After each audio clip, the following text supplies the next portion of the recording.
Hey everyone, I sincerely appreciate your support.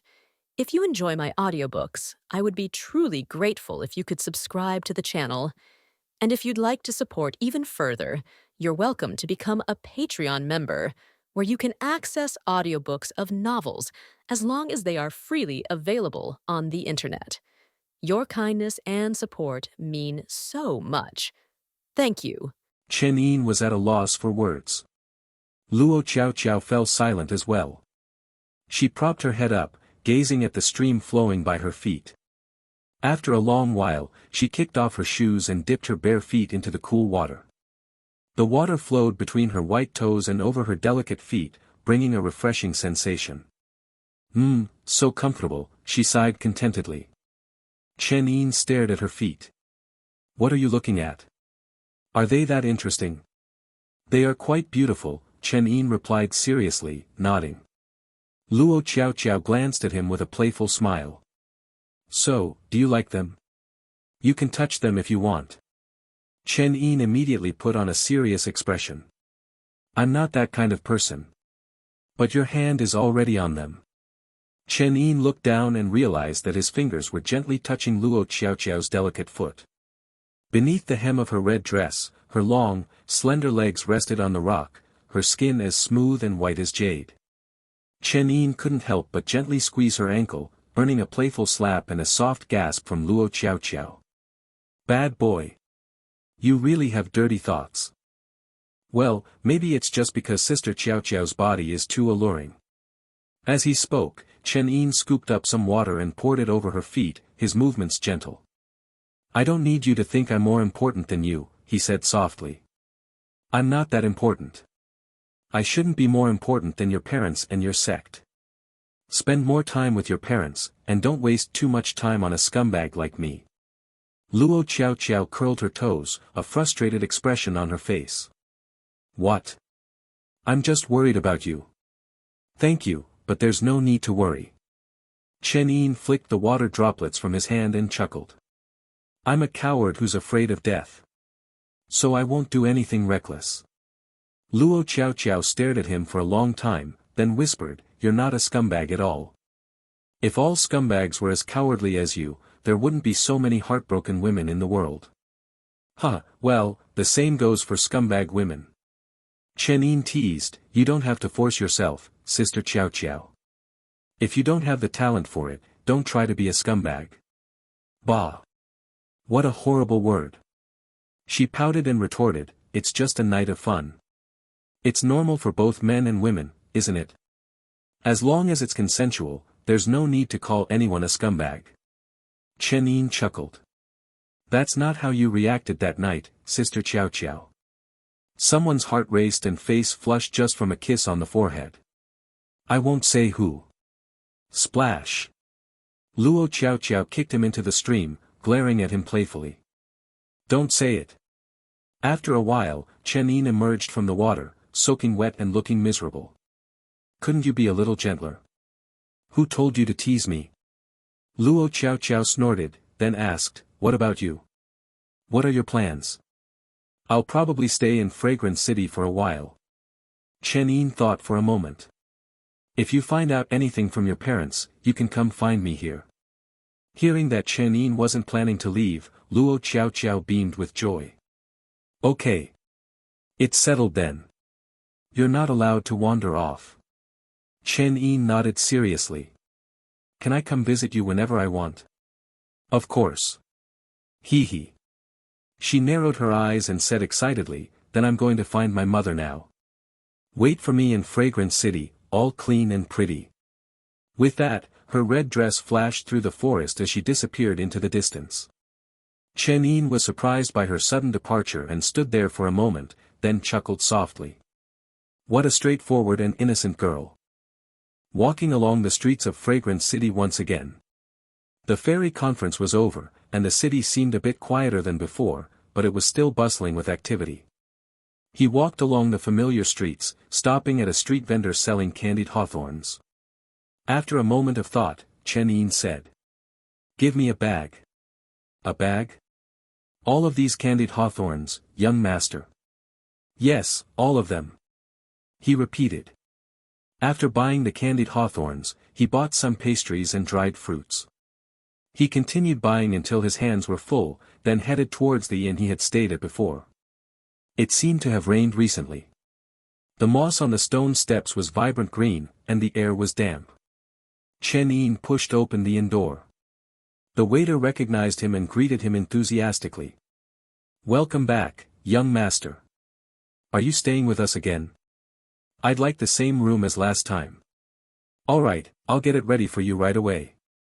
While the waiter was preparing the room, Chen Yin sat in the lobby, sipping tea and listening to the conversations of the other guests. What a waste. In the end, they didn't even choose a number one fairy. That's right. The conference was so lively, but it ended so abruptly. The 10,000 fragrance pavilion hasn't given a public explanation, so everyone is just speculating. I wonder if that demonic witch was real or not. I doubt it. It's probably just those old geezers from the Mist Spirit sect who couldn't accept defeat. They interfered when their chief disciple was about to lose. But I heard that the dark horse, Yin Mengwan, was very mysterious. No one had ever heard of her before. Who cares? What do these immortal matters have to do with us? Chen Yin listened with interest. So the news of the fairy conference had even reached the mortal world. But from their conversation, it seemed that there was no mention of him. Could it be that the 10,000 fragrance pavilion had deliberately suppressed the information? Lost in thought, the waiter came over and said that his room was ready. Chen Yin slowly went upstairs. Entering the familiar room, he sat down at the table and let out a sigh of relief. Then, he took out a candied hawthorn, held it up in the air, and said playfully. "Candied hawthorns. Sweet and sour, free of charge. First come, first served." As soon as he finished speaking, ripples appeared in the void, and a pair of fluffy fox ears emerged. The next moment, a white figure rushed towards him excitedly. Just as Chen Yin was about to throw the candied hawthorn into her mouth as usual, the white figure bypassed the treat and leaped straight into his arms. Wah! Chen Yin was startled, watching the fluffy fox tail wagging before him. After a moment, he sighed and patted her head gently. All right. Did you miss me that much?" In his arms, the little fox slowly lifted her head, her red-rimmed eyes filled with tears, her voice choked with emotion. "Young master, you're finally back." Luo was so worried. "Sorry for making you wait." Chen Yin gently stroked her ears and said softly, "But Luo has been a good girl, patiently waiting for me to come back. Because young master told me to wait here obediently." Luo looked up at him with teary eyes, her voice choked with sobs.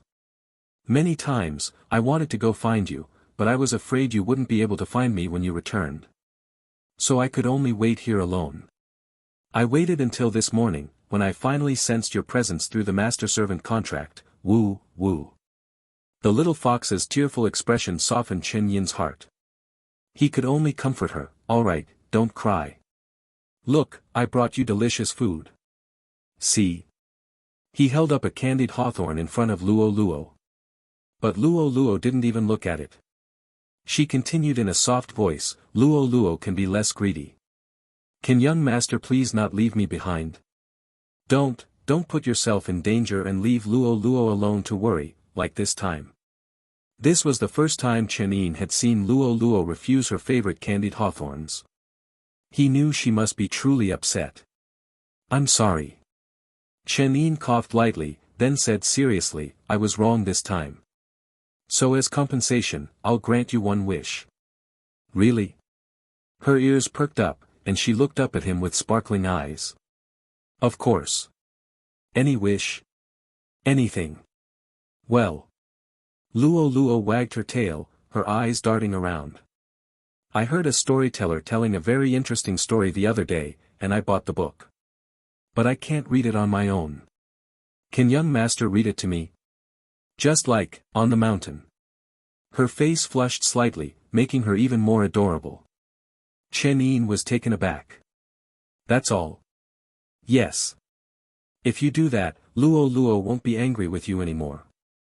Luo smiled, her eyes crinkling with delight. "Okay, I promise." Chen Yin nodded. I'll read you the story tonight. But now, if you don't eat, all these delicious treats will go cold. Ah! Luo's eyes lit up as her attention shifted to the pile of snacks. She pounced on them like a hungry fox, stuffing her cheeks. Mmm, so delicious. She mumbled, her words muffled by the food. Slow down, don't choke. No one's going to steal them from you. Chen Yin watched her devour the snacks with a smile on her face, her cheeks bulging. He sighed helplessly. You little rascal. Seeing her gobble down the food like that. Could it be that she hadn't eaten properly for the past few days? Thinking about this young girl, barely 13 or 14 years old, waiting for him alone in this unfamiliar city, Chen Yin felt a pang of guilt. Although he was technically her master, she was still just a child. How could he not feel sorry for her? As Luo continued to eat happily, Chen Yin's gaze shifted towards the window. Suddenly, he felt a faint buzzing in his pocket. His eyes narrowed, and he turned to Luo. You eat slowly. I need to step out for a moment, I'll be back soon. Luo immediately stopped eating and looked at him with pleading eyes. Don't worry. Chen Yin patted her head gently. I promise to read you a story tonight. I'll definitely be back. Luo nodded obediently, her fluffy tail swaying. Chen Yin opened the window, glanced around, and then gracefully leaped out. After finding a secluded and deserted spot, Chen Yin put on his mask, his voice becoming deep and hoarse. He took out a transmission jade. It was the one Yuxiang had given him. Holy Maiden, he said respectfully after activating the jade. I need you to mobilize all the demonic forces in Fragrance City and help me find someone. On the other end, Yuxiang's voice was cold and emotionless. Find my senior brother. Oh. Didn't the Holy Maiden's senior brother perish at the fairy conference? You seem to be quite well informed. Yuxiang retorted sarcastically. We wouldn't dare. The Holy Maiden's safety is of utmost importance. Although the sect trusts you, we still have to be cautious. Chen Yin said in a clear voice, as for your senior brother, he managed to escape from the Heavenly Path perilous domain. Yes. When mentioning Chen Yin, Yuxiang's voice softened slightly. I need you to find him and discreetly spread the word that I'm waiting for him at the restaurant in the south of the city. Tell him to come find me. Chen Yin instantly understood and replied respectfully, understood. That's all. Farewell. Yuxiang ended the transmission. Chen Yin stared at the jade for a long time, lost in thought. The fairy conference was over. Although it didn't end smoothly, at least Xiang'er's true identity hadn't been completely exposed. Luo Qiao and senior sister were still investigating the matter of Changli Palace, which would take some time. Since he had nothing else to do in Fragrance City, he might as well continue investigating the demonic path and see if there was a deeper connection between them and Xiang'er. Especially after capturing that demonic underling at 10,000 Cloud Mountain, a plan had started to form in his mind. When he returned to the inn, Luo had almost finished devouring the entire table of snacks and was eagerly awaiting his return. Seeing him, she greeted him excitedly, wagging her tail like a pet welcoming its owner home. Young master. You finished everything already? Chen Yin smacked his lips and teased, it's not cheap to keep you fed. You'll probably eat me out of house and home soon. Luo scratched her head sheepishly. It's fine, now that you're full, we have work to do. Chen Yin said in a low voice, do you still remember the location of the demonic branch altar in Fragrance City that I asked you to investigate at 10,000 Cloud Mountain? Luo nodded proudly. I remember it very clearly. Good. I'm going to the south of the city. While I'm gone, I need you to conceal yourself and go check out the situation at the demonic branch altar. Report back to me tonight. Luo's ears twitched. Will young master still read me a story tonight? Of course. Chen Yin said with a smile, I never break my promises. After I'm done with this, I can read you stories every night for the next few days. Yay! Luo cheered and then eagerly dived into the void. Chen Yin smiled, then turned towards the south of the city. All right.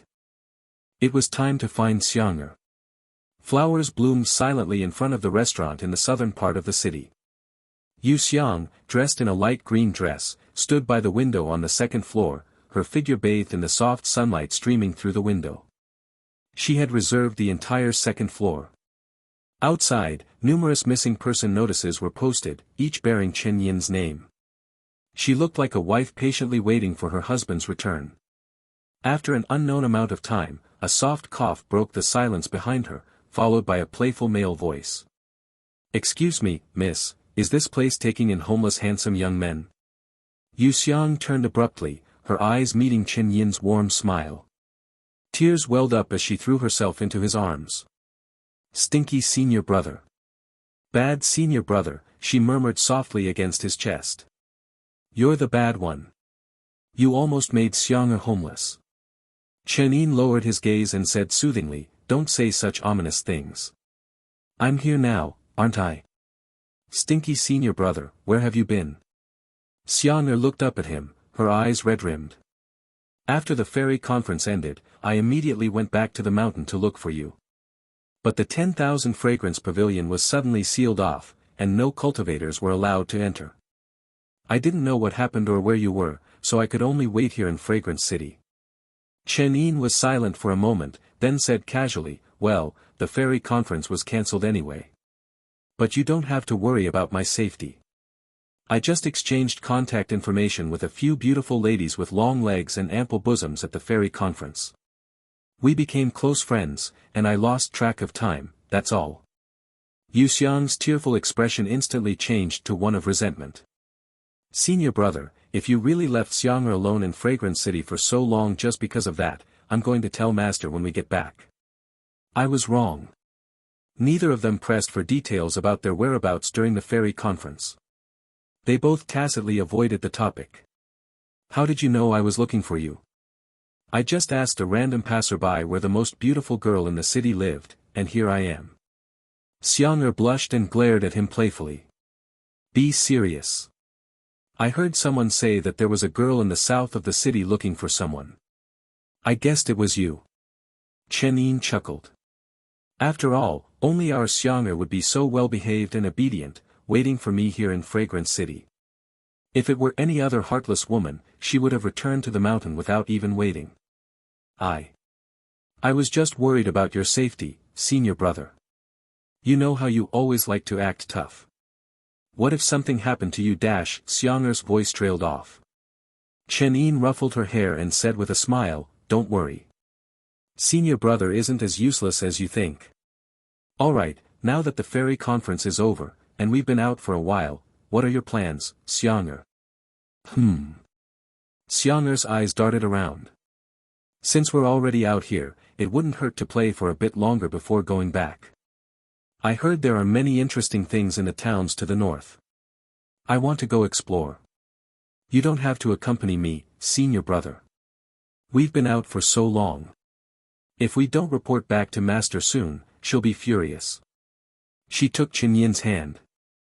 Chen Yin hesitated, his face filled with concern. "Well, we should head back soon, but wouldn't it be dangerous for you to travel alone?" "Come on, I'm just going to visit some mortal towns. What could possibly be dangerous?" Xiang'er tugged at his hand, her voice sweet and pleading. "Please, senior brother, just agree." "Oh dear, this puts me in a difficult position." Chen Yin pretended to sigh in distress. "Master told me to protect you. If I let you go alone, she'll scold me to death when we get back. I won't be gone long, just 2 or 3 days. Just cover for me with Master." Xiang'er winked playfully, her flushed cheeks betraying her shyness. "If senior brother helps me, I can give you a little reward." Chen Yin's eyes lit up, his expression saying, "Now you're talking." He asked eagerly, "What kind of reward?" "I'll give it to you when I get back." "No way, what if you trick me?"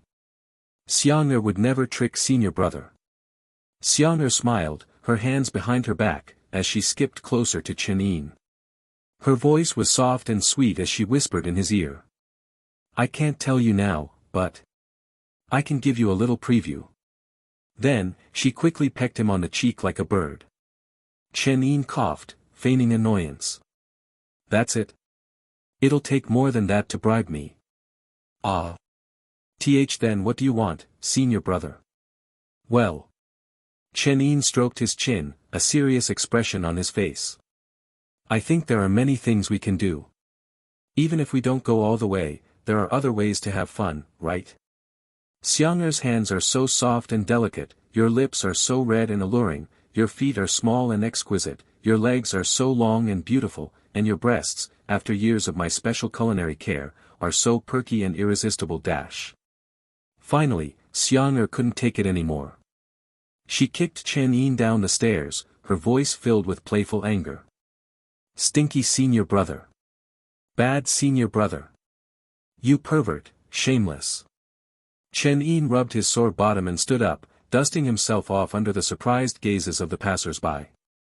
Then, as if nothing had happened, he walked away whistling nonchalantly. After Chen Yin left, Yu Xiang, standing on the rooftop, finally relaxed her tense expression. She watched his retreating figure, her lips moving silently. System, it's almost time. If you're serious about this, then thank heavens. The system said grumpily, let me warn you, I can't handle another one of your stunts. If you do something reckless again and deviate from the plot, then we might as well both die. I'm done serving you. Yu Xiang didn't respond, seemingly ignoring its words, her gaze fixed on Chen Yin's retreating figure. After a long while, she murmured to herself, is this, the last time we'll see each other? Senior brother, although I didn't have time to tell you face to face.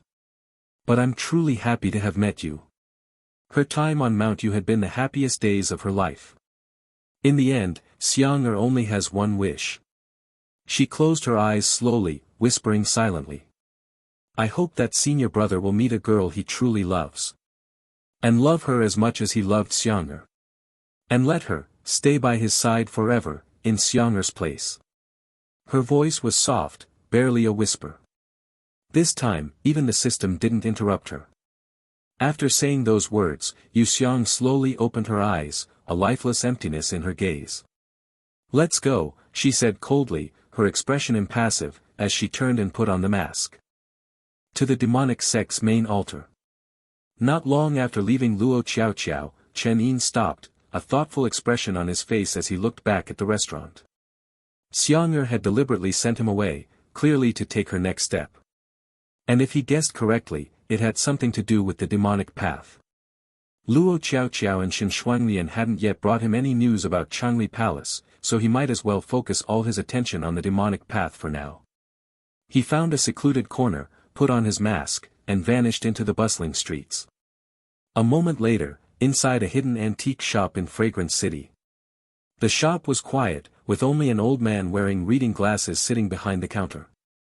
The old man's eyes and ears seemed weak. Despite the constant flow of people outside, he remained unresponsive, as if fast asleep.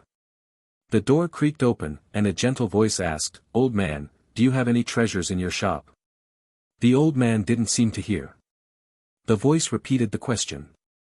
Finally, the old man opened his cloudy eyes, glanced at the visitor, and said in a hoarse voice, "Nothing of interest here. Please come back another time. Can I take a look around?" "As you wish." Chen Yin, his face hidden behind the mask, nodded slightly and began to wander aimlessly through the shop. Although the antique shop looked small, it was surprisingly deep. A narrow corridor led to the back of the shop, lined with shelves on both sides. Chen Yin pretended to browse casually, weaving between the shelves. After a while, he stopped in front of a hidden shelf. A jade sculpture sat on the shelf. Chen Yin gently turned it, and a narrow passage appeared behind it. He glanced at the old man at the counter, then stepped into the passage. The old man didn't seem to notice, still dozing off. The passage was long and narrow, similar to the demonic branch altar in Flowing Cloud City, leading deep underground. Chen Yin descended the long staircase at a leisurely pace and stopped before a large hall at the end of the passage. This one is more impressive than the demonic branch altar in Flowing Cloud City. Chen Yin thought to himself. He pushed open the hall doors and entered. The hall was empty, with only a single throne in the center and a few transmission jades and scrolls scattered on the floor. As Chen Yin entered the hall, Luo gracefully emerged from the void beside him. "Young master, you're here. Has anyone been here?" "No. This demonic branch altar is really deserted. There's not even a guardian elder like in Flowing Cloud City." Chen Yin picked up the transmission jades and scrolls on the floor and began to examine them. After a while, his expression changed. "I see. Luo tilted her head curiously, her tail swaying. "It's not that this branch altar is unguarded," Chen Yin said slowly, "it's that they've all left." He held a scroll in his hand, on which a line of large, blood-red characters was written. "The Nether ritual is approaching. All elders and above are to return to the main altar immediately." "Nether ritual?" Luo tilted her head. "What does that mean?" "I don't know." Chen Yin shook his head. "Perhaps it's some kind of demonic ceremony. For all elders and above to be summoned back to the main altar, it must be a major event. I wonder if there are any clues about the location of the demonic sect's main altar here." Chen Yin continued to examine the scrolls, trying to find any leads. At that moment, a raspy voice came from behind him. "Young man, are you lost?" Chen Yin looked up. It was the hunched old man from the counter. "Yes." He glanced at the old man, then returned his attention to the scrolls, pretending to be searching aimlessly. "The demonic sect's main altar is really well hidden. I have no idea where to find it. If you can't find it, why bother searching?" The old man's withered smile was tinged with malice. "Aren't you afraid of losing your life in the process?" The next moment, a wave of boundless realm pressure surged from the old man, crashing down on Chen Yin. But the moment it touched him, it dissipated like water meeting fire. Chen Yin continued to casually browse the scrolls, seemingly unaffected. The old man frowned. What was going on? How could a mere cloud-ascending realm cultivator withstand his pressure? Chen Yin's nonchalant attitude made him even more wary. "Who are you? How did you find this demonic branch altar?" "Who I am is not important." Seeing that there was nothing of value in the scrolls, Chen Yin sighed, closed them, and turned to face the old man. "But, you are very important to me." The old man's pupils constricted. A primal sense of danger made him instinctively want to flee. But before he could even move, a pale white sword light flashed past, transforming into the translucent eternal light sword, hovering before the old man, blocking his escape. "Tell me the location of the main altar, and I'll spare your life," Chen Yin said calmly. "Ha, arrogant." The old man spat on the ground and said fiercely, "I don't know what kind of treasure you have that allows you to act so boldly, you little cloud-ascending realm brat, but don't think you can scare me." Chen Yin ignored his words and whispered to Luo, "Cover your ears and turn around. Don't look." Luo obeyed, covering her ears and turning away obediently. The next moment, a muffled scream filled the air. It was the sound of someone enduring immense pain, their mouth covered, unable to cry out. It was also the sound of someone's meridians and bones being shredded by countless tiny sword energies. After a while, Chen Yin wiped the blood from his sword and gently patted Luo's head. "It's over." Luo turned back, but the old man was gone. The ground was empty, except for a small crater. "Huh? Where did he go? I thought young master was going to make him take us to the demonic sect's main altar." "No need." Chen Yin lowered his head and dusted off his sword. "I know where it is now." Luo seemed to understand and stuck her tongue out. "You're so mean, young master. Those who are soft-hearted can save no one." Chen Yin didn't elaborate, just said seriously, "Put everything back where it was, and let's go." "Where are we going?" "To the demonic sect's main altar." "Not yet. Their nether ritual is still half a month away. We'll stay in Fragrant City for the next few days and wait for news. Besides," Chen Yin smiled slightly, "I promised to read you a story tonight, remember?" In a valley veiled in ethereal mist, a massive pool of water shimmered at its heart. This immortal pool, known as the Golden Luo Pool, was renowned as one of the most spiritually abundant locations in the world. The Heavenly Net sect was built upon this very pool. The entire sect floated above the immortal waters, perpetually enveloped in a dense mist formed from the concentrated spiritual energy, lending it an air of mystery and otherworldliness. Deep within the Heavenly Net sect, a portly middle-aged man lay comfortably on a chair, surrounded by a variety of fruits. He had just picked up a grape when a loud and clear voice startled him from behind. "Dad! Where's Mom? I need to talk to her." The man nearly choked on his grape, coughing violently before managing to sputter out. "Cough, cough. I say, daughter, can't you be a little more ladylike? Stop being so loud and boisterous all the time." Luo Qiao Qiao, her red dress swirling around her, glared at him with her hands on her hips. "Do you have a problem with that?" The man quickly shrank back. "And no, of course not. Sigh. I, Luo Daxian, the mighty sect master of the Heavenly Net sect, am reduced to such a pitiful state in front of my own daughter. Although he might be even more pathetic in front of his wife." As Luo Daxian sighed to himself, Luo Qiao Qiao, having failed to find her mother, returned and grabbed his beard. "Dad, since Mom's not here, I have something to ask you." Hey, hey. Let go of my beard. We can talk like civilized people." Luo Daxian winced. "What is it you want to ask? Have you ever heard of a sect called Changli Palace?" Upon hearing those words, Luo Daxian's playful demeanor vanished, replaced by a grave expression. His voice turned serious. "Where did you hear that name?"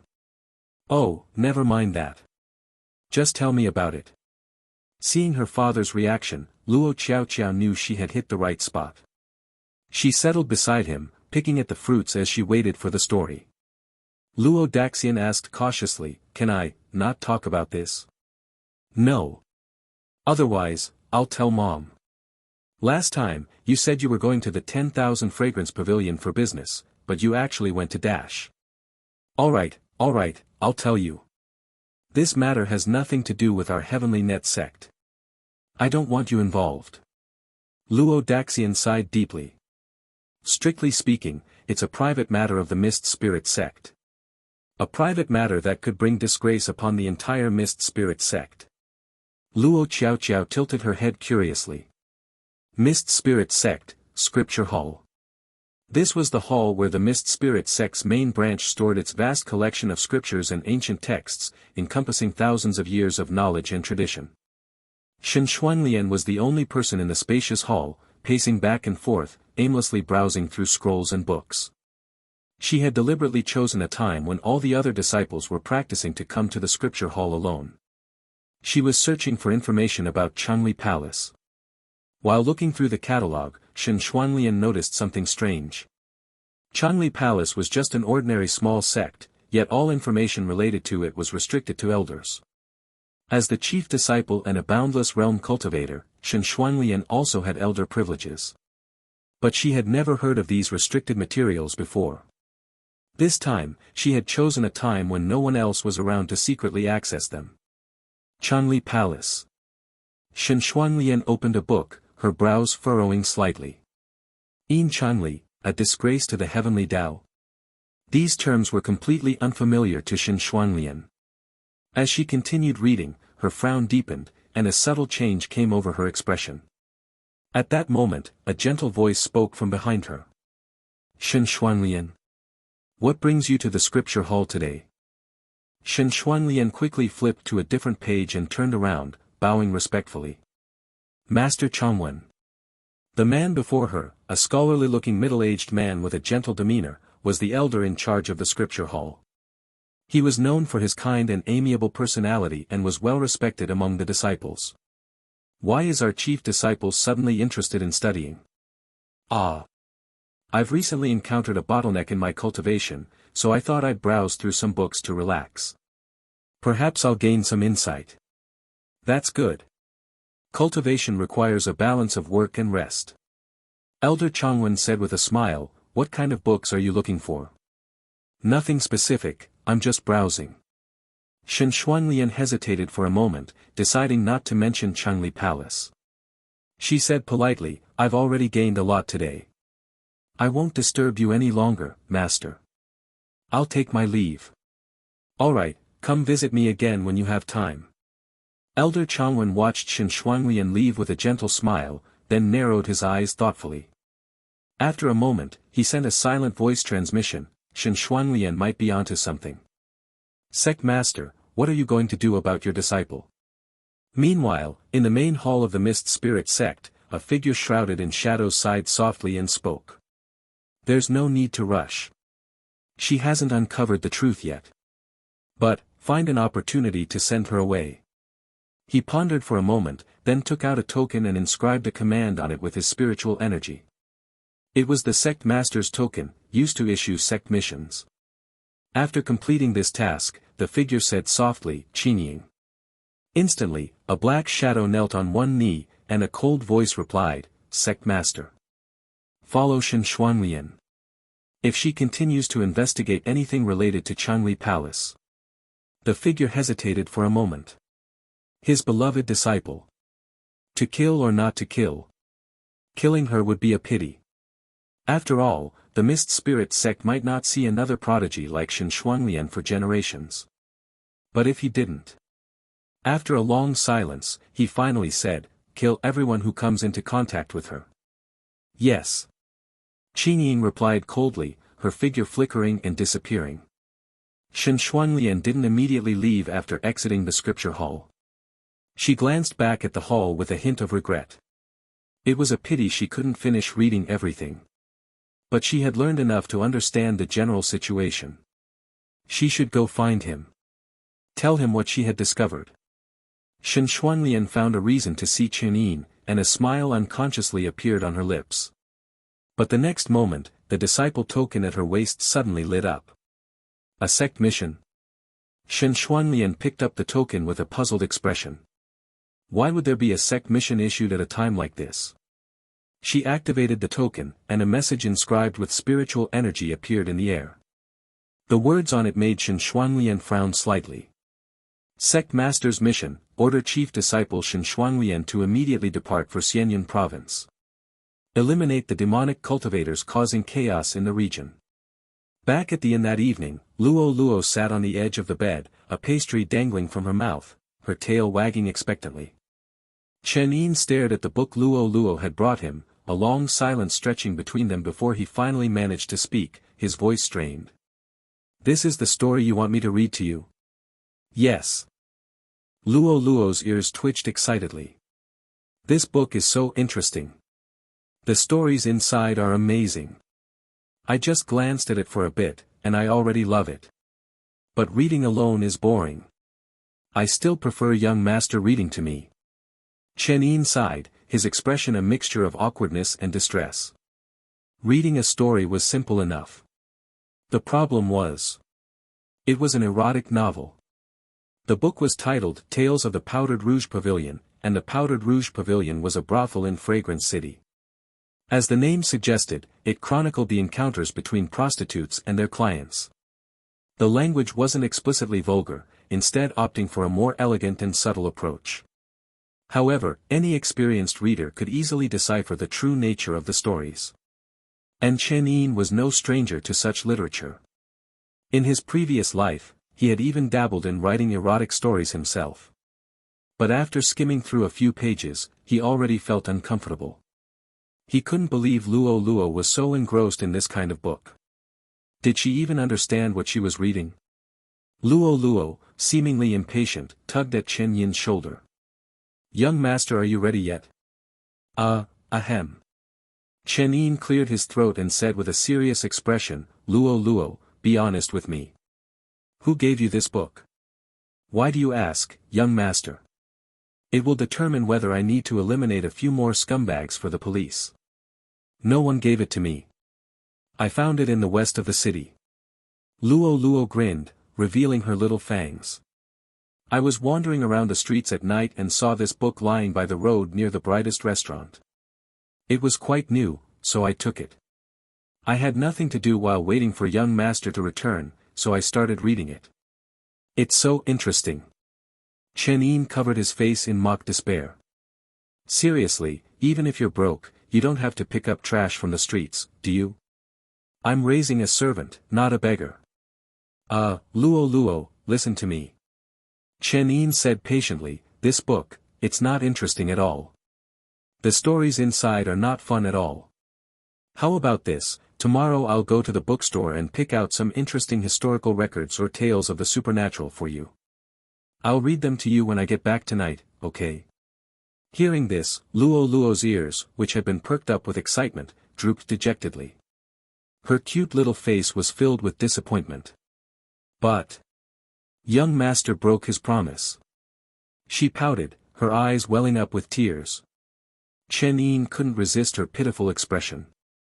His heart softened, and he said, all right, I'll read it. Just don't cry.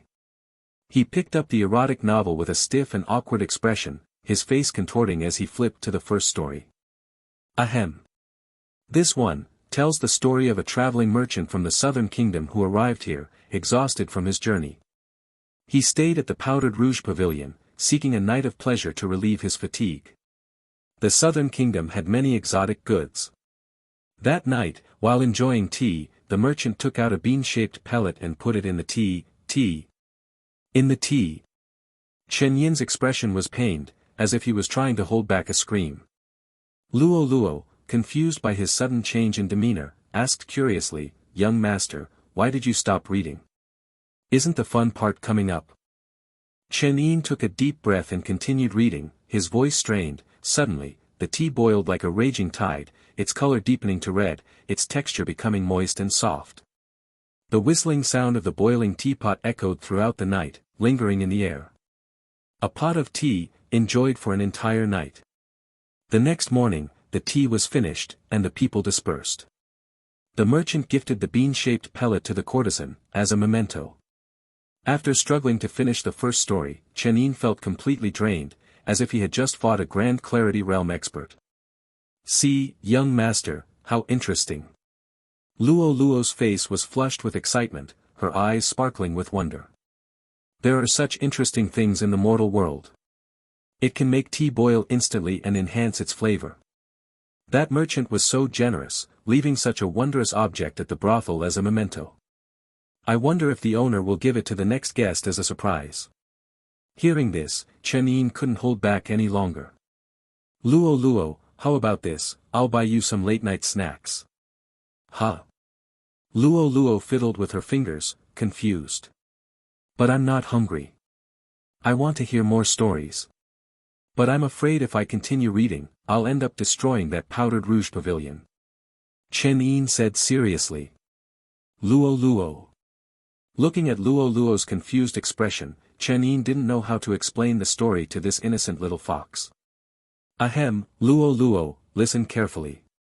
This story isn't actually about what you think it is. Gritting his teeth, Chen Yin decided to educate the clueless little fox. Enjoying tea doesn't actually mean drinking tea. The tea refers to. Luo listened as Chen Yin struggled to find the right words. After a while, she finally understood, her face turning as red as a furnace. Enjoying tea actually means, that kind of thing. Chen Yin nodded seriously. Then, that little thing the merchant took out. Luo's voice was barely audible, like a mosquito buzzing. Chen Yin's expression changed several times. He couldn't bring himself to say the word vibrator. Luo seemed to understand as well. No wonder she had found the book a bit strange. Why were these people always drinking tea at night, and for the entire night? Sometimes, several people would drink tea together, or one person would drink several pots. Now that she understood the true meaning, she wanted to crawl into a hole and disappear. They sat there awkwardly, neither daring to speak. The candlelight flickered, their faces flushed with embarrassment. The atmosphere became incredibly awkward. Chen Yin coughed lightly and said softly, well. Before he could finish, he met Luo's teary eyes. What kind of book did I bring you, young master? I'm doomed. Now young master must think Luo is a shameless, bad woman. Not really. Chen Yin was about to explain when the little fox screamed, I'm so embarrassed, I want to die. Then she vanished into the void, leaving him alone. Chen Yin looked at the Tales of the Powdered Rouge pavilion in his hand and sighed heavily. It seemed that sex education was urgently needed in this world as well. Late at night, Chen Yin was still sitting at the table, poring over documents by candlelight. He had purchased these materials from the 10,000 Fragrance Pavilion, a collection of unofficial histories and miscellaneous records related to the demonic path and Changli Palace. There was no guarantee they would be helpful, but it couldn't hurt to look. As he casually flipped through the pages, a pair of fluffy fox ears slowly emerged beside the table. "Done being shy?" Chen Yin asked, his eyes still on the book. A moment later, a pair of shimmering eyes peeked out timidly. After a long pause, a small voice mumbled. "Wu, is young master angry with Luo Luo?" "Why would I be angry with you? You didn't write the book." But it was still Luo Luo who dash. "Relax." Chen Yin closed the book, ruffled her hair with his large hand, and said with a smile, "Just don't go picking up random things next time. Tell me what you want, and I'll buy it for you." Luo Luo leaned against the table, revealing half of her head, and nodded obediently. The night deepened. Having found nothing useful in the documents, Chen Yin tossed them aside, leaned back against the headboard, and beckoned Luo Luo with a crook of his finger. "It's been a while since I've had a good petting session. Come here and let me indulge." Luo Luo blushed, her fingers fidgeting nervously. "Why, young master?" she said in a sweet, small voice. Chen Yin paused. Wait, didn't she used to happily offer her head for petting? Why was she suddenly so shy? What's wrong? Nothing. Luo Luo hesitated for a moment, her face flushed, before slowly moving closer to Chen Yin and leaning against his chest. Chen Yin didn't hesitate, his large hand expertly finding her fluffy ears. "Ah! I feel so much better already. Fluffy things are truly the best therapy." Chen Yin sighed contentedly, but then he noticed that Luo Luo was still silent, her head lowered. Still regretting missing the chance to hear a story? It's okay. Chen Yin stroked her hair and said softly, "I can tell you a different story."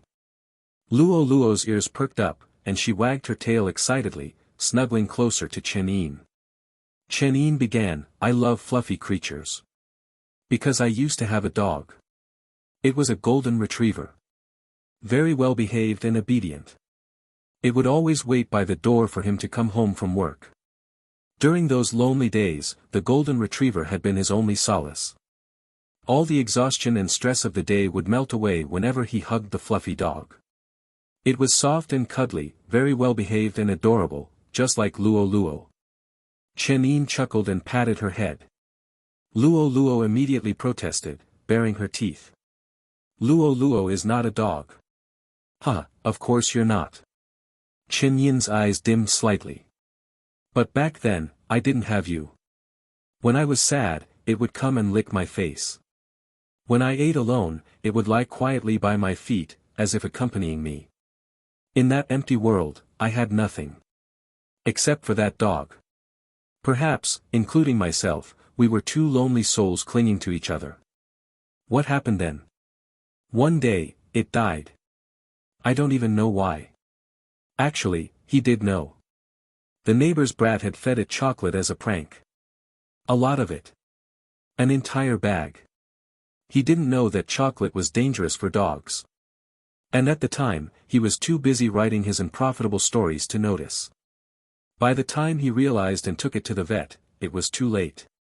It closed its eyes, in my arms." Chen Yin's voice was soft, filled with a distant longing.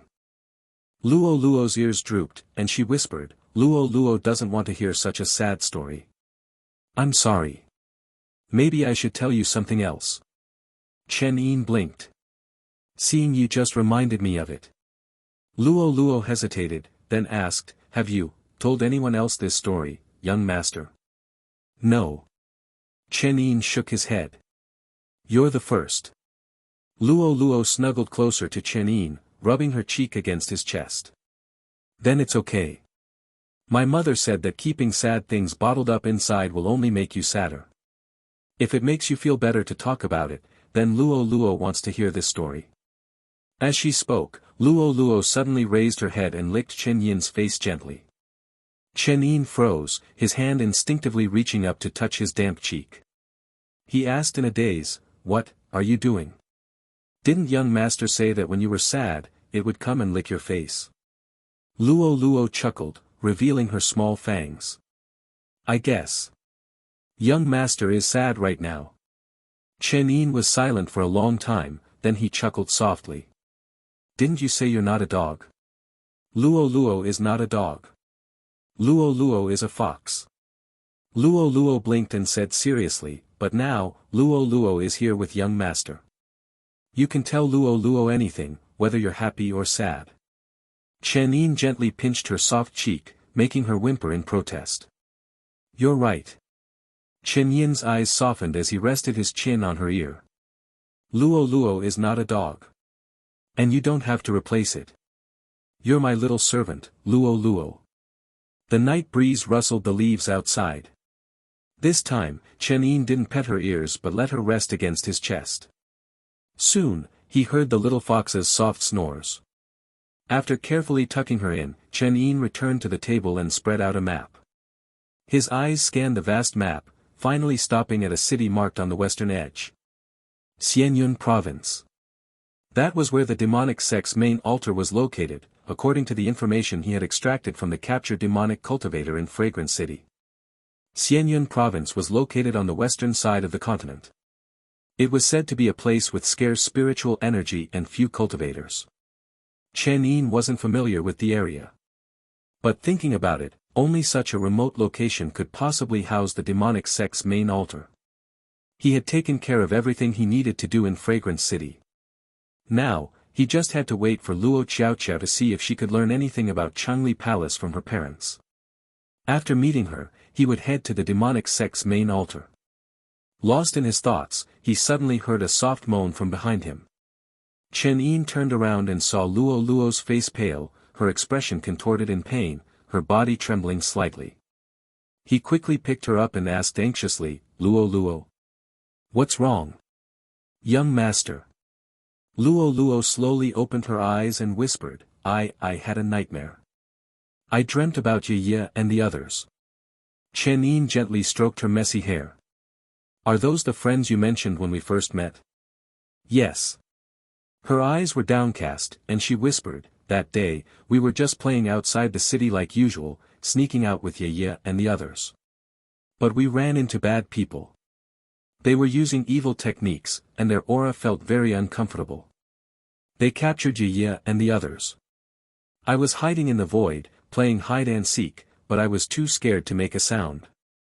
She lowered her head dejectedly. "In the end, I could only watch helplessly as they took them away. I couldn't do anything. It's all my fault." She couldn't help but sob softly. "My mother had warned us so many times not to leave the city's protective formation. But I insisted on going outside the city to play with Ye and the others, and that's why they were captured." Chen Yin was silent for a moment, then asked softly, "Are you sure they were demonic cultivators?" Luo Luo nodded, her eyes red-rimmed. "My mother went to check the surrounding aura afterwards and confirmed that they were demonic cultivators. But she only said she had sent people to look for them and wouldn't let me get involved. Every night, I think about Ye and the others, and I can't sleep. In the end, I couldn't take it anymore and sneaked out to search for them myself. But after so much effort, I finally found a clue, and then I lost them." Her tail drooped listlessly, and she looked utterly forlorn. Only now did Chen Yin fully understand how this naive little fox had ended up wandering the world alone. "All right, don't be sad." Chen Yin gently wiped away her tears with his sleeve. "You should have listened to your mother. It's very dangerous to wander around the human world instead of staying within your clan's protective barrier. You're lucky you met me. Otherwise, even with your ability to conceal yourself in the void, someone would have discovered you eventually." Luo Luo rubbed her eyes, looking like a child who had made a mistake. "Young master. I'm sorry. If we go to the demonic sect's main altar, I still want to avenge Ye and the others. I just hope young master will give me a chance to see if I can find their killers." She said earnestly, I promise I won't cause you any trouble. I'll find the culprits myself and take revenge. I won't interfere with your plans. Can I? She looked up at him with pleading eyes. No. Chen Yin's answer was firm. Luo's head drooped in disappointment. Firstly, based on what you said, your friends might not be dead. Luo's fox clan possessed a unique talent. If demonic cultivators had discovered them, they were more likely to be kept captive. There might be a chance to find some information at the main altar. Secondly, and most importantly, Chen Yin said calmly, you're my servant. We have a master-servant contract. Don't say things like, not causing me trouble. If you say that again, I'll be angry and spank you. Luo stared at him in disbelief. So, young master means. Go to sleep. Chen Yin said calmly, in 2 days, after I get the information I need. I'll take you to the demonic sect to get revenge. Early morning, as the mortal world was just waking up. Luo Xiao stormed into the inn where Chen Yin was staying, bypassing the innkeeper and heading straight for his room on the second floor, guided by his familiar aura. With a swift kick, she flung the door open. Chen Yin. I found out about the thing you asked me to investigate. Now hurry up and give me my Reva dash. RD. Her voice trailed off as her face stiffened. On the bed, 2 figures, one large and one small, were sleeping soundly. Besides Chen Yin, Luo Xiao saw a fluffy-eared young fox girl nestled in his arms. The girl was dressed in a loose blue and green dress, her clothes rumpled from her restless sleep, revealing her delicate shoulders and a sliver of pale skin beneath her collarbone. Her childish and adorable face was peaceful, her rosy lips slightly parted, a tiny trail of drool escaping from the corner of her mouth. Chen Yin, on the other hand, was sprawled out, his arms wrapped around the little fox like a cuddly pillow, snoring softly. Startled awake by the sudden intrusion, Chen Yin sat up, rubbing his eyes. He looked at Luo Xiao with a confused expression. Sister Xiao. Why are you dash? Then, as if realizing the situation, his expression gradually turned awkward and stiff. Chen Yin. Give me a chance to explain. Chen Yin said seriously. What if I don't? Then, can you please not hit my face? So, Luo Xiao considerately kicked him in the face instead. That's what happened. Half an hour later, Chen Yin sat at the table, nursing his still swollen face, sighing as he spoke. She's just a little fox demon servant I picked up, that's all. It's not what you think. You don't need to report me to the authorities.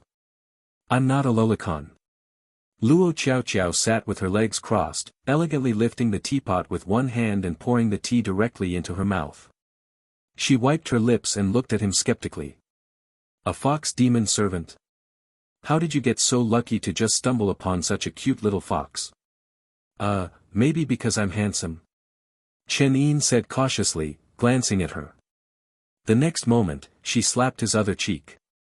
Ouch, ouch, ouch. Sister, be gentle. Luo sat obediently at the table, her head tilted as she looked back and forth between them. Luo Xiao glared at Chen Yin, then turned to Luo with a friendly smile. You're a demon from the Fox clan. Yes. Luo suddenly grabbed Luo Xiao's sleeve and said sweetly, her tail wagging excitedly. Sister Xiao. You're so beautiful. Do you know me? Of course. Young master talks about you all the time. Luo smiled. I've never seen a girl as beautiful as you before. With her cute fox ears, her innocent smile, her adorable little fangs, and her wagging tail. Luo Xiao couldn't help but smile dotingly. Come here, let big sister hug you. Without hesitation, Luo leaped into Luo Xiao's arms, burying her face in her chest and saying in a sweet voice. You smell so good, Sister Xiao, are you wearing the fireworks rouge from the 10,000 fragrance pavilion? Hey, you know about that? I love that scent and color. The two beauties seemed to hit it off instantly. They sat together, chatting and laughing like close sisters.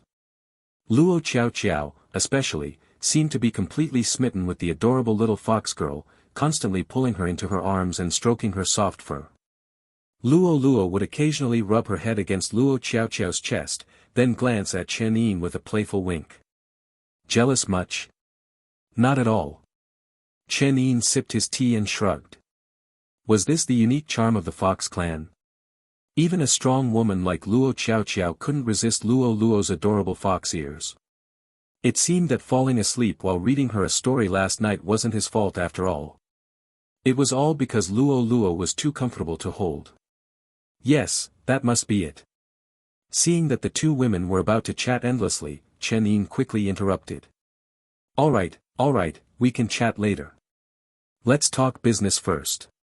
Since you rushed over here so early in the morning, I assume you have some news about the thing I asked you to investigate? Luo Xiao finally remembered the purpose of her visit. Her smile faded, and she said seriously. I asked my father.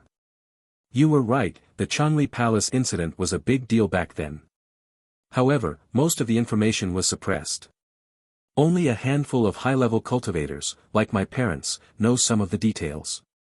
Do you know who suppressed the information? The Mist Spirit sect. She said slowly. Chen Yin fell silent. As expected. He wasn't surprised at all.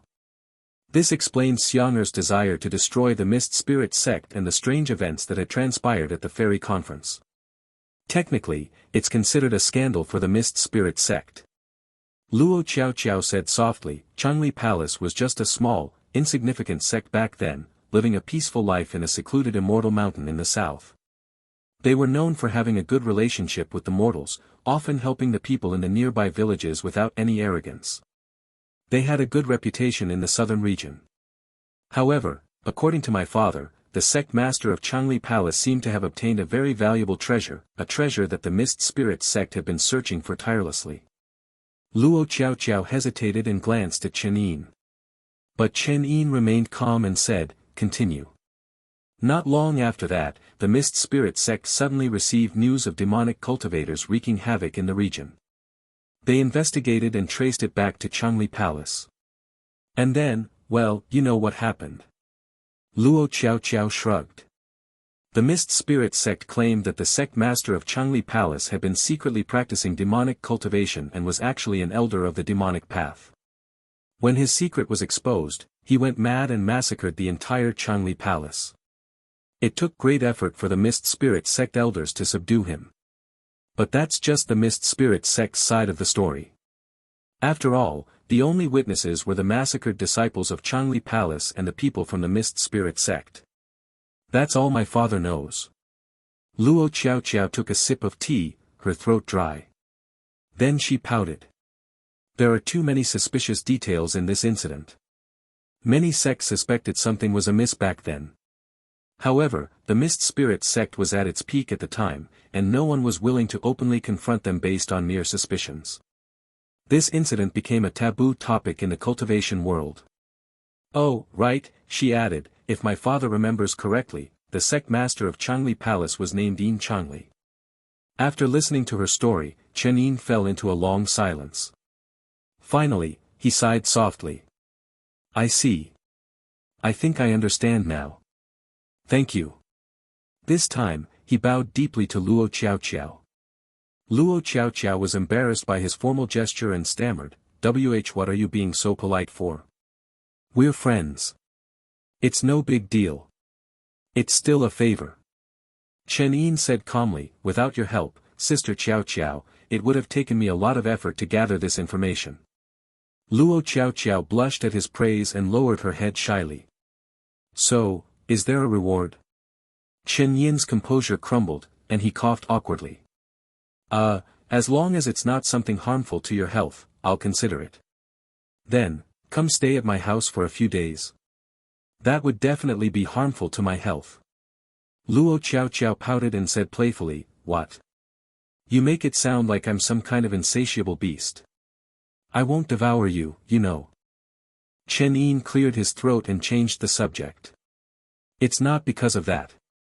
It's just that I still have things to do. What things? Chen Yin hesitated. If he told Luo Xiao, she would definitely insist on coming with him. That would risk exposing Xiang'er's identity and make it difficult for him to act.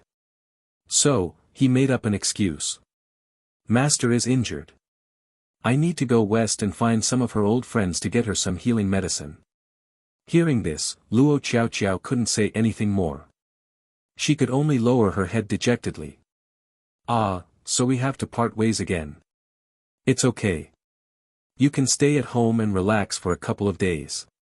Chen Yin said gently, I'll come find you after I'm done. Really? Luo Xiao said excitedly, you're coming to visit the Heavenly Net sect? Yes. Chen Yin nodded. He also had some questions about Master that he wanted to ask Luo Xiao's mother. Alright, but you have to finish your business quickly. Luo Xiao, as always, was impatient. She grinned at Chen Yin and was about to leave when she suddenly turned back. No, I can't let you off so easily after all the trouble I went through. I need some interest. Chen Yin froze, a sense of foreboding washing over him. Before he could react, Luo Xiao was already standing before him, her red dress swirling around her. She gently lifted his chin with her slender fingers and stood on tiptoe, pressing her lips against his.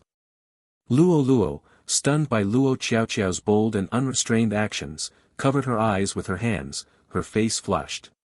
But she couldn't resist peeking through her fingers, her curiosity piqued. After a long and deep kiss, Luo Xiao finally parted her lips, her cheeks flushed but her eyes shining brightly. Consider this the interest. She nodded with satisfaction. Just the interest? Chen Yin swallowed hard. Of course. The real reward won't be this cheap. The young girl skipped to the door, her red dress accentuating her graceful figure. She turned back and gave Chen Yin a playful smile. As for the real reward it'll take a lifetime to repay. She said with a mischievous grin. Luo Xiao's figure disappeared through the doorway. Chen Yin remained rooted to the spot, still processing what had just happened. Did she just forcefully kiss me again? Although being forcefully kissed by a cute girl seemed like a blissful experience, it felt a little strange. Luo, still seated at the table, giggled mischievously. Wow, young master, that expression, are you blushing? Ahem, don't be ridiculous. Chen Yin coughed loudly, then casually blocked Luo's view, saying nonchalantly. Little children shouldn't watch inappropriate things. It'll stunt your growth, you know. That's not true. Luo pouted, feeling wronged. Chen Yin lightly flicked her forehead, then started packing their belongings. Alright, it's time for us to go. Go. Where to? The demonic sect's main altar, of course. Chen Yin's gaze drifted towards the window.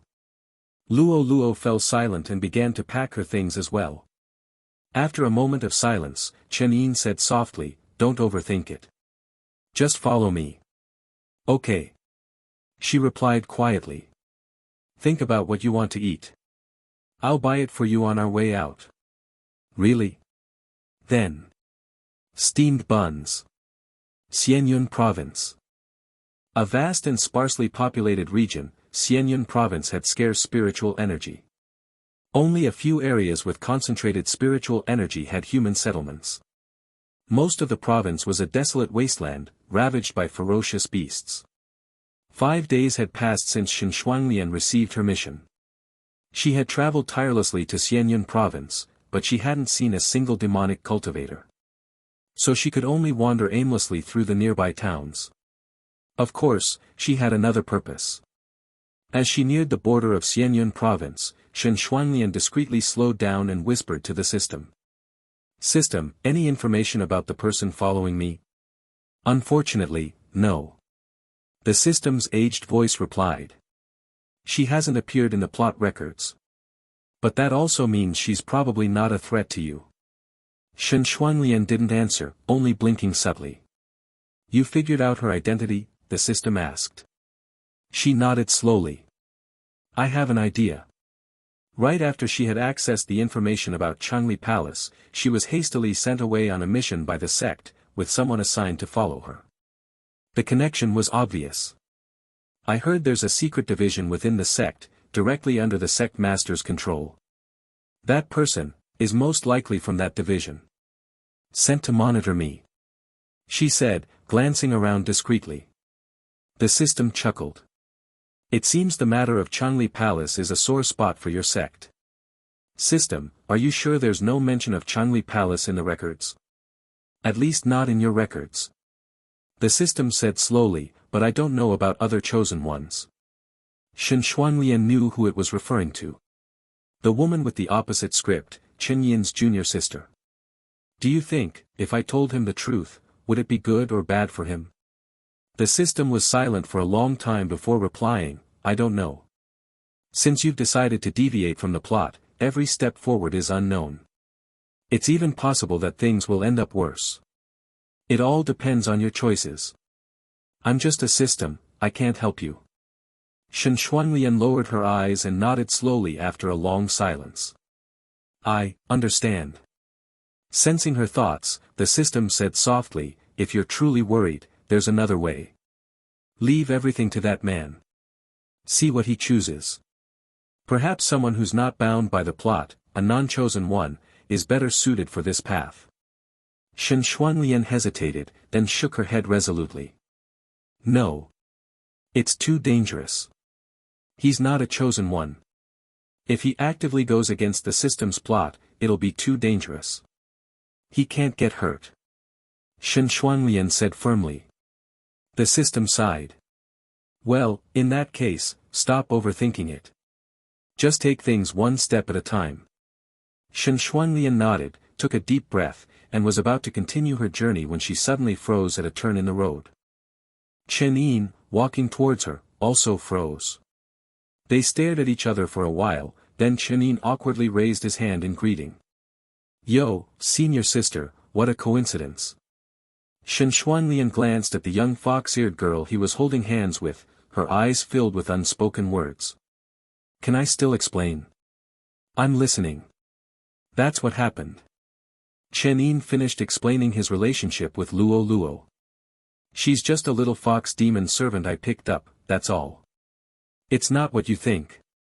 You don't need to report me to the authorities. I'm not a lolicon. Wait, haven't I said this before?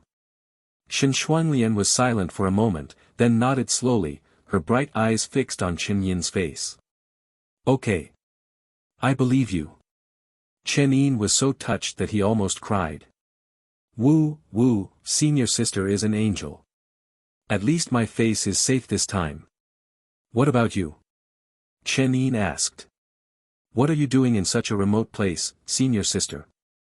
Shen Xuanlian hesitated for a moment, then told Chen Yin about everything that had happened at the sect. After listening to her story, Chen Yin pondered. It seems we've gathered all the information we can find on the surface. After reading those materials, I also felt something was amiss. Unfortunately, I didn't have time to investigate further. Shen Xuanlian said softly, I'm sorry, I couldn't be of much help. You probably already knew all this, right? Seeing her dejected expression, Chen Yin suddenly reached out and placed his hand on her head, gently stroking her hair. Don't say that. You've helped me a lot. Thank you, he said softly. Shen Xuanlian didn't resist, closing one eye and enjoying his touch, the other eye peeking at him shyly. This is enough. Don't investigate any further. Chen Yin said softly, just focus on being the chief disciple of your sect. Don't get into trouble because of me. It's okay, I don't mind. Shen Xuanlian was about to speak, but Chen Yin gently placed a finger on her lips, silencing her. I know. But I do. He said seriously. Shen Xuanlian froze. Leave the rest to me. You just focus on being your beautiful self. Chen Yin said in a gentle voice.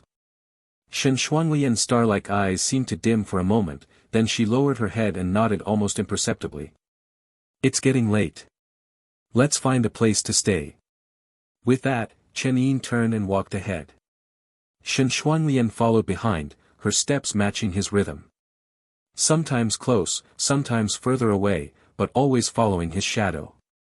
Quiet and unwavering. Chen Yin province was indeed much more desolate and impoverished than they had imagined. Shen Xuanlian had descended the mountain many times and traveled to various places. But honestly, she had never seen a place like Xianyun province. The streets were deserted, with barely any pedestrians throughout the day. The shops lining the streets were practically empty shells, their doors closed, gathering dust. The only things visible on the entire street were starving people, beggars, stray children, and dust swirling in the air. Beyond the city walls lay an endless expanse of barren desert. Shen Xuanlian, dressed in her elegant robes, stood out like a sore thumb in this desolate slum, her presence a stark contrast to the surrounding misery. I never imagined, she murmured to herself, that such an impoverished place existed on the continent. This world has never been a utopia, Chen Yin's calm voice replied. Heaven and earth are indifferent, treating all living beings as insignificant. What do cultivators care about the lives of mortals? No one pays attention to them. Shen Xuanlian looked at the suffering around her with a bewildered expression, then turned to glance at Chen Yin's profile. He seemed unfazed by the surrounding misery. His eyes remained calm and deep, as if he were oblivious to the scene before him. Or perhaps he was simply used to it. At that moment, Shen Xuanlian noticed a young girl sitting by a withered tree, her clothes dirty, her leg twisted at an unnatural angle. Her lips were parched, and her face was pale and lifeless. Shen Xuanlian hurried over and asked with concern, "Are you all right? I have some water here, if you're thirsty." Before she could finish her sentence, the little girl, as if mustering all her strength, snatched the water pouch and limped away. Shen Xuanlian stood there, frozen, unsure what to do. Although the little girl was trying her best to run, her limp made her progress slow. The distance was negligible for a cultivator. But Shen Xuanlian hesitated, unsure whether to chase after her. You might think it's okay to let her have the entire pouch of water, Chen Yin said softly, walking up beside her. But if I were you, I would retrieve it. Why? Because if you don't, she'll die. Chen Yin's tone was calm, but there was a certainty in his voice. Shen Xuanlian hesitated for a moment, then decided to follow the little girl discreetly. As expected, as soon as the little girl turned a corner, several figures emerged and violently tried to snatch the water pouch from her. The little girl clung to the pouch desperately, her knuckles turning white, refusing to let go. The men showed no mercy, kicking and punching her without hesitation. The next moment, a loud bang echoed through the air as the men were sent flying. Shen Xuanlian bit her lip, her face filled with sadness and disappointment as she watched the scene unfold. Do you understand now? Chen Yin said softly beside her. You thought you were being kind by offering her a drink, but she greedily tried to take the entire pouch. You might think it's just a pouch of water, but how could a disabled little girl possibly protect it? Naturally, someone stronger would come and take it from her. She won't let go. That water might be worth more than her life. And those men won't show her any mercy. Because that water is indeed worth more than her life. So if you hadn't intervened, she would have died. A look of sadness flashed across Shen Xuanlian's eyes. She whispered. Did my water kill her? Chen Yin was silent for a long time before shaking his head slowly. But she's still alive now, isn't she? With that, Chen Yin waved his hand, sending the men who had tried to steal the water pouch flying to the other side of the town. Then he walked up to the little girl and said seriously. Tell me if there's an inn nearby where we can stay. If you're telling the truth, you can have half of this water. The little girl clutched the water pouch protectively, her eyes wary. But under Chen Yin's intense gaze, she hesitated for a moment, then pointed a dirty finger in a certain direction. Chen Yin stood up and looked in the direction she had indicated. The little girl seized the opportunity and quickly gulped down the entire pouch of water in one go. Then, with a defiant, "What are you going to do about it?" expression, she placed the empty pouch on the ground. Chen Yin picked up the pouch nonchalantly, handed it to Shen Xuanlian, and said. See. Now, she's finished the water. Shen Xuanlian had watched the entire scene unfold, speechless. Is this the only way? She asked dejectedly, her eyes downcast. Not necessarily. Chen Yin's gaze drifted away. But this is the way she'll enjoy the water the most. Why? No reason. Chen Yin shook his head. Because that's how it was for me. Shen Xuanlian was speechless. Alright, don't overthink it. The direction she pointed to should have an inn. Chen Yin turned and took her hand. Let's go. Shen Xuanlian glanced back at the little girl reluctantly. The girl's eyes were still filled with hostility, but from the way she licked her lips, she seemed genuinely happy, as if she had gotten away with something. Shen Xuanlian fell silent for a moment, then followed Chen Yin. After they left, the little girl limped back to the tree and lay down, seemingly savoring the sweet taste of the water. But she didn't notice the dark figure that had appeared before her. The little girl rubbed her eyes, trying to make out the figure's face, but it was blurry, as if her vision was obscured. I have another pouch of water, the figure spoke, her voice cold and alluring. If you want it, reach out your hand. The little girl hesitated for a moment, then timidly extended her hand. She felt something cold and hard placed in her palm. It was a dagger. The water is in my hand. The figure whispered, if you want it, come and take it. The little girl's eyes darted around. The next moment, she lunged clumsily, stabbing the dagger into the dark figure before her. Thud. The sound of the blade piercing flesh was clear. Blood splattered onto the little girl's face. The girl was terrified, her grip on the dagger loosening. The cold voice rang out again, sharp and commanding. Hold it tight. Don't let go. The little girl quickly tightened her grip, her body trembling. The next moment, a pouch of water appeared beside her feet. The figure turned and walked away, as if she hadn't been stabbed, her voice calm and unwavering. Remember. Always hold on to that dagger. No one will save you again. Next time someone tries to steal your water, kill them. The little girl had indeed pointed them towards an inn. But the inn was even worse than they had expected. The innkeeper couldn't even provide food. Fortunately, Chen Yin and Shen Xuanlian were cultivators and wouldn't starve to death. So, Chen Yin simply requested 2 rooms and went upstairs. Only 2 rooms? What about Miss Luo Luo? She'll be in the second room. Chen Yin pointed to the adjacent room. Shen Xuanlian blinked, and a faint blush crept onto her cheeks. See, couldn't you have gotten me a separate room? Saving money. Chen Yin replied calmly, his expression unchanged. Shen Xuanlian. After entering their room, Chen Yin dusted off the furniture and collapsed onto the bed. Ah, what a long day. I'm exhausted. Finally, a place to rest. He crossed his legs and hummed contentedly. Shen Xuanlian stood awkwardly by the table, unsure whether to sit or stand. What's wrong? Tired of standing, senior sister? You can sit on my lap, you know. Shen Xuanlian, with her thin skin, couldn't handle his teasing and quickly changed the subject, turning her head slightly. Speaking of which, where's Miss Luo Luo? You said something to her on the way here, and she hasn't returned since. Ah, she's out looking for food.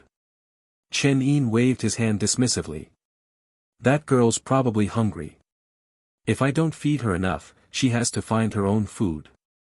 In reality, he had sent her to scout the location of the demonic sect's main altar. It was better to be prepared, considering it was their main base. Shen Xuanlian was lost in thought for a moment, then said softly, she's a cute little girl. Don't bully her too much. What kind of bullying are you referring to, senior sister? Shen Xuanlian fell silent. Seeing her hesitant expression, Chen Yin chuckled inwardly and said casually, I wonder if I'm bullying you, senior sister. If you weren't bullying me, you wouldn't have booked only 2 rooms. But you didn't object, did you?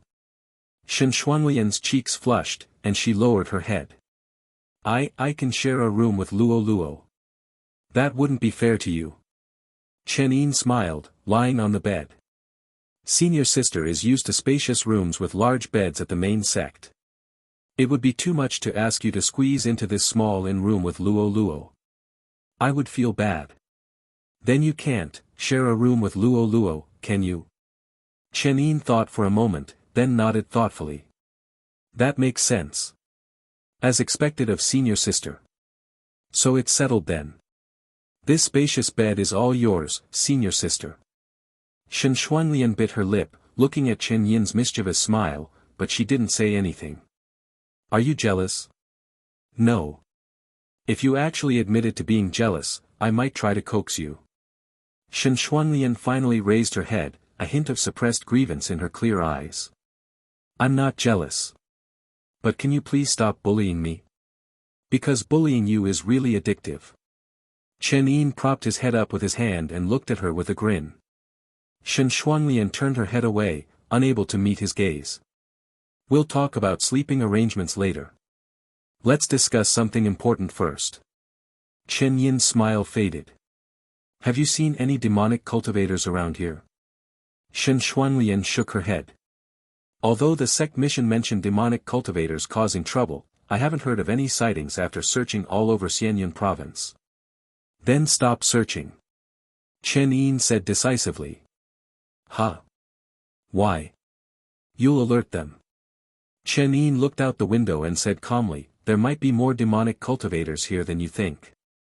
Your inquiries have probably already exposed you. How do you know? Shen Xuanlian was silent for a moment, then asked in return, I haven't asked yet. What are you doing in Xianyun province? Chen Yin thought for a long time before finally answering. Looking for someone. Looking for who? The Dean Mengwan fairy who fought you at the fairy conference. Shen Xuanlian froze, her voice hesitant. Why, are you looking for her? She might know something about Changli Palace. Chen Yin said seriously, I need to know everything. Is that why you saved her at the fairy conference? Shen Xuanlian reminded him, but she might be a demonic cultivator. I know. That's why I'm here. Chen Yin shrugged.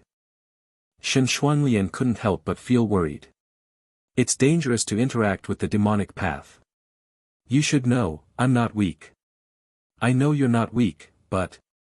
Shen Xuanlian didn't know how to say it. She couldn't imagine Chen Yin's reaction if he knew that the Yin Mengwan fairy was actually his junior sister. How heartbroken he would be. She opened her mouth to speak, but in the end, she couldn't bring herself to reveal the truth. She lowered her eyes sadly. It's okay. I can handle this myself. Chen Yin said softly, this place might not be safe. You should leave tomorrow. But dash. Before Shen Xuanlian could finish, Chen Yin interrupted her. The sect only asked you to eliminate demonic cultivators. Since you haven't found any, you should return. Don't complicate things. It's not good for you. Seeing his firm stance, Shen Xuanlian could only nod softly. Then, be careful. Don't worry. Chen Yin smiled reassuringly. I'm a coward who's afraid of death. If I encounter someone I can't beat, I'll run faster than anyone. Shen Xuanlian was still lost in thought, her expression distant. Alright, it's getting late. Chen Yin glanced out the window. No need to wait for Luo Luo. Get some rest, and head back to the sect tomorrow. Hearing this, Shen Xuanlian froze, then her face flushed with embarrassment. We were just healing each other's injuries, right? Chen Yin looked at her curiously. Yes, why? I am not injured anymore. Oh. Chen Yin sighed dramatically. It seems we won't be needing any healing tonight. In that case, senior sister, have a good rest. The other half of the bed is all yours. Don't worry, I'm a gentleman. I won't harass you.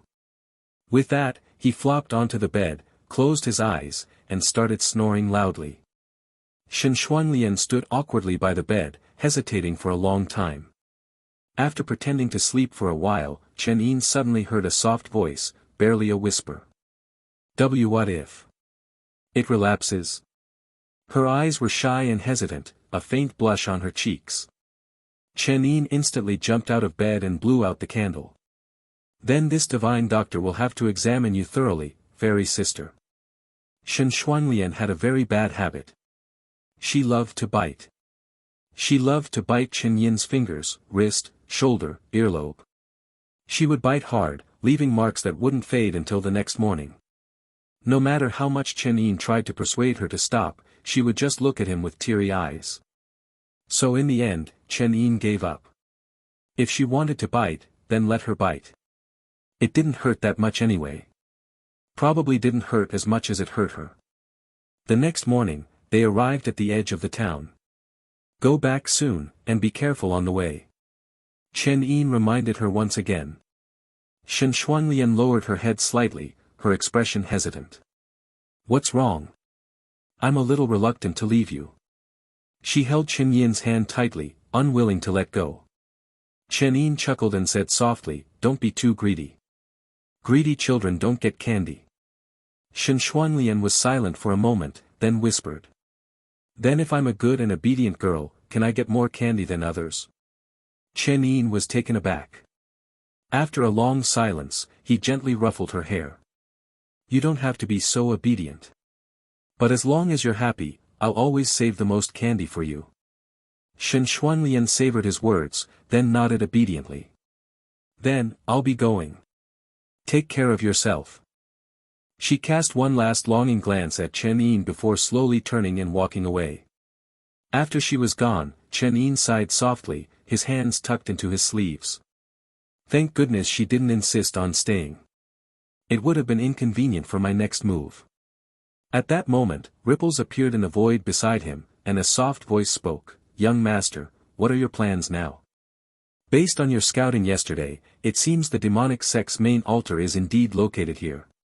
Chen Yin said slowly, I don't want to barge in and alert them. So there's only one option left. He took out the mask from his pocket. This time, as he put on the mask, his appearance and physique transformed subtly. Soon, his handsome face became ordinary and unremarkable. But it wasn't an unfamiliar face. It was the face of the demonic cultivator, Wang Wei, whom he had captured at the fairy conference. Let's go. Chen Yin's voice became slightly higher-pitched. Let's see what this demonic sect's main altar is all about. Not long after Chen Yin disappeared, the dark figure that had been following them reappeared. She looked in the two different directions that Chen Yin and Shen Xuanlian had taken, a hesitant expression on her face. According to the sect master's orders, that man is the culprit who instigated the chief disciple to investigate Changli Palace. It seems that killing him would complete the mission. She murmured to herself. Then, her figure flickered like a ghost, chasing after Chen Yin, and vanished in the blink of an eye. Shen Xuanlian hadn't walked far when she stopped again, her head lowered in silence. Are you just going to let him go like that? The system's voice echoed in her mind. Shen Xuanlian whispered, System, exchange for a stealth scroll. I knew it. The system chuckled softly and said, but are you sure? I'm detecting a plot warning. Which means that if you insist on following that man and continuing your investigation, it could lead to major changes in the plot. Shen Xuanlian simply asked, can you handle it? Me? Heh, don't worry about me. The system's voice was emotionless.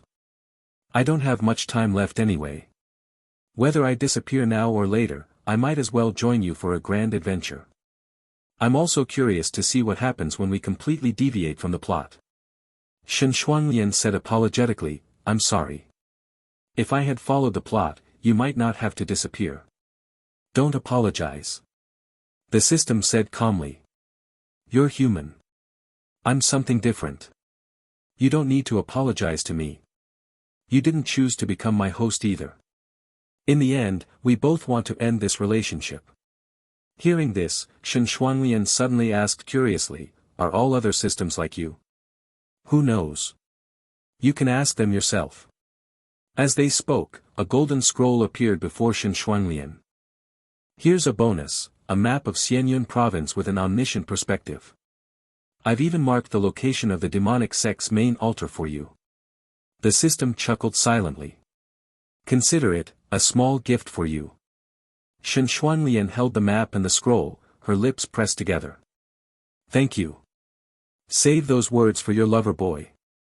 The system teased, if you don't hurry, your lover boy might already have turned the demonic sect's main altar upside down.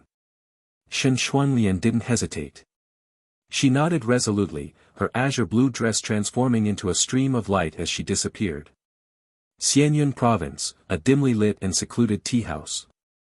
Yu Xiang, dressed in a simple green dress that highlighted her slender figure, held a teacup delicately in her hand, her lips sipping the fragrant tea. Across from her sat a man with a fawning expression, his face plastered with a subservient smile. This tea is decent. After a long silence, Yu Xiang finally spoke. If the holy maiden doesn't mind, we have over 100 other fine teas for you to sample. The man, dressed like a butler, said eagerly, if you wish to try them now, holy maiden, I'll have the servants prepare them. No need. Yu Xiang cut him off coldly. I'm going to see the Tao Master soon. I'll have tea when I return. Ah, yes, of course. Forgive my forgetfulness. The man continued to flatter her. It's a rare occasion for the holy maiden to return to the main altar. Naturally, you should report to the Tao Master first. I'll have the tea ready for you when you return. Yu Xiang didn't say anything more. She expertly concealed the disgust in her eyes and stood up, her dress swirling gracefully. Go about your business. Don't bother me. With that, she walked away, her figure disappearing down the long corridor. The man waited until Yu Xiang was gone before his forced smile faded. He sighed wearily. Sigh. This holy maiden is becoming increasingly difficult to please. I'm so unlucky. Not only do I have to serve tea and run errands, but I also have to rotate guard duty at the entrance later. It's exhausting. It's almost time. The man checked the time and started heading towards the main gate of the demonic sect's main altar. After switching shifts with another demonic cultivator, he began to yawn out of boredom. But the next moment, a mischievous voice rang out, "Hey, brother, wanna smoke some good stuff?" The man turned and saw a shifty-looking face grinning at him, offering a pipe. Special supply from the 10,000 Fragrance Pavilion, super strong. The man took the pipe curiously and looked at him. Who are you? I've never seen you before. Heh, of course you haven't, brother. I'm Wang Wei, from the Fragrant City branch. I'm here with our altar master to witness the grand nether ritual. Wang Wei from the Fragrant City branch. The man thought for a moment, recalling a disciple by that name. He couldn't help but be surprised. Does your branch have enough people to spare? You even have the luxury of sending a low-ranking disciple like you to attend the nether ritual? Ah, you have no idea, brother. Chen Yin complained, feigning a rough demeanor. After that huge incident at the fairy conference, the entire Fragrant City is under lockdown. Our altar master figured that since it's inconvenient to operate there and there's a risk of exposure, he might as well bring us all to Xianyun province. We can witness the nether ritual and lay low at the same time. I see. The man nodded understandingly. Well, in that case, I'm Zhao Han, a second-class disciple of the main altar. Since you're free these days, you can follow me around and help out with some tasks. If you perform well, I'll put in a good word for you with your altar master. Maybe you can even get promoted to a second-class disciple at your branch. Great. Whatever you say, boss. Chen Yin rubbed his hands together eagerly and followed Zhao Han with a grin. Zhao Han was also pleased. He had just tricked a naive disciple from a branch into doing his chores for him. The next few days were going to be much more comfortable. So, boss, what are we doing now? Guarding the gate. Oh. Guarding the gate was even more boring than he had imagined. Xianyun province was a desolate wasteland, and the demonic sect's main altar was located in a remote and secluded area.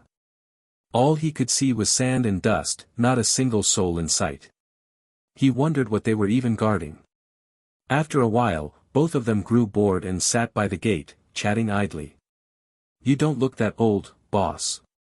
You became a second-class disciple of the main altar at such a young age. Ah, just lucky. I made a small contribution a while back and got promoted. You're amazing, boss. What do you usually do at the main altar? Is it the same as our branch? Probably similar. We go on missions when there are any, and when there aren't, we serve tea and run errands for our superiors. It's probably not as comfortable as your branch. Zhao Han sighed. You guys in Fragrant City have it good. It's prosperous and there are plenty of opportunities. You can even have fun in the city when you're free. Here at the main altar, we're stuck in this wasteland. What fun could there possibly be? Don't say that, boss. The main altar is definitely better than the branches. Chen Yin continued to probe for information. You mean cultivation techniques? Well, that depends on your talent. Zhao Han puffed on the pipe Chen Yin had given him, his face etched with a world-weary expression. Although only main altar cultivators can learn the orthodox demonic arts, it ultimately comes down to your talent. I have a friend who's very talented. He was promoted to first-class disciple after only a short time cultivating. He gets to eat and drink with the altar master and elders every day, living the good life. I'm not so lucky. I reached the entering gate realm and haven't made any progress since. Chen Yin flattered him with a smile, don't say that, boss. With a little more effort, you'll definitely become a favorite of the elders. As they chatted, Chen Yin gained a general understanding of the demonic sex structure. The demonic path was divided into the main altar and branch altars. Each altar had members ranked from first class to third class, with a relatively small number of members overall. Above the disciples were the elders and the altar master, who was usually an elder-level figure. At the very top was the current Tao master of the demonic path. The Holy Maiden seemed to hold a unique and exalted position within the demonic path, free from the commands of anyone, even the Tao master. Their conversation eventually came to an end. As their shift was about to end, Zhao Han waited for their replacements to arrive, then beckoned Chen Yin to follow him inside the main altar. The interior of the demonic sect's main altar was located underground. It was far larger and more complex than he had imagined, with a labyrinthine network of tunnels resembling a giant spiderweb. Chen Yin followed Zhao Han for a while, then couldn't help but ask, Boss, where are we going? The Holy Maiden has been meeting with the Tao Master for a while. She should be back soon. Zhao Han stroked his mustache. This Holy Maiden has no other hobbies besides drinking tea. Every time she comes, she demands the best tea from our reserves, and she's incredibly picky.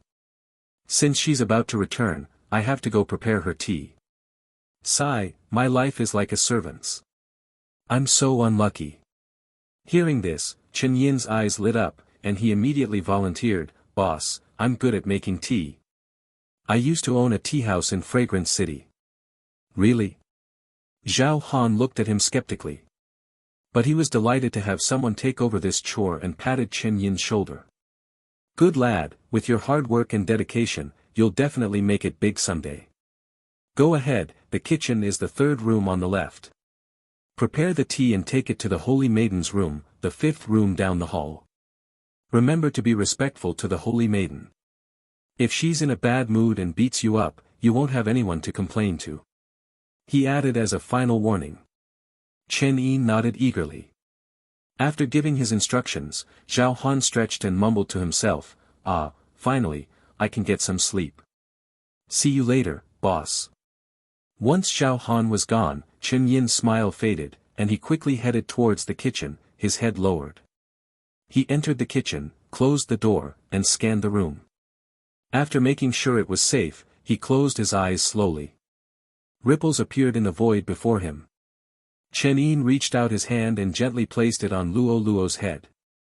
Don't worry, he said calmly. I know. Luo Luo lowered her head, her entire body trembling slightly as she suppressed her emotions. Her red-rimmed eyes were filled with tears, her lips bitten tightly, her ears and tail drooping dejectedly.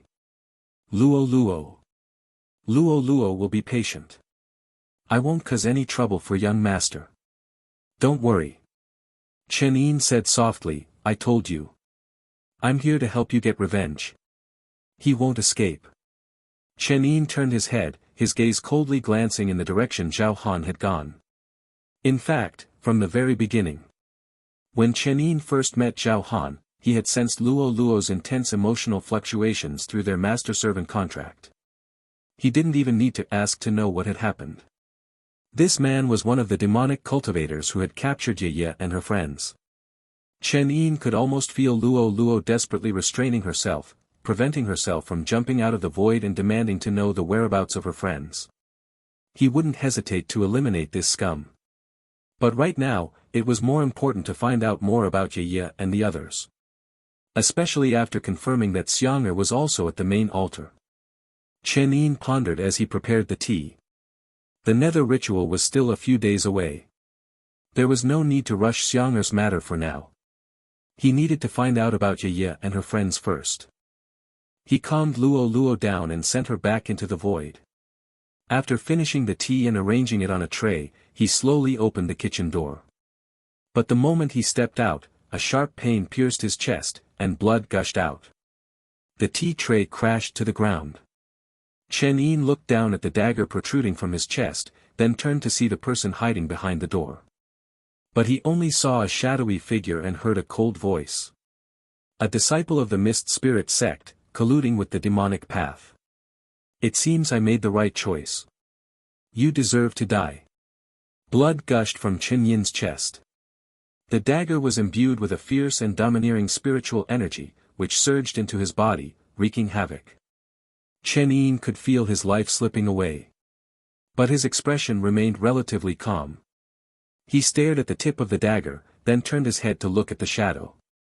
After a long silence, he finally managed to utter a single sentence. Who the hell are you? It doesn't matter who I am. All you need to know is that you deserve to die. But I don't even know you. Chen Yin's face contorted in frustration. He finally squeezed out another sentence. Is the demonic sect's main altar this free these days? The less you talk, the less you'll suffer. The cold, alluring voice said arrogantly, just die peacefully. With that, she pulled out the dagger and turned to leave gracefully. But after taking a couple of steps, she suddenly realized something and turned back. She saw that Chen Yin was not only alive but also looking at her blood-stained clothes with a troubled and regretful expression, sighing softly. You're not dead. The shadow hesitated for a moment, then lunged again with lightning speed, her dagger aiming straight for Chen Yin's lower dantian. Thud. The sound of the blade piercing flesh was unmistakable. Blood gushed out once more. They remained frozen in this position for a moment. The shadow looked up, her eyes meeting Chen Yin's. Why aren't you dead yet? You're asking me. The shadow's beautiful eyes narrowed, and her grip on the dagger tightened. She pulled it out and plunged it back in. Again and again. As his clothes were reduced to shreds, Chen Yin finally sighed. Seriously, if you want to practice your butchering skills, can't you find a butcher shop? Why use a living person as your target? What if you hurt the flowers and grass? And can't you at least stab me with some artistry? Look at this bloody mess, it's too gruesome to even describe. Even mosaic censorship wouldn't be enough. The shadow seemed to have lost her patience. She withdrew the dagger, channeled her spiritual energy, and in the next moment, the dagger shot towards Chen Yin's forehead like a roaring dragon. But this time, the dagger didn't penetrate. It was caught firmly between two fingers, unmoving. What the hell? Are you addicted to stabbing me? Chen Yin glared at her. Enough is enough. Do you really think I have no temper? This is impossible. The shadow exclaimed in disbelief. How are you still alive? Are you a chosen one too? Chosen one? Chen Yin blinked. What's a chosen one? They stared at each other in a stalemate. System, the shadow asked urgently in her mind. What's going on? Isn't he a chosen one? No. The system replied, equally confused. What's happening? This person hasn't appeared in the plot records. I've never encountered this situation before. What should we do? How about, we run? The shadow tried to pull out the dagger, but it remained firmly in Chen Yin's grasp. She gritted her teeth, threw the dagger aside, and turned to flee. But before she could take 2 steps, Chen Yin's playful voice rang out behind her. Hey, hey, hey, where are you going? Hit and run, huh? As she took another step, a sharp pain shot through her meridians, making her gasp and collapse to the ground. What? What's happening? The shadow looked inward in panic, seeing her meridians sealed by an unknown sword energy. System, unlock them, quickly. I can't. The system cursed. Damn it, what's with this guy? Why can't I even interfere with my system powers? Meanwhile, Chen Yin sauntered over, his clothes shredded at the chest, but his wounds had already healed inexplicably. Stabbing someone without a word and then running away. Nice try. And what's with this thing covering your face? Let me see, it's fine. He reached out and ripped off the mask from her face. Beneath it was a beautiful woman with cold, alluring features. Her eyes were filled with anger and a hint of murderous intent. Her entire face was as cold as frost, yet there was an air of arrogance and aloofness about her. Her skin was pale, almost sickly, as if she had never been exposed to sunlight. Her body was slender and agile, with a graceful and elegant aura. She was undoubtedly a rare beauty.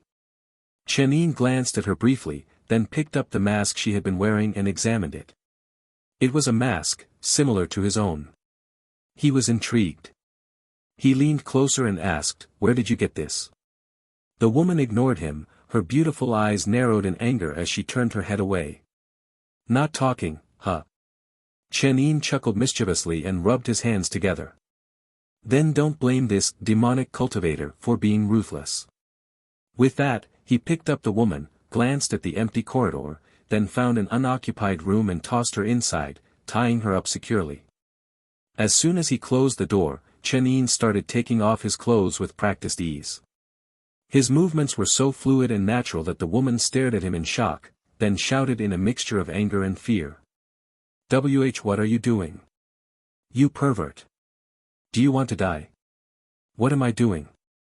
Chen Yin grinned mischievously and approached her. Of course, I'm changing my clothes. The woman was taken aback. But you're the one who ruined my clothes. Chen Yin held up his shredded robe and said with a frustrated sigh, I didn't bring many clothes with me. I finally found one I liked, and you destroyed it. If I didn't have more important things to do, I'd tear your clothes to shreds too. The woman glared at him furiously, as if she wanted to devour him alive. After grabbing a random demonic cultivator's robe, Chen Yin changed back into his usual attire and said softly, just wait here. I'll be back soon, understand?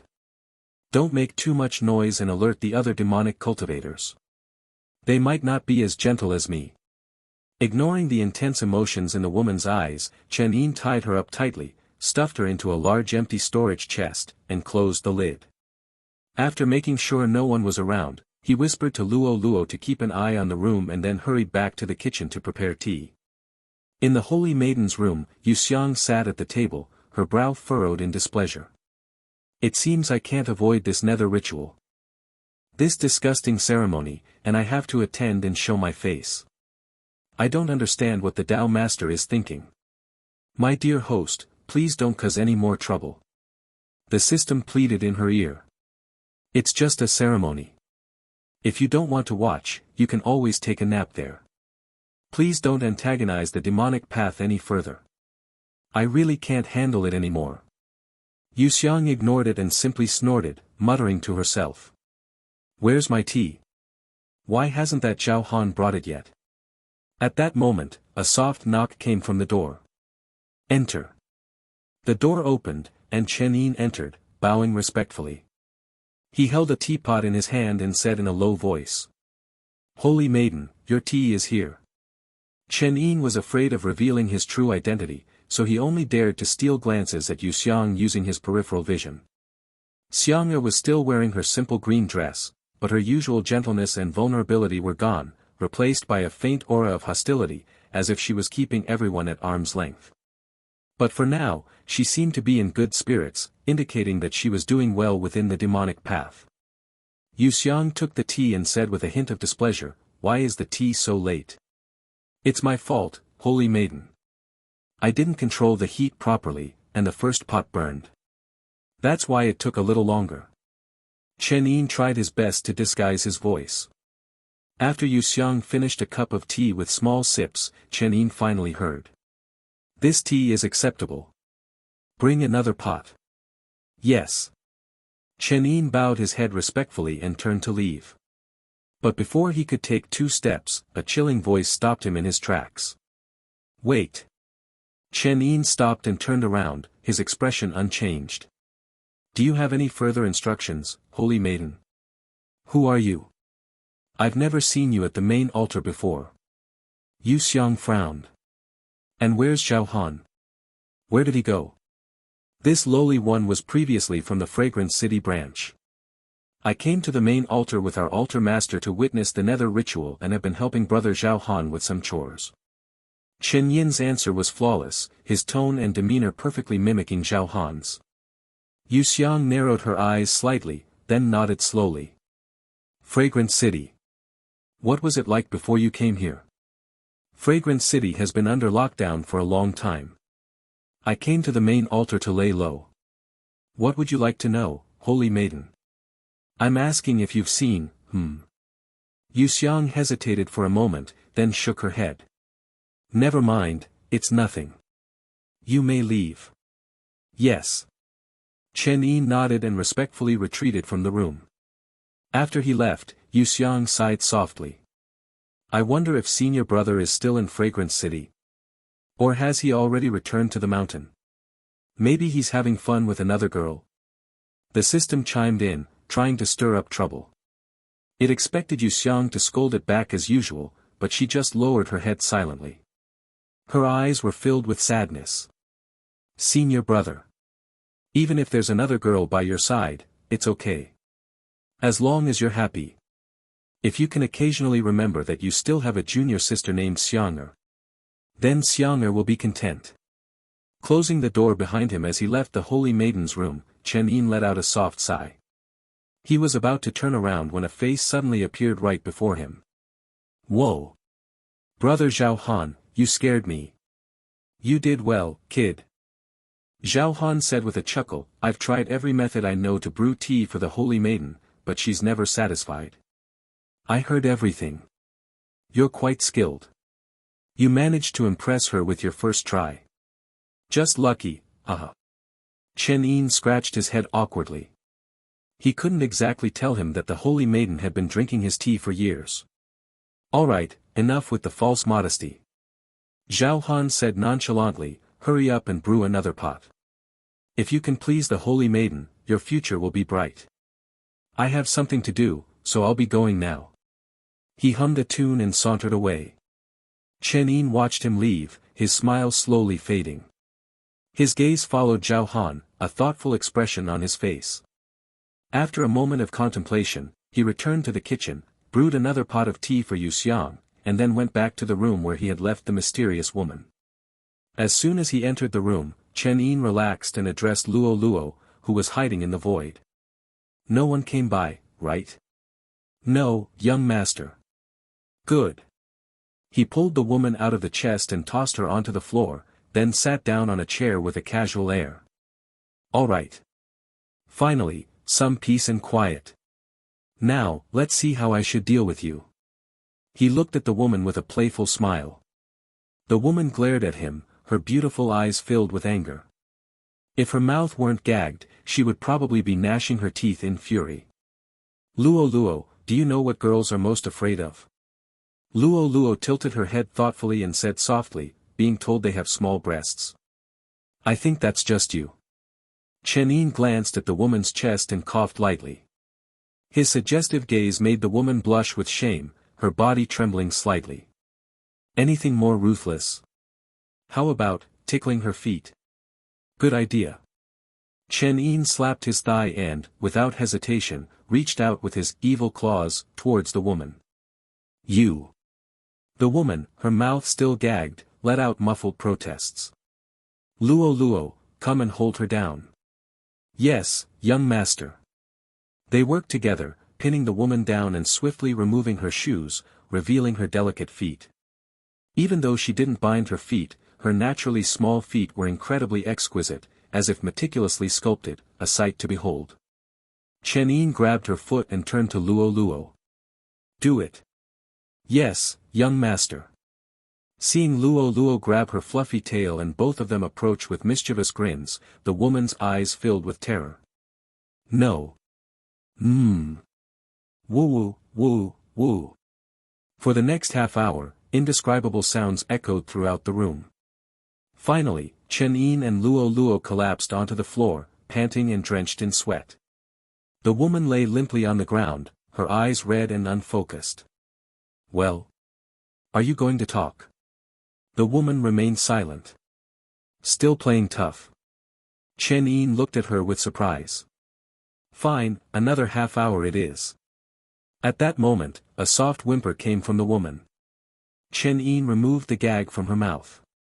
The woman's voice was calm, though her body trembled as she stared at Chen Yin with a steely gaze.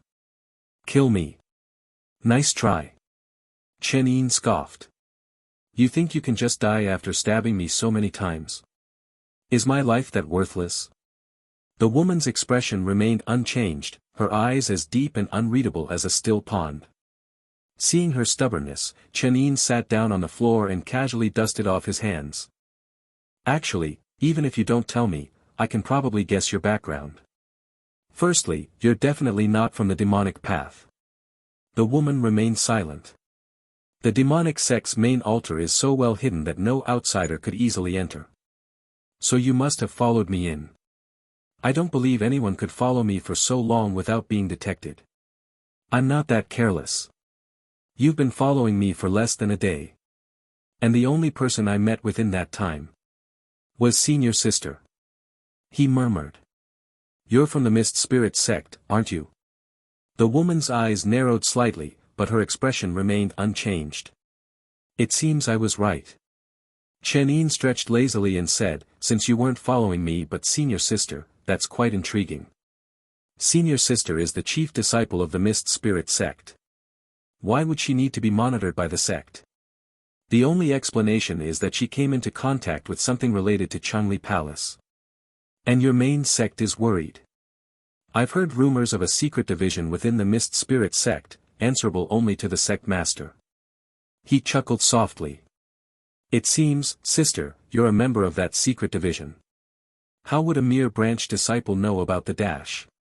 The woman stopped mid-sentence, realizing her slip-up, and quickly closed her mouth. I told you, it's just a rumor. Chen Yin laughed awkwardly, glossing over it. He had actually heard about the secret division during his 5 years at the main sect in his previous life. The secret division's existence was highly confidential.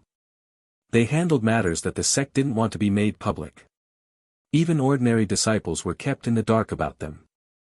Among ordinary disciples, the secret division was like an urban legend.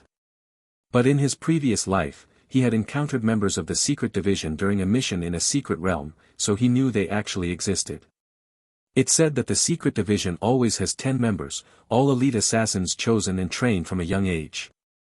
They're only replaced when one of them dies. May I ask for your name, miss? The woman snorted and turned her head away. Still not talking, huh? Chen Yin sighed. Then let me ask a different question. Do you know someone named Chen? This time, the woman's expression finally changed upon hearing the name. How do you know that name? A flicker of panic appeared in her eyes. Oh, what a lucky coincidence. Chen Yin smiled. It seems you and Chen are quite close. Tell me what I want to know, and I'll tell you what I know about Chen. He said in an unquestionable tone. Hesitation appeared in the woman's eyes for the first time, as if she was seriously considering his offer. After a long silence, she finally spoke. I'll only answer 3 questions. 10. Chen Yin said calmly. You. The woman glared at him, her teeth gritted. 5 at most, and I won't reveal any sect secrets. Please understand the situation. I'm not negotiating with you. The woman lowered her head in humiliation. After a long silence, she finally said. 10 it is. Deal. Chen Yin agreed readily. First question, what's your name? Chen Yin. Her eyes were downcast as she spoke after a long pause. Chen Yin. Chen Yin blinked and asked. Second question, what's your mission this time? To eliminate anyone who gets too close to the sect's chief disciple. Chen Yin frowned slightly.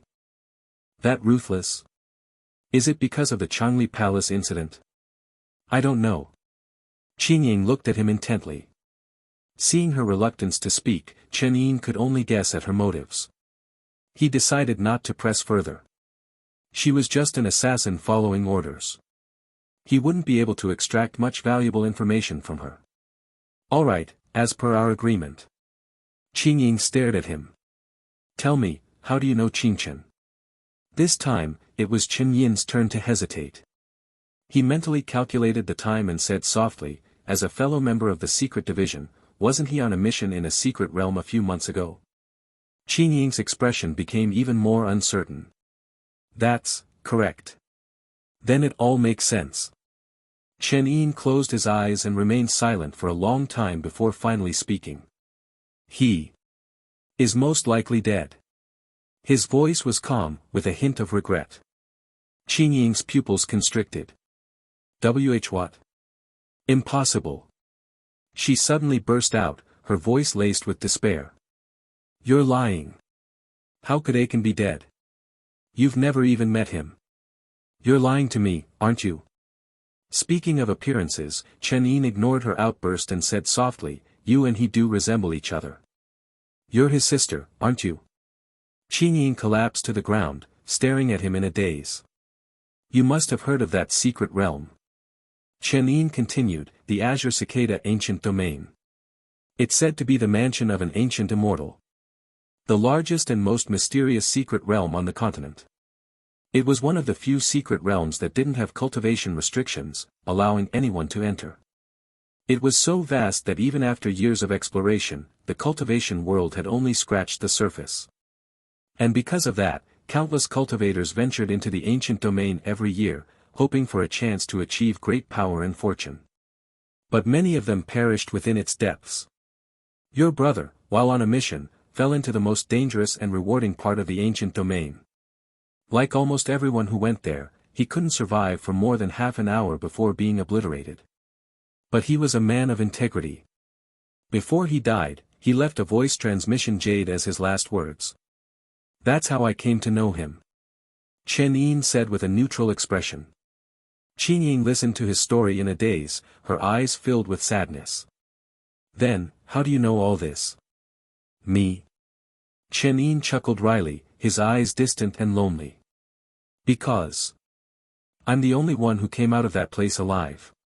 Chen Yin didn't want to dwell on those memories.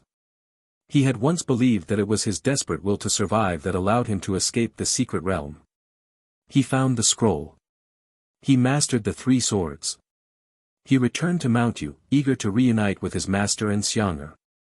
However, his strongest desire to live and his weakest desire to live were separated by a single day. When he returned to the main sect, his intense desire to survive crumbled. He suddenly didn't know why he had fought so hard to escape the secret realm. All his efforts had only resulted in 2 cold corpses. If I could, I wish I had never gone to that place. He murmured as if talking to himself. If I had stayed on Mountu, it would have been better. Seeing his downcast mood, Luo snuggled closer to him, rubbing her head against his arm. Chen Yin sat on the floor, her gaze vacant for a long time, before she finally shook her head. I don't believe you. That's just your side of the story. Aiken only went to the Azure Cicada Ancient Domain a few months ago. If you were there, how could you be here now? You're lying to me. Chen Yin stared at him intently. Chen Yin shrugged. Believe what you want. But I will be going back to the Azure Cicada Ancient Domain eventually. If you're interested, you can come with me. Your brother's last words on the jade pendant were filled with thoughts of you. He looked at her seriously. Chen Yin froze, then closed her eyes slowly. But for now, we have more pressing matters. Chen Yin resumed his casual demeanor and sat back down on the chair. What are you going to do? Just stay tied up like this? Chen Yin hesitated for a long time, then finally said. You're not a demonic cultivator. Of course not. You know who I am. Chen Yin said proudly, I'm the most handsome man in the cultivation world, the #1 canon of Mountu, a master of nothing but flirting and causing trouble, Chen Yin at your service. If you had any sense, you would know that a true demonic cultivator wouldn't bother wearing a mask and disguising themselves to infiltrate the main altar. Chen Yin remained silent for a while, then said slowly, "All right. I can temporarily suspend the sect master's orders and not kill you. But you must take me to the Azure Cicada ancient domain to find my brother." Her cold, beautiful eyes stared at Chen Yin intently. Chen Yin pondered for a moment, then nodded slowly. "Okay." With a soft snap, the ropes binding Chen Yin untied themselves. Chen Yin said casually, "Just in case, I've left a trace of sword energy near your foundation. If you try anything funny, I can detonate it and send you on your way." Chen Yin simply rubbed her sore wrists and snorted. "You're quite cautious." "Well, I'm a coward who's afraid of death. I always feel safer with a few tricks up my sleeve." Chen Yin grinned. "You would do the same, wouldn't you?" Chen Yin didn't answer, tacitly agreeing. "What now?" She turned to Chen Yin. "What are you doing at the demonic sect's main altar?" "Many things. It's a long story." Chen Yin thought for a moment, then said softly, "As a member of the secret division, you must be very good at stealth, right? Work with Luo and map out the entire demonic sect's main altar. We need to know the layout to formulate our next plan." He wasn't worried about Chen Yin harming Luo. With the master-servant contract, he would instantly know if Luo was in any danger, and that would be enough for him to detonate the sword energy he had left in Chen Yin's body. Remember, this is the demonic sect's main altar. There might be many powerful elders here. Chen Yin warned, "Be careful. Your only objective is to scout the terrain. Don't expose yourselves." Chen Yin was used to following orders and simply nodded silently. Luo, however, looked downcast, her ears drooping. "Don't worry." A large, warm hand rested on her head, and Chen Yin said softly, "If there's any news about Ye and your friends being alive, I'll definitely rescue them. You just need to control yourself and don't be impulsive." Luo fidgeted with her fingers for a while before nodding obediently. "All right, let's get to work." Zhao Han was having a good day. He had been feeling quite miserable for the past 2 days, having to wait on the holy maiden hand and foot like a servant, serving her tea and fulfilling her every whim. But as if the heavens had taken pity on him, they sent him Chen Yin, an obedient, capable, and seemingly naive subordinate. Now, he didn't have to do anything. The foolish kid handled everything. He could finally slack off openly and sleep in. After lunch, he was strolling through the tunnels of the main altar when he bumped into Chen Yin coming out of the kitchen. He immediately went up to him. "Yo, still working hard so late at night?" Chen Yin seemed a bit embarrassed. He hid his hands behind his back and chuckled awkwardly. "You're still awake, boss." "Ha, it's still early. Why would I be asleep?" He pointed at something behind Chen Yin. "What's that you're hiding?" Chen Yin reluctantly revealed a wine jar. "Sorry, boss. I couldn't resist. I saw some good wine in the kitchen," he said with a guilty expression. "Ah, it's no big deal, go ahead and drink." Zhao Han said nonchalantly, "Didn't know you were a fellow wine lover. You and I have the same taste. Come on, let's go to my room and have a good chat over some drinks." Chen Yin followed Zhao Han obediently, a glint of cunning flashing in his eyes. 2 hours later. "That damn holy maiden, who does she think she is?" Empty wine jars were scattered across the floor, and the air reeked of alcohol. Zhao Han, completely drunk, pointed at the ceiling and slurred, "Just because she has the right physique and can cultivate demonic arts rapidly, she gets to be treated like royalty without lifting a finger. Why? Why? Why couldn't I, old Zhao, have that kind of luck?" Chen Yin poured him another drink, a flattering smile on his face. "Come on, boss, don't say that. Life is full of disappointments. Maybe the holy maiden has had her share of bad luck too. And maybe you've had your share of good luck. That's true." Zhao Han burped and chuckled. "When I, old Zhao, am lucky, everyone envies me, haha. Here it comes." Chen Yin thought to himself. Right, Brother Zhao, you mentioned before that you became a second-class disciple because of a stroke of luck. Chen Yin asked as he poured the wine, can you tell me more about it? Maybe some of your good fortune will rub off on me. Then let me tell you about the significance of this second-class merit. As soon as he started talking about it, Zhao Han became incredibly excited, his greasy face flushed red.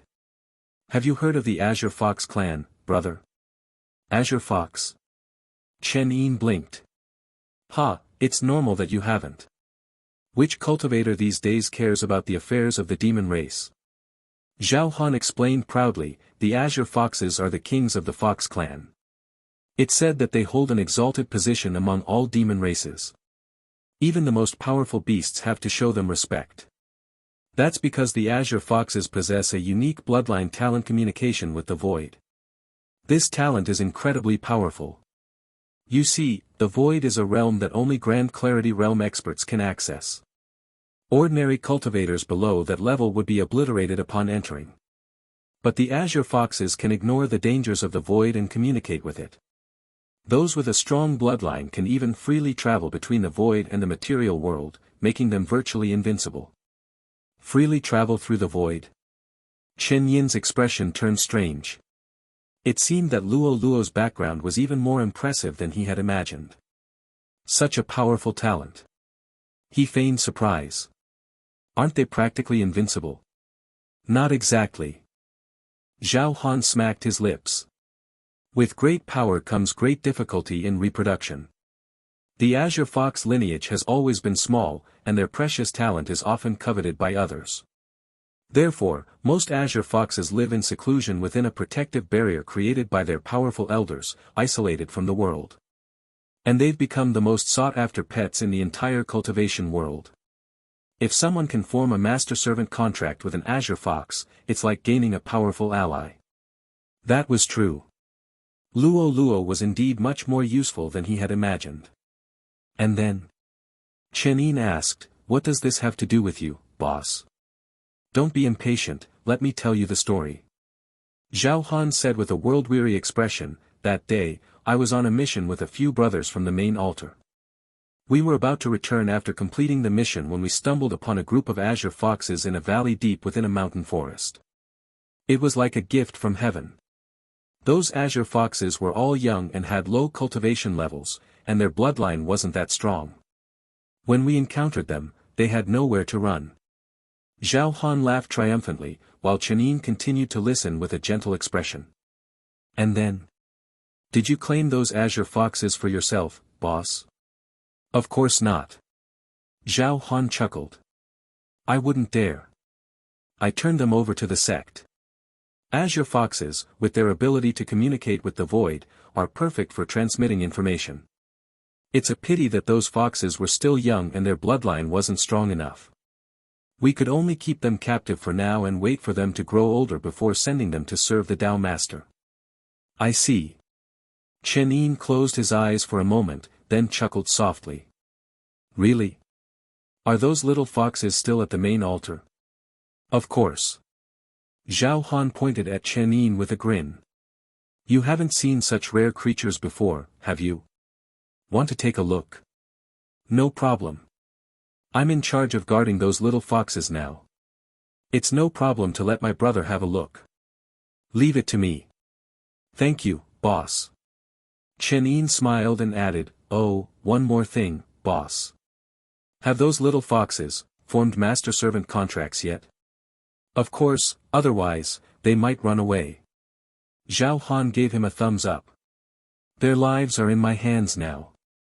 So, you're the one who formed the contract. That makes things easier.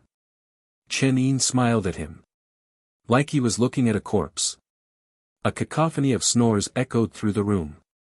Zhao Han was slumped over the table, dead drunk. Chen Yin glanced at him indifferently, then quietly slipped out of the room. After navigating through a maze of winding corridors, he arrived at a hidden room and knocked 3 times. The door slowly creaked open. Young master. How did it go? Chen Yin entered the room and asked softly, did you manage to map out the general layout? Yes. Chen Yin unfurled a scroll. Although crudely drawn, it clearly depicted the layout of the entire main altar. This place is truly massive. The tunnels are incredibly complex. It took me a long time to complete this map. And these are the most heavily guarded areas.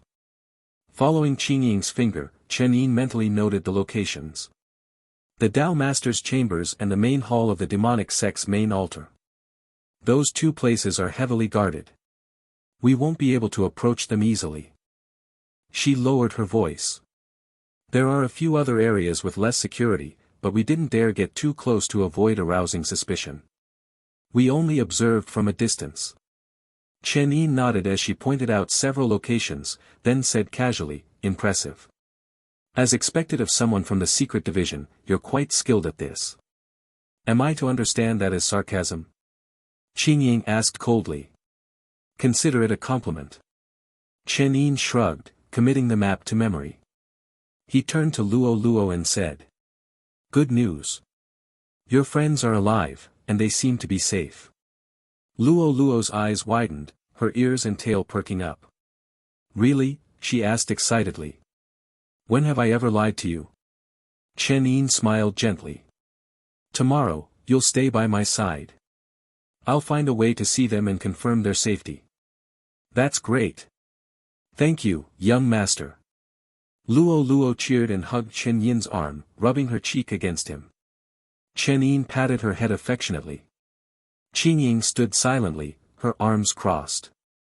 All right, let's get some rest for now. Chen Yin said softly, I've heard that the demonic sect's main altar is also sparsely populated, with most of the rooms unoccupied. We can stay in any empty room we find. Let's use this empty room for now. Luo Luo didn't object, but Chen Ying stared at him intently and said, What about me? If you don't want to sleep with us, find yourself an empty room. Chen Yin said nonchalantly, there are plenty of them. Just be careful not to be discovered by any passing demonic cultivators. But I doubt you'll be able to sleep peacefully that way. Don't worry about me. Chen Ying said coldly. Those of us in this line of work are used to sleeping like this. I'll be next door if you need anything. With that, she turned and left the room without another word. Chen Yin watched her leave, a scoff escaping his lips. What an arrogant woman. To be honest, if he didn't want to avoid unnecessary trouble, he would have loved to pin this arrogant and aloof woman down and spank her hard. Her defiant and resentful gaze was incredibly alluring, stirring a primal desire for dominance within him. But then he realized how twisted that thought was and quickly dismissed it. After making the bed, Chen Yin lay down and stared at the ceiling. Luo Luo curled up beside him, her tail swaying gently. Luo Luo, Chen Yin suddenly spoke. Have you ever hated me? Luo Luo's ears perked up curiously. Hate? Why would I hate young master? Because, when I think about it, what I did was no different from those demonic cultivators. Chen Yin said slowly, we both forced you into a contract and used you for our own purposes. Don't you resent me? Luo Luo bit her finger, tilted her head thoughtfully, then shook her head. No, I don't hate you. Because young master is good to me. You never force me to do anything, and you buy me lots of delicious food. Chen Yin couldn't help but chuckle at her answer.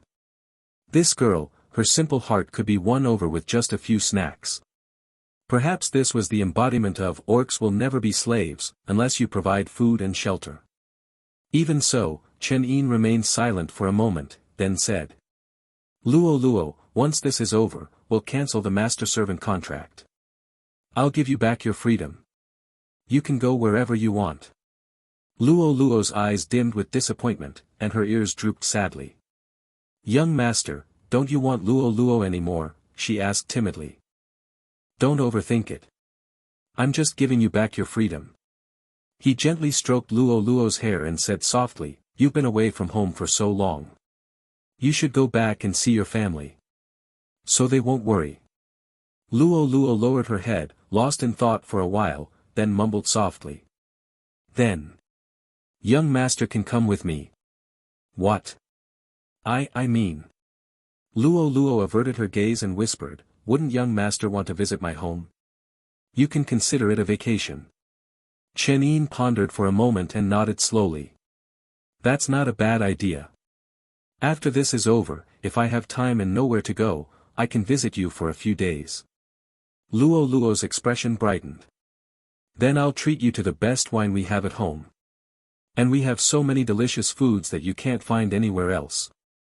I'll let you eat your fill. You only think about food.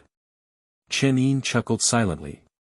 Be careful, one day you might actually eat me out of house and home, and I'll have to abandon you on the streets. No, you won't. Young master is the best to me, you wouldn't be so heartless. Luo grinned, revealing her adorable fangs. Chen Yin gently stroked her fur, feeling a warmth in his heart. Actually, if Luo had shown even a hint of hesitation or resistance, he would have readily released her from the contract and given her back her freedom. He always felt a twinge of guilt for using such a naive and innocent little fox. But seeing that Luo seemed to be enjoying herself and didn't mind the arrangement, he decided to let things be. He would definitely miss her if he let her go now. Young master, Luo can't sleep. Can you tell me another story? Another bedtime story? Chen Yin cleared his throat and began, once upon a time, there was an innkeeper. The candlelight flickered and died. Soon, soft and even breathing sounds filled the air, coming from Luo, nestled against Chen Yin's chest. The next day, as the sun rose high in the sky, Zhao Han finally woke up with a pounding headache. He rubbed his temples and slowly opened the door. As he stepped out, he was greeted by Chen Yin, holding a tray of tea. Yo, you're awake, brother Zhao. I just finished making you some hangover tea. Zhao Han sat down at the table, his head still fuzzy, and watched as Chen Yin poured him a cup of tea. He said with satisfaction, good job, kid. You're learning fast. Hee. Chen Yin smiled sheepishly, then asked tentatively, about what you promised last night, brother Zhao. Oh, you mean seeing those little foxes? Zhao Han slapped his forehead. I drank too much and almost forgot. It just so happens that it's time to feed them. Grab some leftovers from the kitchen and come with me. Chen Yin followed him obediently, his smile fading the moment they were out of sight. There were indeed plenty of leftovers in the kitchen, usually cleared out in the morning. Under Zhao Han's instructions, Chen Yin picked a few decent-looking dishes and followed him deeper into the main altar. After walking for about 15 minutes, they arrived at a hidden prison cell. Here we are. Zhao Han casually unlocked the cell door. If you're interested, you can go down and feed them. Chen Yin forced a smile, carrying the tray of food as he slowly descended the long staircase. The prison was even worse than he had imagined. There was no light, and the air was thick with a suffocating stench of dampness and decay. Chen Yin reached the bottom of the stairs and finally saw who he was looking for. Behind the dilapidated door, several emaciated young fox girls huddled in the shadows. They were dressed in tattered clothes, their bodies skeletal, as if they were nothing but skin and bones. Their fur was dull and dirty, clearly unwashed for a long time. Their lips were parched, their eyes lifeless, and their wrists and ankles, bound by chains, revealed protruding bones. Even Chen Yin couldn't help but gasp at the sight. Yeah. A cry of anguish rang out beside him. Luo, her eyes red-rimmed, rushed towards the fox girls. Luo. The fox girls, who had been unresponsive to Chen Yin's arrival, slowly lifted their heads upon hearing Luo's voice. A flicker of light returned to their eyes. Is it really you? You weren't captured by them too. No. Woo, I'm here to save you. Luo held the hand of the weakest-looking fox girl, tears streaming down her face. I'm sorry. I'm so sorry. I didn't have the courage to save you back then. I could only watch as they took you away. Seeing Luo's heartbroken sobs, the fox girls finally came to their senses. They huddled together, tears of joy and relief streaming down their faces. Luo, seeing you again is like a dream. I thought we would be trapped in this prison forever. Chen Yin stood silently, watching their emotional reunion without a word. After a long while, Luo's sobs subsided. She wiped her tears and turned to Chen Yin, her expression serious. Young master.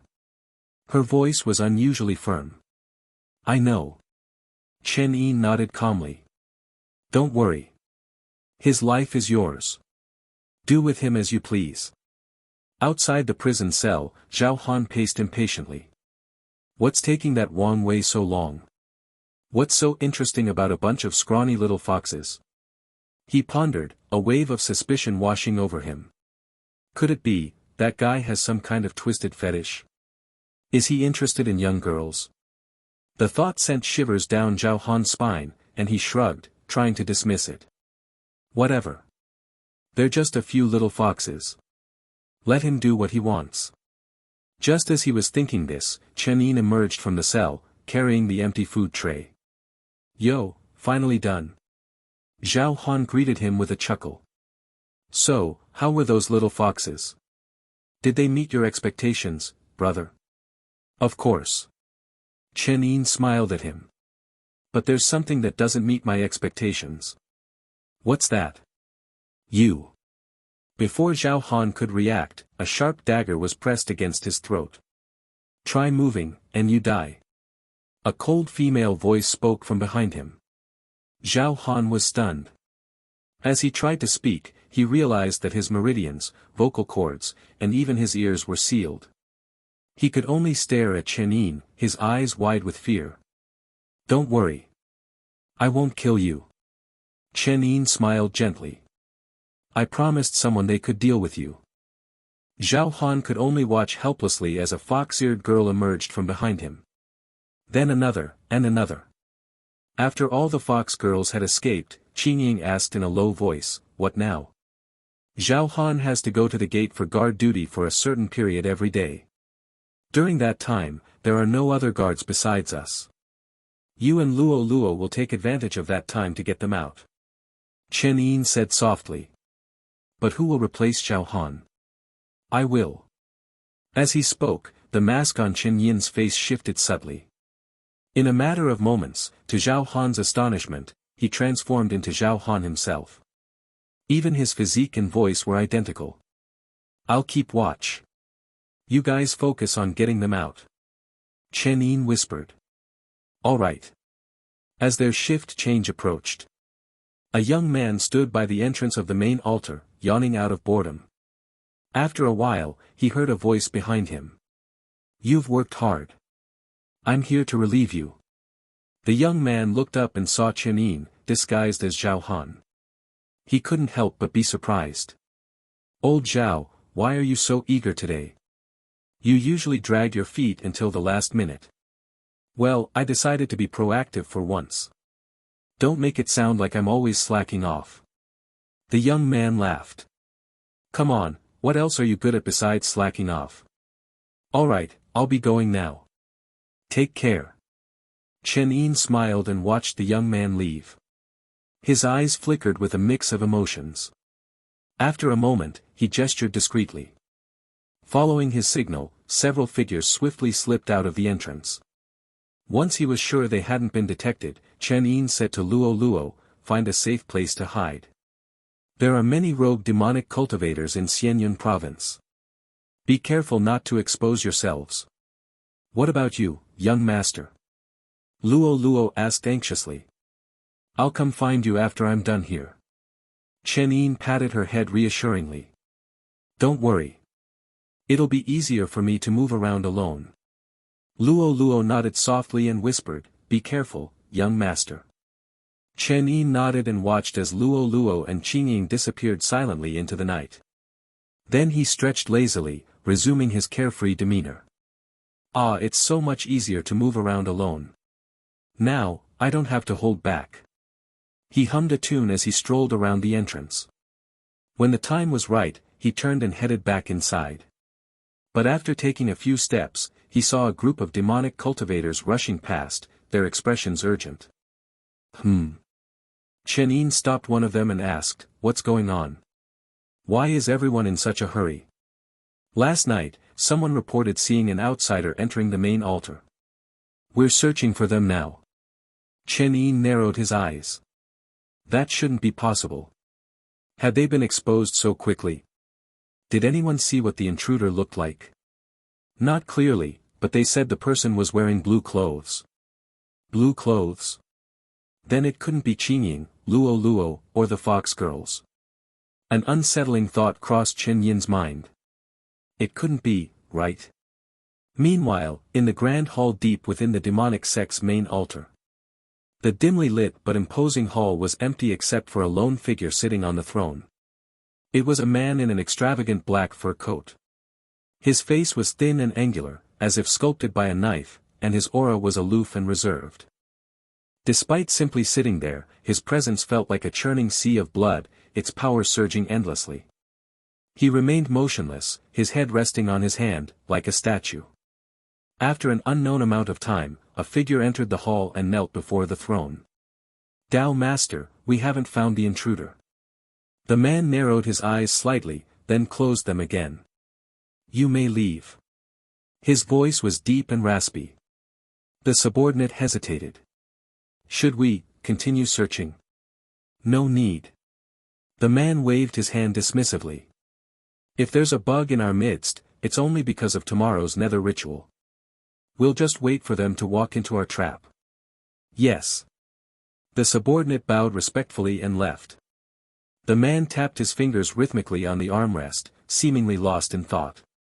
After a while, he finally said, "Summon the Holy Maiden." Not long after, Yu Xiang, dressed in a simple white robe, entered the hall. She looked at the man and simply said, "Tao Master." Although her address was respectful, her tone lacked any deference. "Are you prepared for tomorrow's nether ritual?" the man asked calmly. "What's there to prepare?" Yu Xiang snorted disdainfully. "Don't I just have to sit there and watch?" Hee. "You are the holy maiden of our demonic path. With such a dismissive attitude, what will the other disciples think?" The man wasn't offended, his voice remaining calm and steady. "The nether ritual is a grand event that occurs only once every 100 years. As the holy maiden, you should set an example for the other disciples." Yu Xiang simply turned her head away with a dismissive humph, saying nothing. The man pondered for a moment, then asked, "Have you encountered any bottlenecks in your cultivation recently?" "Don't worry about it. My cultivation is progressing smoothly." Her voice was cold and distant, making it difficult to continue the conversation. "That's good." The man stood up slowly, walked to the edge of the platform, and said in a clear voice, "I allowed you to become the holy maiden of our demonic path, bestowing upon you vast resources and power, even granting you freedom without interference. All I ask in return is that you embody the hope for the revival of the demonic path. If you can cultivate the quenching nether mantra to its peak, then no one in the cultivation world will be able to stop you. As long as you promise to revive the glory of our demonic path as the demonic sovereign of all ages, you will have complete freedom in all other matters. Don't forget our agreement." The man's tone was calm. Yu Xiang turned her head away, her voice stiff. "Don't worry. You say this every day, I'm already sick of hearing it." "Of course I won't forget." The man nodded slowly, his eyes scanning the decorated hall. A smile suddenly appeared on his lips. "Do you know who we're offering sacrifices to in this nether ritual?" Yu Xiang shook her head. She had no interest in the demonic path's affairs and wouldn't bother learning about them. "The first demonic sovereign of all ages." The man said slowly, "He once divided the cultivation world with the renowned primordial immortal, bringing the demonic path to its peak. But in the end, he met a rather melancholic end. It's quite a shame." Yu Xiang frowned, unsure of his intentions.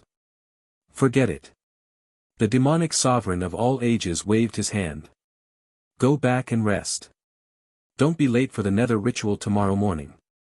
"Understood." Yu Xiang pouted and slowly backed out of the hall. The hall returned to its usual darkness and silence. The man sat back on his throne, his expression calm and composed. He wondered if that little bug would add some excitement to tomorrow's nether ritual. A sly smile appeared on his lips.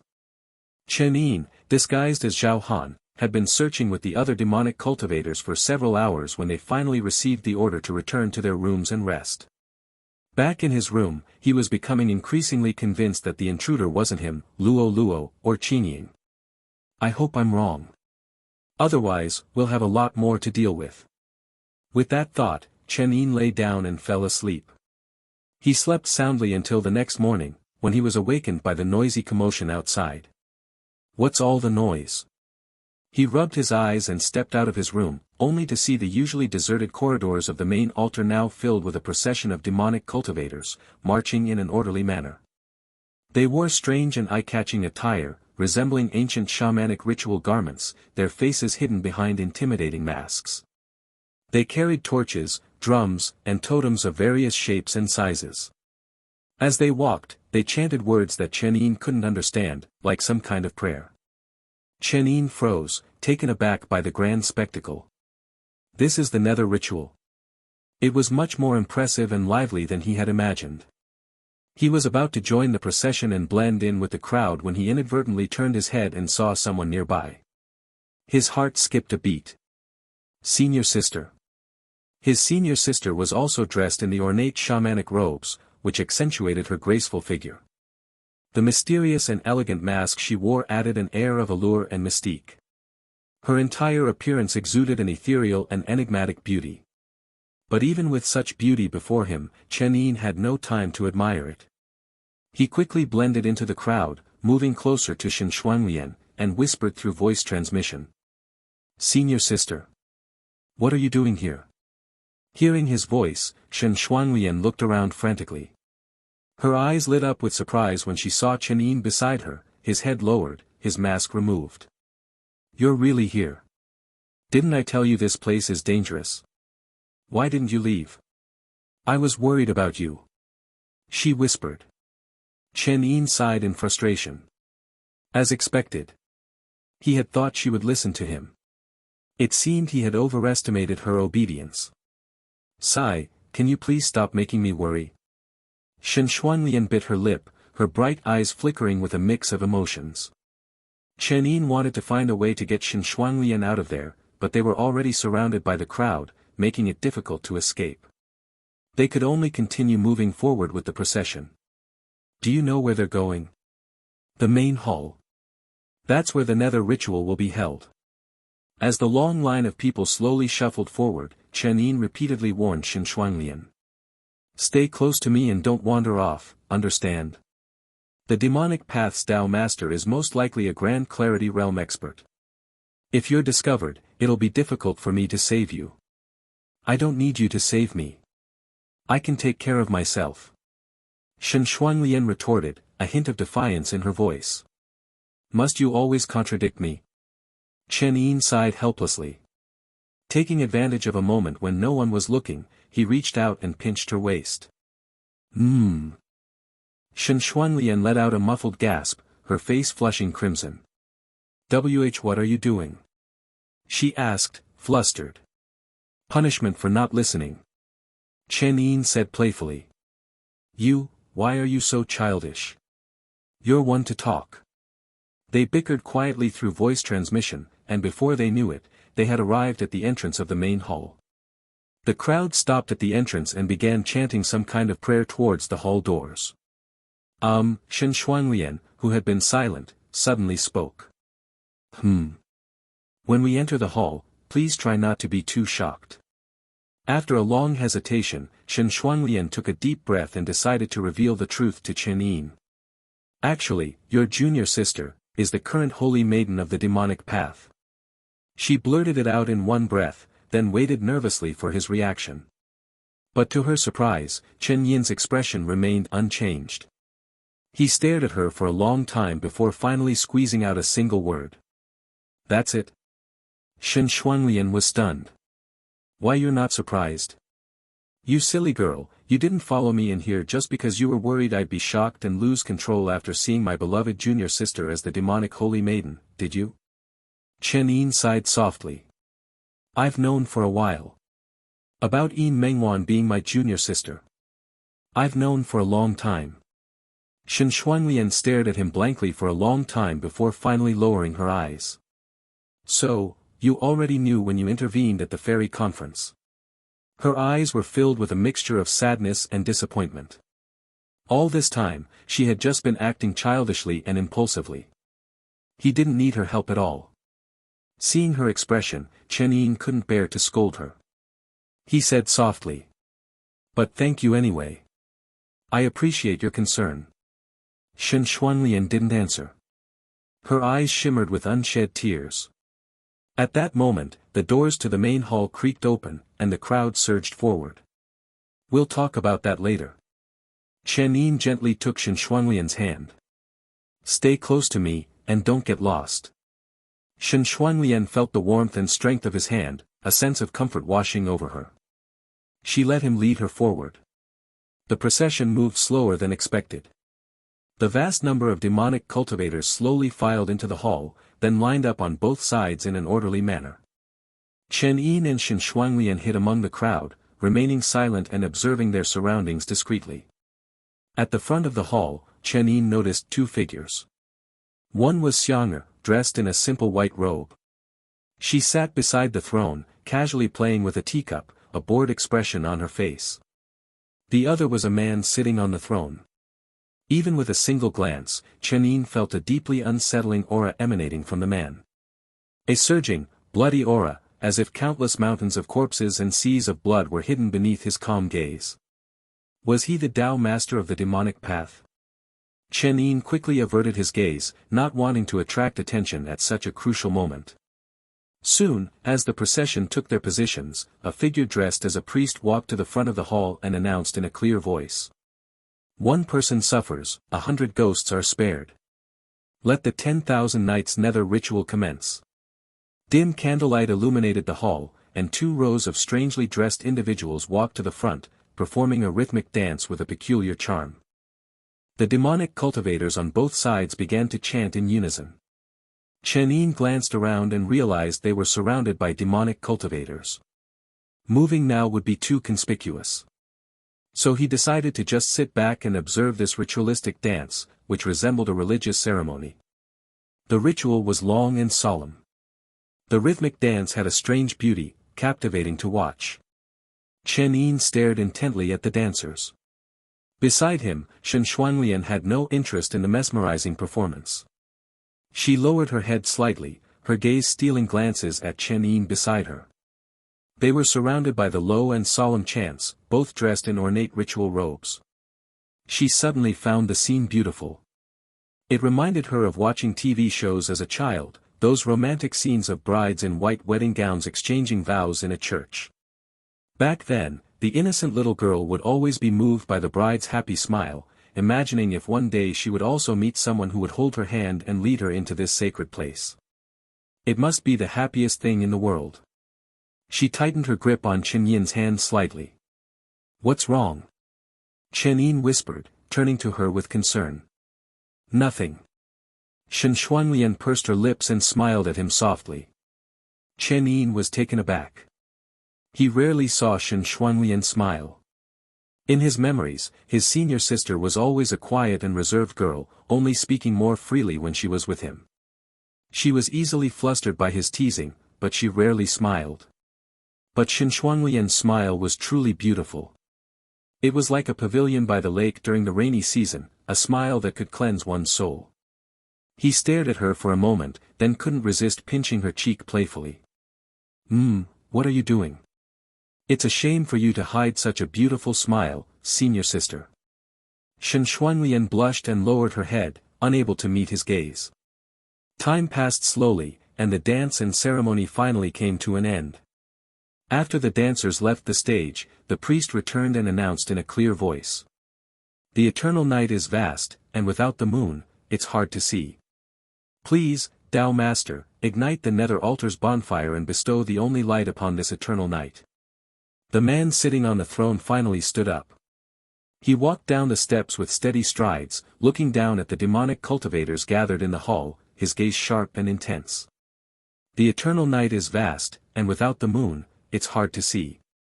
One person suffers, 100 ghosts are spared. Our demonic path has been passed down through the ages, a lone candle flame in the endless night, a solitary moon in the darkness. Heaven and earth are indifferent, treating all living beings as insignificant. In this world of suffering, who is willing to sacrifice their life to bring peace to 100 ghosts? His words were cryptic and confusing. Chen Yin didn't understand most of them, but he understood the last sentence. Could it be that this so-called nether ritual was a human sacrifice? The Tao Master's hawk-like gaze swept across the crowd of demonic cultivators. His eyes narrowed, then slowly stopped at a certain spot. How about, we let the little rabbit who foolishly wandered into the tiger's den fulfill this sacred duty? Chen Yin's pupils constricted.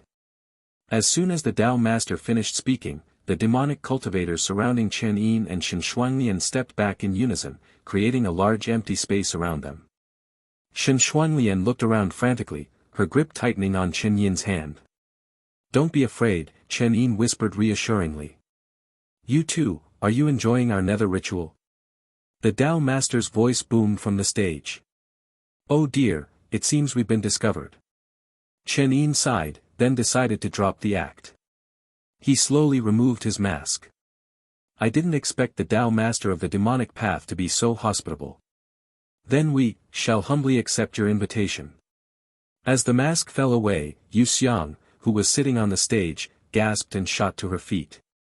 She couldn't believe it. The face she had yearned for day and night, the face that haunted her dreams, was standing before her, amidst a sea of demonic cultivators, a calm smile on his lips. It felt like a bolt from the blue.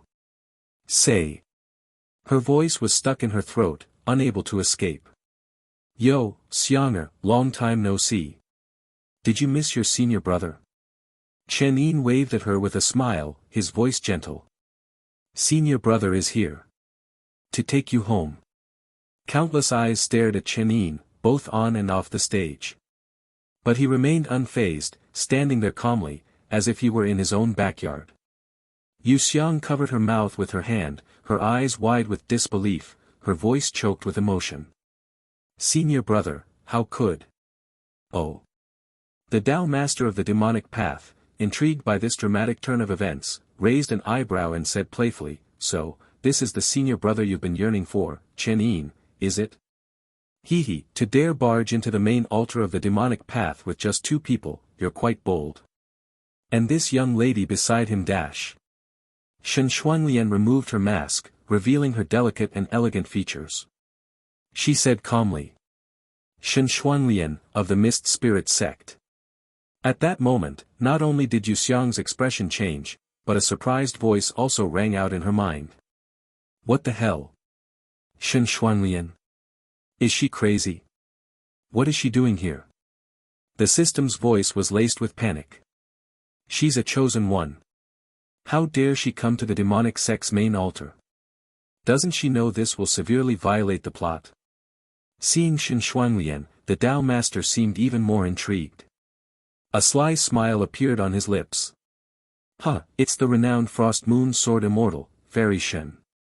As I expected, this nether ritual is becoming more and more interesting. Before he could finish his sentence, a green figure flashed before him. Yu Xiang spread her arms protectively, her eyes red-rimmed with determination. Don't touch him. Let him go. She said in a low voice. The Tao Master narrowed his eyes. Shouldn't the Holy Maiden reconsider? If we let him come and go as he pleases, wouldn't that make our demonic path look weak?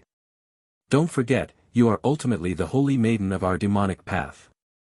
At the same time, the system roared frantically in her mind. Forget about your damn senior brother. This is a disaster. If Shen Xuanlian dies here, not only will her plot be ruined, but ours will collapse too. We'll all die. I don't care. Yu Xiang's voice trembled slightly, but her gaze remained fixed on the Tao Master. He can't get hurt. Otherwise, you can forget about ever seeing the completed, quenching nether mantra. You. The system was about to curse in frustration. The Tao Master looked at her with amusement, but he didn't speak immediately, seemingly lost in thought.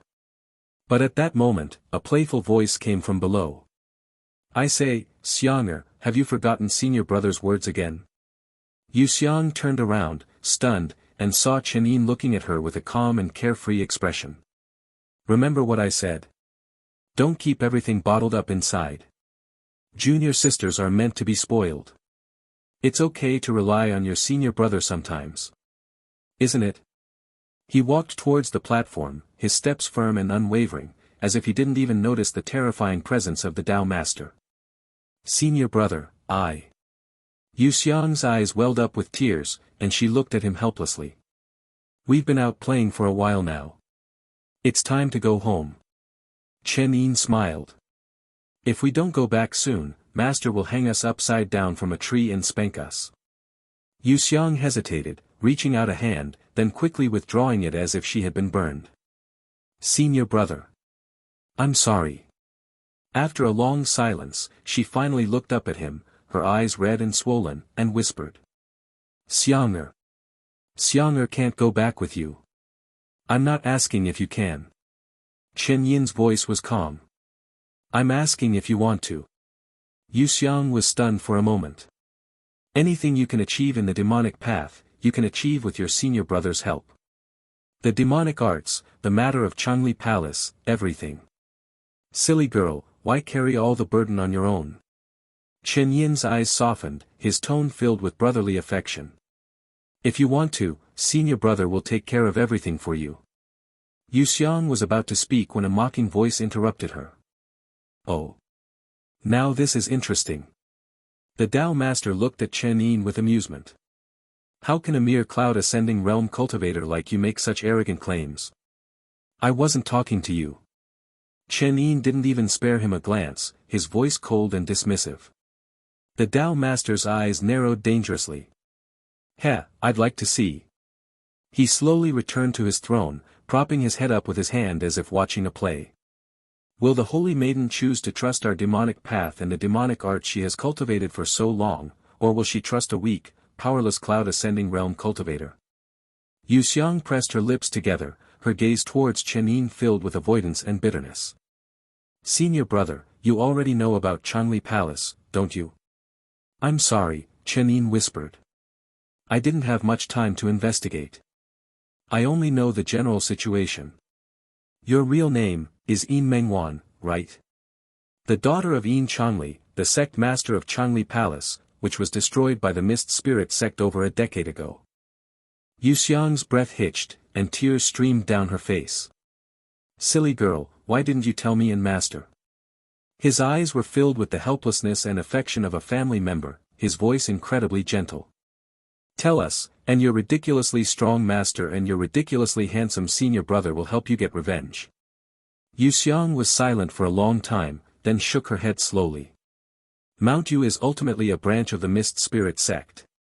I don't want master and senior brother to fight against our own sect because of me dash. Heh, you overestimate the Mist Spirit sect. And underestimate master and me. Chen Yin chuckled. He walked up to Yu Xiang and, as he had done countless times in the past, placed his hand on her head, gently ruffling her hair. Just like every day on Mount Yu.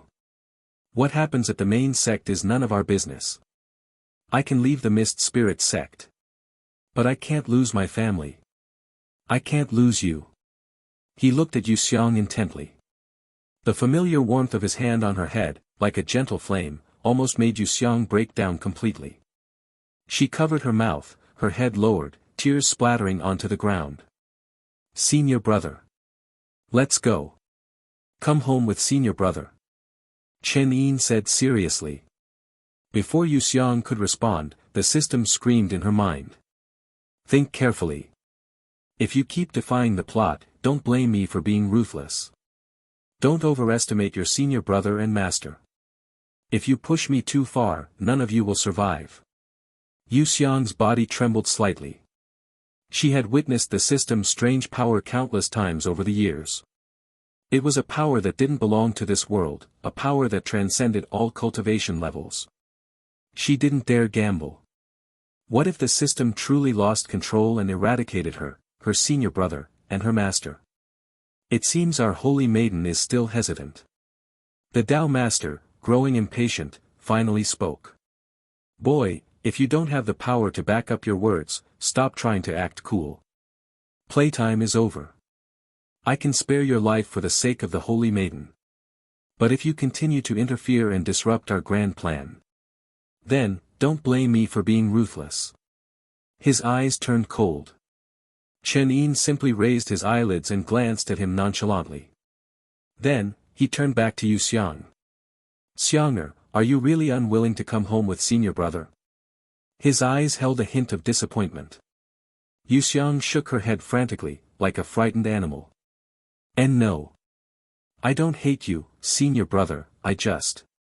She bit her lip hard, but tears streamed down her face uncontrollably. I'm sorry. She suddenly crouched down, hugging her knees and sobbing. Xiang'er is really a coward. I'm too afraid to gamble. Chen Yin slowly squatted down and patted her back gently. Xiang'er, what are you afraid of? Xiang'er isn't afraid of dying. She looked up at Chen Yin, her eyes red and swollen. What Xiang'er is most afraid of is never seeing senior brother again. She cried with heartfelt sorrow. Chen Yin was reminded of their time on Mount Yu, how Xiang'er would always find a secluded spot to cry whenever he went too far with his pranks. She would cry until her eyes were swollen, looking utterly heartbroken, but with a stubborn streak that refused to let her return until Chen Yin came to find her. Even if it meant crying in the wilderness all night. But Chen Yin always found her. Every time, when Xiang'er's voice was hoarse from crying, she would hear Chen Yin's apologetic voice. I'm sorry, Xiang'er. It's senior brother's fault. Don't cry anymore. Senior brother will take you home and make you something delicious. And every time, Xiang'er would pout, her voice small. Stinky senior brother. Xiang'er won't forgive you. But her grip on Chen Yin's hand would be tight. Afraid to let go. Just like today. Xiang'er was huddled there, crying like a child, just like she used to. Nothing had changed. The boy would always find the crying girl and bring her home. It's okay. Don't cry, Xiang'er. Chen Yin said gently, since you can't make up your mind, let senior brother take the blame. Yu Xiang's sobs gradually subsided. She slowly lifted her head, looking at Chen Yin with confusion. There's nothing I can do. You're my only junior sister. If I don't take you back, Master will be furious. Chen Yin slowly stood up and, in full view of everyone, turned to face the Tao Master of the demonic path. Hey, you in the black clothes. The Tao Master narrowed his eyes. Sorry, buddy. Chen Yin grinned at him. This person. I'm taking her. I'm taking her. Chen Yin's words were spoken with such ease and confidence that the entire demonic sect's grand hall fell silent. The Tao Master stared at him for a long moment, then burst into laughter. Ha ha ha, are you joking? Of course not. Chen Yin shrugged. She's my only junior sister. What else am I supposed to do but take her home and make her my wife? Yu Xiang, her tears still fresh, stared at Chen Yin in disbelief. Oh. The Tao Master raised an eyebrow. Are you so confident that you can take her from me? I don't know if I can. Chen Yin's smile faded slightly. But if you don't let her go, you might die. Is that so? Then let's see what you've got. With that, he slowly stood up and took a step forward. As his foot landed, a resounding thud echoed in the hearts of everyone present. It was as if his step had landed on their very souls. The immense pressure instantly made Yu Xiang's face pale. She struggled to stand, ready to shield Chen Yin. Stop. If you dare touch him, I'll fight you to the death. Shen Xuanlian also leaped onto the platform, landing gracefully beside Chen Yin. She whispered. He might be a Grand Clarity Realm expert. If he has also comprehended Tao rhythm, your sword technique might not be enough to defeat him. Chen Yin nodded. That's true. Although that sword strike is infused with Tao rhythm, it's still a bit strained against a true Grand Clarity Realm cultivator. Fortunately. He lowered his gaze, and the flawless white jade eternal light sword slowly emerged from his sleeve. The pristine sword hovered before him. He held it with one hand, his expression calm and unwavering. I never said that was my only sword technique. Shen Xuanlian stared at him in awe. Since you're so confident, then show me what you've got. The Tao Master slowly approached, a murderous glint in his eyes. A black sphere, as silent as the void, slowly materialized in his hand. The moment the black sphere appeared, all the candles in the hall extinguished, plunging the vast space into darkness, as if all light had been absorbed by the sphere. In the darkness, Chen Yin's voice reached Yu Xiang and Shen Xuanlian's ears. Get back. Protect yourselves. Yu Xiang wanted to say something, but Shen Xuanlian pulled her hand and retreated to a safe distance. Senior brother, he dash. Trust him, Shen Xuanlian whispered. It's enough. The black sphere in the Tao Master's hand expanded, an oppressive aura emanating from it. As the sphere grew larger, a desolate and decaying wind swept through the hall, making it feel like a forgotten ruin, filled with the stench of rot. He held the sphere with one hand, the other behind his back, his voice cold. You have one last chance to reconsider. Chen Yin stretched his neck, a carefree expression on his face. Ah, it feels good to finally let loose. This wasn't Mount Yu. He didn't have to worry about destroying the mountain with his sword and being scolded by his master. And there was no one to worry about injuring. Xiang'er and senior sister had obediently retreated to a safe distance. Besides the scroll space, this was the first time Chen Yin could freely unleash his three-sword techniques without any restraint. It felt incredibly liberating. Why do you people always like to give others a chance? Chen Yin raised his sword, a playful smile on his lips. Do you really think anyone cares about your pathetic offer? Seriously? That's just disgusting. The Tao Master's eyes narrowed, and his aura turned menacing. You like to talk. Then die. He released the black sphere. As if freed from its constraints, its oppressive aura expanded exponentially, consuming everything around it. The terrifying power, resembling a black hole, forced everyone in the hall, from ordinary demonic cultivators to elders, to prostrate themselves, desperately resisting its pull. Chen Yin stood motionless before the black sphere, his gaze calm and unwavering. The eternal light sword hummed in his hand. I've been waiting for this. He whispered to the sword. You've been waiting for this day for a long time, haven't you? He slowly raised his sword, an ethereal aura emanating from its blade. It was an enigmatic and profound aura, ancient and primordial, like the dawn of time. But it was also becoming increasingly intense and fervent. The crystal-clear blade of the eternal light sword began to glow, like a beacon in the darkness.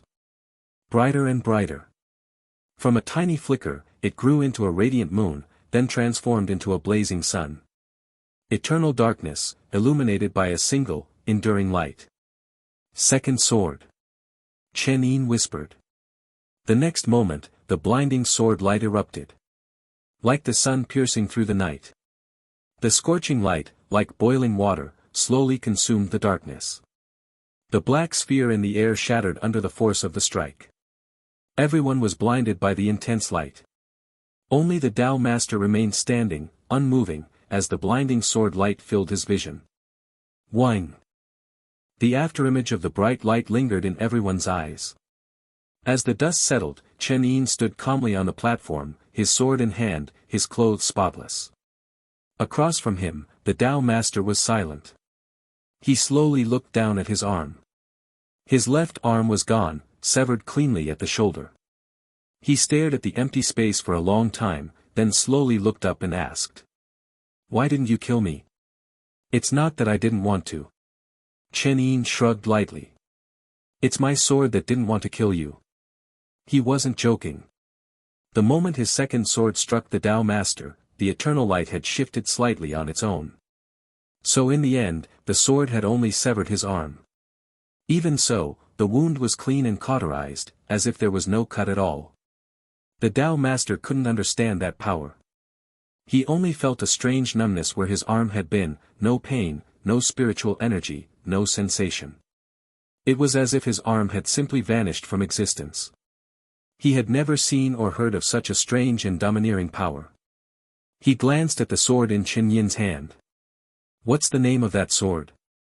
Eternal Light. Chen Yin answered without hesitation. Do you recognize this sword? The Tao Master didn't answer. His eyes, filled with an unreadable emotion, were fixed on the sword. After a long silence, he let out a deep sigh. The eternal night is not desolate, for the eternal light shines forever. You may leave. He closed his eyes slowly. From this day forward, our demonic path no longer needs a holy maiden. Chen Yin was taken aback, confused by the sudden change of heart. Then we're even. Chen Yin said softly, I'll take my junior sister home, and you get to live. We're square now. With that, he sheathed the eternal light sword and slowly descended from the platform, walking towards Yu Xiang and Shen Shuanglian, as countless demonic cultivators watched with fear and awe. Let's go, he smiled. Everything's all right now. Yu Xiang, still reeling from the earth-shattering sword strike, seemed lost in thought.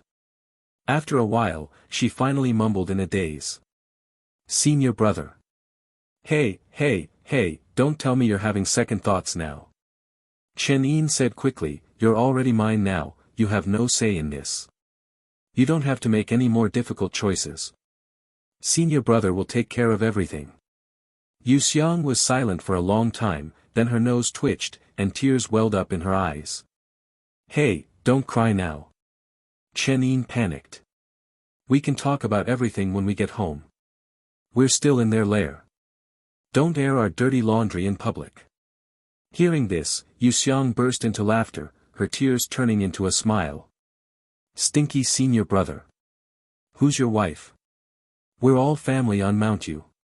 Why wouldn't you be considered my wife? Chen Yin's serious explanation made Yu Xiang both angry and amused. Shen Shuanglian remained silent, following closely behind Chen Yin, observing the two of them. Alright, stop crying. Chen Yin reached out and wiped away Yu Xiang's tears, gently rubbing her swollen eyes. He said softly. It's time to go home. Master is waiting for us on the mountain. Okay. Yu Xiang nodded obediently. This time, when we get back, you have to tell senior brother everything. No more secrets. Okay. That's more like it. Chen Yin finally smiled, a sense of relief washing over him.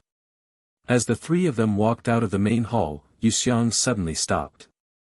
A weary and venomous voice echoed in her mind. Yu Xiang, you have disappointed me greatly. The moment you step out of this demonic sect's main altar, the plot will collapse completely. And I, who failed to maintain the plot, will disappear along with it. Since you've chosen to be ruthless, don't blame me for being unkind. Yu Xiang's eyes widened in horror. Senior brother, watch out. Chen Yin frowned and was about to turn around when an invisible wave of energy shot towards him. The eternal light sword appeared in his hand instantly. As he was about to strike, a faint, ancient sigh echoed in the air. Sigh. Forget it. I don't have much time left anyway. Might as well do one last good deed. Shen Shuanglian froze, and a faint wave of energy emanated from her as well. The two invisible waves collided in midair. The next moment, a furious voice filled with despair rang out. You're insane. Stop it. I'm not giving up. I'm not giving up. The ethereal voice echoed for a moment, then faded into nothingness. The surroundings were calm, as if nothing had happened. But Chen Yin instinctively reached out his hand, and two objects appeared in his palm. Two small, broken pieces of metal. Senior brother. Yu Xiang rushed towards him, her voice filled with worry. Are you alright? Are you hurt anywhere? I'm fine. Chen Yin blinked in confusion. What's wrong, Xianger? Did something happen just now? Yu Xiang was speechless, her mind racing. She called out to the system in her heart again, but this time, no matter how she called, there was no response. Even the system shop, her points, everything had vanished. It was as if the system had been nothing but a dream. Yu Xiang felt a wave of confusion and helplessness, standing there frozen in place. Chen Yin was about to ask her what was wrong when Shen Shuanglian spoke softly beside him. Let's talk about this after we leave. Xianyun Province, a remote inn on the eastern side. Chen Yin kicked open the door, stretched lazily, and said with a relieved expression. Ah, finally done. I can finally get a good night's sleep. He flopped onto the bed, finding a comfortable position, and mumbled to himself. I'm exhausted. After all that effort, I finally managed to snatch Xiang'er back. Master shouldn't scold me when we get back to the mountain, right? The thought cheered him up, and he started humming a tune. Yu Xiang, however, seemed preoccupied, her expression hesitant. All right, things have calmed down now. Chen Yin sat up slowly and asked softly, what happened before we left?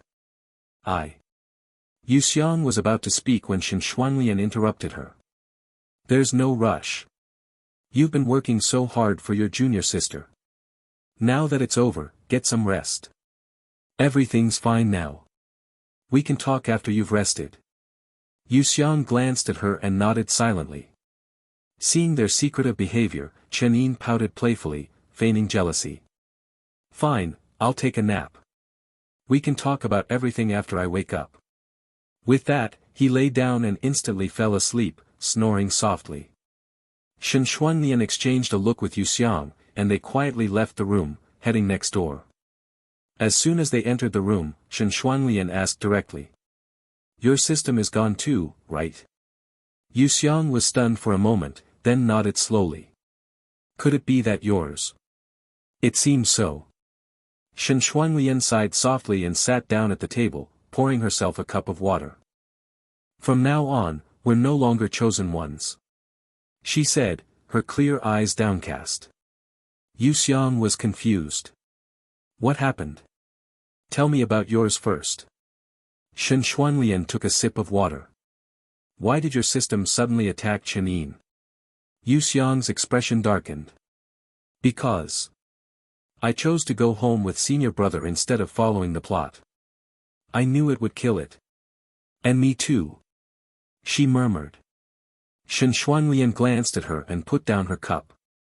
It seems your system had quite a temper. Didn't yours? Yu Xiang asked in surprise. My system, well, how should I put it?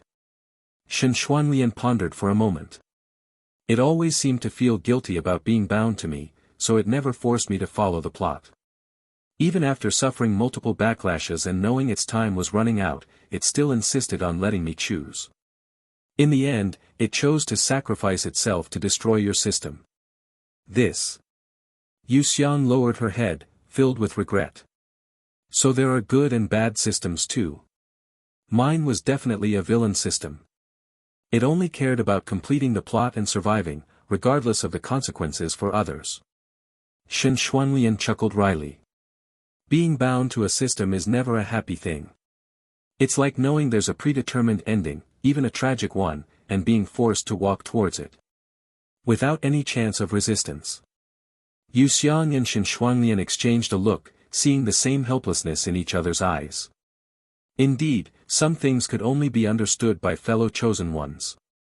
Then. Yu Xiang hesitated. Should we tell senior brother about this?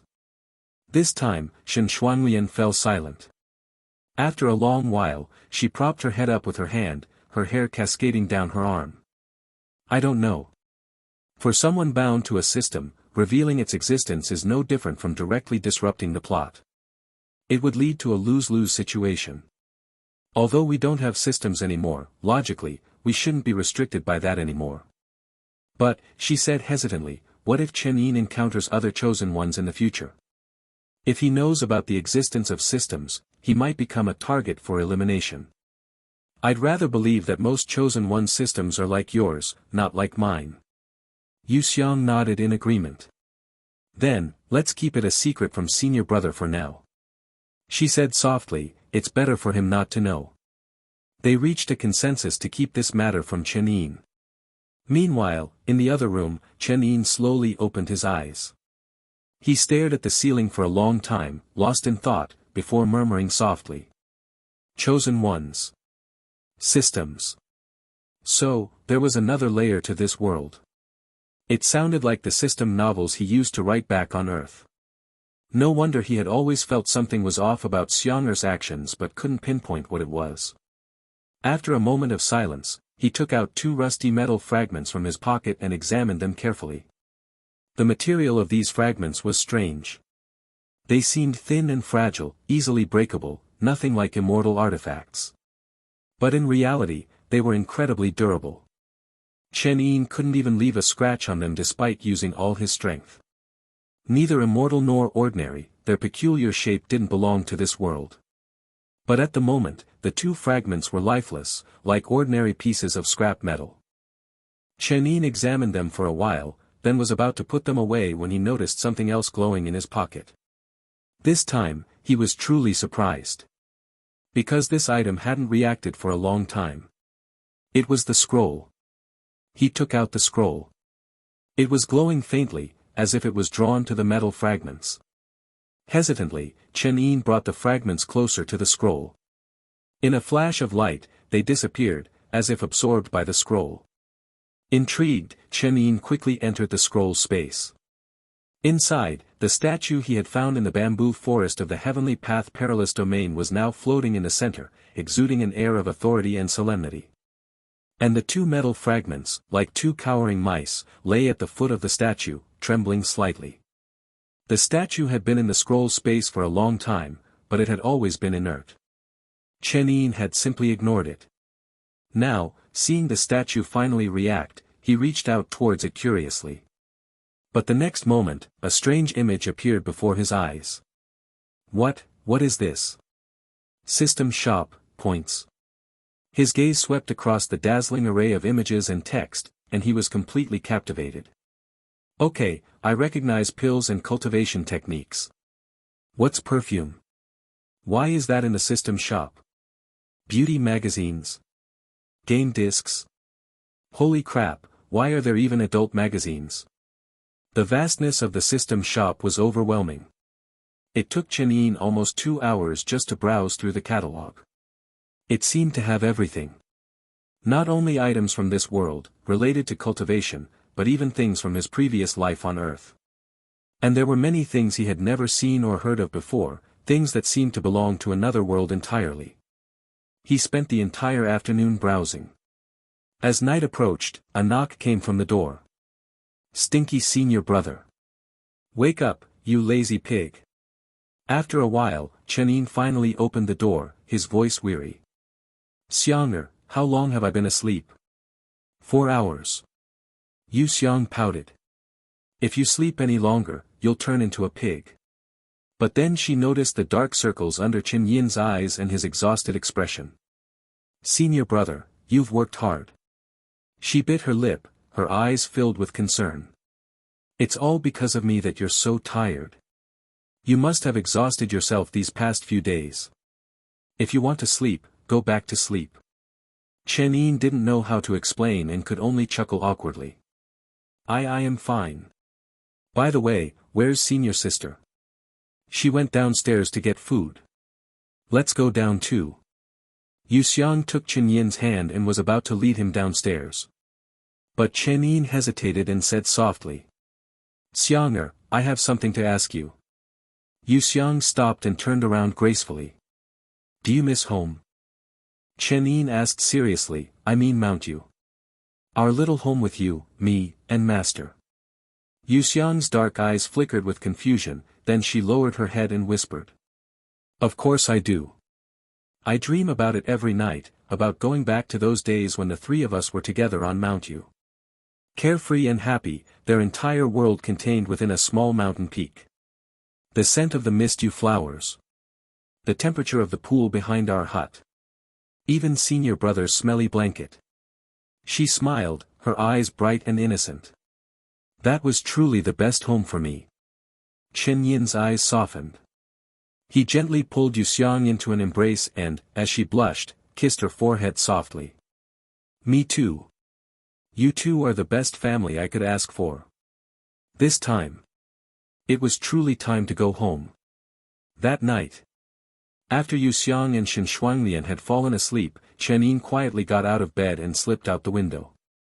Guided by the faint connection of the master-servant contract, he arrived at a small inn in the neighboring town. On the 2nd floor, as Chen Yin approached the door, it swung open. A fluffy little fox leaped into his arms. Young master, you're safe. Of course. Who do you think I am? Chen Yin patted her head affectionately. Your young master is invincible. Luo snuggled her head against his chest. A cold snort came from beside them. Pervert. Chen Yin coughed awkwardly, put Luo down, and turned to Chen Yin. How are Yi and the others? Not good. Luo's expression immediately fell. Sister Chen Yin and I applied some medicine, but it can only temporarily relieve their pain. They're too weak. They collapsed shortly after escaping and haven't woken up yet. Chen Yin walked over to the bed and saw 5 emaciated fox girls lying there, their bodies frail and skeletal. He couldn't help but frown. He checked their conditions one by one. Their meridians were incredibly weak, too fragile for him to even try healing them with his spiritual energy. They're too weak. Even the nourishing pills I have would be too much for them. Chen Yin leaned against the doorframe, her expression indifferent. But we don't have time for them to recover slowly. If they're not treated soon, they're in danger. Chen Yin pondered for a moment and asked softly, does your secret division have any medical knowledge? What are you thinking? Chen Yin looked at him as if he were an idiot. The secret division is responsible for killing, not saving. Of course we don't know anything about medicine. If you want to save them, why don't you find a physician? Easier said than done, Chen Yin thought with a sigh. But where could he find a physician at this hour? Xianyun province is too desolate. We probably won't find even a mortal physician within 100 miles. If we want to find one, we'll have to travel further. Chen Yin's voice trailed off as he fell into deep thought. That's right. They were already at the border of Xianyun province, bordering Yanxia province to the east. Although Yanxia province wasn't a major province and lacked immortal mountains and blessed lands, it had a large mortal population and was considered a relatively well-known province. Since there were few cultivators there, the mortals lived peaceful and prosperous lives. Yanxia province is only a few hundred miles away. If I'm fast enough, I might be able to borrow a mortal physician before dawn. Chen Yin glanced at him with a strange look when she heard the word borrow. But Chen Yin was becoming more and more convinced that his plan was feasible. He muttered to himself, Ye and the others are too weak. Immortal herbs would be too potent for them. It's better to find a mortal physician to treat them. This could work.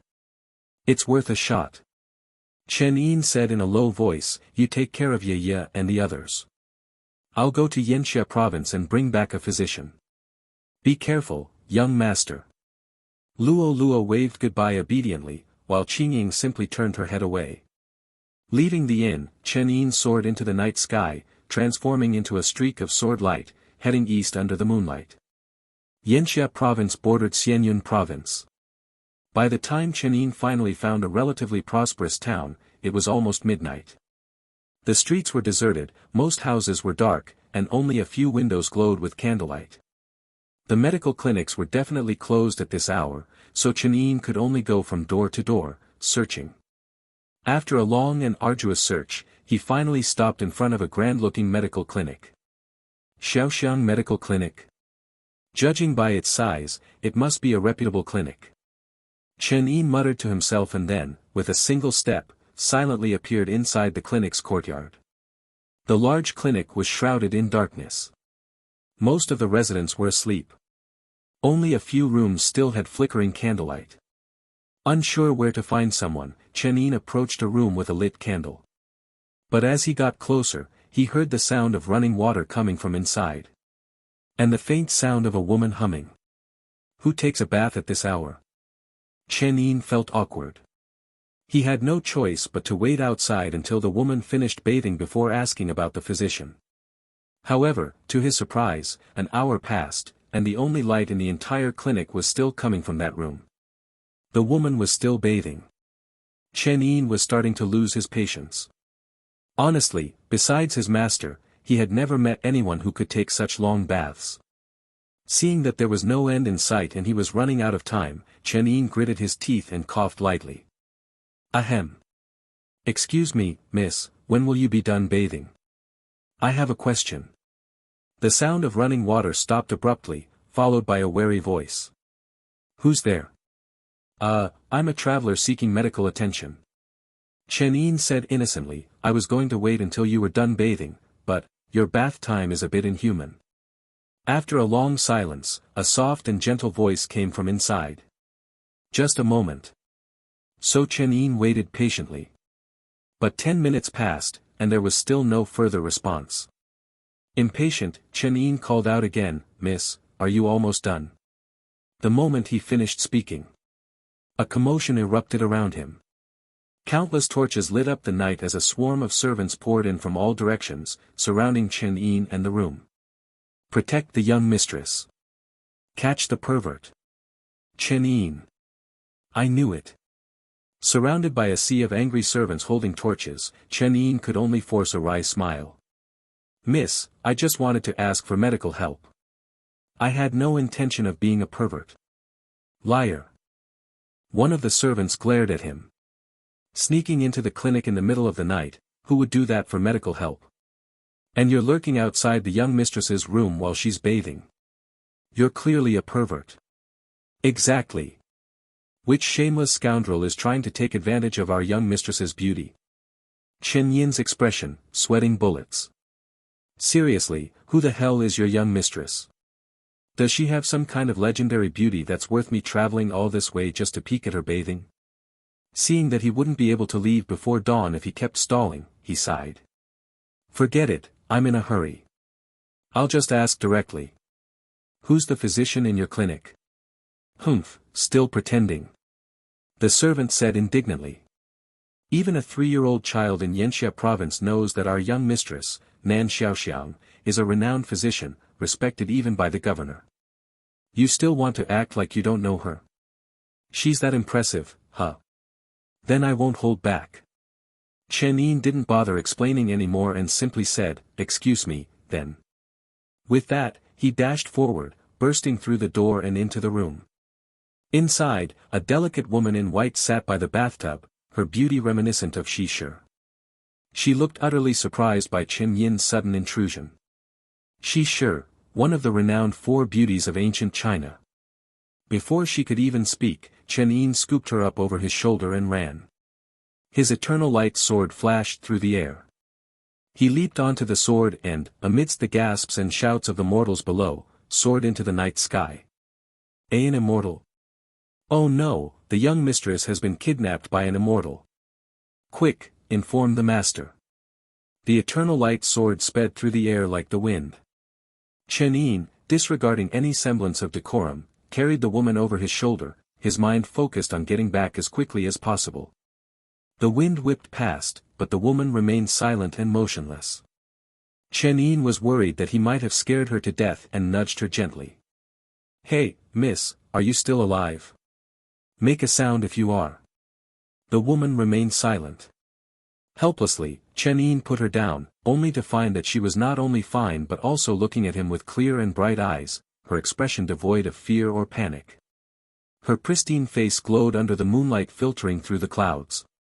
Faced with her calm and composed gaze, Chen Yin felt a wave of embarrassment. I'm sorry, Mississippi." He apologized softly. "It was wrong of me to kidnap you in the middle of the night, but my friends are in urgent need of medical attention. I had no other choice. I'll personally escort you back and apologize properly, okay?"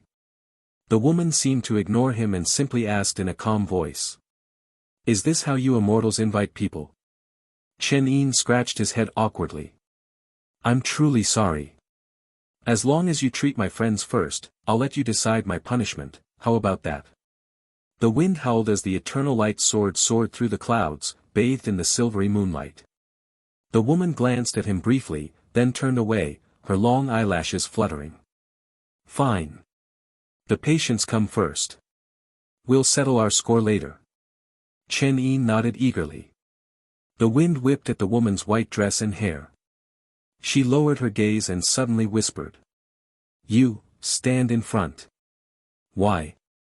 "The wind is too strong. I'm just a mortal." Chen Yin obeyed and moved to the front of the sword. But the woman hesitated for a moment, then gently grabbed the hem of his robe and closed her eyes. What's wrong now? I'm afraid of heights, she said matter-of-factly. Chen Yin was silent for a long time, then sighed. I feel like I didn't just kidnap a physician. I kidnapped an ancestor.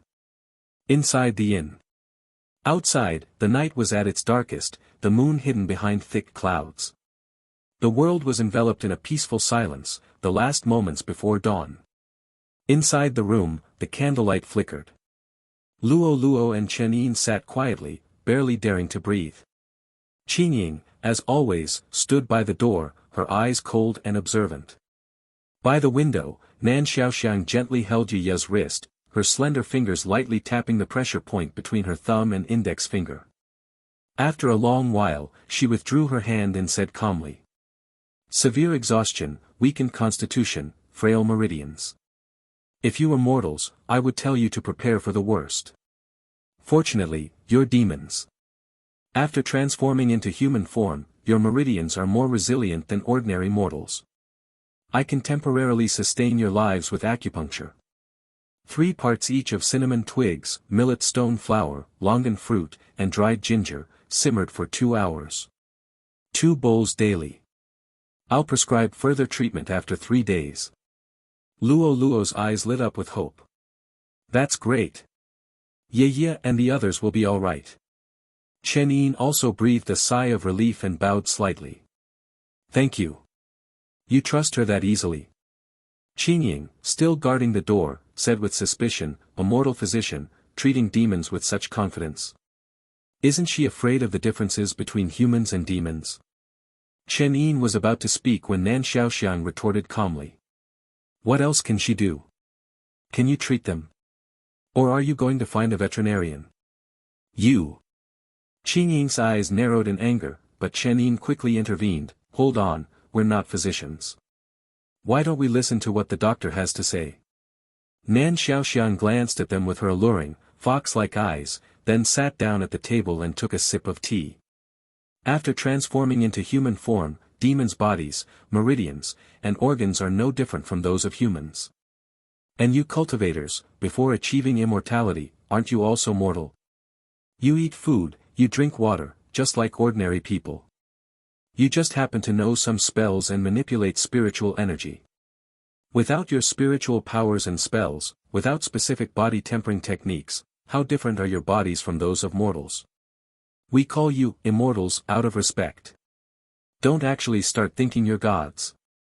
Don't underestimate the art of medicine. Nan Xiaoxiang finished her tea and said softly, it's not as simple as you think. Her words were calm and composed, not what one would expect from a mortal speaking to cultivators. Chen Ying's expression flickered for a moment before she snorted and turned her head away, refusing to speak. Chen Yin could only chuckle awkwardly. This physician has a strong aura. Not only was she unfazed by the presence of cultivators, but she even dared to retort their words with sharp wit. Her words sent chills down Chen Yin's spine. All right, their condition has stabilized. Nan Xiaoxiang stood up slowly, her eyes sweeping over Chen Yin. Please escort me back, immortal. I'll give you the prescription for their follow-up treatment. Thank you for your trouble. Chen Yin bowed gratefully, then instructed Luo to take care of Ye and the others. He left the room with Nan Xiaoxiang. Miss Nan, I apologize for any disrespect earlier. The situation was urgent. Chen Yin apologized again as they were leaving. Nan Xiaoxiang, as if she hadn't heard him, nodded silently. After a long pause, she finally spoke. I have one question for you, immortal. When you were standing outside my room earlier, were you peeking at me while I was bathing? Absolutely not. Chen Yin patted his chest reassuringly. Even if I were a pervert, I wouldn't do something like that in this situation. There are people waiting for me to save them. I wouldn't be so irresponsible. Heh, so you're saying that if you didn't need my help, you would have stayed and watched. Nan Xiaoxiang's gaze seemed to pierce through him, leaving Chen Yin speechless for a moment. He coughed awkwardly and said shamelessly. Who knows? If I didn't need to save anyone, I wouldn't have come to your clinic. Nan Xiaoxiang didn't answer. She lowered her eyes and said casually. You're quite the smooth talker, immortal. Translation, you're a good liar. Chen Yin pretended not to notice the underlying meaning and chuckled, scratching his head. So, miss, shall I escort you back? Nan Xiaoxiang was silent for a moment, a rare flicker of discomfort crossing her face. Is there a way to get back without flying? Chen Yin. You want me to summon a car from the system shop and drive you back? He hadn't figured out the system shop yet and wasn't planning on using it until he understood it better. This is the fastest way. A slower method is fine too. Nan Xiaoxiang looked at him seriously. Chen Yin was in a dilemma. He didn't mind taking his time to escort her back, but he couldn't forget about Xiang'er and senior sister, who were still asleep. If he didn't return before dawn, who knew what they would think? I'm sorry, Miss Nan, but I'm a bit pressed for time. He thought for a moment. How about this, if you're truly afraid of heights, just close your eyes. I promise you'll be home as soon as you open them. Quick and convenient, right? Nan Xiaoxiang still looked hesitant. She whispered, will I fall? No. Just hold on tight to me. Nan Xiaoxiang glared at him playfully. Chen Yin chuckled awkwardly, then asked tentatively, then if you're not comfortable with that. I can hold you. Are all immortals as shameless as you, taking advantage of women? I'm sorry. In the end, she relented. On the eternal light sword, Nan Xiaoxiang closed her eyes, her hands gripping Chen Yin's robe tightly, the wind whistling past her ears. Her legs felt weak, as if she would collapse if she relaxed her grip. Chen Yin, however, had the leisure to glance at her. He had to admit, Nan Xiaoxiang's beauty was exceptional, even by the standards of the cultivation world, let alone the mortal world. With her natural beauty, dressed in a simple white dress that was neither too flamboyant nor too plain, she possessed an elegant charm, like a plum blossom blooming in the snow. And more than her beauty, Chen Yin admired her courage and composure. To ordinary mortals, cultivators were powerful and unconstrained by mortal laws, their lives at the mercy of these immortals. So whenever mortals encountered cultivators, they would be nervous and fearful, afraid of offending them. But Nan Xiaoxiang remained calm and collected in their presence, speaking with confidence and even daring to retort Chen Ying's words. Such composure was rare in a mortal woman. Miss Nan, have you treated cultivators before? The only clinic in Yanxia province that treats immortals is our Xiaoxiang medical clinic. She replied, her eyes still closed, her voice calm, though her body trembled slightly. You're that impressive. Who did you learn your medical skills from? Half from my ancestors, half self-taught. With your beauty and talent, you must have many admirers, right? Hearing this, Nan Xiaoxiang was silent for a long time before sighing softly. Why beat around the bush, immortal? If you're interested in my appearance, the worst you could do is find a secluded spot and force yourself on me. Such subtle hints are rather crude. Chen Yin almost stumbled. No, do you really think so lowly of me? Whether you're a decent person or not is not for me, a mere mortal, to judge. Nan Xiaoxiang's expression remained calm. From the moment you kidnapped me, I've already prepared for the worst. Why don't you just be straightforward, immortal? What can a weak mortal woman like me do to resist you? Chen Yin struggled for a moment, then finally managed to say. Miss, do you have a persecution complex? It was just a casual question. How did you come up with all that? Nan Xiaoxiang didn't answer. She kept her eyes closed, her body trembling slightly despite her efforts to appear calm. It was a sight that evoked pity. Chen Yin sighed. He had to admit, Nan Xiaoxiang's concerns were valid. Ordinary mortals were powerless against cultivators. If they encountered righteous cultivators, they might be fine. But if they encountered those with ill intentions, they could be brutally exploited and abandoned without anyone caring. Had this girl truly prepared herself for the worst, as she had said? Chen Yin was even more intrigued. He couldn't help but ask. So you were willing to treat those little foxes, even though you knew you might be harmed? If you truly intended to harm me, immortal, I wouldn't be able to escape even if I refused. She said calmly, I might as well practice medicine one last time and fulfill my purpose. I don't practice medicine for others. It just makes me happy. Chen Yin chuckled. I thought you might secretly poison the little foxes and use them as leverage to force me to protect you. I did consider it. She lowered her eyes. But I gave up on the idea. Why? Because I only heal. I don't kill. Her matter-of-fact tone made Chen Yin fall silent. After a while, Nan Xiaoxiang suddenly felt her feet touch solid ground. She opened her eyes and found herself back in her own courtyard. All right, Chen Yin's voice came from beside her. I fulfilled my promise and brought you home safely. You, truly don't intend to harm me? Nan Xiaoxiang asked hesitantly. Before she could finish her sentence, Chen Yin flicked her forehead lightly. Stop thinking so negatively about people. He said with a light-hearted tone. There are still good people in this world. Like you. Nan Xiaoxiang rubbed her forehead and blinked. All right, I don't have much money on me. Take these spirit stones as payment for your services. Chen Yin handed her a small pouch. In a couple of days, if the little foxes are doing better, I'll bring them here for you to treat. You wouldn't mind, would you, miss? Nan Xiaoxiang was silent for a moment, then smiled. A physician treats all living beings equally. I'll do my best. As Chen Yin's figure vanished into the night sky, Nan Xiaoxiang stood there, her gaze lingering on his retreating form. A moment later, a commotion erupted throughout the clinic. The young mistress is back. Young mistress. Are you alright? Did that cultivator do anything to you? I'm fine. Nan Xiaoxiang shook her head calmly. He just needed my help urgently and was a bit rough. He didn't harm me. Thank heavens. The servant said with lingering fear, we were so worried about you, Mississippi. We immediately contacted the governor and your father. The master has already prepared the carriage and was about to personally request help from the Kang sword sect. Don't worry, I'll talk to my father.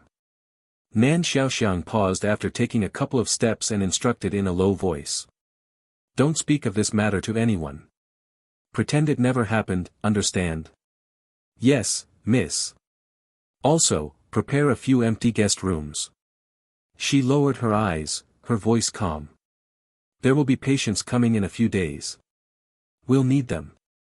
The servant nodded, then said with a hesitant expression. Miss, about the Kang sword sect, should we still inform them that you're safe? Hearing this, Nan Xiaoxiang frowned, seemingly troubled. I'll handle it myself. The servant didn't dare to ask any further questions and left. Nan Xiaoxiang stood alone in the moonlit courtyard, her gaze fixed on the night-blooming jasmine flowers swaying gently in the breeze. Perhaps, being kidnapped would have been more peaceful. She murmured to herself. When Chen Yin returned to Luo's inn, dawn was breaking. As he pushed open the door, a soft voice whispered. Be quiet. She just fell asleep. Chen Yin turned and saw Luo lying beside Jia, both sleeping soundly. He was silent for a moment, then asked, Don't you need to rest as well? It's fine. Those of us in this line of work are used to going without sleep. Qin Ying replied softly, then gently closed the door, leaving the little foxes to sleep peacefully. The two of them walked along the corridor outside the room. What are your plans now? I'm going with you. She said seriously. You're the only one who knows where my brother is in the Azure Cicada ancient domain. Chen Yin chuckled. You're choosing to trust me. What about your sect? Qin Ying was silent for a long time before shaking her head slowly. I agreed to join the secret division because I wanted to protect Aiken. If something really happened to him in the Azure Cicada ancient domain, what's the point of me staying in the secret division? You're more resolute than I expected. Chen Yin's smile faded, and he said seriously, in that case, I have something to ask you. Was your secret division involved in the Changli Palace incident? Qin Ying narrowed her eyes slightly, scrutinizing Chen Yin. Why are you so fixated on Changli Palace? It's related to my junior sister. It's important to me. Chen Yin said, his gaze unwavering. Sensing his determination, Qin Ying's eyes softened slightly. You're right. The secret division was involved in the Changli Palace incident. But unfortunately, that was over a decade ago. She crossed her arms casually. Aiken and I hadn't joined the secret division yet. We only heard snippets of information from other members. Chen Yin frowned slightly. The secret division is responsible for handling the sect's dirty work. Since they were involved in the Changli Palace incident, I assume the truth is far different from the rumors circulating outside. I don't know the specifics. Chen Yin hesitated for a moment, then said slowly, but, it said that the Changli Palace incident was truly horrific. And with the secret division's methods, there's no way anyone from Changli Palace could have survived. Chen Yin nodded silently, his eyes flickering with a mix of emotions. I understand. But you don't have to follow me. He said softly, stay here and take care of Luo and the others. In a couple of days, when Ye and the others are feeling better, take them to Yanxia province and find Miss Nan, the physician who treated them. Her clinic can help them recover. What about you? Qin Ying asked, her brow furrowed. I need to return to Mount Yu. Chen Yin's gaze drifted towards the distance. I have to take Xiang home. Qin Ying didn't ask any further questions and simply said coldly, all right. Come find me in Yanxia province as soon as possible. And do I still need to keep the sword energy in my body? Keep it. Chen Yin grinned. Consider it a souvenir. If you ever miss me, just look at that sword energy. It'll help ease your longing. Qin Ying pursed her lips, a cold glint in her eyes. She ignored his teasing and returned to her room. After Qin Ying left, Chen Yin's smile faded. He still didn't fully trust her. Since Luo, Ye, and the others were all relying on Qin Ying's care, keeping that sword energy in her body was a necessary precaution. As the first light of dawn appeared on the horizon, Chen Yin entered the room one last time. Luo was sleeping soundly, her lips moving slightly as if she was having a sweet dream. She hadn't rested properly for the past few days, worried about Ye and the others. Now that they were finally safe and stable, exhaustion had finally overcome her. Chen Yin left a note, then sat beside the bed and gently stroked Luo's hair and ears. Now, you can finally reunite with your friends safely. And I don't have to feel so guilty anymore. He murmured softly, his eyes filled with tenderness. Luo, in her sleep, seemed to have dreamt of something pleasant. Her ears twitched, and a sweet smile appeared on her chubby face. Chen Yin leaned down and kissed her forehead gently, then, bathed in the first light of dawn, he set off to find Xiang. Senior brother, wake up. Before the rooster had crowed 3 times, Yu Xiang was already banging on Chen Yin's door. If you don't get up, I'm coming in and pulling your blanket off. A moment later, the door creaked open, revealing a refreshed-looking Chen Yin. What's all the commotion? It's so early. Can't we sleep a little longer? Look at the time. You're still sleeping. Yu Xiang looked at him suspiciously. Why do you always look so tired? Don't tell me you're staying up all night, doing things that are bad for your health. Chen Yin. Crap. Has Xiang been corrupted too? He coughed awkwardly and said, just assume I have needs that I need to take care of myself. I'm too tired to explain. The moment he said those words, he regretted it. Because he saw Shen Shuanglian standing behind Yu Xiang. That's not. Chen Yin was about to explain, but Shen Shuanglian didn't seem to mind. She just asked softly. It's getting late. We've rested for a night. Shouldn't we head back today? Chen Yin nodded. Yes. If we don't take Xiang back soon, I'm afraid Master will lock me out of the mountain. Shen Shuanglian didn't say anything more, just lowered her eyes slightly. Sensing her mood, Chen Yin asked, what about you, senior sister? Me? Shen Shuanglian hesitated, her lips pressed together. I've completed my mission, I should probably return to the sect. Are there any other options? I don't want you to go back to the sect now. Chen Yin looked into her eyes seriously. Shen Shuanglian was surprised by his words and became flustered. But where else can I go if I don't return to the sect? Come back to Mount Yu with me. Chen Yin said it as if it were the most natural thing in the world. But his words left both Shen Shuanglian and Yu Xiang stunned. Go to Mount Yu. Why? Shen Shuanglian's face flushed slightly. I want to talk to Master about Changli Palace properly. He looked at Shen Shuanglian calmly. It might involve some secrets of the Mist Spirit sect. I want you to hear it too. Shen Shuanglian's eyelashes fluttered in confusion. But Master Yuling, she doesn't seem to like me very much. Don't worry. Chen Yin grinned. Master might act tough, but she's actually a softie deep down. She's just Sundra, you know. She'll be delighted to have a beautiful girl like you visit Mount Yu. Shen Shuanglian was still hesitant, but then she heard Chen Yin whisper, there are some things I don't want to put you in a difficult position. Be obedient. Okay. His tone was gentle, like he was coaxing a sulking girlfriend. Shen Shuanglian felt a warmth spread through her heart and nodded obediently. Yu Xiang watched them silently. A faint, dim light flickered in her dark eyes. All right. Chen Yin said cheerfully, let's go. Back to Mount Yu. Yu Xiang said nothing, quietly following behind them. Shen Shuanglian, however, walked up to Chen Yin with a hesitant expression and whispered through voice transmission. By the way, there's one more thing. If you... Her cheeks flushed slightly, and she seemed embarrassed to say it out loud. If you really have needs that you can't handle, you can come to my room.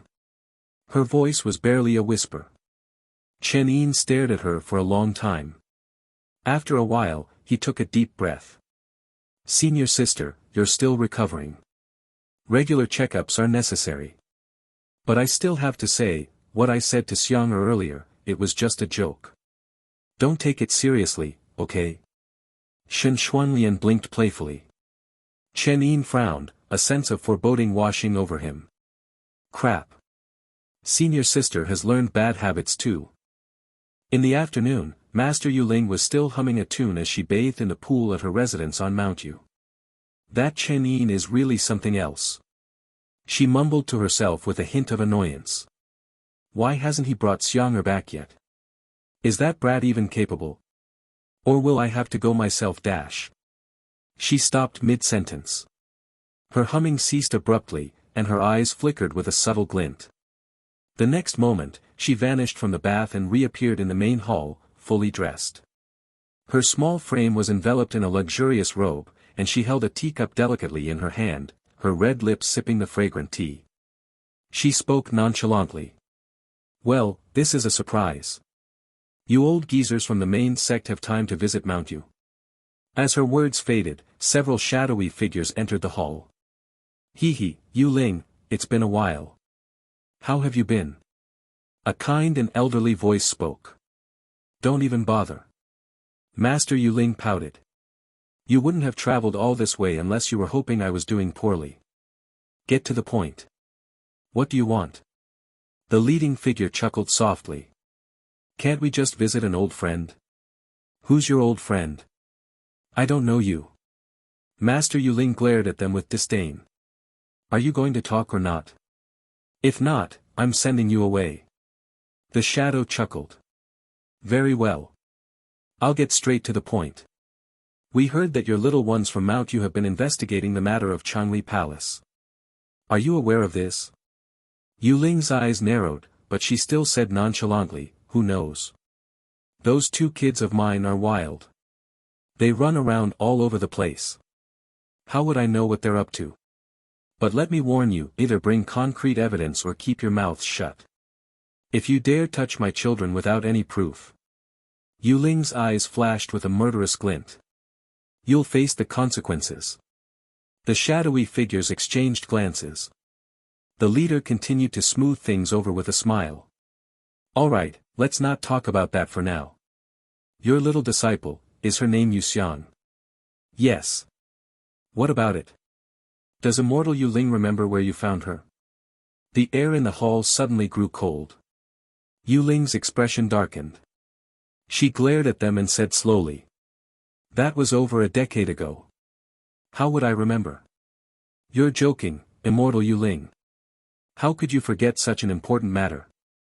The shadow chuckled sinisterly. How about we help you remember? You found that little girl in Ziqing province, didn't you? Surely immortal Yu Ling wouldn't forget that Changli Palace was the largest sect in Ziqing province. Yu Ling fell silent. She understood. These people wouldn't have come to confront her unless they knew something. Cut to the chase. What do you want? Yu Ling said coldly. Don't worry, immortal Yu Ling. The shadow said in a clear voice, you're a respected guest elder of our sect, a renowned figure in the entire cultivation world. We have no intention of antagonizing you. However, your disciple Yu Xiang possesses exceptional talent and a remarkable root bone. Why not send her to our main sect for further training? In time, she will surely become a peerless prodigy, on par with Frost Moon Sword Immortal. Yu Ling's expression turned icy. So you're here to steal my disciple? She raised her chin proudly and snorted. What if I refuse? The shadow sighed inwardly. Yu Ling, why bother? It's only been a month since your injuries. Even your prized, forgotten everlasting heart sutra is struggling to heal you. Why antagonize the main sect at a time like this? Master Yu Ling scoffed. You bunch of old geezers. I'm out there risking my life, while you sit back and reap the benefits. And now you're trying to stab me in the back. Aren't you afraid of this getting out and turning the Mist Spirit sect into a public enemy, facing the wrath of the entire cultivation world? Afraid? Of course we are. The shadow said with a smile, that's why we wouldn't dare provoke you, Yu Ling, without being fully prepared. He slowly produced an object from behind his back. Yu Ling's pupils constricted. She recognized it. The immortal binding pot, a treasure from an ancient immortal realm. It could trap anyone below the true immortal realm for 3 days, regardless of their cultivation level. But it was a single-use item. You're willing to go to such lengths for me? She lowered her eyes. For you, Yu Ling, any cost is worth it. The shadow laughed. Please, immortal Yu Ling, accompany us to the main sect. Yu Ling closed her eyes slowly. Her long eyelashes fluttered, then she opened her eyes, a mocking smile on her lips. Do you really think you can do as you please just because I'm injured? Do you even understand the meaning of being the strongest cultivator below the true immortal realm? Before she could finish her sentence, the shadowy figures reacted as if facing a formidable enemy, retreating in unison. The next moment, Yu Ling opened her eyes. A dark golden light flickered in her gaze. The journey back to Mount Yu took a few days. As they walked along the mist-shrouded mountain path, Shen Xuanlian said with a hint of nostalgia. The fog is still as thick as ever on your mountain. It's always like this on Mount Yu. Chen Yin turned his head and looked around, a hint of melancholy in his eyes. The fog never dissipates. Perhaps it's because of the Mist Yu flowers. Mist Yu flowers, are those the flowers that grow on your mountain? Yes. Chen Yin smiled. They're very fragrant. I'll pick one for you when we get back. Yu Xiang stared at their backs, lost in thought, her head lowered silently. At the end of the dusty path, a mist-shrouded residence stood peacefully beside a waterfall. Finally, home. Chen Yin felt a surge of energy and ran towards the entrance, kicking open the door and shouting cheerfully. Old woman. I'm back. Coming. His voice trailed off. The entire residence was in ruins. Broken furniture was scattered everywhere, some reduced to dust. The air was thick with the stench of blood and a lingering aura of powerful spiritual energy. It looked like a battlefield. This. Shen Xuanlian covered her mouth in shock. Yu Xiang's eyes widened, and she rushed inside.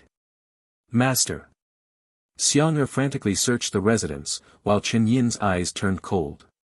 He took a step forward and headed straight for Master's bathroom. He pushed open the door.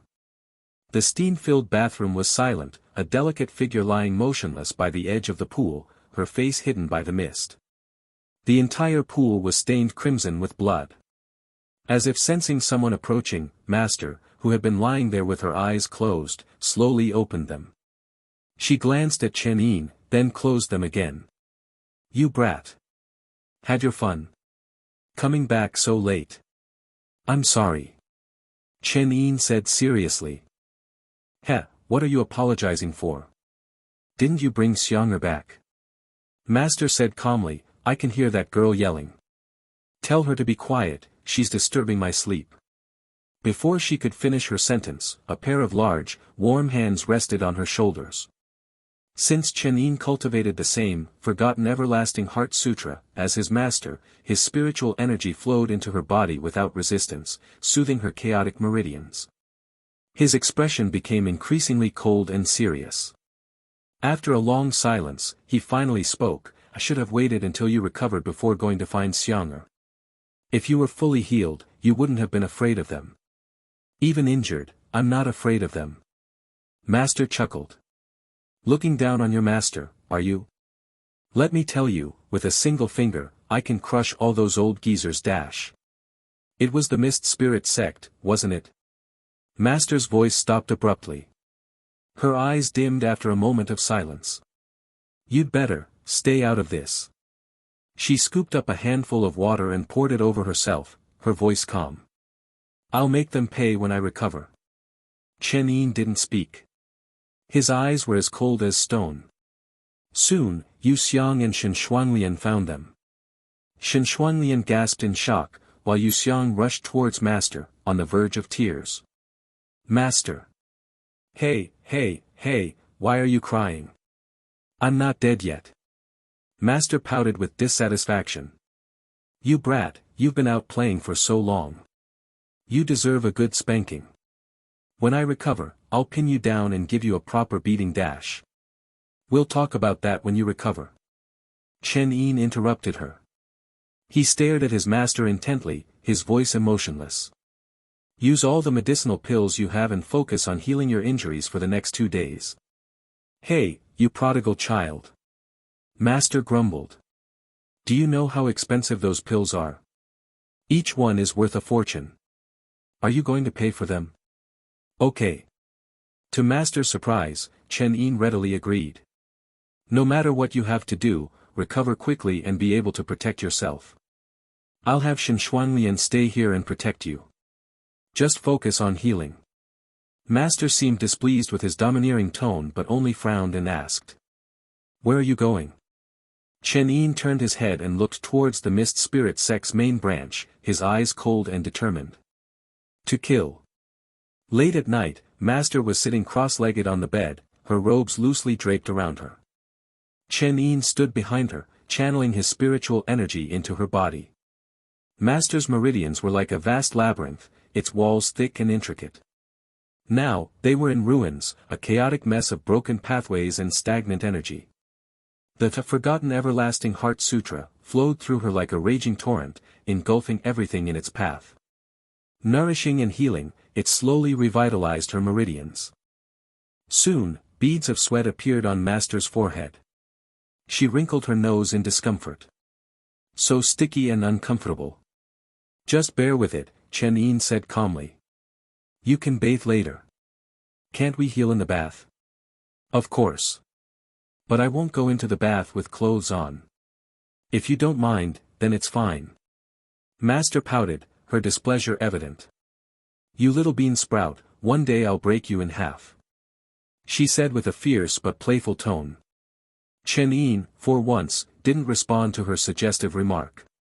He lowered his gaze, focusing on the state of her meridians. As if he wanted to etch every tiny wound into his memory. After what felt like an eternity, Master's thin robe was completely soaked with sweat. Chen Yin finally withdrew his hand. Phew, finally done. Master stretched and tried to get up, but a wave of dizziness washed over her, and she stumbled. Fortunately, a strong chest caught her as she fell backward. Who told you to move? Chen Yin frowned, his voice laced with concern. Don't you know your own limits? Stop pushing yourself. His gentle reprimand, surprisingly, didn't elicit a retort from Master. She simply glanced at him sideways, then looked away. Chen Yin knew that Master was extremely sensitive to cleanliness. Being covered in sweat was probably worse than death for her. Without hesitation, he scooped her up in his arms, much to her surprise. Mmm. Master was flustered for a moment, then said with a hint of annoyance, "What are you doing?" I can walk by myself." "Be quiet." Chen Yin said softly. Master struggled in his arms, but her small limbs were no match for his strength. She eventually gave up and snuggled against his chest. Chen Yin carried her to the steam-filled bath, his arms wrapped around her protectively. As he was about to remove her robe, Master suddenly grabbed it and glared at him. "Close your eyes. Don't look." Chen Yin said helplessly, "What? You were so bold and shameless with your dirty jokes earlier, and now you're too shy to even let me look. I am just afraid you'll be arrested for being a lolicon. You're not a child, you old lowly granny. Hey! Go tell that to the authorities and see if they believe you." After their usual banter, Chen Yin closed his eyes and skillfully removed her robe, then gently lowered her into the bath. As her body submerged in the warm water, Master's playful demeanor faded, and she lowered her gaze slightly. "Have you figured out what's going on with Xiang'er?" "I've only uncovered half of it," Chen Yin said slowly. "But at least I managed to get her back from the demonic path. I guess I fulfilled my promise." He sat down by the edge of the bath, his back to her, and asked, "Did you know about Xiang'er all along?" Master didn't answer. The gentle sound of water splashing and a faint sigh filled the air. "I didn't have time to deal with this matter before. I was really busy." Master's eyes shimmered with a hint of sadness. "But that day, I was passing through Xiqing province, walking down a snow-covered street. I saw that little girl, on the verge of death, and I couldn't just leave her. Even though she had already guessed the little girl's identity. Even though she knew that taking her in would bring endless trouble. But that day, the little girl, barefoot and shivering in the snow, had looked at her with pleading eyes. Her small body was covered in a dusty robe, her breath shallow and weak, but her eyes were as clear and bright as a winter sky. She couldn't pretend she hadn't seen her and simply walk away. So I brought her back to the mountain. Raised her as if I knew nothing." Master explained casually. Chen Yin was silent for a moment, then asked, "What about me? Why did Master bring me back to the mountain?"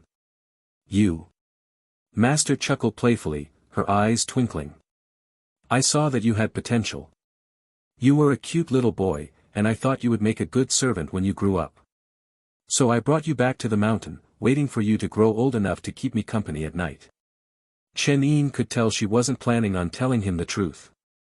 So he didn't press further and asked instead, "How much is the Mist Spirit sect responsible for what happened to Xiang'er?" "Everything." Master sighed softly, closing her eyes. "I wasn't planning on telling you about this. The more you get involved, the more complicated things will become." Chen Yin countered calmly, "If I don't get involved, would you have been injured like this?" Master fell silent. "I know what you're going to say. That old saying about revenge only leading to more revenge." Chen Yin said seriously, "But I don't have the time or energy to ponder such profound truths. I plan to solve this problem in a simpler way. And that is to eliminate everyone involved." Master's eyes were distant and lost in thought for a long time.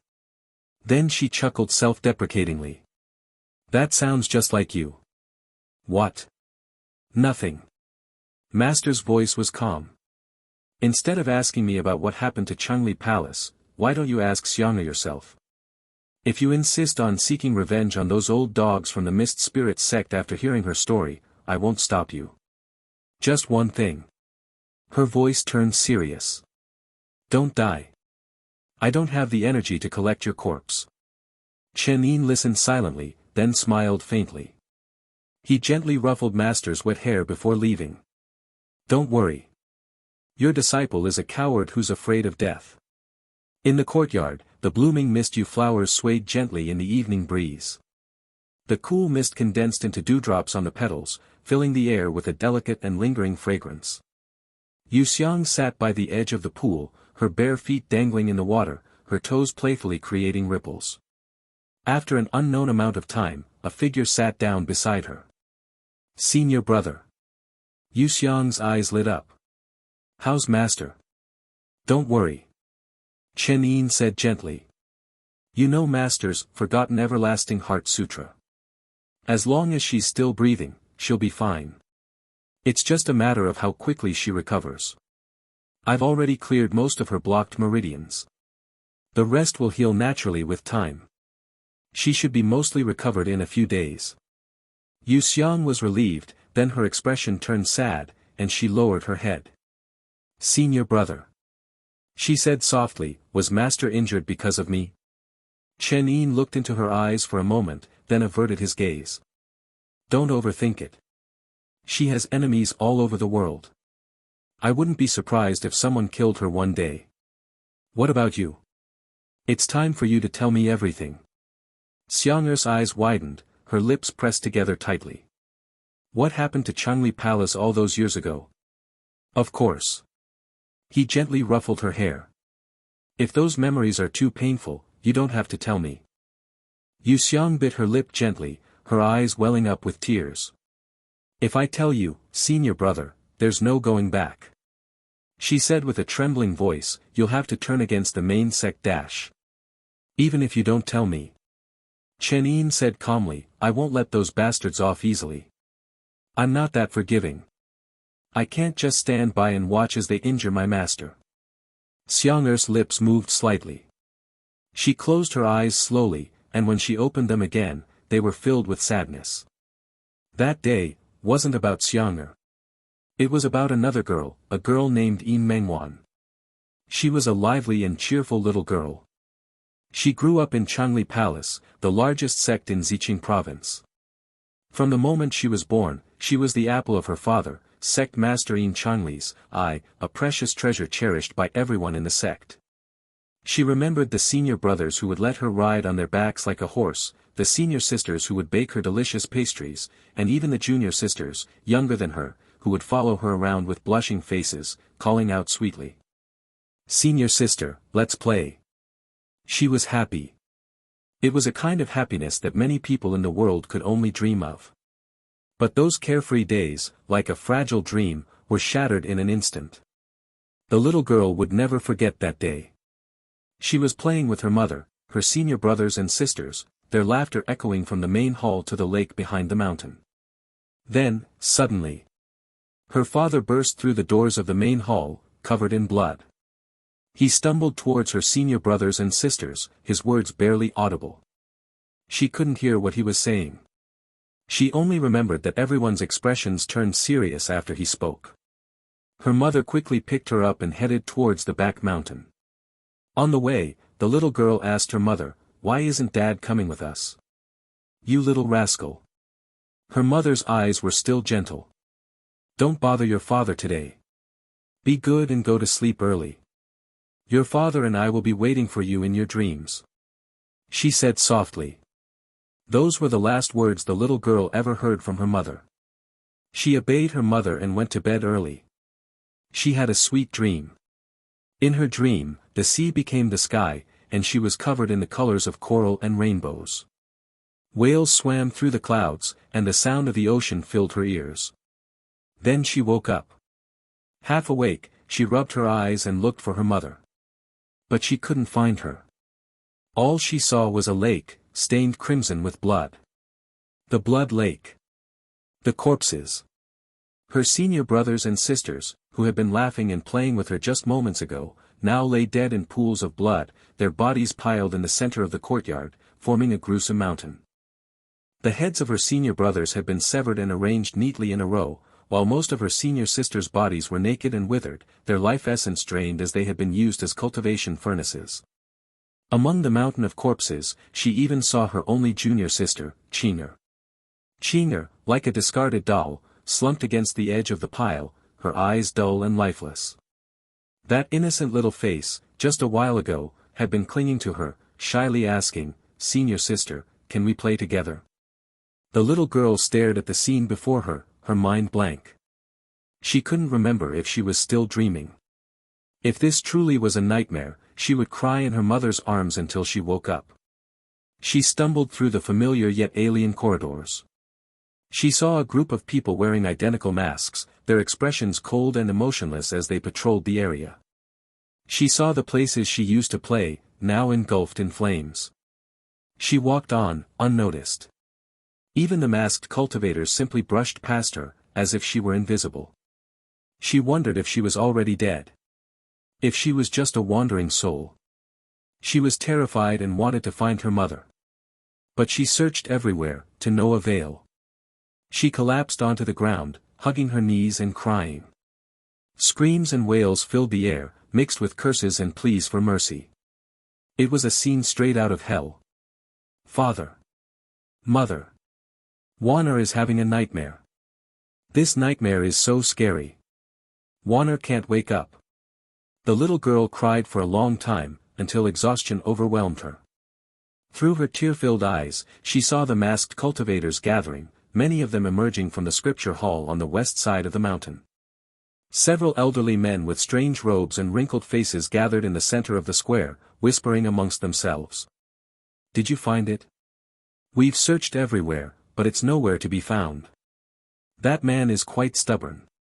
He watched his wife being tortured to death, his teeth gritted, his mouth filled with blood, but he refused to talk. Strange, where could it be hidden? Are there any survivors left in the sect? None.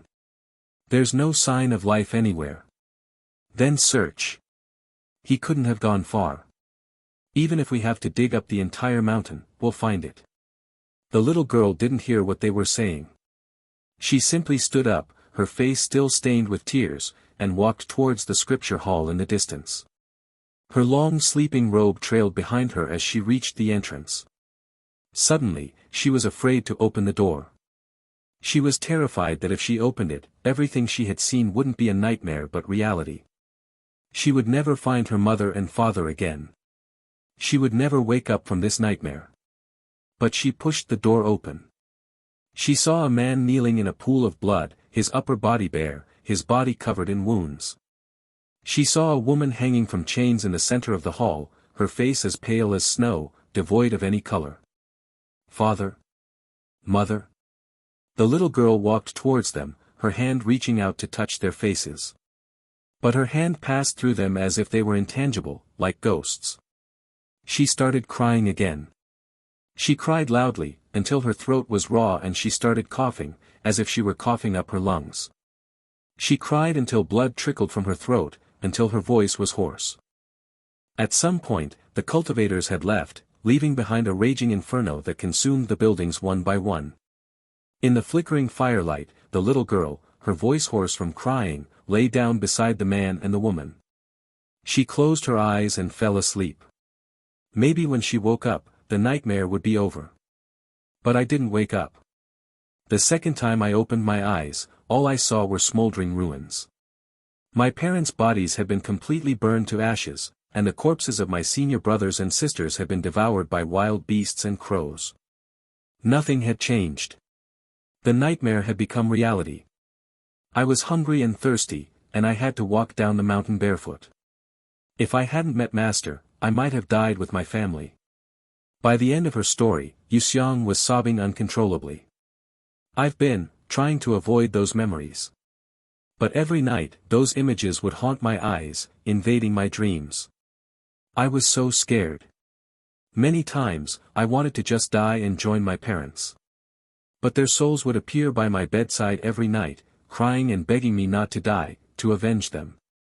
But living like this, every day is so painful. Chen Yin listened to her story in silence. Yuxiang was still sobbing, her eyes red and swollen. A warm and strong hand rested on her head. You've been through a lot. His voice was filled with sympathy. Yuxiang's nose twitched again. And then, the demonic path found me. They told me that my physique was perfect for cultivating the quenching nether mantra. They said that if I mastered the demonic arts, I would have the power to avenge my parents and my senior brothers and sisters. So, that's why I'm sorry. She buried her face in Chen Yin's chest, her voice muffled by sobs. I'm sorry, senior brother. I didn't mean to keep it from you. I thought revenge was the only thing left in my life, but then I met you and Master. You're my only family now. I'm so scared that you'll also be caught in the same nightmare that destroyed Changli Palace.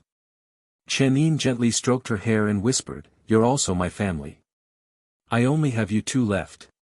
Yu Xiang stopped crying and looked at Chen Yin, her tears still fresh. There are rules in this world. Chen Yin said calmly, did you ever hurt those masked cultivators? No. Did they hurt your loved ones? Yes. Then they owe you a debt. He said seriously, a life for a life. A debt must be repaid.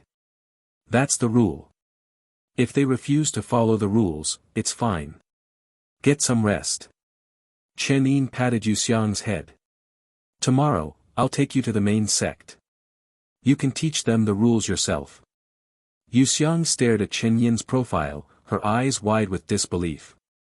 I am afraid I can't sleep.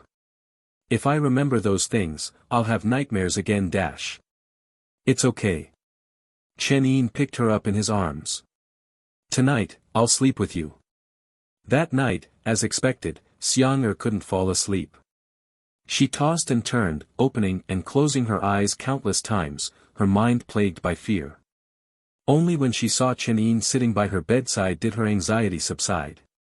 Chen Yin simply held her hand, silently accompanying her. Feeling the warmth of his hand, Yu Xiang finally closed her eyes, her mind desperately clinging to the happy memories of their life on Mount Yu. This time, she finally drifted off to sleep. Chen Yin sat by her bedside until midnight, then gently tucked her hand back into the blanket and left the room. A figure in azure blue stood outside the door, her back to the room. Aren't you going to sleep? Chen Yin asked softly.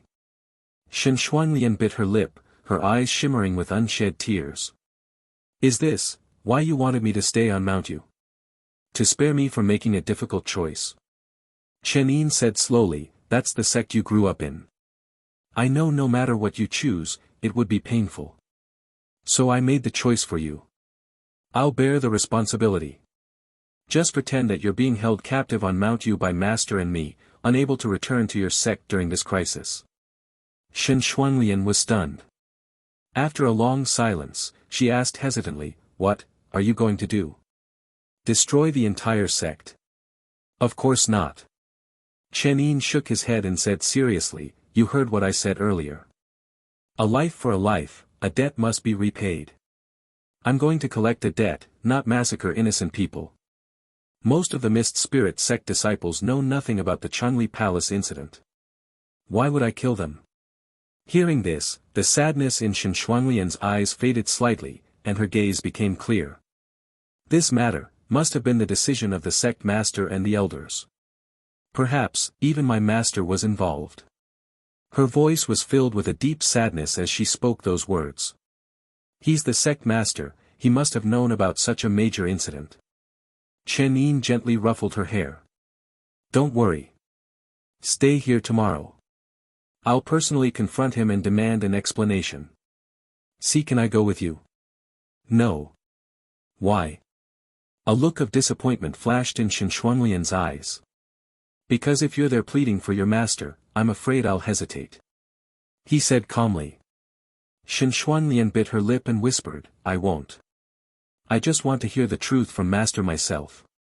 What if the truth is something you can't accept? Her expression was filled with pain and conflict. Chen Yin understood her inner turmoil.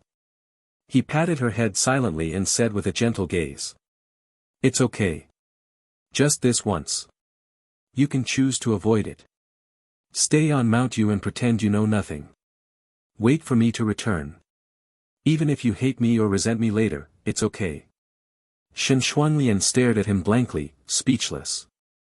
If I really choose to avoid it? She whispered, her eyes red-rimmed, will you be disappointed? Chen Yin chuckled softly. Of course not. You don't have to be so strong. Because in my eyes, you're still that little girl who would cry in the flower bed. If you want to cry, cry on my shoulder. If you want to hide, hide behind me. That's what I'm here for. He said gently. Shen Shuanglian seemed touched.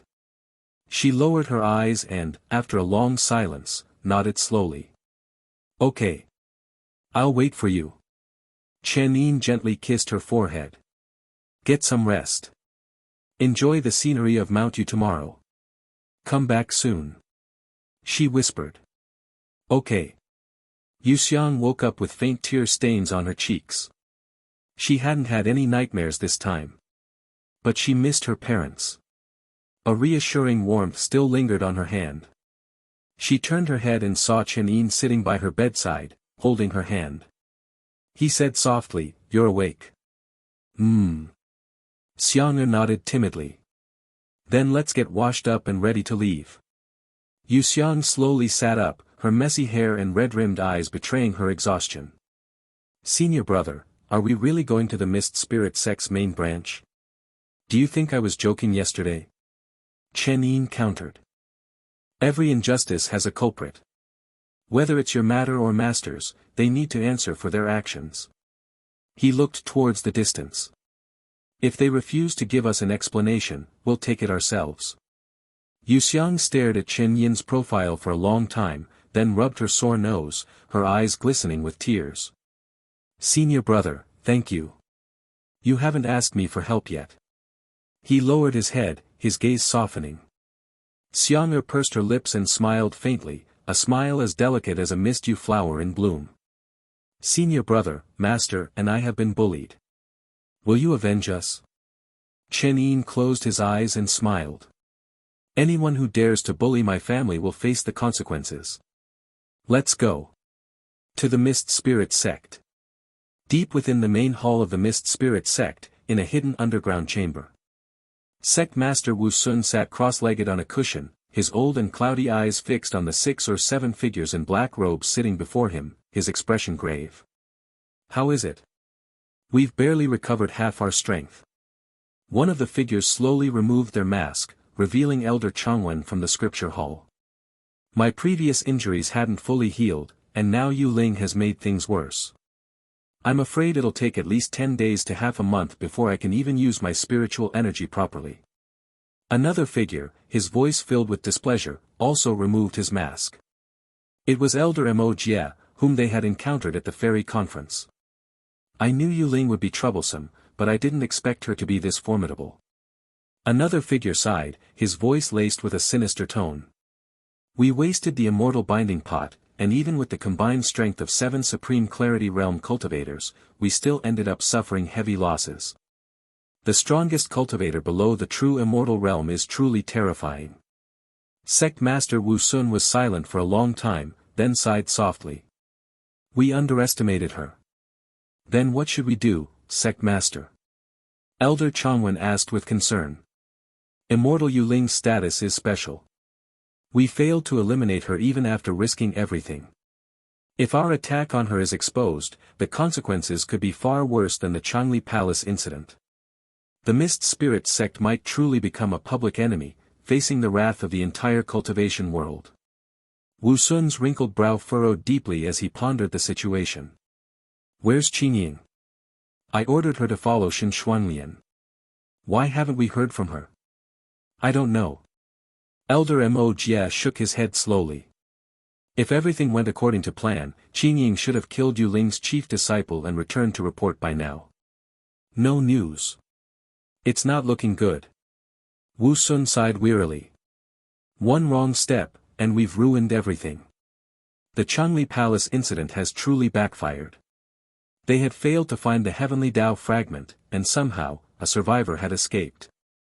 A single lie required countless more lies to cover it up. And once the cracks started to show, the entire edifice would crumble. Their greed had led to their downfall. Silence fell over the chamber. One of the figures, his voice cold and sinister, finally spoke, since we've already exposed ourselves, why not strike first? Yu Ling is also seriously injured. Let's attack Mount Yu under the pretense of eliminating the remaining demonic remnants of Changli Palace and get rid of those 2 nuisances once and for all. Even if we can't discredit Yu Ling, we can easily spread rumors about her disciples and ruin their reputation, making them outcasts in the cultivation world. That's not a good idea. Elder Changwen shook his head. If we can't deal with immortal Yu Ling, then no amount of rumors will matter. Her connections will render them meaningless. Then what do you suggest we do? The sinister old man snapped. We still don't know if immortal Yuling has obtained the heavenly Tao fragment. Changwen pondered. She took in the Changli Palace orphan and kept her hidden for so many years. There must be a reason. Since we can't eliminate immortal Yuling, I suggest we seek reconciliation. We can offer her compensation to appease her anger and ask her to restrain her disciples from investigating the Changli Palace incident further. That Changli Palace orphan hasn't come forward for over a decade. She might not even be seeking revenge anymore. We can find her and appease her, make up an excuse for the Changli Palace incident, and blame everything on the demonic path. The sinister old man scoffed. Heh, do you think Yuling is that easy to fool? We've already shown our hostility. She won't be merciful. But we were the ones in the wrong in the first place. Changwen frowned. I tried to stop you from going to Mount Yu and provoking immortal Yuling, but you insisted on your own way. You. As the two elders argued, Wu Sun finally roared, enough. Arguing won't solve the crisis we're facing. After careful consideration, he said softly, we were reckless in dealing with Yuling. The more we struggle, the deeper we'll sink. Reconciliation is the best course of action. I will personally apologize to Yuling, even if it means paying a hefty price. We must appease her anger. How can you be sure that Yuling will accept our apology? Elder Mo Jie frowned. What if she insists on fighting to the death? She won't. Wu Sun's old eyes flickered with an unknown emotion. Immortal Yuling's ambitions are not limited to dealing with us. She has more important things to do. If she truly wanted us dead, she wouldn't have agreed to become a guest elder of the Mist Spirit sect in the first place. As for the Changli Palace orphan, we'll do as Changwen suggested. We'll blame everything on the demonic path, and then dash. Before Wu Sun could finish his sentence, Elder Changwen's expression suddenly changed. Something's wrong.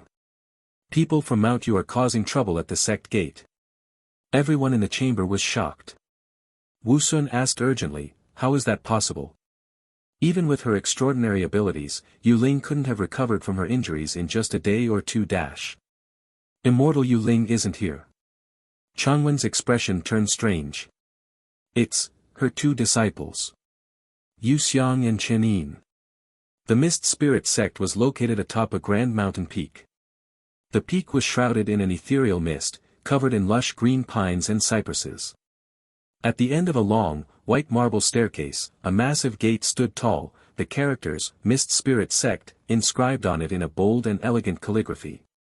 In the past, even on rest days, the Mist Spirit Sect would be bustling with activity, cultivators coming and going, some flying on their swords. But today, only two figures stood before the gate. This place hasn't changed at all. Chen Yin looked around, a hint of nostalgia in his voice. Have you been to the main sect before, senior brother? You could say that.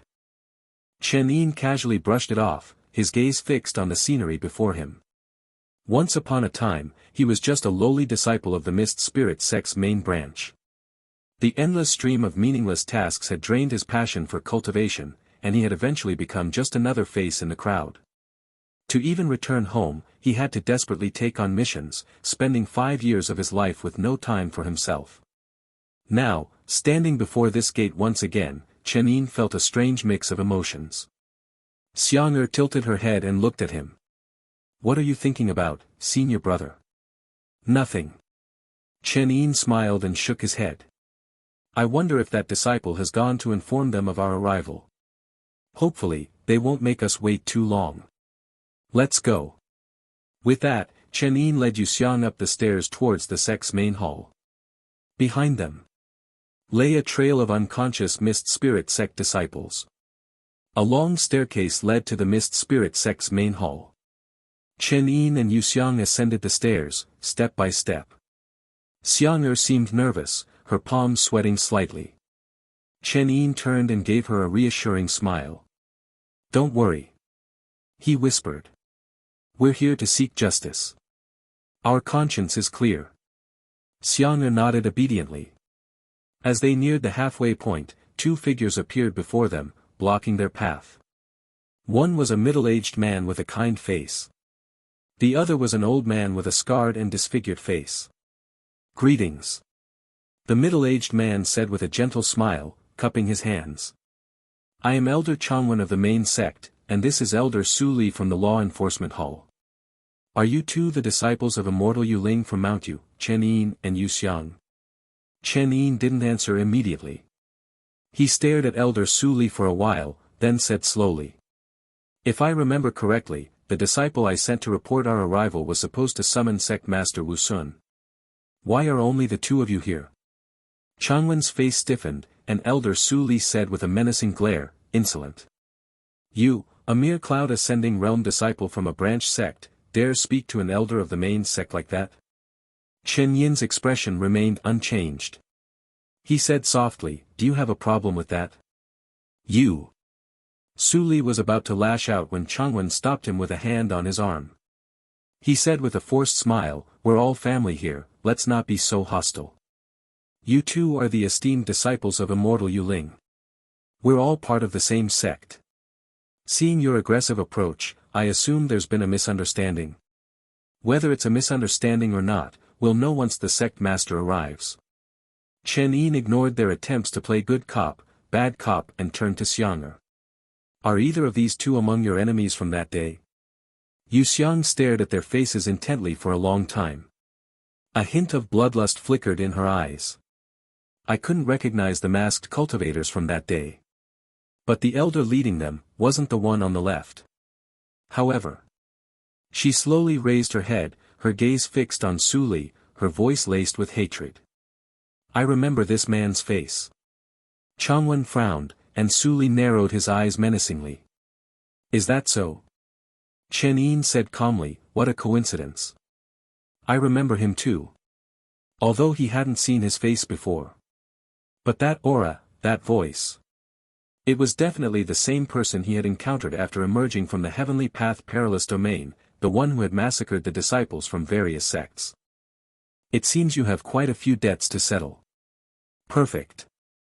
A hint of amusement appeared in Chen Yin's eyes. "That's why I'm here." Changwen was about to try and mediate when Su Li spat on the ground angrily. "Damn it, even a little brat like you dares to disrespect me? If it weren't for your powerful master, you'd be nothing." "Well, you're right." Chen Yin said with a smile, "Aren't you angry that I have such a powerful master?" A murderous glint flashed in Su Li's eyes. Changwen was about to intervene. "Su Li. Don't kill him. We still need to reconcile with immortal Yuling Dash." But it was too late. Su Li couldn't tolerate being humiliated by a mere cloud-ascending realm cultivator again and again. "Last time, your master protected you. This time, let's see who can save your life." A vicious grin appeared on his scarred face as he drew a small ring-shaped blade from his sleeve. The blade expanded rapidly, transforming into a large, menacing weapon, its movements accompanied by the sound of wind and thunder. "You little bastard. Die." His cruel smile still lingered on his face. Changwen had just started to intervene. When Chen Yin, with a swift and effortless motion, sheathed his sword, his hand resting on the scabbard, his gaze cold and sharp. He even had the leisure to ruffle Xianger's hair and say softly. "One down. I'll leave his life to you. Make him pay however you want." Su Li looked down at his blade, shattered in two, then at his right arm, now missing. His expression shifted from shock to disbelief. To sheer terror. "And no. Impossible." His voice was distorted with fear. How could you, a mere cloud-ascending realm cultivator, cut off my arm?" "That's right, it must be like last time with Mo. Yu Ling must have given you some kind of protective treasure." Chen Yin didn't even bother looking at him. In his eyes, Su Li was nothing but a whimpering dog. He turned to Changwen and said, "I'm just here to collect a debt. I don't know if you were involved in the Changli Palace incident or in injuring my master. If you were, cut off your own arm, and I'll give you a chance to explain before I kill you. If not, go and summon your sect master. My patience is wearing thin." He said slowly. Changwen fell silent. He looked at the man before him with renewed scrutiny. He had never paid much attention to this Chen Yin before. He only knew him as Immortal Yuling's cherished disciple, a notorious playboy entangled with both Shen Shuanglian, the chief disciple of their sect, and Luo Qiaoqiao, the daughter of the Heavenly Net sect's leaders. Just another pretty boy who relied on women. But he had witnessed that sword strike from beginning to end. Su Li might have missed it, but Changwen hadn't. It was a swift, effortless, and elegant strike. Draw the sword. Sheath the sword. Even if he had seen it coming, he wouldn't have been able to react in time. Only now did he realize that he had overlooked this massive threat in all his plans. This man was as dangerous as Immortal Yuling. As his expression flickered with uncertainty, Chen Yin's voice rang out again. You can take your time to think. I might have lost my patience, but this elder beside you still has some time. Changwen's eyes widened in horror. Before he could even utter a word of protest, Chen Yin's eternal light sword flashed again. And Su Li's other arm was gone, leaving only an empty sleeve. Ugh! Su Li's eyes bulged, but before he could scream in pain, a surge of sword energy sealed his throat. He choked on his own scream, his face turning red, as if his head was about to explode. Fine. Changwen's eyes hardened, and he said through gritted teeth, I'll go summon the sect master. Chen Yin turned to Su Li and said seriously. You should thank him. This will buy you a little more time. Su Li glared at him with bloodshot eyes, his mouth moving wordlessly. Changwen glanced at them with a dark expression, then disappeared in a flash of light. Only Chen Yin, Xianger, and the now armless and contorted Su Li remained on the vast staircase. Yu Xiang stared at Su Li, her eyes wide with a mixture of shock and disbelief. What are you thinking? Chen Yin asked softly. It feels like a dream. Yu Xiang closed her eyes and sighed after a long silence. I've imagined countless times, charging into the Mist Spirit sect alone to seek revenge. I always thought that even if I sliced those bastards into 1,000 pieces, it wouldn't be enough to quench my hatred. But now, watching senior brother effortlessly sever this man's arms, I feel much calmer than I expected. It seems that instead of taking revenge myself, I would rather have senior brother kill all these beasts for me. Senior brother, are these thoughts, truly those of a demonic cultivator? She looked at Chen Yin timidly. Chen Yin was silent for a moment, then gently covered her head with his sleeve. Revenge isn't always a happy thing. But if you don't seek revenge, you'll never be happy.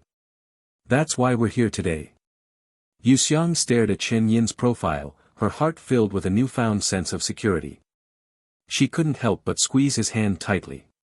Thank you, senior brother. What are you saying? Chen Yin chuckled.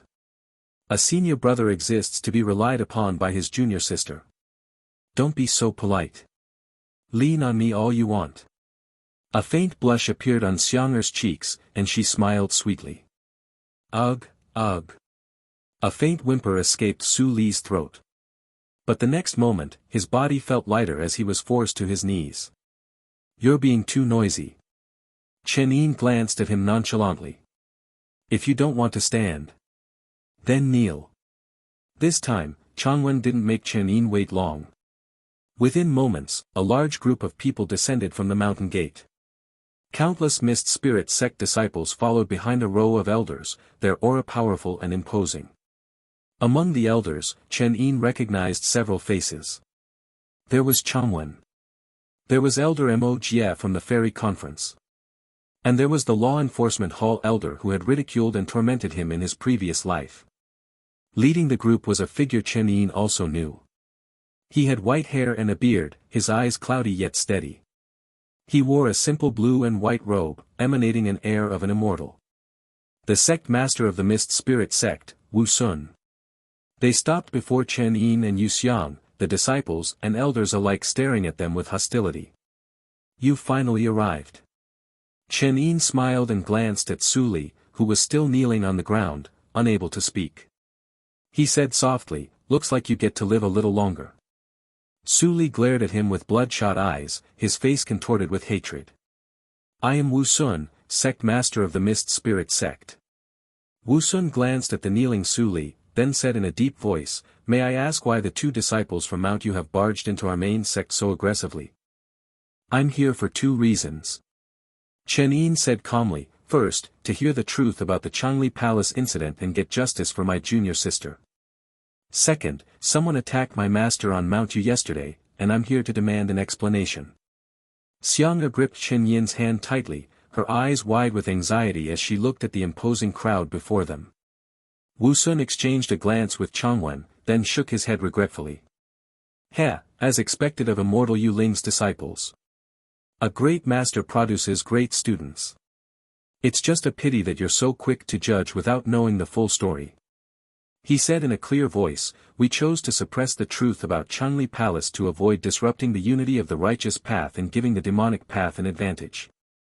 We didn't want to publicize such a scandal. Since you demand an explanation, then fine. I will reveal the truth about the Changli Palace incident before the entire sect, in front of thousands of disciples." He waved his hand, and a scroll unfurled in the air, floating and rotating slowly. 15 years ago, while on a mission, disciples of our Mist Spirit sect happened to pass through Xiqing province. They discovered that in Xiqing province, known as a paradise where immortals and mortals coexist peacefully, a large number of mortals had vanished without a trace. After investigating, our disciples uncovered a shocking secret. Changli Palace, a seemingly virtuous cultivation sect with a good reputation, had been secretly colluding with the demonic path. Their sect master, Yin Changli, was secretly practicing demonic cultivation, sacrificing the lives of countless mortals in Xiqing province to fuel his own power. They had already seized control of Xiqing province, spreading rumors to create an illusion of harmony between immortals and mortals. But in secret, they treated the people of Xiqing province like livestock. If he had succeeded, another merciless demon would have been unleashed upon the world, bringing endless suffering and destruction. Yu Xiang's body trembled. She bit her lip so hard that it almost bled. A soft whimper escaped her lips. "No." Chen Yin frowned slightly. "At first, we couldn't believe that Changli Palace, a fellow righteous sect, would commit such a heinous crime. But after finding irrefutable evidence, our sect had no choice but to act decisively and eliminate this threat before it could spread." His voice was powerful and persuasive, stirring the emotions of those who listened. "So, our sect devoted all its resources to resolving this matter secretly, preventing this shocking scandal from becoming public. It was a bloody and arduous battle." Wu Sun's voice was filled with a righteous fervor. The disciples of Changli Palace had all been secretly practicing demonic cultivation, using human blood and essence to fuel their power. Our sect suffered heavy losses, sacrificing countless resources, before we finally managed to eradicate this evil. After his speech, a wave of cheers and applause erupted from the Mist Spirit sect disciples behind him. "Bravo!" The sect elders worked tirelessly for the sake of the righteous path, seeking no fame or recognition. This is true leadership. I'm proud to be a disciple of the Mist Spirit sect. Yu Xiang's body trembled even more violently. Chen Yin gently patted her hand and whispered reassuringly. "Don't worry." Yu Xiang bit her lip, preventing herself from crying out. And to prevent the scandal from spreading, our sect never publicized this victory. We only informed our fellow righteous sects and quietly bore the burden of this sacrifice. But we never imagined that a demonic remnant from Changli Palace would survive. Wu Sun's gaze turned sharp and piercing as he looked at Yu Xiang. This girl managed to escape that day and was fortunate enough to be taken in by immortal Yu Ling. If she had repented and chosen the path of righteousness, we, as righteous cultivators, wouldn't have made things difficult for a young girl. But, Wu Sun's voice turned cold. Not only did she refuse to repent, but she also secretly maintained ties with the demonic path and even became their holy maiden. At the fairy conference, she disguised herself as Yin Mengwan, using her wicked techniques to reach the final and even attempted to kill our talented chief disciple, Shen Shuanglian. Murmurs began to spread among the disciples behind them. We, the elders, believe that since she's a disciple of immortal Yu Ling, it's her responsibility to handle this matter. Wu Sun sighed. Unfortunately, immortal Yu Ling has important matters to attend to and doesn't pay much attention to her disciples.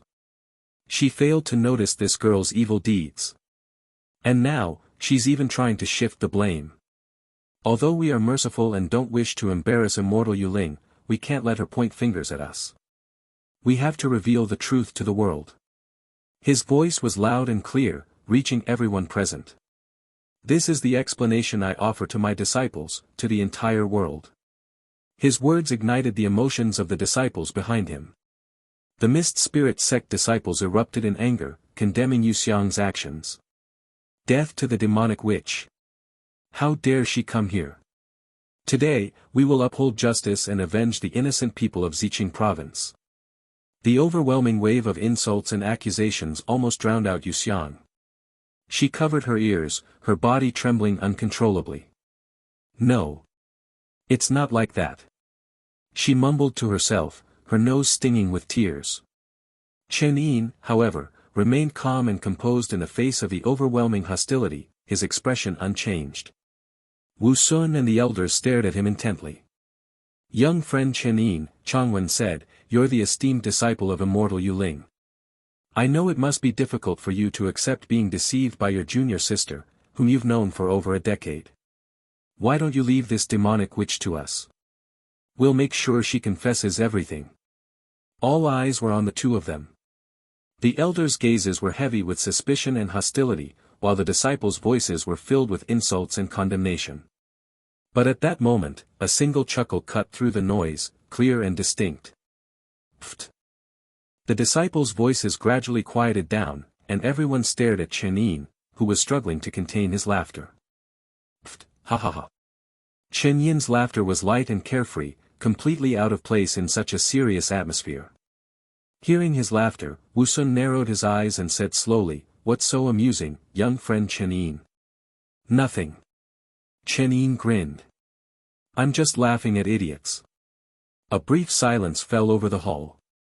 Wu Sun and the elders' faces darkened. Changwen was about to speak, there's no need to be so rude, young friend dash. But Chen Yin ignored him. He turned to Xiang'er, gently ruffled her hair, and said softly, don't be angry. Black can't become white. White can't become black. Rules are rules. They'll learn. Yuxiang stared at him, her eyes filled with tears, and nodded silently. Then, Chen Yin turned to Wu Sun and said, I think you've misunderstood something. I didn't call you here to give an explanation to the world. His voice turned cold. I'm here for you to give me an explanation. Wu Sun's eyes widened in shock. But the next moment, a blinding sword light, like a rainbow piercing the sun, cleaved through the sky. Everyone present could only see a single white streak, so bright that even the sunlight seemed to dim in comparison. The white streak tore through the sky, leaving a faint crack in its wake. The next moment, a deafening crash echoed behind them. Countless Mist Spirit sect disciples gasped in horror. Behind them, the massive gate of the Mist Spirit sect had been split in two, collapsing into a cloud of dust. The thunderous sound startled the birds in the surrounding forest. The collapsing gate could be seen from miles away. What is this? The gate has collapsed.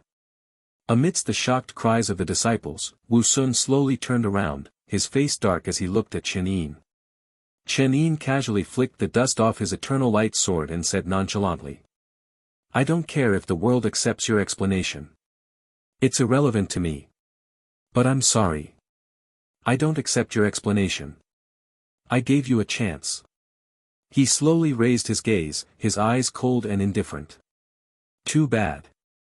Changwen, standing behind Wu Sun, was about to shout. When Su Li, kneeling on the ground, suddenly let out a pained cry and began to struggle violently. His eyes bulged grotesquely, as if they were about to pop out of their sockets. The next moment, a burst of sword energy exploded within him. A shower of blood splattered onto Chen Yin's calm face. And onto Wu Sun's pale cheek. I'm very disappointed. His voice was filled with a deep disappointment. This is your last chance. Summon your secret division. No one who was involved in the Changli Palace incident will escape. I keep my promises. He murmured seriously. Chen Yin's words seemed to have pressed a mute button on the noisy crowd. The countless disciples behind him were silent, still reeling from the shock of seeing their centuries-old mountain gate so easily cleaved in two.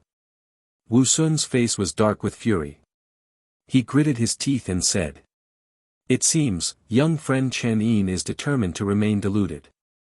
The seductive magic of this demonic witch must be truly powerful to have ensnared you so completely." Chen Yin, after listening to his words, turned to Xiang'er and said seriously, "Listen, even they think I'm only doing this because I'm bewitched by Xiang'er's charm. You'll have to compensate senior brother properly when we get back." Yu Xiang couldn't help but laugh, tears still lingering in her eyes. She rolled her eyes at him playfully. "Stinky senior brother. If you keep saying that, they'll really think I'm some kind of seductive demonic witch." Chen Yin laughed heartily. "Well, it's not wrong to say you're captivating." Seeing the two of them laughing and joking so casually, Wu Sun's expression darkened even further. After their usual banter, Chen Yin asked gently, "Feeling better?" "Yes." Xiang'er rubbed her red eyes and smiled brightly. "With senior brother here, I don't care what others say or think." "Good." Chen Yin said slowly, "You know, among those disciples behind them, the more perceptive ones have already noticed the inconsistencies in their story. But they're still following the crowd, condemning and insulting us. Why? Because the truth doesn't matter to them. Even if the Mist Spirit sect had truly committed a horrific massacre at Changli Palace, they wouldn't care. After all, it wasn't their families that were slaughtered. But if the Mist Spirit sect is destroyed and its reputation ruined, they'll lose everything they have." He said calmly, "So they don't care about the truth. They don't even want to know the truth. They just want to turn us into rats that everyone wants to exterminate." Yu Xiang listened attentively and nodded slowly. "I understand." Chen Yin patted her shoulder reassuringly, then turned to Wu Sun. "I've waited long enough. Where's your secret division? I assume dirty work like the Changli Palace incident was carried out by your elders and members of the secret division. I wonder how many of them are still alive. Summon them all. Otherwise," he slowly drew his eternal light sword, his voice serious, "I'll find them myself." Wu Sun glared at him, his mind still calculating. Changwen sent a voice transmission, "Sect Master, what should we do? It seems reconciliation is no longer an option. Since they're clearly determined to fight to the death, we can't just sit here and wait." After the transmission, Wu Sun sneered and said, "It seems young friend Chen Yin has been completely bewitched and lost his mind. He's making baseless accusations and threatening to kill without any evidence. In that case, we'll have to overstep our boundaries and cleanse the sect on behalf of immortal Yuling." Chen Yin sighed, his expression bored. "I thought you guys would come up with something more original. So you still refuse to listen unless I beat you up?" He raised his sword and said helplessly, "Then I'll go find them myself." But at that moment, an unexpected voice rang out playfully. "You can't kill without evidence. Then if we have evidence, will you obediently confess?" Everyone turned to look, their attention drawn to the voice. A figure in a fiery red dress gracefully descended from the sky. Behind her was a beautiful and dignified woman in an elegant palace dress. Wu Sun's brow furrowed deeply as he recognized the newcomers. Chen Yin couldn't help but facepalm and sigh. "Why are you here? If I didn't come, they would slander you without consequence." Luo Qiaoqiao's red dress billowed in the wind as she landed gracefully beside him, a mischievous smile on her face. "I won't let anyone badmouth my man," she said, her hands behind her back, her dimples showing. Chen Yin couldn't help but chuckle. "Sister Qiaoqiao, there's no need to be so blunt. We haven't done anything scandalous. How did I become your man? Why haven't we done anything scandalous? Because a certain coward is too scared to act on his desires. I won't say who." She turned her head away haughtily. Chen Yin was helpless against her antics. He turned to Mu Susu and bowed respectfully. "Sect Master Mu." "Hee, you're too formal, young friend Chen. Call me Aunt Mu." Mu Susu smiled, her eyes twinkling with amusement and a hint of admiration. Hearing her words, Chen Yin understood the implication and chuckled awkwardly. Aunt." Moo, you're here to watch the show as well. Of course. It's been a while since the Mist Spirit sect has been pushed into such a corner. It would be a shame to miss this. Moo Susu said casually, but that's just one reason. The other reason, naturally, is that I couldn't resist that girl Xiao Xiao's pleas to help her lover boy. Chen Yin turned to see Luo Xiao Xiao grinning at him, her expression screaming, "Praise me." He glanced at Xiang'er nervously and saw her giving him a resentful look. Wu Sun, who had been silent for a while, finally spoke. Vice Sect Master Mu. Since when has the Heavenly Net sect had the authority to interfere in the internal affairs of the Mist Spirit sect? His voice was laced with an unspoken threat. But Mu Susu wasn't intimidated. She said with a playful smile, "Who cares about your Mist Spirit sect's affairs? I'm here to remind you of one thing. Don't treat everyone like fools. Those excuses might work on naive youngsters, but do you think they'll fool us old veterans?" Wu Sun's face darkened. "I don't know what you're talking about." "You don't?" Mu Susu raised an eyebrow. "Then why don't you explain this? Where is the heavenly Tao fragment that Changli Palace obtained from the secret realm?" Her words brought a sudden silence to the hall. Wu Sun and the elders exchanged uneasy glances for a long time before he finally spoke. "I don't know what you're talking about. We never obtained the heavenly Tao fragment. Vice Sect Master Mu, please think carefully. If you insist on involving the Heavenly Net sect in this matter, it will mean war between our two sections." Mu Susu scoffed, and Luo Xiao Xiao stuck out her tongue, saying defiantly, "Blah, blah, blah. Who's afraid of you, old man? When it comes to fighting, our Heavenly Net sect disciples fear no one." Chen Yin thought for a moment, then turned to Mu Susu and bowed. "Aunt Mu, I appreciate your kindness. But I can handle this myself. There's no need to drag the Heavenly Net sect into this." Mu Susu nodded approvingly. "You're thoughtful and responsible. But don't worry. Someone informed me about this." Chen Yin froze, then instinctively turned his head. As expected, an arrogant and annoyingly childish voice soon came from the sky. "Ha! You old dog Wu Sun. You think only you can call for backup? Surprise! I brought backup too." Hearing that voice, Yu Xiang exclaimed excitedly, "Master." A small figure, her petite frame enveloped in a large robe, descended from the sky, accompanied by a woman in an azure blue dress, her beauty as ethereal as a moon fairy. They landed gracefully beside Chen Yin. Chen Yin frowned and said reproachfully, "What are you doing here? Your injuries haven't healed that quickly, have they?" "Ha!" Master waved her hand dismissively. "I used a few precious pills from my secret stash. I can at least protect myself now. I was dying of boredom watching you hog all the glory." She clenched her tiny fists and said angrily, "I have to personally punch these old dogs a few times and spit on their corpses." Chen Yin. "That's my master, all right." He turned to Shen Shuanglian with a helpless expression. "Didn't we agree that you wouldn't come?" Shen Shuanglian blushed and mumbled sheepishly, "Master Yu Ling insisted on bringing me along. Why wouldn't I bring her?" Master snorted. "Since we're already tearing down their facade, might as well let everyone see their true colors. Shuang, why don't you leave that pathetic sect and join me? The bed on Mount Yu is quite big." Shen Shuanglian just lowered her head silently, stealing a glance at Chen Yin. What could Chen Yin say? "Since you're already here, let's hear what they have to say." He gently brushed her hair aside. Shen Shuanglian hummed softly, a sweet smile appearing on her lips. Upon seeing immortal Yu Ling, the expressions of Wu Sun and the other elders changed drastically. After a moment of hesitation, Wu Sun finally spoke, his voice strained. "Immortal Yu Ling, you're a respected guest elder of our sect. Surely you wouldn't be so unreasonable and biased."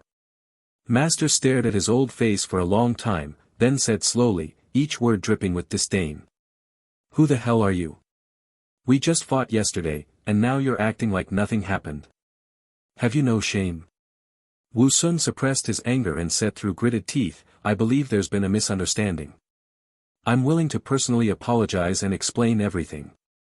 but your disciple is clearly a demonic remnant of Changli Palace. Are you really willing to defy the entire cultivation world and protect her? TCH. Master scoffed, her face filled with disdain. You're better at distorting the truth than cultivating. But unfortunately, you think that burning down Changli Palace and destroying all the evidence would erase your crimes? You underestimate me. Master's eyes turned cold. The next moment, another clear voice rang out, you need evidence about Changli Palace? I have it. This time, Wu Sun and the others were completely dumbfounded. Even Chen Yin was momentarily stunned. A handsome young man in luxurious clothes, holding a folding fan, descended from the sky. The pavilion master of the 10,000 Fragrance Pavilion, Wan Yunhai. With a flick of his fan, Wan Yunhai gracefully landed beside Chen Yin and said with a smile.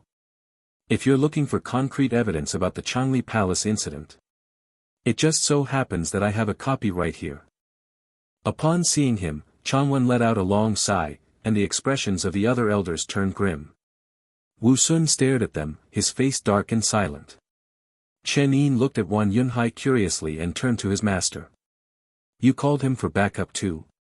Yeah, what's wrong with that? Master said nonchalantly. How did you even manage to call the pavilion master of the 10,000 Fragrance Pavilion? Do you know how long I've lived? It's not strange for me to have some connections, is it? Chen Yin didn't bother listening to her bragging and turned to Wan Yunhai. But why would the 10,000 Fragrance Pavilion know about the Changli Palace incident? It's an open secret among high-level cultivators. Wan Yunhai chuckled, fanning himself. The 10,000 Fragrance Pavilion isn't just a business. We also have another service information gathering. Chen Yin instantly understood. The 10,000 Fragrance Pavilion had branches all over the continent, their reach seemingly limitless. If they were a cultivation sect, they would be the largest in the world. However, their ancestral motto was to stay out of the affairs of the cultivation world and focus solely on wealth. So, they had always been known as the largest merchant organization, their true power hidden from most people.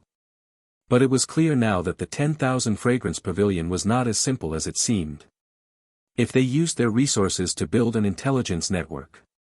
Chen Yin thought for a moment, then smiled silently. It would probably cover the entire continent. Of course. This service is only available to our valued guests. Not everyone can access our information. Wan Yunhai laughed. But it just so happens that our guest elders caught wind of the Changli Palace incident early on and secretly kept a record of it. If Sect Master Wu Sun has nothing to hide, I'm going to play this recording in front of your disciples. His words sowed doubt among the Mist Spirit Sect disciples. Why is even the 10,000 Fragrance Pavilion accusing us? First the Heavenly Net Sect, now the 10,000 Fragrance Pavilion, and there's also Immortal Yu Ling behind them. Could it be? The truth will be revealed soon enough.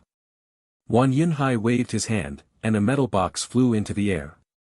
An image slowly materialized on a blank scroll. Wu Sun stared at the metal box, his voice a low growl.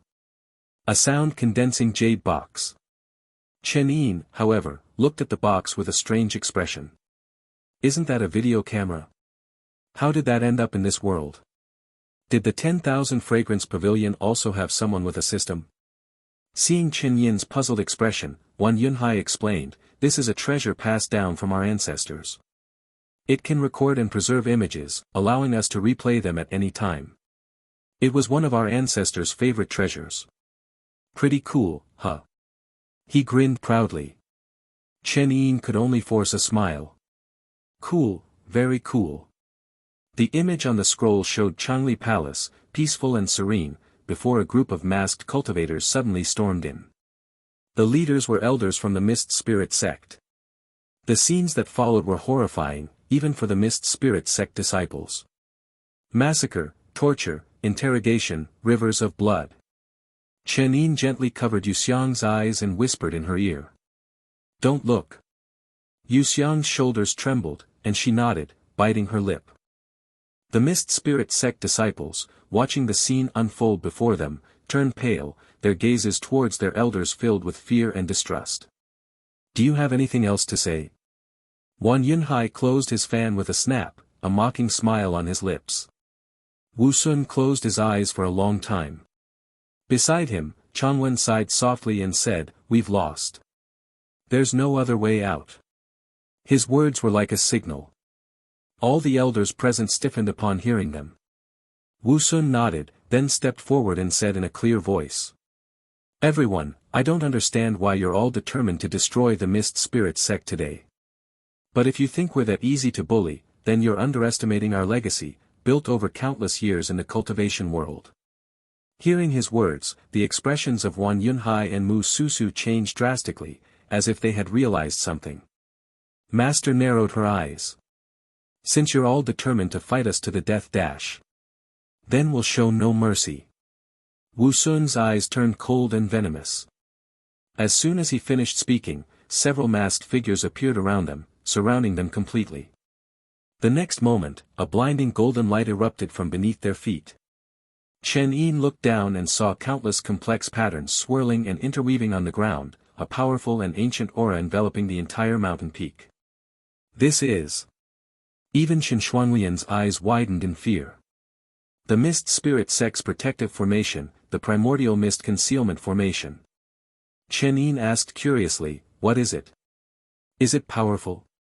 "It's one of the Mist Spirit Sect's trump cards. It's only been activated once in the past few thousand years, during the demonic path's peak." Shen Xuanlian seemed to have heard of the formation's power. She frowned. "I've read about it in the sect's ancient texts. This formation requires a huge sacrifice, consuming enough spiritual energy to drain several Supreme Clarity Realm immortals. And its power dash. No one below the true immortal realm can survive it." Master glanced at Chen Yin nonchalantly. "You tell me, is it powerful?" Chen Yin simply said, "Oh." The golden light quickly enveloped them, and in an instant, the entire mountain peak seemed to be transported back to the primordial era. The air was thick with a suffocating density of spiritual energy, making it difficult to breathe. Chen Yin felt his own spiritual energy stagnating. The scenery before him blurred and distorted, as if he were falling into an endless abyss of fog. It was like the beginning of chaos. Mu Susu gripped Luo Xiaoqiao's hand tightly and said, "Be careful. Stay behind mother." Luo Xiaoqiao glanced at Chen Yin with a worried expression. Chen Yin looked at the dense fog that had completely enveloped them and turned to his master. "Can you handle this powerful formation?" "Of course not." Master put her hands on her hips. "I'm still injured, remember? I can barely protect myself, how could I possibly deal with this ridiculous formation?" Chen Yin turned to Wan Yunhai, who just shrugged helplessly. "I'm just a businessman. I'm not good at fighting." Mu Susu also said with a serious expression, "It's almost impossible to break this formation alone. I thought we were just here to watch a show, but it seems we've pushed those old dogs into a corner. Looks like we're doomed." Chen Yin poked Master's head playfully. "You came here before you were even fully healed, just to show off. Now look what happened. We're trapped. What are you afraid of?" Master waved her hand dismissively. "It's not our turn to fight anyway. What are you here for? Are you telling me that a bunch of senior cultivators like you are going to let a little cloud ascending realm disciple like me take the bullet? Ha! You raise a disciple for 1,000 days, and you use them for one. I raised you, you brat, to be my shield." Chen Yin glared at her. "You old hag. You always leave the dirty work to me. You're one to talk. You're always using my name to run around and cause trouble." Master retorted nonchalantly. "Old hag. Brat." They looked at each other and laughed. Luo Xiaoqiao and her mother listened to their banter with confused expressions. Chen Yin turned to Xiang'er and said softly, "Step back and stay safe." Then he took a step forward. The eternal light sword in his hand, like a slowly brightening lamp, began to gather light. "I was wondering why there was such a grand display, but I didn't see anyone from your secret division." Chen Yin chuckled softly. "So you're using yourselves as the foundation for the formation. That saves me the trouble of finding you one by one."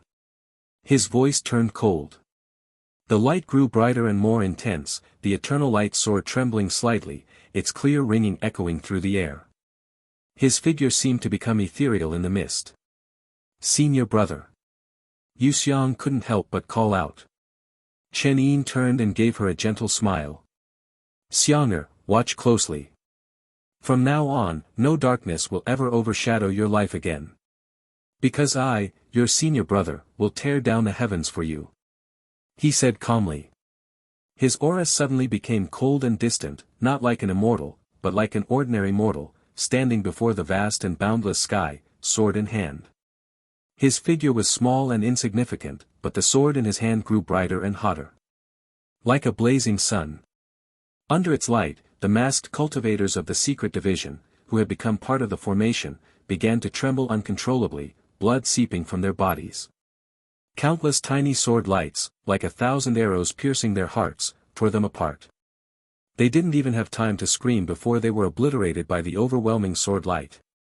The dark fog that had enveloped the sky was also torn apart like a fragile cloth. At the same time, Wu Sun and the others, who had been channeling their spiritual energy into the formation, coughed up blood, their bodies thrown back, weakened and defeated.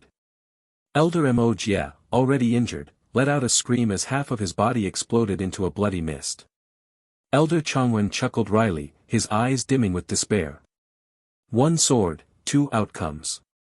The sky slowly revealed its original clarity and brilliance. Yu Xiang stared at the cloudless blue sky, the gentle sunlight, and her senior brother, standing tall with his sword, her eyes wide with wonder. Chen Yin turned to her and smiled.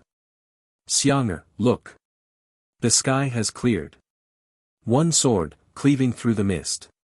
The world was bathed in a clear, bright light. The primordial mist concealment formation slowly dissipated, revealing Chen Yin and the others standing amidst the ruins. The mist spirit sect disciples stared in horror. What happened? How was the protective formation broken so easily? Who did it? Was it immortal Yuling? Several disciples rushed to support their injured sect master, Wu Sun.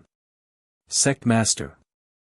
Wu Sun didn't speak, just waved them away with a dark expression, signaling them to keep their distance. Chen Yin glanced at the obliterated remains of the secret division members, then turned to the elders. There are 3 more people who appeared in the recording of the Changli Palace incident. Xianger, how do you want to deal with them?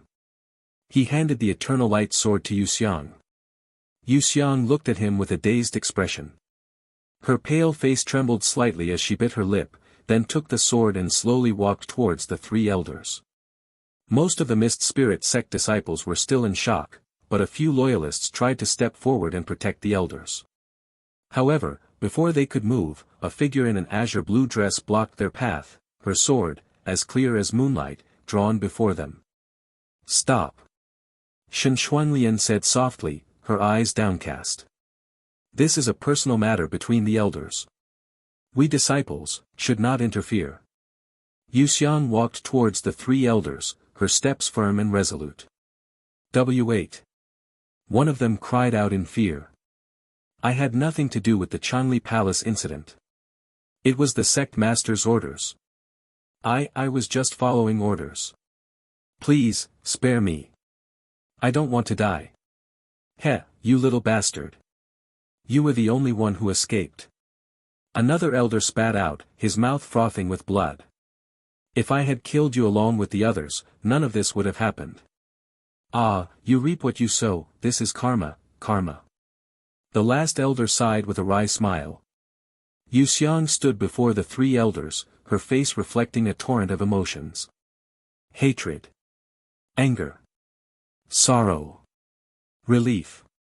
Melancholy. But in the end, she remained silent. Chen Yin stood behind her, watching as she raised her sword and swiftly pierced their hearts. As the 3 bodies collapsed to the ground, Yu Xiang swayed slightly. Her legs felt weak, and she almost lost her balance. But someone caught her. I thought you would repay them in kind. Chen Yin said softly, supporting her.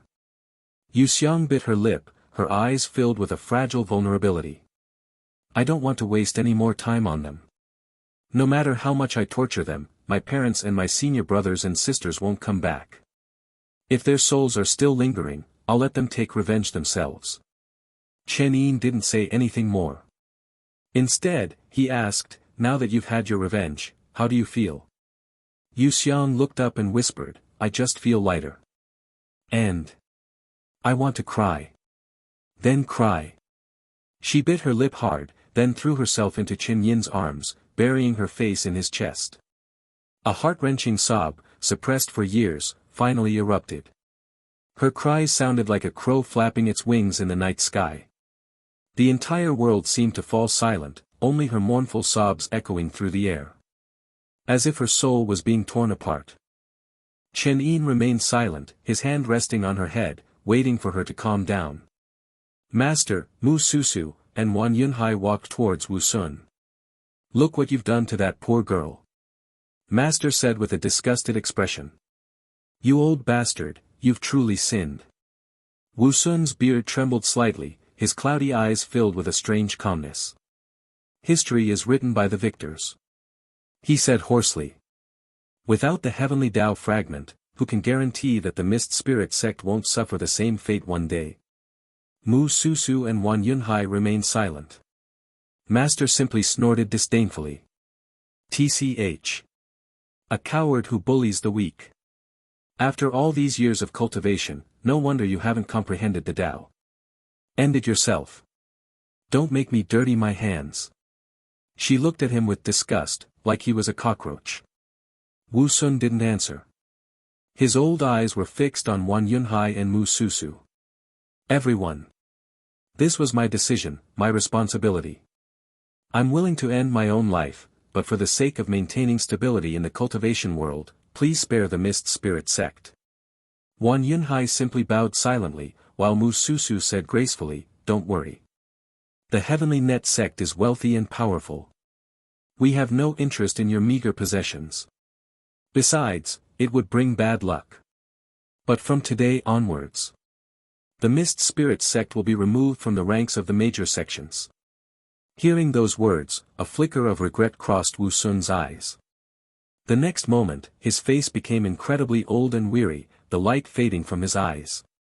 What a pity. Yu Ling, I should never have attacked you. Please forgive my transgressions and continue with your own endeavors. Just pretend, we never existed. He closed his eyes slowly. At that moment, the sky darkened slightly. Dark clouds gathered, and a light drizzle began to fall. The mournful cries of the Mist Spirit sect disciples filled the air. Mu Susu and Wan Yunhai remained silent. Master, however, stared at Wu Sun's lifeless body, a rare flicker of emotion in her eyes. If you hadn't been so obsessed with power and the sect's legacy, perhaps you wouldn't have met such an end today. You might have even achieved immortality. She turned and waved her sleeve, and Wu Sun's body dissipated like a firefly. Chen Yin watched everything silently. As the raindrops fell on his and Xiang'er's faces, her mournful sobs finally subsided. It's over, he whispered to her. Xiang'er nodded, her eyes red and swollen. Let's go home. Okay. He was about to turn around when he heard a hesitant voice call out, Chen Dash. Chen Yin turned his head. Shen Shuanglian's clear eyes were filled with uncertainty. She reached out a hand, then slowly withdrew it. Aren't you coming with me, senior sister? Give me some time. She bit her lip gently. The Mist Spirit sect is in chaos now, without a leader. Someone needs to take charge and clean up this mess. She lowered her eyes, her voice filled with reluctance. I'm still the chief disciple of the Mist Spirit sect. Chen Yin nodded. I understand. Take your time. I'll come back for you after you've dealt with the sect's affairs. Shen Shuanglian's long eyelashes fluttered. She understood what he meant. He already considered her part of their family on Mount Yu. Shen Shuanglian smiled sweetly and nodded obediently. Okay. I'll wait for you. Hey, what about me, what about me? Luo Xiao rushed over, pouting. Can't I come back to the mountain with you? What are you talking about? Chen Yin flicked her forehead playfully. Your mother is right here. Go home with her. Humph. Luo Xiaoqiao was clearly unhappy, her eyes watery, her pout almost reaching the sky. I don't want to. I want to go play with you. Chen Yin's head throbbed. This girl was impossible to reason with when she was being stubborn. Fortunately, before she could say anything else, a delicate hand grabbed her collar and pulled her away. Enough, have some sense. They have important matters to attend to. Why are you following them? Come home with mother. Stop making a fuss. No. I don't want to go home. Luo Xiaoqiao's whines and protests faded into the distance. Chen Yin breathed a sigh of relief, silently thanking Vice Sect Master Mu. He turned his head and asked with a puzzled expression, "Where's Master? Wasn't she just here?" Wang Yunhai chuckled awkwardly. Chen Yin. He understood. It seemed the Mist Spirit Sect's treasure vault was about to be raided. His master was not one to take a loss lightly. After causing such a commotion, she wouldn't leave without taking something valuable as compensation. Thank you for your help, Pavilion Master Wan. Wang Yunhai waved his hand dismissively. It was nothing, just a small effort. Besides, this was ultimately Immortal Yu Ling's intention. Otherwise, with our 10,000 Fragrance Pavilion's policy of non-interference in the cultivation world's affairs, I wouldn't have dared to come here. Chen Yin blinked and asked a question that had been on his mind for a long time, is Master really that influential? Even you, the Pavilion Master of the 10,000 Fragrance Pavilion, have to give her face. Well. Wang Yunhai chuckled awkwardly. It's not a matter of giving face. It's a rule passed down from our ancestors. If Immortal Yu Ling has a request, we will use all our resources to fulfill it, regardless of the cost. And we expect nothing in return. Chen Yin was stunned.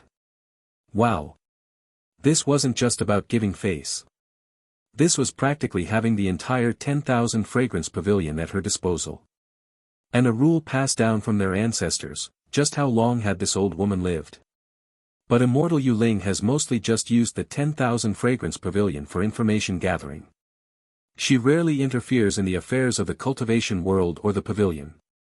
This time, she must be truly angry. A flicker of fear crossed Wang Yunhai's eyes. Chen Yin was intrigued. He wanted to ask about the video camera, but it wasn't the right time to ask in public. So he simply said, I'll visit you another time, Pavilion Master Wan. I'll be waiting. Wang Yunhai bowed in return. With everything settled, Chen Yin finally felt a sense of relief.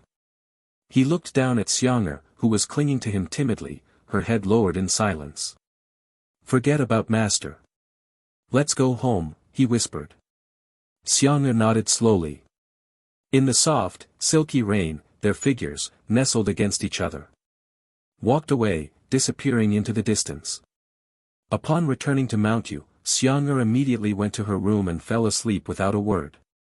Chen Yin saw the exhaustion and vulnerability in her eyes and didn't disturb her. This was probably the first peaceful sleep she had had in years. Master, on the other hand, seemed to have enjoyed herself immensely, returning late at night, humming a tune with a cheerful expression. Looks like you got quite a haul from the Mist Spirit Sect's treasure vault. Ah, it wasn't much. Master waved her hand dismissively. I just took all their valuables. I left those cultivation techniques, secret manuals, and protective artifacts for your little girlfriend to guard the mountain. Chen Yin coughed awkwardly, not bothering to argue with her. But. He lowered his gaze, a hint of worry in his eyes. The Mist Spirit Sect is a large and powerful sect. They've made countless enemies over the millennia. If news of the sect master and elder's death spread, the Mist Spirit Sect will surely face chaos and bloodshed. I wonder if senior sister can handle it alone. Maybe I should go back and help her tomorrow. Ha! Master glanced at him sideways. You underestimate your little girlfriend. She's not as fragile as you think. You don't become the renowned Frost Moon Sword Immortal without some strength. Besides, her petite figure swayed gracefully, her large robe like a layer of mist under the moonlight. The Mist Spirit Sect's foundation isn't just about those powerful elders. If your little girlfriend uses her resources wisely, it'll take at least 3 or 4 Grand Clarity Realm experts to breach the Mist Spirit Sex defenses.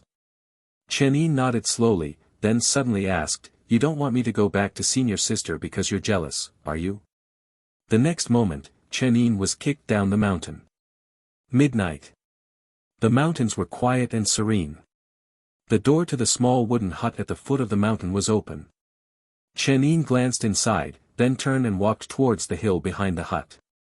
The gnarled pines and cypresses clung to the rocky cliffs, their branches swaying in the wind, casting shadows across the moonlit slopes. Yu Xiang sat on the edge of the cliff, her light green dress shimmering like an emerald in the moonlight. "You're awake."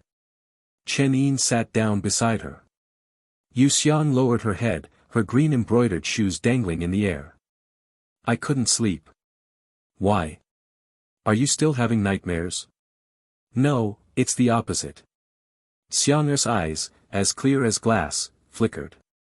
"For the first time in a long time, I didn't have any nightmares. No blood-soaked images of my parents reaching out to me. No endless screams of my senior brothers and sisters. I didn't even dream. It was like my consciousness was blank. I slept soundly until just now." Chen Yin ruffled her hair. "Isn't that a good thing?" Xiang'er pondered for a moment, then blinked. If a person who has been overweight their entire life suddenly wakes up thin one day, they might not be overjoyed. They might be terrified, right? Chen Yin nodded thoughtfully.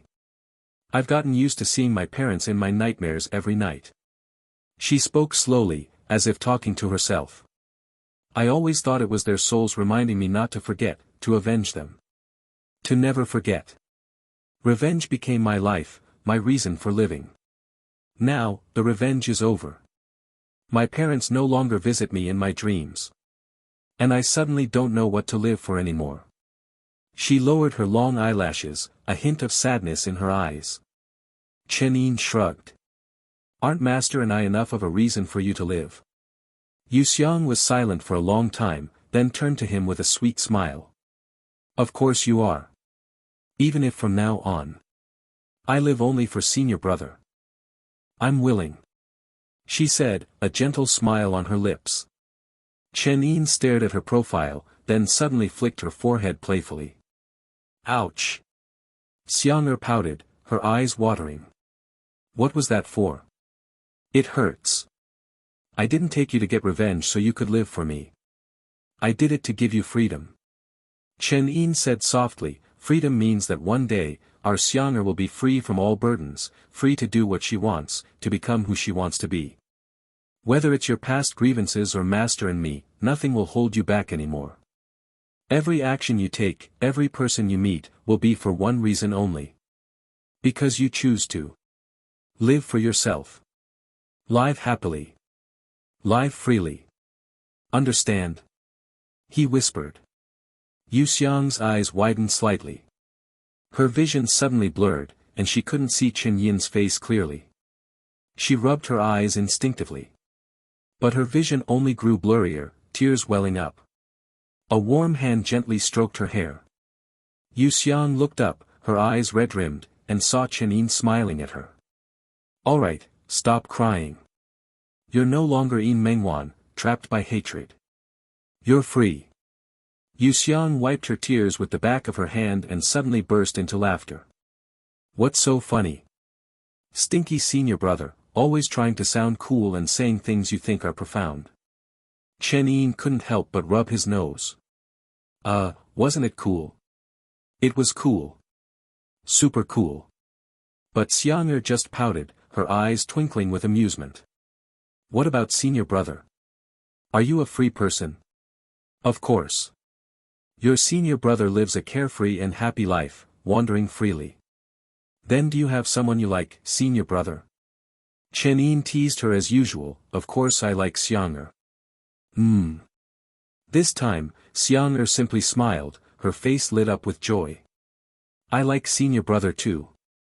Seeing that she wasn't flustered or embarrassed by his teasing, Chen Yin couldn't help but ask further. "Then what kind of like is Xiang'er's like for senior brother?" Yu Xiang thought for a moment, then said seriously. The kind of like that makes me want to stay by senior brother's side forever. The kind of like that makes me want to tell senior brother all my joys and share all my happiness with him. The kind of like that makes me want to go see mountains, oceans, stars, the moon, and the clouds with senior brother. The kind of like that makes me want to marry senior brother, have children with him, and grow old together. The most like kind of like. She smiled sweetly, her dimples showing. Chen Yin listened quietly, his face growing warm with embarrassment. He hadn't expected their usual playful banter to turn into a serious confession. Xiang'er, with her blushing cheeks and bright eyes, seemed to have taken on the role of the one doing the teasing. She stared at him intently, her gaze clear and unwavering.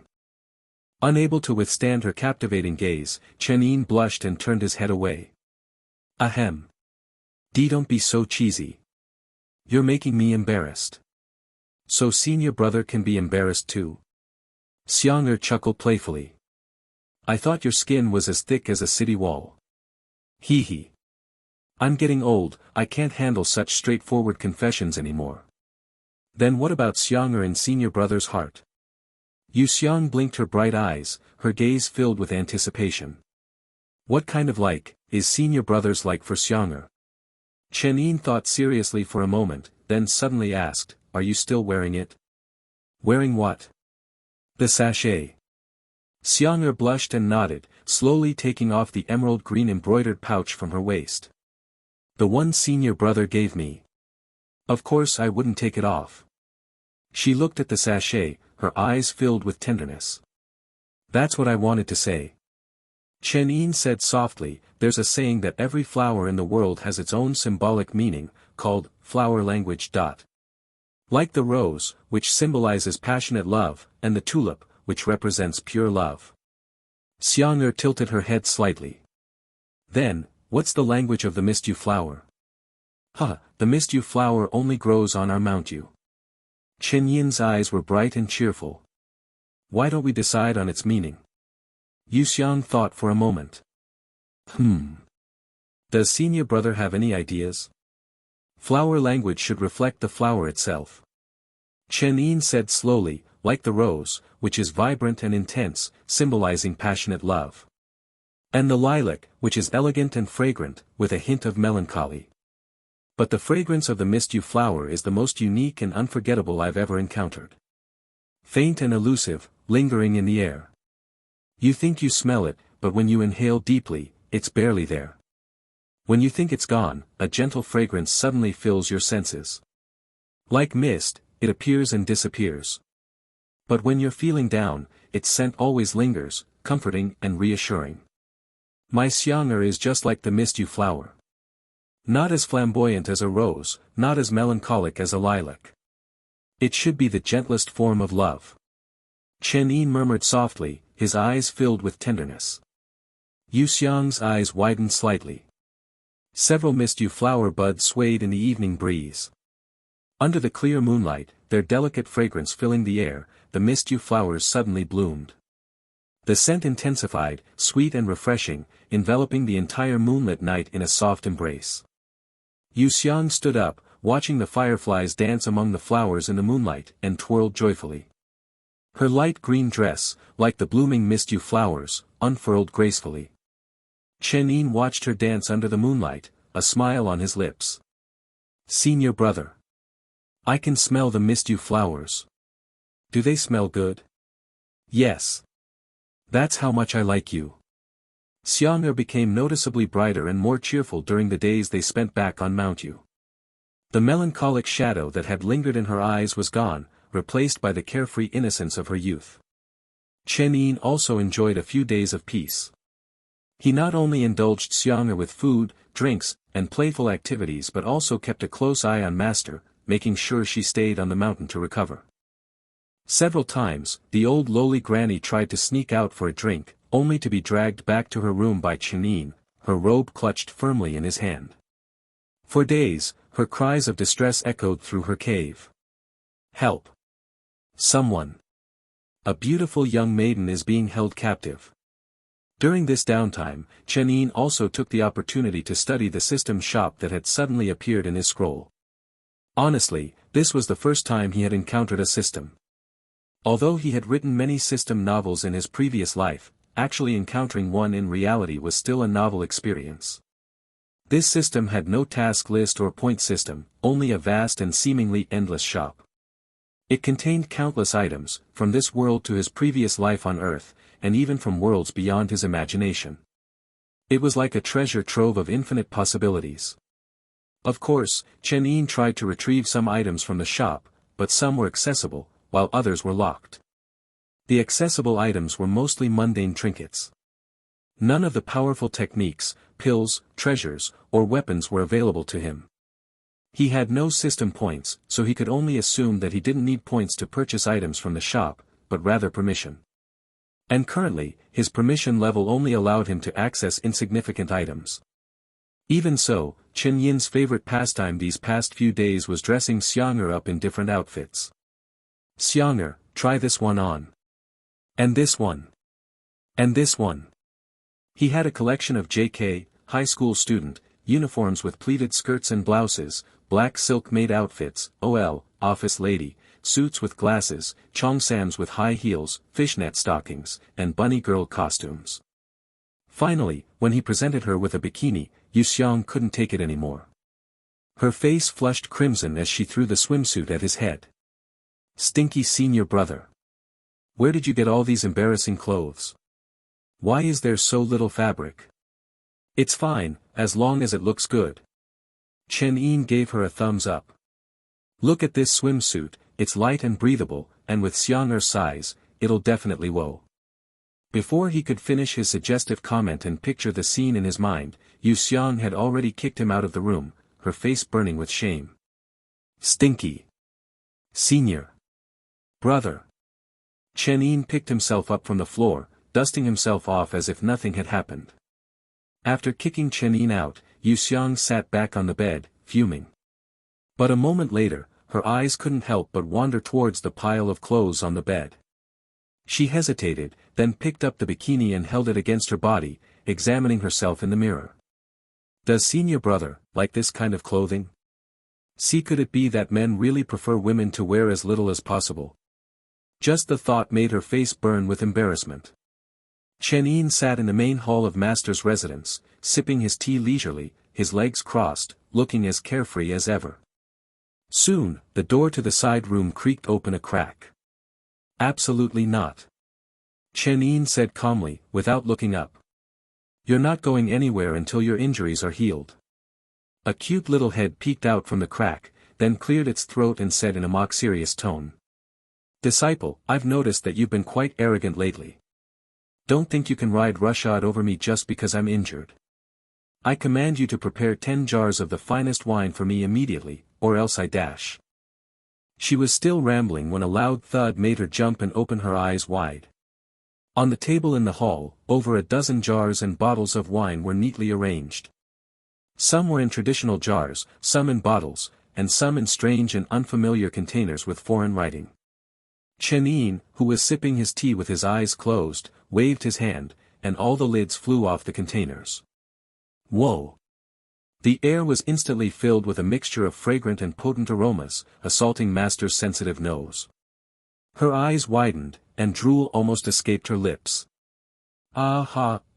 This, you stinky, my good disciple. Master immediately sidled up to Chen Yin, massaging his shoulders and legs with a flattering smile. You can't possibly finish all this wine by yourself, right? It's already open, it would be a waste. Why don't you let Master dash? Want a drink? Chen Yin opened one eye and glanced at her sideways. Are you tempted by the aroma? Master nodded vigorously, then quickly shook her head in denial. No. Master just doesn't want to see you waste food. Hee hee. Seeing the greedy glint in the little alcoholic's eyes, Chen Yin waved his hand again, and all the wine vanished from the table. Wah! My wine! Master almost burst into tears, turning to Chen Yin with a pitiful expression, her eyes filled with resentment. You can have it, if you're good. Chen Yin said leisurely, I'll be away for a couple of days. If your injuries are mostly healed by the time I return, you can drink as much as you want. I'll make sure you have enough. Master's eyes lit up, practically wagging her tail like a happy puppy. Of course, if I find out that you haven't been resting properly and neglecting your health. He said sternly, not only will you not get any wine, but I'll also confiscate your secret stash of money, so you can't even buy your own. Damn it, you brat. You're so cruel. Master retorted angrily, then I curse you to encounter a she-male while flirting, and when you take off her pants, you'll find something bigger than yours. What the hell, you old hag? That's so vicious. Aren't you afraid of traumatizing me and leaving you with only cucumbers for company? Fool, I have plenty of toys. Who needs your little bean sprout anyway? You old hag. Brat. Xianger. I need to go out again tomorrow. I'll be back in a couple of days. Yu Xiang, who was tidying up the house, paused. Senior brother, you aren't going out to fool around again, are you? Of course not. Chen Yin chuckled awkwardly. Just some unfinished business to take care of. You stay here and wait for me. I'll be back soon. Xianger turned to him, her eyes clear and unwavering. Can't I come with you? If you come too, Master will be left unsupervised and will definitely sneak out for a drink, ignoring her injuries. He patted Xianger's head reassuringly. Be good and listen to me. I'll be back soon. Xianger remained silent, her gaze fixed on her toes, then nodded slowly. Are you unhappy, Xianger? No. Then why aren't you saying anything?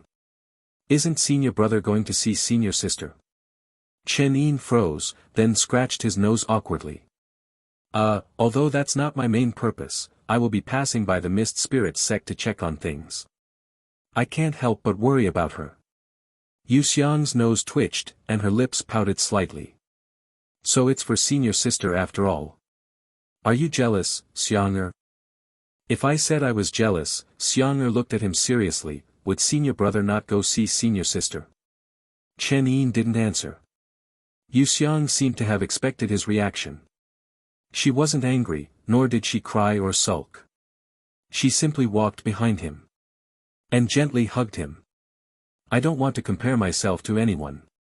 It's pointless.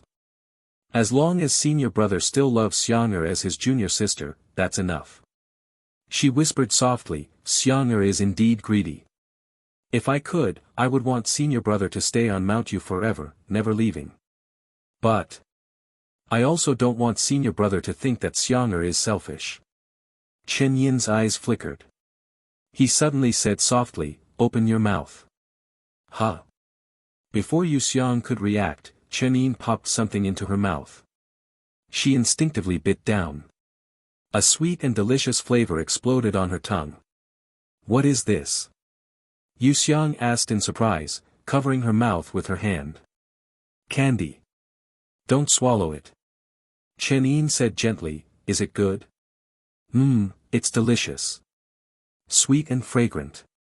Xianger chewed on the candy, a happy expression spreading across her face. There's something even more interesting. Chen Yin chuckled. Try blowing air into the candy. Yu Xiang did as he said, and a pink bubble suddenly formed in her mouth. Whoa! Her eyes lit up with delight. She tried to speak, but the bubble burst the moment she opened her mouth. Ah! She looked downcast. It's called bubble gum. A sweet and fun candy. Chen Yin took out a small jar from his pocket and handed it to her. You've always loved candy. Consider this a gift from senior brother. Xianger took the jar with delight and popped another piece of gum into her mouth. This one is delicious too. Watermelon flavor. There are many flavors.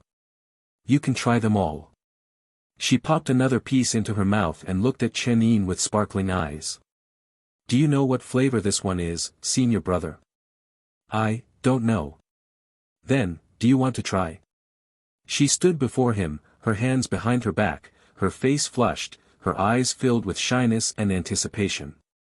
Chen Yin hesitated for a second. The next moment, her soft, red lips pressed against his. He finally tasted the candy. Watermelon. Lime. And the sweet fragrance of a young girl. On the border of Yanxia province. The small town of Guyu, despite its location on the edge of the province, bordering the desolate Xianyun province, had a decent population. It wasn't a large town, but it wasn't deserted either. It had a leisurely and peaceful atmosphere. The townsend was always bustling with activity, filled with traveling merchants, tourists, and even cultivators passing through.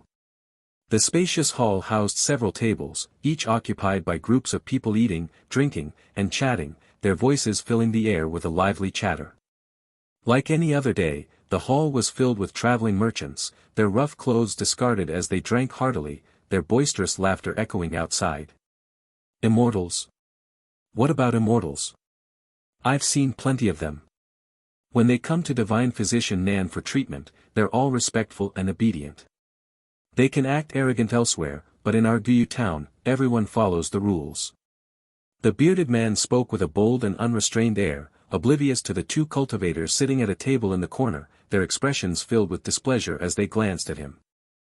Such vulgar language from a mere mortal. One of them frowned and snorted. On any other day, I would have killed him without even drawing my sword. Calm down. The other cultivator tried to reason with him. We're here to seek treatment for the young master. Didn't you hear what that man said? If we break the rules here and harm a mortal, we'll be the ones in trouble. If divine physician Nan refuses to treat the young master, then we'll be in deep trouble. Hearing this, the first cultivator said angrily, "Humph. I don't understand what's so special about this Nan Xiaoxiang, the divine physician. Why are so many cultivators from Yanxia province flocking to her, traveling thousands of miles for treatment? She's just a mortal woman. What could she possibly know?" Shoo. The other cultivator quickly pulled him back. Don't talk about divine physician Nan like that here, or you'll never leave this town. If those angry townsfolk surround us, you won't be able to fight back or escape, and the young master will have to clean up your mess. The first cultivator reluctantly backed down. Chen Yin sat at a nearby table, cracking sunflower seeds and observing them with amusement. Speaking of which, the sect master has been urging the young master to recover quickly. Is there something going on at the sect? Haven't you heard? It's not about our Kang sword sect, it's about the Mist Spirit sect. The Mist Spirit sect. What happened? I heard there was an internal conflict. That famous immortal Yuling, along with a bunch of her Grand Clarity Realm friends, attacked the Mist Spirit sect's main branch and killed all the current sect master and elders. What, then who's in charge of the Mist Spirit sect now? Who else but the only one who can command respect, Frost Moon Sword Immortal. Chen Yin listened to their discussion about the Mist Spirit sect, a faint smile on his lips. Naturally, news of the Mist Spirit sect's downfall hadn't been widely publicized. Currently, the Mist Spirit sect's upper echelon had been decimated by Chen Yin, leaving only minor elders like Shen Shuanglian as their strongest members. They couldn't even muster a single Supreme Clarity Realm cultivator. Openly publicizing their losses would be akin to placing the Mist Spirit sect on a chopping block. Moreover, most of the cultivation world remained indifferent to the Mist Spirit sect's misfortune, content to watch the drama unfold from the sidelines. After all, for those who enjoyed a good show, it didn't matter who was right or wrong. They only cared about the spectacle. The Kang Sword sect was one such spectator. As an ancient and powerful sect with a long history and deep roots, they were only slightly weaker than the Mist Spirit sect and the Heavenly Net sect. But for such major sects, this difference was practically negligible. Now that the Mist Spirit sect was severely weakened, the Kang Sword sect was undoubtedly delighted. Their standing in the cultivation world had effectively risen a notch. Of course, Chen Yin didn't care about any of this. Those titles and reputations were meaningless. The less attention they attracted, the fewer problems Shen Shuanglian would face. Moreover, since the Mist Spirit sect incident hadn't been widely publicized, only a handful of people knew the truth. In the eyes of most, it was still the invincible immortal Yuling who had destroyed the sect's leadership. Chen Yin was happy to continue his carefree and undisturbed life. After dinner, Chen Yin tidied himself up and walked towards a familiar courtyard. It was the residence he had borrowed the physician from, the largest mansion in Guyu town, the Xiaoxiang Medical Clinic.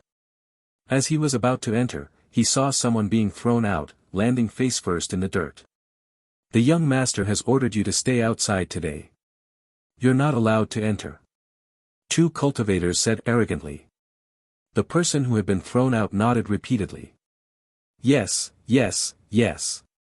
The young master's punishment is just. Chen Yin. What kind of drama was this? Intrigued, he walked along the corridor towards the lake pavilion in the backyard. From a distance, he saw a graceful woman in a plain white dress, her face free of makeup, sitting by the table, sipping tea calmly. Beside her, a man was bowing and scraping, his face plastered with a flattering smile. The man was dressed in luxurious clothes, his aura powerful and imposing. His mere presence exuded an air of authority. However, in front of Nan Xiaoxiang, he wore a fawning expression, bowing and scraping. Miss Nan, my subordinate was disrespectful. I've already thrown him out. I won't let him taint your presence with his vulgarity. Nan Xiaoxiang's expression remained calm and unmoved. There's no need to go to such lengths, young Master Ju. But of course. The man, addressed as young Master Ju, puffed out his chest. We wouldn't dare disobey your rules, Miss Nan. This newcomer is simply ignorant. He naturally deserves to be punished according to your rules. Nan Xiaoxiang hid a hint of exasperation beneath her long eyelashes and shook her head gently. I don't have that many rules. I just hope that young Master Ju will keep your subordinates in check and prevent them from disturbing the lives of the ordinary people. Of course, of course. Young Master Ju nodded, agreeing readily. From their brief exchange, Chen Yin could roughly guess what was happening. This man was most likely the infamous young master of the Kang sword sect, Zhu Shaohe. Why was he infamous? Because almost everyone in the cultivation world knew that this Zhu Shaohe was a notorious simp. Others simped to win the affection of their goddesses and experience their charms. But not Zhu Shaohe. He seemed to be solely obsessed with the thrill of pursuing something unattainable. He had pursued countless renowned fairies in the cultivation world, but once he won their hearts, he would quickly lose interest, abandoning them and moving on to his next target. Judging from his current behavior, he had probably set his sights on Nan Xiaoxiang as his next target. However, based on his brief interactions with Nan Xiaoxiang, Chen Yin felt that this time, young Master Ju would have a long and arduous journey ahead of him.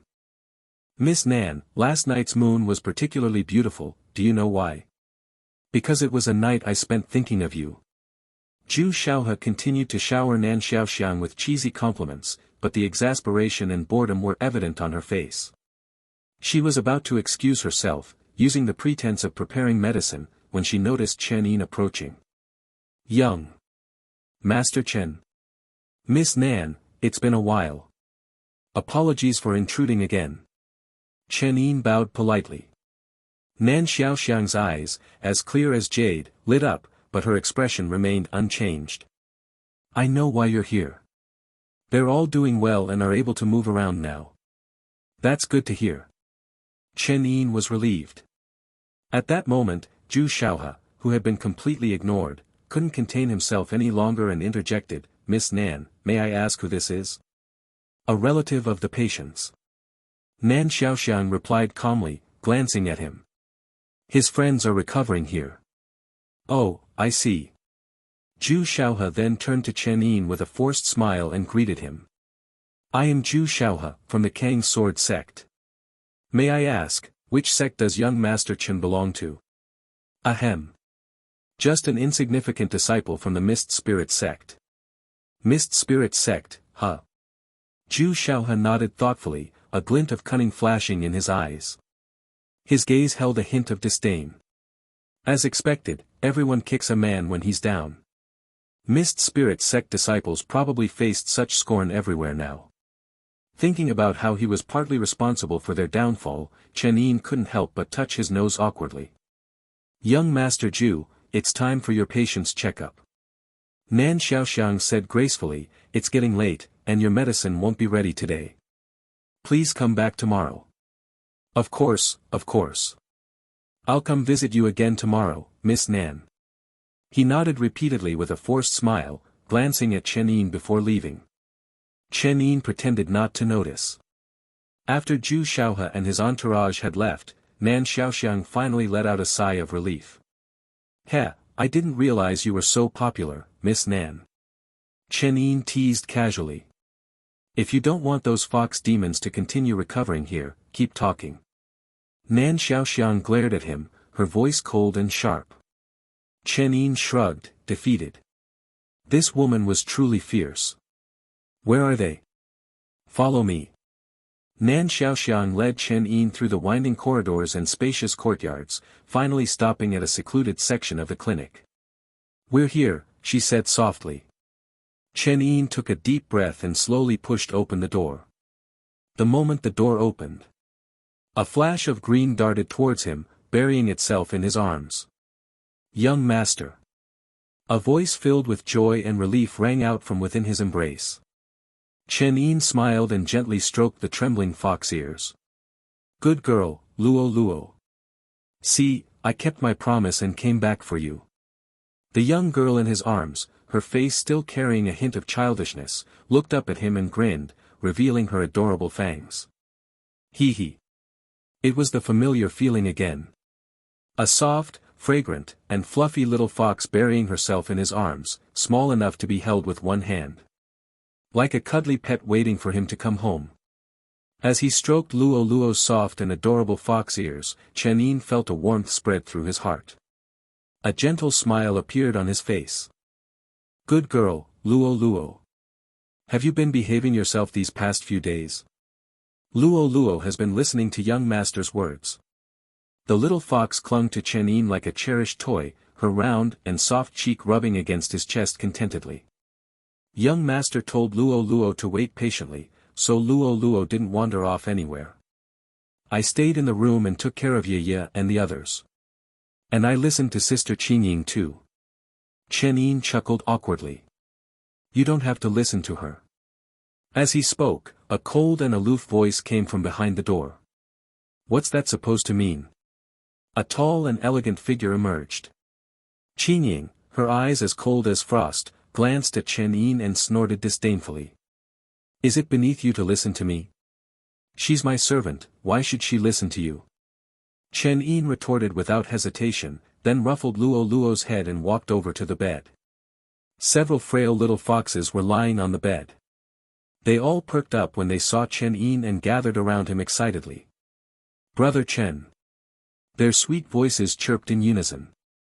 Chen Yin patted each of the adorable little foxes and asked softly, how are you feeling? Thanks to Brother Chen.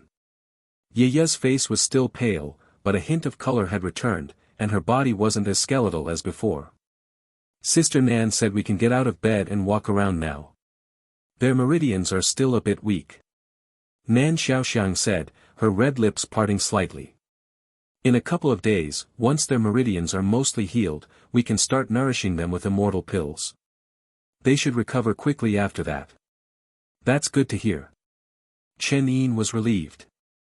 He bowed towards Nan Xiaoxiang. Thank you, Miss Nan. Nan Xiaoxiang simply glanced at him briefly, then looked away. As a physician, it's my duty. But I hope that next time you need someone's help, immortal, you'll be a little less frivolous.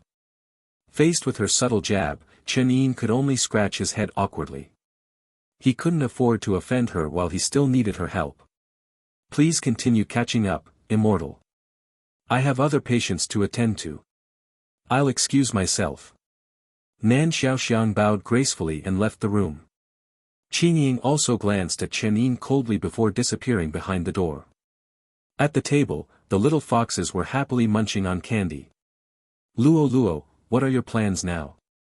Luo Luo, her eyes shining with delight as she savored the surprisingly delicious bubblegum, froze at Chen Yin's question. She turned her head, her ears drooping sadly. I don't know. I ran away to rescue Ye Ye and the others. Now that they're safe, I don't know what to do anymore. In that case, Chen Yin said, why not take Ye Ye and the others back home? You've been away for so long, your mother must be worried sick. Luo Luo glanced at Chen Yin timidly, then pouted. But if I go back, my mother probably won't let me leave the city again. Wouldn't it be better to stay home and spend time with your mother? But Luo Luo doesn't want to stay at home all the time. She tugged at Chen Yin's sleeve, her eyes watery and pleading. Luo Luo doesn't want to leave young master. She sounded like a heartbroken child. Chen Yin was silent for a moment, then placed his hand on her head. We can't let our families worry. He said softly, it's a blessing to have someone who worries about you. It's something to be envied. Luo Luo looked up at him. Her eyes were like embers in a burnt-out forest. She wagged her tail thoughtfully, then said softly, then okay. I'll take Yi and the others back first and let my mother know we're safe. Then I'll try to persuade her to let me come back and find young master. You can try to persuade her, but don't argue with her over this, okay? He leaned down and gently flicked her nose. If it doesn't work out, I can always come visit you. Luo Luo covered her nose, winking at him with one eye. Her cheeks were flushed, but her eyes were bright. Then, if Luo Luo is a good girl, does young master have a reward for me? Isn't this bubblegum enough? This is for this time. Next time is a different matter. Chen Yin thought for a moment, then reached into his pocket, his consciousness entering the system shop within the scroll. After searching for a while, he pulled out a bag of something Luo Luo had never seen before. This is. Luo Luo stared at the shiny, jiggly things in the bag, her fox ears twitching curiously. This is called jelly. It's also very delicious. Chen Yin smiled and placed the jelly in Luo Luo's hands. If you're a good girl, I'll bring you more delicious things next time I visit. Luo Luo held the bag of jelly, her eyes sparkling with delight, and nodded eagerly. Okay. Ah. Brother Chen is playing favorites. We want some too. Me too, me too. Suddenly, the other little foxes all rushed towards Chen Yin, some hugging his waist, some tugging at his clothes, and some even jumping on his back, wrapping their arms around his neck, their soft bodies pressed against him. Their sweet, pleading voices filled the air, melting Chen Yin's heart. He felt like he was in a cat cafe, a dog shelter, or a kindergarten, surrounded by adorable creatures. His eyes softened. Don't worry, there's enough for everyone. As Chen Yin was surrounded by the little foxes, Luo Luo opened the jelly packet and popped a piece into her mouth. The smooth, sweet, and jiggly texture instantly won her over. So delicious. She sighed contentedly. The system, however, sounded a bit confused. That's strange. This thing. I feel like I've seen it somewhere before. In the system shop. But then it shook its head, dismissing the thought. Forget it. There are so many things in the system shop, who can remember every little item? Luo Luo, seemingly oblivious, continued to devour the jelly. After finally appeasing the little foxes and leaving the room, Chen Yin let out a sigh of relief, wiping the sweat from his brow. Phew. Children are truly full of energy. You seem to be enjoying yourself. A cold voice said sarcastically. Chen Yin turned to her with a helpless expression. Seriously, stop being so sarcastic. Do you still want me to take you to the Azure Cicada ancient domain? Chen Yin turned her head away, her expression cold and aloof, her voice laced with resentment. Words are meaningless. I want to see action. Instead of being stuck here babysitting. Chen Yin could hear the frustration in her voice and said casually, I see you're getting along quite well with them. You're even letting them call you, Sister Chen Yin. Don't tell me you're actually at Sundra. Chen Yin frowned, too lazy to argue with him, and asked directly, when are we leaving for the Azure Cicada ancient domain? What's the rush? We need to get Luo Luo and Yi back home safely first. Chen Yin remained calm and composed. How long will that take? I don't know. Are you messing with me? Chen Yin glared at him, a hint of anger in her eyes. If you keep making excuses, it's fine. Just tell me where my brother's remains are, and I'll go myself. Hearing this, Chen Yin sighed dramatically. Oh dear, the Azure Cicada ancient domain is so vast, I can't seem to remember. Where was it again? You.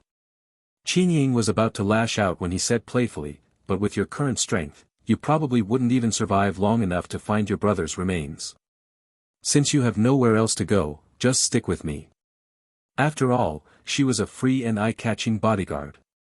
As a member of the secret division, Chen Yin was quite skilled at handling various matters. It would be a waste not to utilize her skills. Chen Yin wasn't a charity. You just said I have nowhere to go, what do you mean? Haven't you heard? About the Mist Spirit sect, I have heard some rumors. Chen Yin asked suspiciously, is it true that the Mist Spirit sect was attacked and massacred? Massacred might be an exaggeration. But the sect's leadership and your secret division members are probably all gone. Chen Yin said seriously, stroking his chin. Chen Yin didn't seem particularly surprised. She simply asked, I'm curious who could have done such a thing. Who do you think it was? Immortal Yuling. What if I said it was me, would you believe it? Chen Yin looked at her expectantly. Chen Yin just stared at him blankly, as if he were a clown. Alright, you guessed it. Chen Yin chuckled and shrugged. I was the one who instigated my master to do it. It's so convenient having an invincible master. I don't have to do anything myself. If I don't like someone, I just ask master to eliminate them. Even our own main sect is no exception. Chen Yin couldn't help but retort sarcastically, you're truly blessed to have immortal Yuling as your master. That's true. Chen Yin smiled, a hint of tenderness hidden in his eyes. If only that old lowly granny wouldn't make me worry so much, it would be even more of a blessing. You know, your entire sect was just massacred. You seem a bit too calm about it. Why should I be upset? Chen Ying's eyes flickered, a hint of disdain in her voice. I told you, I only joined the secret division because of my brother. I'm not as loyal to the Mist Spirit sect as you think. In fact, most members of the secret division aren't willing servants of the sect. What keeps people loyal isn't devotion, it's leverage. Chen Yin nodded thoughtfully. So, for you, the leverage has simply shifted from the sect to me, right? He smiled. In that case, I won't hesitate to use you like a dog. Chen Yin glared at him, her eyes filled with murderous intent. Chen Yin simply ignored her, his smile unwavering. They both understood the situation. The sword energy within her body and the knowledge of her brother's remains had effectively bound Chen Yin to Chen Yin's fate. There was no escape. Do as you please, she finally said, turning away coldly, her voice filled with indifference. Call me if you need anything. Otherwise, don't bother me. Don't go so soon, Chen Yin called out mischievously.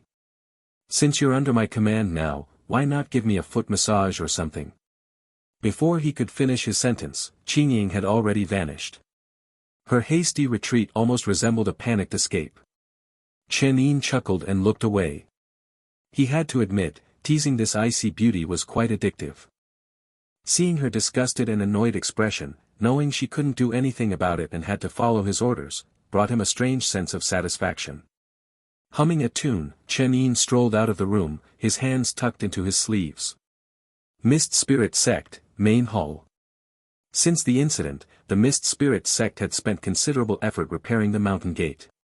They had also invested a large amount of spirit stones in reinforcing the protective formations around the mountain, recalling all their disciples and forbidding them from leaving without permission. In essence, they had turned the Mist Spirit Sect into an impenetrable fortress. Outsiders couldn't enter, and those inside couldn't leave. Shen Xuanlian sat at a table in the main hall, carefully reviewing the inventory of the sect's treasure vault. Beside her, a disciple was reporting various matters. The exhaustion was evident in her clear, bright eyes. Among the various sects, the invitation from the Kang Sword sect seems to have the most hostile intentions. How should we respond? Tell them that the sect is currently hosting Immortal Yuling for a lecture on the Tao and that we're unable to receive them. Ask them to send another invitation at a later date. Shen Xuanlian said calmly, her expression unchanged. The disciple bowed and acknowledged her instructions. Shen Xuanlian put down the ledger with a sigh, rubbing her aching temples. Sigh. I can't keep using Master Yuling as a shield forever. I wonder how long this excuse will last. Hopefully, until the 10,000 fragrance pavilion finishes setting up the new formation. She mumbled to herself. The disciple beside her, seeing her exhaustion, couldn't help but say, "Senior sister, sect master, you should rest for a bit. The entire sect is relying on you now. If you collapse, the Mist Spirit sect will be in real danger." Shen Shuanglian's face was slightly pale, but she managed a weak smile. "Don't worry. I can take care of myself." The disciple didn't dare to say anything more. He bowed respectfully and quickly left. The vast hall was empty, the candlelight flickering, illuminating Shen Shuanglian's delicate and beautiful features and her distant gaze. "That scoundrel is living the good life. Leaving me with this mess, he doesn't even know how to be a little more considerate." She murmured to herself, though it was unclear who she was talking about. But there was no blame in her voice, only a hint of playful reproach. The slight upturn of her lips betrayed the tenderness and sweetness in her heart. As if she was recalling a happy memory. The Xiaoxiang Medical Clinic was larger than they had expected. To accommodate the sudden influx of patients, many empty rooms had been prepared as wards. Chen Yin, without hesitation, found an empty room and slept soundly until the next morning. However, he was eventually awakened by a strange commotion. What the hell? He rubbed his eyes and opened the door, still half asleep. Suddenly, a figure flew past him, making him freeze in surprise. Chen Yin rubbed his eyes again, wondering if he was hallucinating. Why would someone be flying at this hour? But soon, a familiar and annoying voice rang out from nearby. "Miss Nan, this subordinate deserves to die. He broke your rules again. I'll have him beaten and thrown out of the clinic." From the other side, Nan Xiaoxiang's weary and exasperated voice replied, "Young Master Ju, he just took a lollipop from a little girl. Just return it, there's no need to be so dramatic. How can we let this slide? Offending Miss Nan is a grave sin." Ju Xiaohe continued to fawn over her. "I wouldn't want someone like him to ruin your good mood, Miss Nan." Chen Yin leaned against the doorframe, pulling out a bag of sunflower seeds from his pocket, cracking them open and watching the scene unfold with amusement. Simping so early in the morning, this guy is hardcore. Chen Yin had figured it out. It was no coincidence that Ju Xiaohe always seemed to find subordinates who violated the rules and harassed the mortals. He was deliberately orchestrating these scenes to try and win Nan Xiaoxiang's favor. To be fair, this tactic might work on some girls who craved attention and validation. But with Nan Xiaoxiang's aloof and unapproachable demeanor, she didn't seem like the type to fall for such a shallow approach. This guy still had a lot to learn about being a proper simp. He should take some lessons from the simps on Earth's internet. Ju Xiaohe trailed behind Nan Xiaoxiang like a lovesick puppy, showering her with questions, while her expression was that of someone patiently enduring the presence of an annoying mosquito. It was quite entertaining. As they walked along the path in the courtyard, they passed by Chen Yin's room. Nan Xiaoxiang noticed him leaning against the doorframe, watching the scene unfold. Chen Yin waved at her with a cheerful smile. "Good morning, divine physician Nan." For some reason, seeing Chen Yin's amused expression, Nan Xiaoxiang felt a surge of irritation. But she maintained her composure and said politely, "Good morning, young Master Chen." Chen Yin chuckled, cracking another sunflower seed. "Enjoying a morning stroll with young Master Ju so early? Just passing by." Nan Xiaoxiang caught the teasing tone in his voice and couldn't help but glare at him. Chen Yin pretended not to notice. As Nan Xiaoxiang fumed silently, an idea struck her. She put on a gentle smile and said, "Young Master Chen, regarding the follow-up treatment for your friends, I would like to discuss it further with you. I wonder when you might be available." "I'm free anytime, Miss Nan. Just let me know, I wouldn't want to interrupt your busy schedule."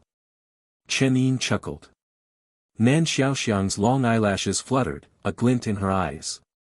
Her voice softened as she said, "Then, perhaps you could join me for lunch today, and we can discuss it properly." Chen Yin paused in his seed cracking, then casually resumed, his expression nonchalant. "Heh. This little minx is planning to use me as a shield." As expected, Ju Xiaohe's expression shifted, but he didn't lash out. Instead, he stepped forward and said magnanimously. "Ah, that's a great idea. I've taken a liking to this brother Chen and have been hoping to get to know him better. I heard there's a restaurant on the east side of town with an excellent chef. How about I host a banquet and treat Miss Nan and brother Chen to a delicious meal and a lively conversation?" Chen Yin shifted his gaze back to Nan Xiaoxiang. "Thank you for the kind offer, young Master Ju," Nan Xiaoxiang replied calmly. "However, this young Master Chen's friends have some sensitive injuries that are difficult to discuss openly. To protect their privacy, it would be better for me to speak with him privately." Chen Yin then turned his gaze towards Zhu Xiaohe, a hint of amusement in his eyes. "Come on, Miss Nan, don't be so distant. Brother Chen and I have shared a drink, we're practically brothers now. His friends are my friends, what's wrong with showing some concern for their well-being? The ball is back in Nan Xiaoxiang's court.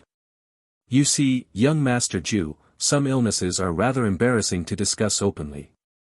And since young Master Chen's friends are women, it wouldn't be appropriate to discuss their condition in front of anyone other than close friends and family." A perfect return. The pressure is back on Zhu Xiaohe. "That's easy. You two can chat first, and then we can all have dinner together afterward." Chen Yin watched their back and forth with amusement, practically beaming with delight at the unfolding drama. Nan Xiaoxiang, seemingly realizing that Zhu Xiaohe was more persistent than she had anticipated, turned to Chen Yin with a pleading look in her eyes. Her gaze was soft and watery, evoking a sense of pity and protection.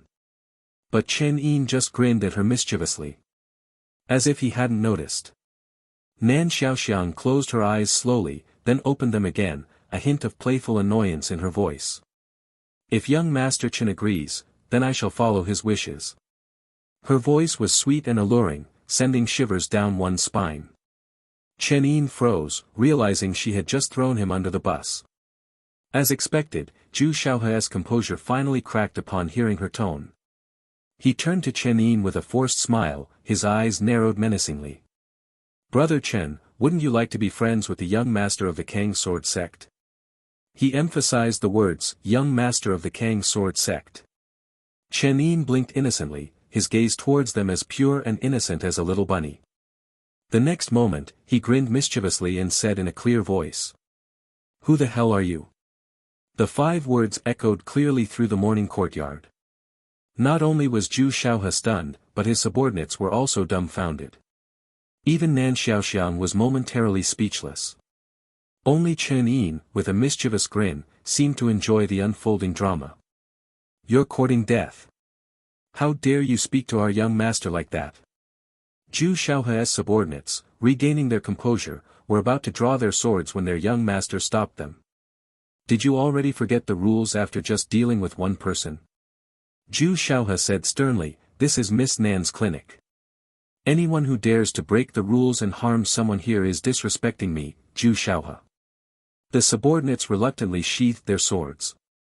Chen Yin looked at Zhu Xiaohe with amusement. It was clear he was seething with anger, yet he was trying to maintain a facade of magnanimity and composure. "Brother Chen, didn't we introduce ourselves yesterday? I am Zhu Xiaohe, the young master of the Kang Sword Sect. We didn't have a chance to chat properly yesterday. Why don't we have dinner together today and get to know each other better?" "Well, I'm afraid that's not possible." Chen Yin waved his hand dismissively. "I spend all my time on a small, insignificant mountain peak, a branch of the Mist Spirit Sect. I've never heard of the Kang Sword Sect, and I don't know any young master. Are you a beautiful girl? If you are, I'll have dinner with you."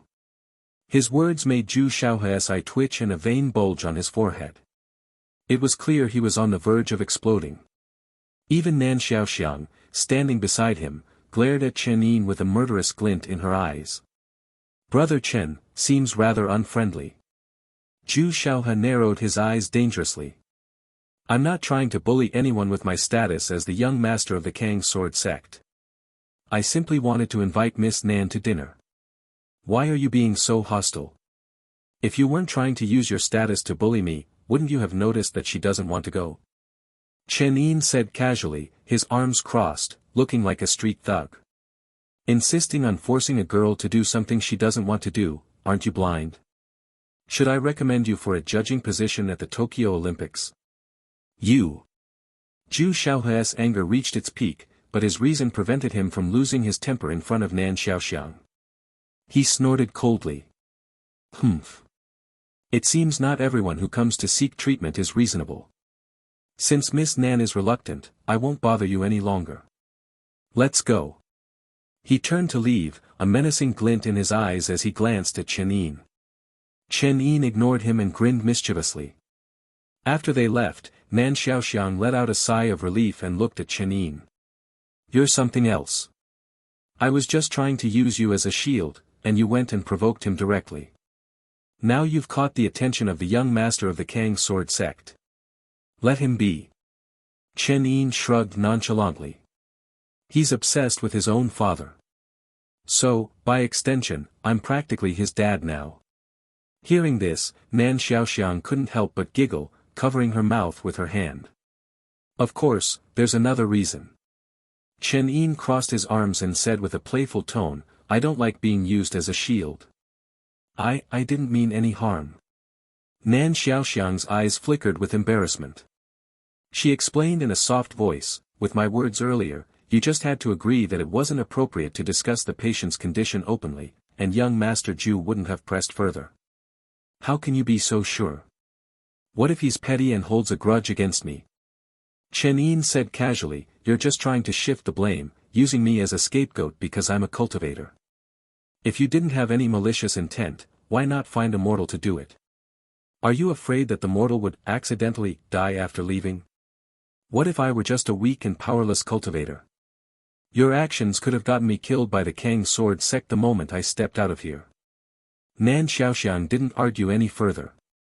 She simply lowered her gaze, a hint of sadness in her eyes. I apologize. I wasn't thinking clearly. Her voice carried a trace of unspoken grievance. I am sorry, okay. Chen Yin looked at her with surprise. This woman, who had been so calm and composed in front of him, even unafraid of Qingying, was now apologizing to him. And her apology lacked her usual indifference. She was actually quite cute. But now that you've escalated the situation and completely offended young Master Zhu, aren't you in even more danger? She said with concern, why don't you stay at the clinic for the next couple of days? When young Master Zhu calms down, you can find a chance to leave dash. Forget it. Chen Yin suddenly waved his hand dismissively. Since you apologized, I won't hold it against you. As for that Zhu Xiaohe, don't worry about him. I said, if I were just a weak and powerless cultivator, then yes, I might be in danger. But unfortunately, I'm not. He left those words hanging in the air, then turned and walked towards Ya's ward. Nan Xiaoxiang watched his retreating figure, as carefree as an old man strolling through the park, a flicker of confusion and admiration in her eyes. What was this man thinking? Chen Yin's temper wasn't that good. Although he was grateful to Nan Xiaoxiang for saving Ya's life, he was still annoyed that she had thrown him under the bus twice, putting him in the crosshairs of the Kang sword sect's young master. He could somewhat understand her intentions, knowing that she didn't have a good impression of cultivators. Since she wasn't interested in playing along, he might as well just flip the table. But after Nan Xiaoxiang apologized, Chen Yin decided to let it go. She was just a mortal after all.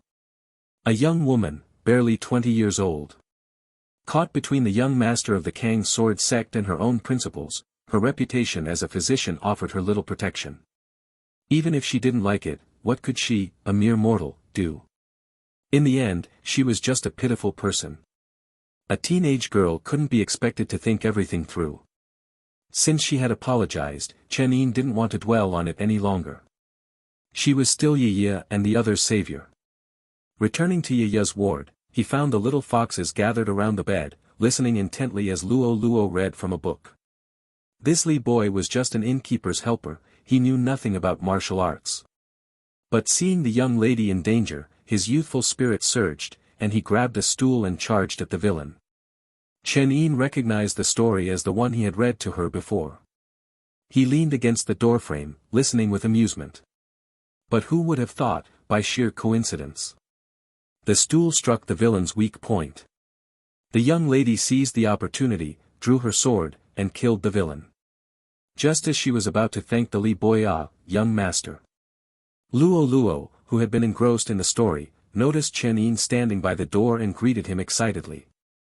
"It seems you really like the novel I bought for you." Chen Yin walked over, smiling as he ruffled the heads of the little foxes. Luo held up the book with a grin. "Of course I like it. It's a gift from young master. And the stories inside are so interesting. Yeah, and the others love them too. Glad to hear it." Chen Yin casually took out a handful of candy from his pocket and scattered them on the table. Then he sat down on the bed, crossing his legs, and continued petting the foxes. "Keep reading. Let me hear it too." Luo scratched her ears shyly. Luo. "I'm not very good at reading. How about young master reads to us instead? I'm telling you, young master is an amazing storyteller, even better than the storytellers at the tea house." Is she really complimenting me? Chen Yin couldn't help but touch his nose awkwardly. But as soon as she finished speaking, the little foxes gathered around him eagerly, their eyes shining. Surrounded by so many fluffy ears, Chen Yin couldn't bring himself to refuse. All right, I'll continue reading to you." A while later, Chen Yin arrived at the door but hesitated before entering. Inside the room, Chen Yin was vividly narrating the legendary tale of the innkeeper's helper, surrounded by the little foxes, who were snuggled close to him, their laughter echoing through the air. It was a heartwarming scene. After hesitating for a moment, Chen Yin decided not to disturb them. She leaned against the doorframe, listening quietly. But suddenly, her eyes narrowed, and she glanced sharply at the ceiling beams. "System, mark that person," she said coldly. "Already done." The system replied casually, "You've become quite lazy lately. He's been lurking there for a while now, and you only just noticed. The old you would have detected him before even reaching the room." Chen Yin didn't respond, her cold and indifferent eyes flickering slightly. "Is he hostile?" "It's hard to say," the system said calmly. "He's probably just observing, since it's not convenient to attack inside the clinic. I wouldn't want to fight here either. Just keep him marked and let's scare him off." With that, a surge of killing intent erupted from Chen Yin, directed at the mysterious figure on the roof. Sensing he had been discovered, the figure didn't hesitate and quickly retreated. Through the system, Chen Yin confirmed that the person was moving away before focusing her attention back on the room. Inside, the scene was still peaceful. The little foxes were listening to Chen Yin's story with rapt attention, enjoying their snacks and drinks. Chen Yin observed them with an impassive expression, then suddenly asked. "System. Do you think I've become too complacent lately?" "The answer is obvious," the system replied. "But with that Chen Yin to rely on, it's understandable to relax a bit. You're not like other chosen ones, burdened by a heavy destiny and facing death if you don't complete your missions. Isn't it nice to just relax and enjoy life?" A rare flicker of uncertainty appeared in Chen Ying's cold and beautiful eyes. But the next moment, she shook her head. Relying on others is never reliable. By the time Chen Yin finished the story, it was almost noon. After much coaxing and persuasion, Chen Yin finally convinced the little foxes to go and have lunch. He, too, could finally leave the room, his back aching from sitting for so long. As soon as he stepped out, a cold and indifferent voice spoke from behind the door. "Enjoying being surrounded by a bunch of little girls?" "It was quite enjoyable," Chen Yin replied with a grin. "Who doesn't like being surrounded by adorable little foxes?" Chen Yin scoffed. "Then do you know that you've been targeted while you were busy indulging in your fox fetish?" "I know." Chen Yin's straightforward answer surprised Chen Yin. "I even know who sent him." Chen Yin glanced towards the distance, a knowing look in his eyes. That Zhu Xiaohe wasn't as magnanimous as he pretended to be. The moment Chen Yin had entered the room, he had sensed the presence of the cultivator following him. It was obvious that this person was one of Zhu Xiaohe's subordinates, sent to investigate him. But Chen Yin wasn't worried. Those guys posed no threat to him. A spoiled young master. If he had no reaction after being humiliated like that, he would be too easy to bully. Chen Yin shrugged. I'm bored anyway, might as well have some fun. Are you sure you're not just trying to show off in front of that beautiful physician? Chen Yin asked with a playful smirk. You're mistaken. I'm not that shallow. He chuckled. I have a beautiful woman like you by my side to admire. Why would I bother pursuing a mortal beauty who dislikes cultivators? Chen Yin raised an eyebrow, choosing to ignore his teasing. Suit yourself. She added, but I was cautious and left a mark on that guy. And it seems that Mark overheard some interesting things. I think you might be interested. As Chen Yin recounted what she had learned, Chen Yin's initially carefree expression gradually turned serious and thoughtful. After she finished, Chen Yin closed his eyes slowly and said. So I stumbled upon something important by accident. I can't guarantee its authenticity. Chen Yin said coldly, crossing her arms. I'm just offering this information as a friend. It's up to you what you do with it.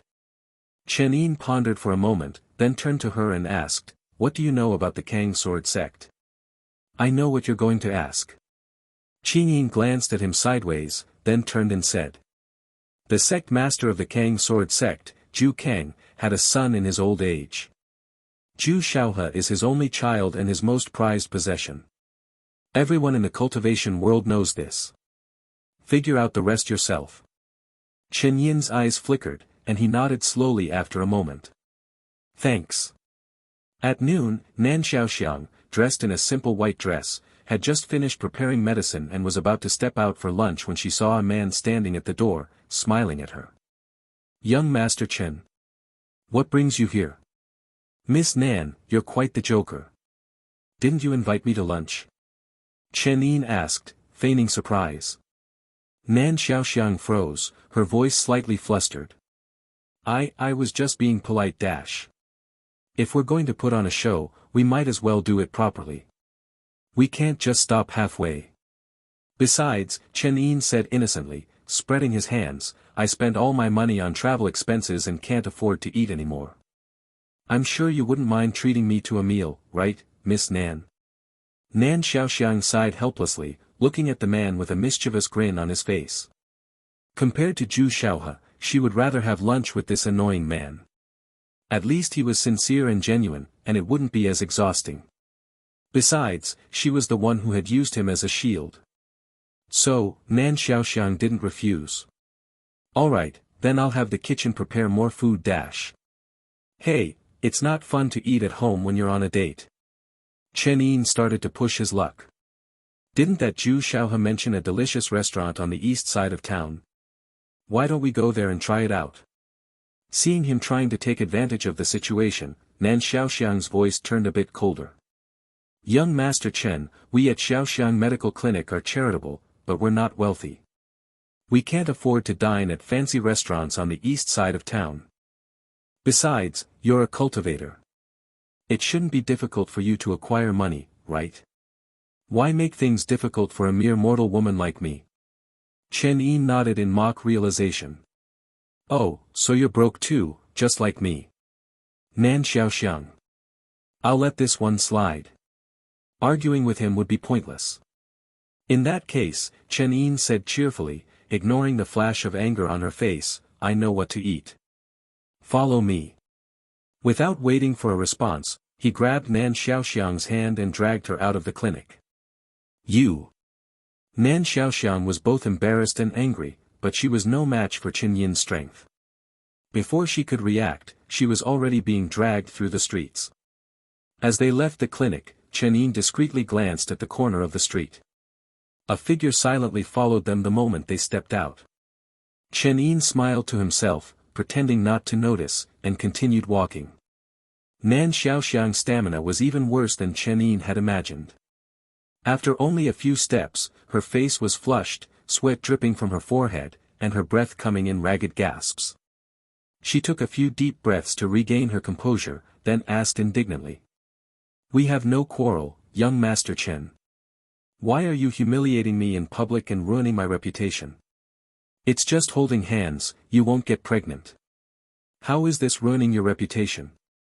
Chen Yin said nonchalantly, you're always acting so reserved and ladylike, taking forever to make a move. I couldn't wait any longer. Nan Xiaoxiang gritted her teeth, strands of hair clinging to her sweaty forehead and temples.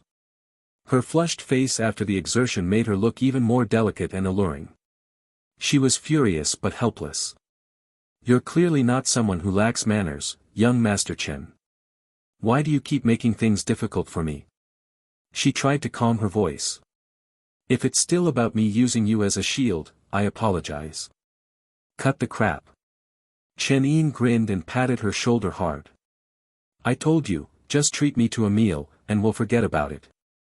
Nan Xiaoxiang clenched her fists tightly. They hardened. Her fists hardened. What are you taking me here to eat? Before she could finish her sentence, Nan Xiaoxiang realized they had arrived at the Western Market Street. This was where ordinary people bought their daily necessities. There were also occasional gatherings, with traveling merchants selling trinkets and food vendors setting up stalls. And there, in front of a street stall, stood Chen Yin, grinning at the owner. 2 bowls of stinky tofu, spicy, with cilantro. Nan Xiaoxiang couldn't believe her eyes. You brought me all the way here just to eat stinky tofu. What else? Chen Yin turned to her, puzzled. You wouldn't let me treat you to a fancy meal, are you even willing to eat at a street stall? It's not that. Nan Xiaoxiang blinked her long eyelashes.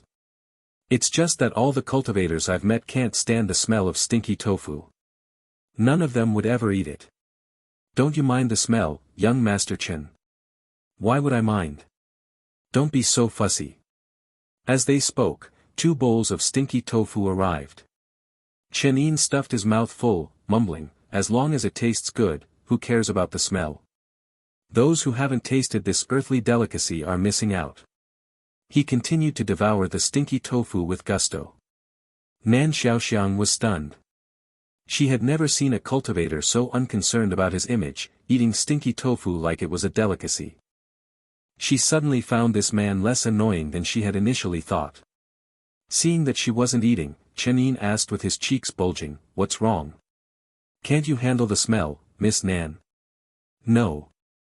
Nan Xiaoxiang looked at the fragrant stinky tofu in her bowl and said softly, "It's the opposite. I love stinky tofu." A faint smile appeared on her lips. She picked up a piece with her chopsticks, her red lips parting slightly as she took a bite. The rich and savory flavor of the sauce exploded on her tongue, the aroma filling her senses. The familiar taste brought a wave of happiness. I've loved stinky tofu since I was a child. Nan Xiaoxiang suddenly started talking about her past. When I was learning medicine from my grandfather, I would get frustrated and give up whenever I couldn't memorize a prescription or the name of a herb. Then my grandfather would reward me with stinky tofu. If I could memorize it, he would take me out to eat. It was my favorite food as a child. The stinky tofu in our Guyu town is famous throughout Yanxia province. You'll definitely dash. She suddenly stopped mid-sentence and covered her mouth. Why am I telling him all this?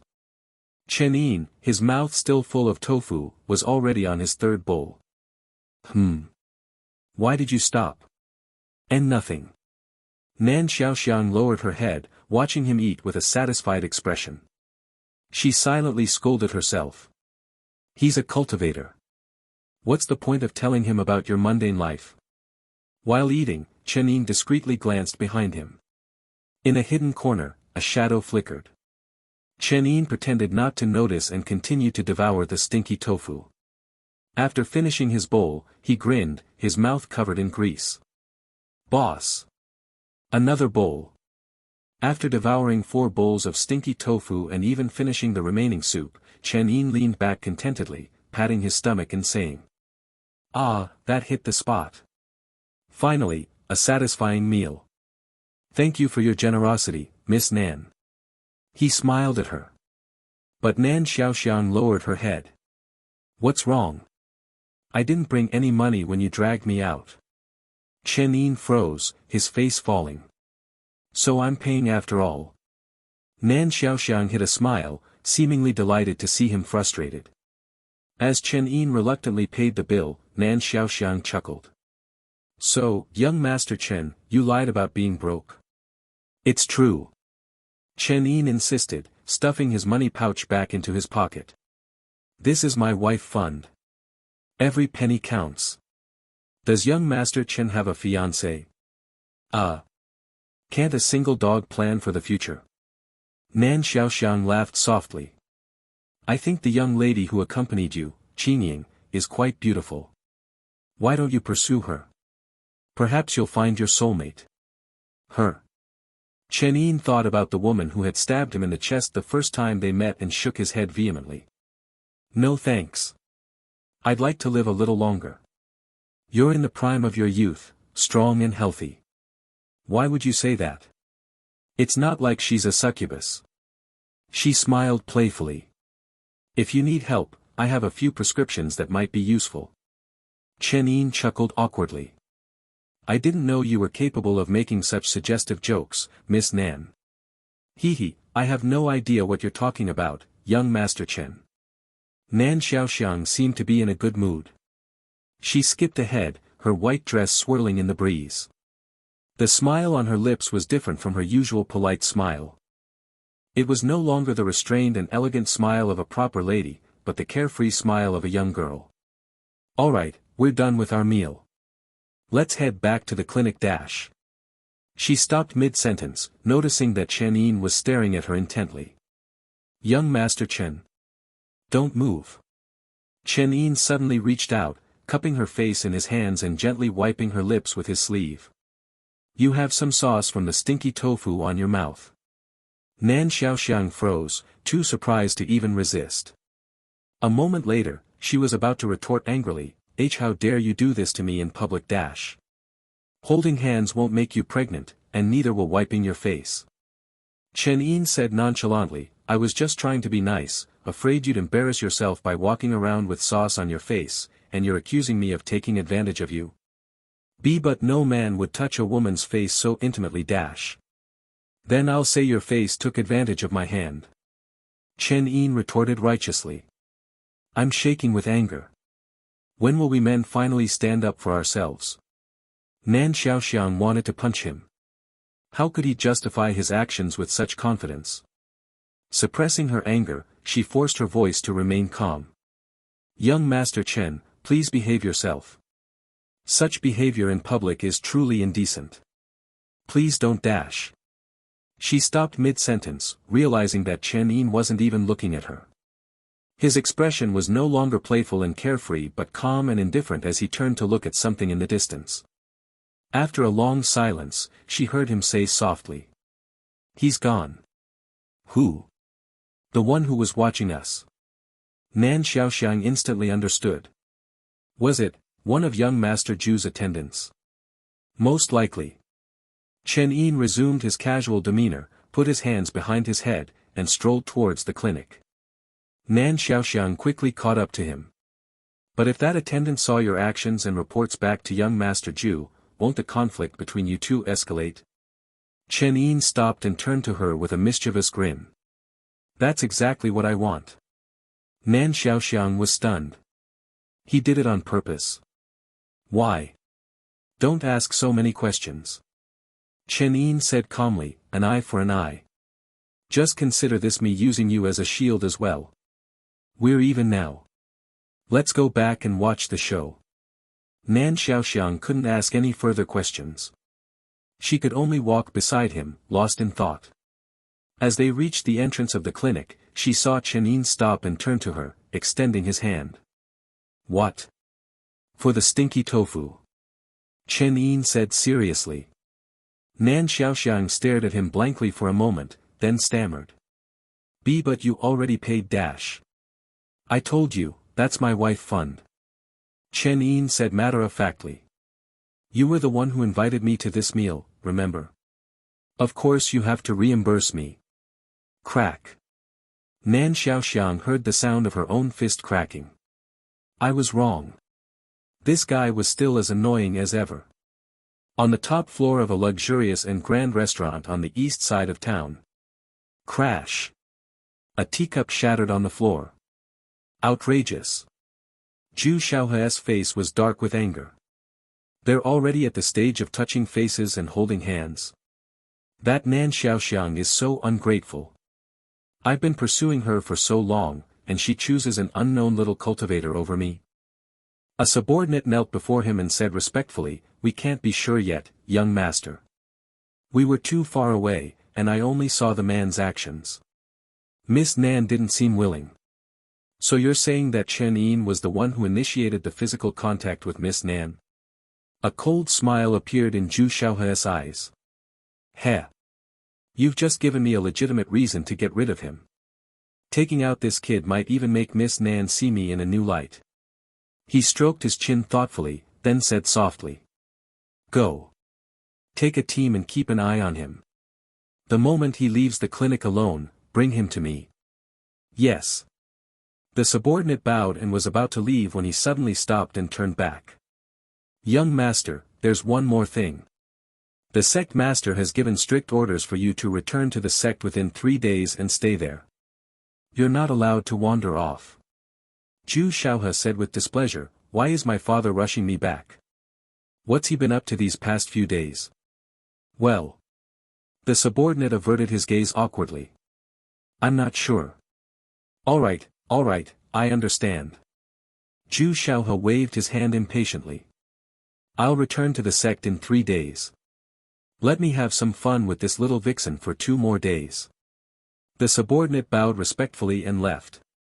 Meanwhile, in a ward at the Xiaoxiang Medical Clinic, Chen Yin held a small metal box in her hand, its contents playing softly. She turned to Chen Yin. "It seems the rumors are true. Zhu Kang is a cautious man. If he's calling his precious son back to the sect, then he must be planning something big." Chen Yin frowned and said thoughtfully. "So that old dog is really planning to take a bite out of the Mist Spirit sect. It makes sense. The only one left in the Mist Spirit sect who can hold their own is that inexperienced youngster, Frost Moon Sword Immortal Shen Shuanglian. She lacks both the experience and the authority to lead the sect. The Mist Spirit sect is vulnerable now. Other sects might still be hesitant to openly attack, considering their past relationships. But the Kang Sword sect has been coveting the Mist Spirit sect's position for a long time. They won't miss this opportunity." Chen Ying said with a smirk, "If you're not careful, your beloved senior sister might be in danger." "Heh, I have faith in her." Chen Yin still had a faint smile on his lips. "She's much stronger than you think." Chen Ying asked curiously, "Why are you so sure?" "Because I know her." Chen Yin chuckled silently. "She's not the type to be reckless. If she needs help, she'll ask my master." "Of course. Only if it didn't involve him. If he was in danger, that girl would lose all sense of reason." Chen Yin didn't want to see her jump off another cliff for him. "Since we've stumbled upon this, we might as well take care of it for her." Chen Yin stretched and suddenly changed the subject. "By the way, this little gadget of yours is quite useful. Where did you get it? Can you get me one too?" Chen Ying snorted. "One of a kind, no copies available. Even if you want one, I won't give it to you." She wouldn't tell him that it was thanks to her system. Although her system wasn't as restrictive as those of other chosen ones, and the plot wasn't as rigid, it was still best to keep it a secret. Revealing its existence would only bring trouble.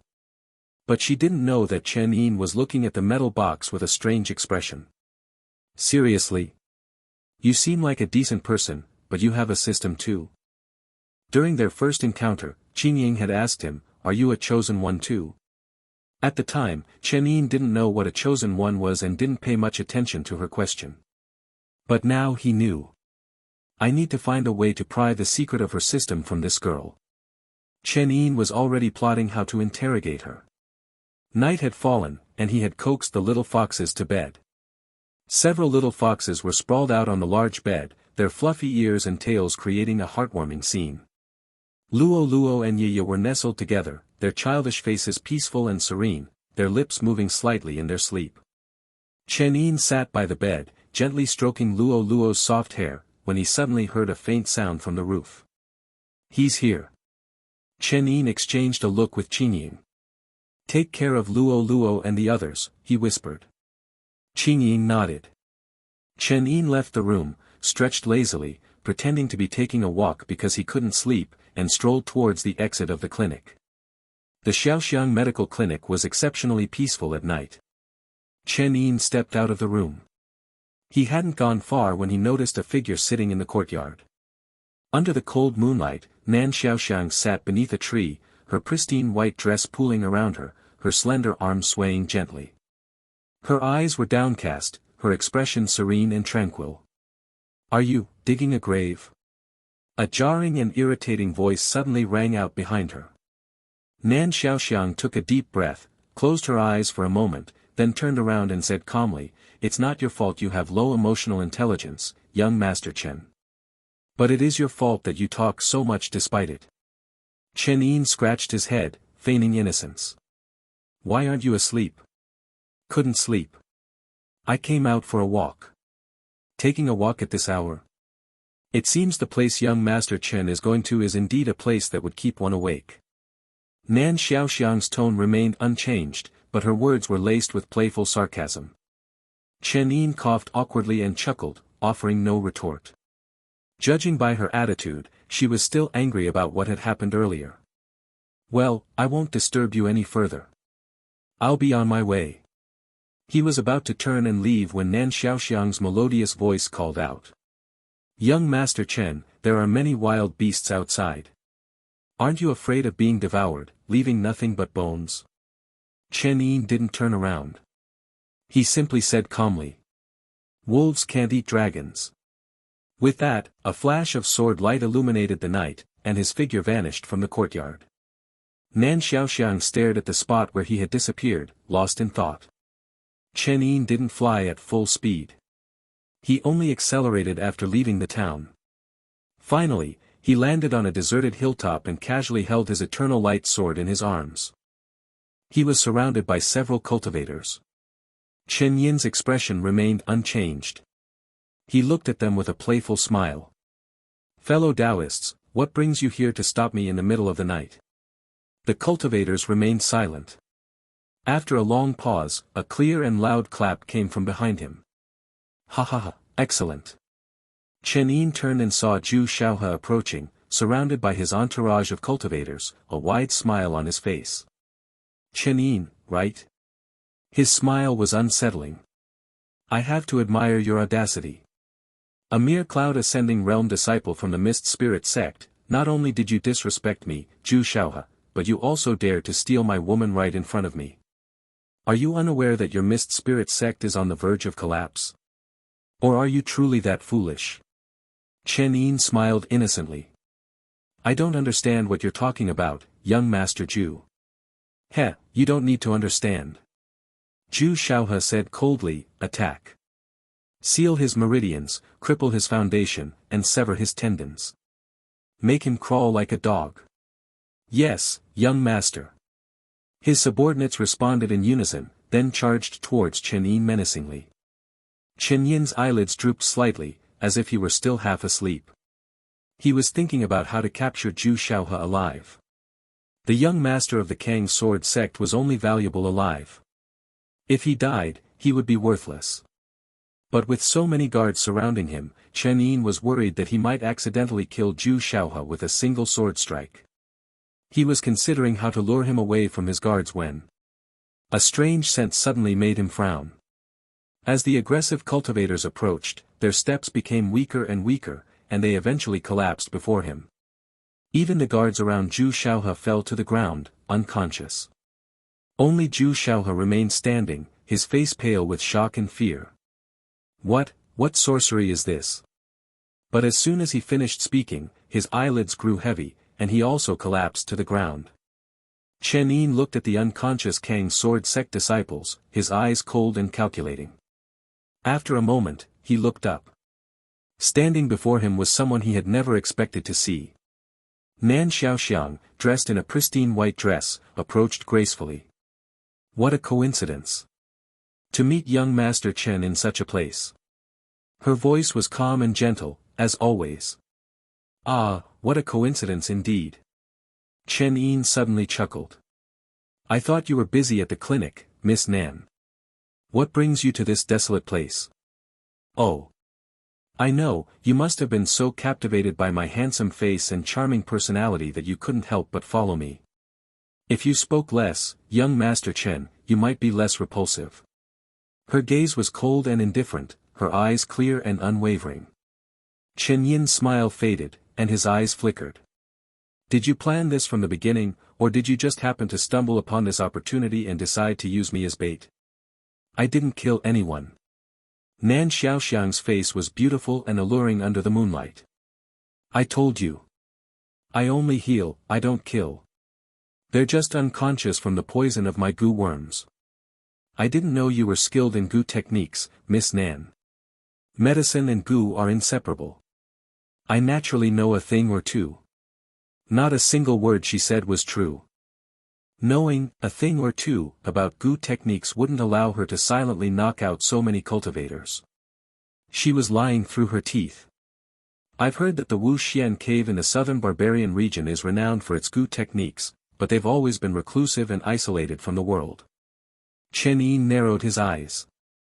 What's your connection to the Wu Xian cave, Miss Nan? Nan Xiaoxiang simply shook her head. No connection. I am who I am, Nan Xiaoxiang of the Xiaoxiang Medical Clinic. I'm not a cultivator, and I don't know anything about the Wu Xian cave. Just an ordinary mortal physician. Chen Yin lowered his gaze, looking at the unconscious bodies on the ground. He shook his head. I've never been so wrong about someone before. You're not as innocent as you seem, Miss Nan. He sighed. Nan Xiaoxiang didn't take offense. She simply tilted her head and smiled. As a mere mortal woman, navigating the world of cultivators requires some cunning and resourcefulness. Chen Yin asked curiously, then why didn't your goo worms affect me? It's simple. Nan Xiaoxiang opened her hand, revealing a tiny, pale yellow goo worm, almost invisible to the naked eye. This goo is called the jade nymph goo. It's colorless, odorless, and difficult to detect. Its only weakness is its sensitivity to smell. It's attracted to fragrance and repelled by foul odors. Chen Yin froze, then, seeing her playful smile, he understood. He couldn't help but chuckle and facepalm. So. It's a good thing I had stinky tofu with you earlier, right? Many things only become clear in hindsight. Now, recalling Nan Xiaoxiang's shocked expression when he had dragged her to eat stinky tofu earlier that day, Chen Yin finally understood what it meant. So I was actually quite lucky, huh? Nan Xiaoxiang smiled gracefully in response to his self-deprecating remark. Fortune favors the bold. Young Master Chen, as a cultivator, embraces the unique cuisine of mortals. It seems that saved you from misfortune. So you're saying? Chen Yin's expression turned serious. If I hadn't eaten it, I would be lying unconscious like them right now. There's no need to worry, young Master Chen. Nan Xiaoxiang said calmly, her red lips parting slightly. It's just a temporary sleep. It wouldn't harm you. Why did you knock them out if you weren't planning to rob or kill them? Chen Yin was curious. Nan Xiaoxiang didn't answer. Her clear eyes flickered, a hint of sadness in them. What else could I do? Other cultivators who came here for treatment warned me about young Master Ju. He's known for his fickle nature and his callous treatment of women, using them and then discarding them. But they didn't dare to speak up for me, fearing the power of the Kang sword sect. Was I supposed to just submit to him? Chen Yin remained silent. How can a mortal fight against a cultivator? I had to use every means at my disposal to protect myself. Her gaze was as dull as dust. What are you planning to do? It's best if you don't know, young Master Chen. She looked at him and said, otherwise, if the Kang sword sect comes looking for trouble, you might get dragged into this mess. Chen Yin pondered for a moment, then sighed. So I went through all this trouble to lure him out, only to have you reap the benefits? It's not like you've lost anything, young Master Chen. Nan Xiaoxiang said nonchalantly, why don't you just consider this a favor to me, in return for treating your friends? That sounds tempting. But unfortunately, Chen Yin shrugged, I need this guy. I can't give him to you. If you really want to repay me for treating your friends, you can buy me a few more bowls of stinky tofu some other time.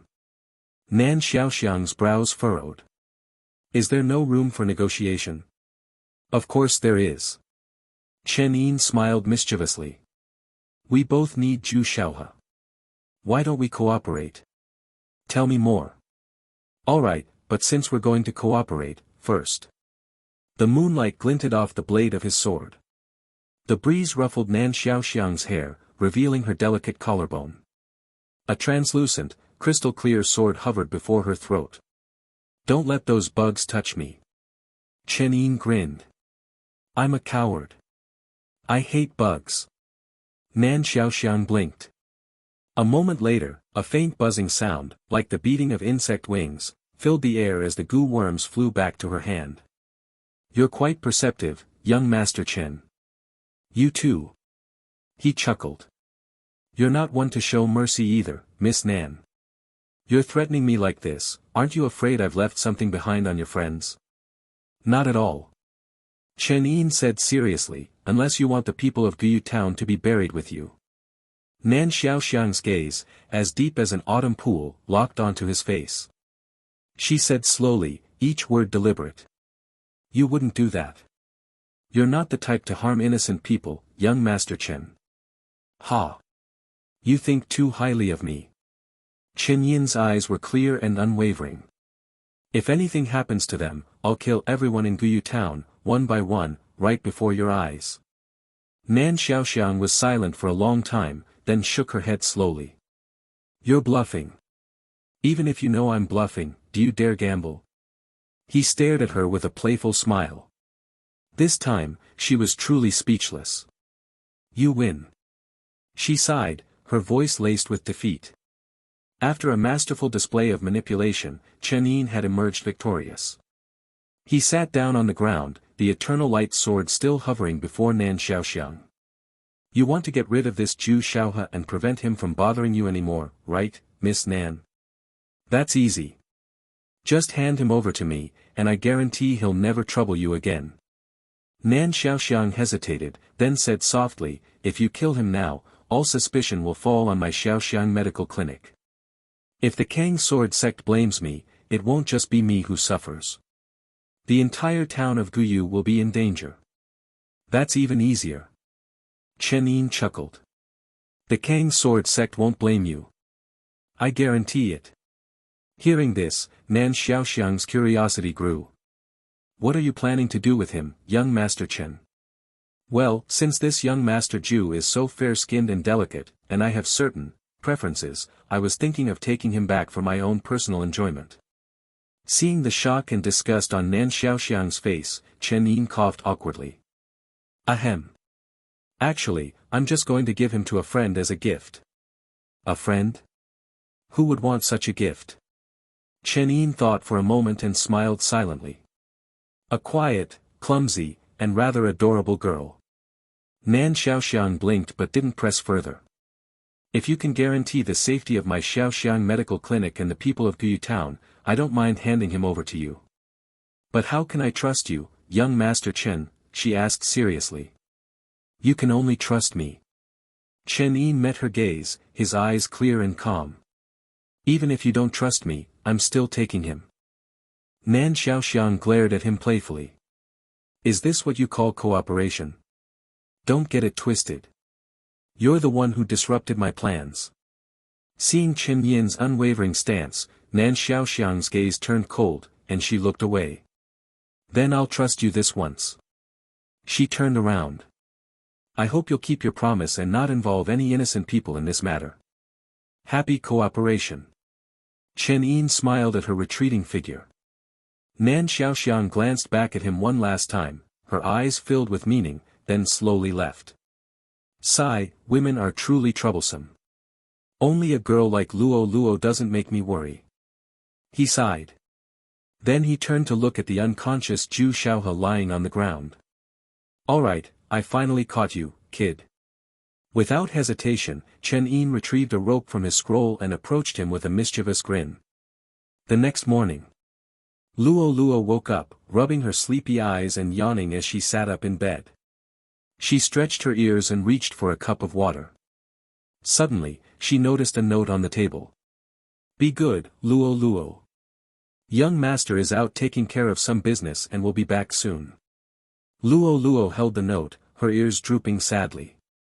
Young master, went off on his own again. Mist Spirit Sect, Main Hall. Shen Xuanlian was meticulously reviewing documents at her desk. Suddenly, her brow furrowed, and she vanished from the hall in a flash. At the foot of the mountain, the Mist Spirit Sect disciples guarding the gate had all drawn their swords, their eyes wary as they faced the imposing figures outside. However, their trembling hands betrayed their fear and anxiety. A massive horde of cultivators clad in gray-brown robes, accompanied by roaring dragons and soaring phoenixes, hovered menacingly before the mountain gate. Leading the group was a tall and muscular elder with jet-black hair and beard, his aura powerful and commanding. What's this? The elder spoke calmly, but his voice boomed like thunder, shaking the very foundations of the mountain. Is your new sect master so lacking in manners? You misunderstand, sect master Zhu. A clear and ethereal voice rang out. Shen Xuanlian, riding a white crane, gracefully descended before the mountain gate, followed by a group of Mist Spirit Sect disciples. Her azure-blue dress swayed gently, her features delicate and elegant, her eyes as bright and clear as melting snow. Her mere presence captivated the Kang Sword Sect disciples, their gazes fixed on her. As expected of the renowned Frost Moon Sword Immortal, Fairy Shen. The elder, Zhu Kang, the sect master of the Kang Sword Sect, laughed heartily and stroked his beard. Indeed, you are a beauty of exceptional talent and grace. Quite impressive. It seems you're quite capable, taking on the heavy responsibility of leading the Mist Spirit Sect at such a young age. However, his tone changed, his expression turning cold and arrogant. Even your master, Wu Sun, would have treated me, Zhu Kang, with respect. You're just a junior, yet you dare turn away our delegation from the Kang Sword Sect. This is unacceptable. We've come all this way to congratulate the new sect master of the Mist Spirit Sect. How can you refuse us entry? Faced with their aggressive and condescending attitude, and the combined pressure of 3 or 4 Grand Clarity Realm experts, including Zhu Kang himself, Shen Xuanlian remained calm, her red lips parting slightly. You misunderstand, Sect Master Zhu. As fellow leaders of righteous sects, the Mist Spirit Sect and the Kang Sword Sect are equal. There's no need for hierarchy or seniority. As the current sect master of the Mist Spirit Sect, along with my master, there's no need for me to treat you as a senior. We are equals. Her words were polite yet firm, her composure unwavering despite facing several Grand Clarity Realm experts. Her dignified stance left a deep impression on the disciples of both sects. As for why we're not inviting you into the mountain, it's out of necessity. Shen Xuanlian said gracefully, these are Immortal Yuling's orders. Immortal Yuling is currently within the sect and has the authority to command all disciples. Even as the acting sect master, I cannot disobey her. Immortal Yuling. Zhu Kang narrowed his eyes and exchanged a glance with the elders beside him, then scoffed. In that case, why don't we invite Immortal Yuling to come out and speak with us? Immortal Yuling is currently in seclusion and cannot be disturbed. Shen Xuanlian replied calmly. Don't lie to us. Zhu Kang roared. Immortal Yuling just massacred all your elders. Why would she still be at the Mist Spirit Sect? You're trying to use her as a shield, little girl. You think you can fool us? Shen Xuanlian's eyes narrowed, but her tone remained unchanged. What do you suggest, Sect Master Zhu? Zhu Kang sneered and said loudly, I won't beat around the bush with you, little girl. I've brought a delegation from the Kang Sword Sect to offer our congratulations. If word gets out that we were turned away, how will we save face? Open the formation and let us enter. The Mist Spirit Sect disciples trembled and took a step back, intimidated by the overwhelming pressure of the approaching army. Shen Xuanlian, however, remained calm, her gaze fixed on them, unwavering. Like an unyielding glacier. She knew she couldn't let them in. They might claim to be offering congratulations, but once they entered the mountain gate, those seemingly friendly Kang Sword Sect disciples would turn into wolves. They would devour everything the Mist Spirit sect had built. Shen Xuanlian took a deep breath and said slowly. I apologize, Sect Master Zhu, but we've already announced that we're not receiving any guests for the next few days. Whether it was an oversight on your part or not, please return. Her words made Zhu Kang's expression darken. Humph. He let out a furious snort, unleashing the full force of his Grand Clarity Realm pressure upon Shen Xuanlian. The disciples around her couldn't even lift their heads under the immense pressure, but Shen Xuanlian remained unmoved, like a plum blossom blooming in the snow. Since you're so disrespectful, little girl, then I'll have to teach you a lesson on behalf of your master. He said condescendingly, 3 seconds. Open the formation, or don't blame us for what happens next. Zhu Kang was confident.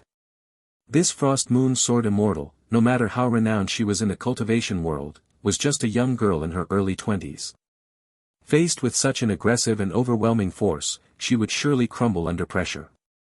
But to his surprise, Shen Xuanlian remained calm and said. Although the Mist Spirit sect's protective formation hasn't been fully repaired, we wouldn't hesitate to trade the lives of our entire sect for 1 or 2 Grand Clarity Realm experts from your sect. Mist Spirit sect disciples would rather die than retreat. Shen Xuanlian stood proudly before the gate, her beauty as radiant as the moon, her sword pointed towards the sky. Disciples of the Mist Spirit sect, prepare to die with me. She whispered. At her command, thousands of Mist Spirit sect disciples drew their swords in unison, their voices echoing through the mountains. We are willing to die with our sect master. We are willing to die with our sect master. Their unwavering determination silenced the Kang Sword sect disciples. Even the dragons and phoenixes retreated, intimidated by their resolute spirit. Zhu Kang's expression darkened. This little girl, did she really have the guts to sacrifice the entire Mist Spirit sect to fight him to the death? Indeed, a reputation earned was a reputation deserved. Frost Moon Sword Immortal, the #1 fairy of the cultivation world, lived up to her name. As he was weighing his options, a panicked voice suddenly came from behind him. Sect Master. It's bad. The young master is missing. A disciple reported breathlessly. What? Zhu Kang's expression changed drastically. He was about to inquire further when he glanced at Shen Xuanlian standing at the gate. With a cold snort, he turned and left. Disciples of the Kang Sword sect, retreat. Only after the Kang Sword sect's army had retreated did the Mist Spirit sect disciples finally relax, many of them collapsing to the ground, exhausted. Just enduring the immense pressure had taken a toll on them. Shen Xuanlian's body swayed slightly. She closed her eyes for a moment, then opened them slowly. Xiuwei. Sect Master. Go down the mountain and find out what news made Zhu Kang rush back to his sect so hastily. This might be our only chance. Shen Xuanlian said softly. Yes. The mountain wind whipped at her hair as Shen Xuanlian, ethereal and elegant like a celestial being, tucked a strand behind her ear and gazed into the distance. Her cold eyes held a hint of sadness. You don't have to praise me. But I won't disappoint you. Zhu Xiaohe had no idea how long he had been unconscious.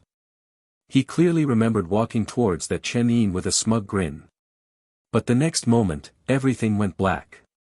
He woke up to a splash of cold water in his face. As his vision blurred, a pair of large hands grabbed his hair and pulled his head up. Stop pretending to be asleep. Wake up. Zhu Xiaohe groggily opened his eyes, trying to see who it was. When he finally focused, he almost screamed.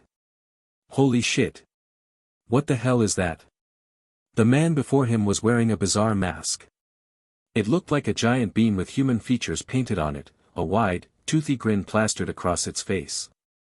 The man slapped him hard on the head. What? Not handsome enough? Don't like my grinning bean mask? Zhu Xiaohe's face flushed red, and he stammered, Who are you?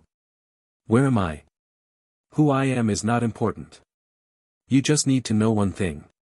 The man yanked his hair, the comical grinning bean mask inches from his face. You've been kidnapped. Wait for your daddy to pay the ransom. Zhu Xiaohe thought he had misheard. He had never been kidnapped in his life. Are you crazy?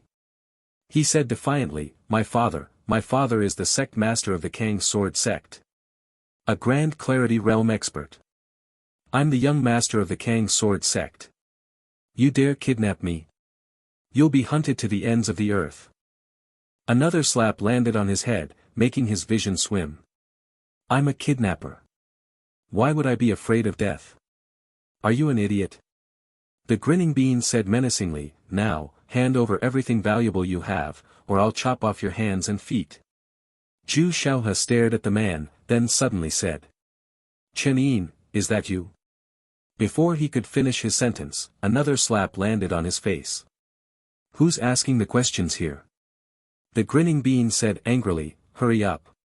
If I weren't disgusted by touching a grown man, would have stripped you naked myself.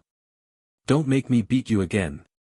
Zhu Xiaohe was furious, but his meridians were completely sealed.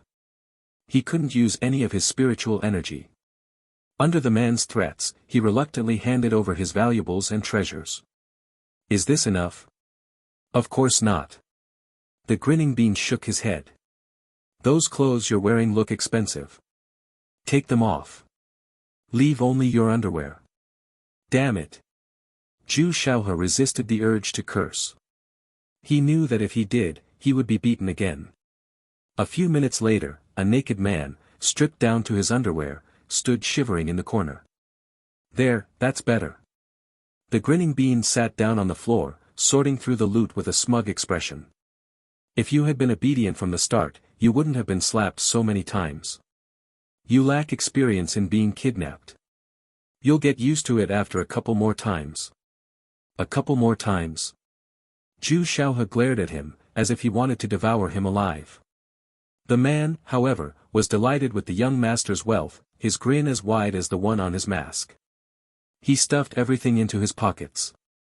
Now, you can let me go, right? Let you go? What are you dreaming about?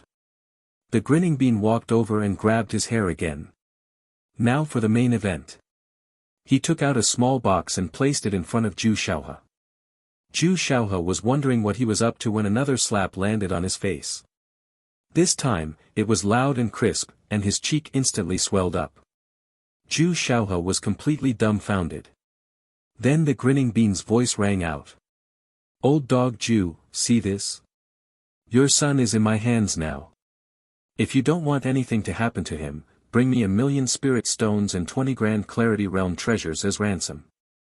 Otherwise, I'll tear up the ticket. Suddenly, an angry roar came from the box. Bastard! Let my son go. Oh, you're not listening, huh?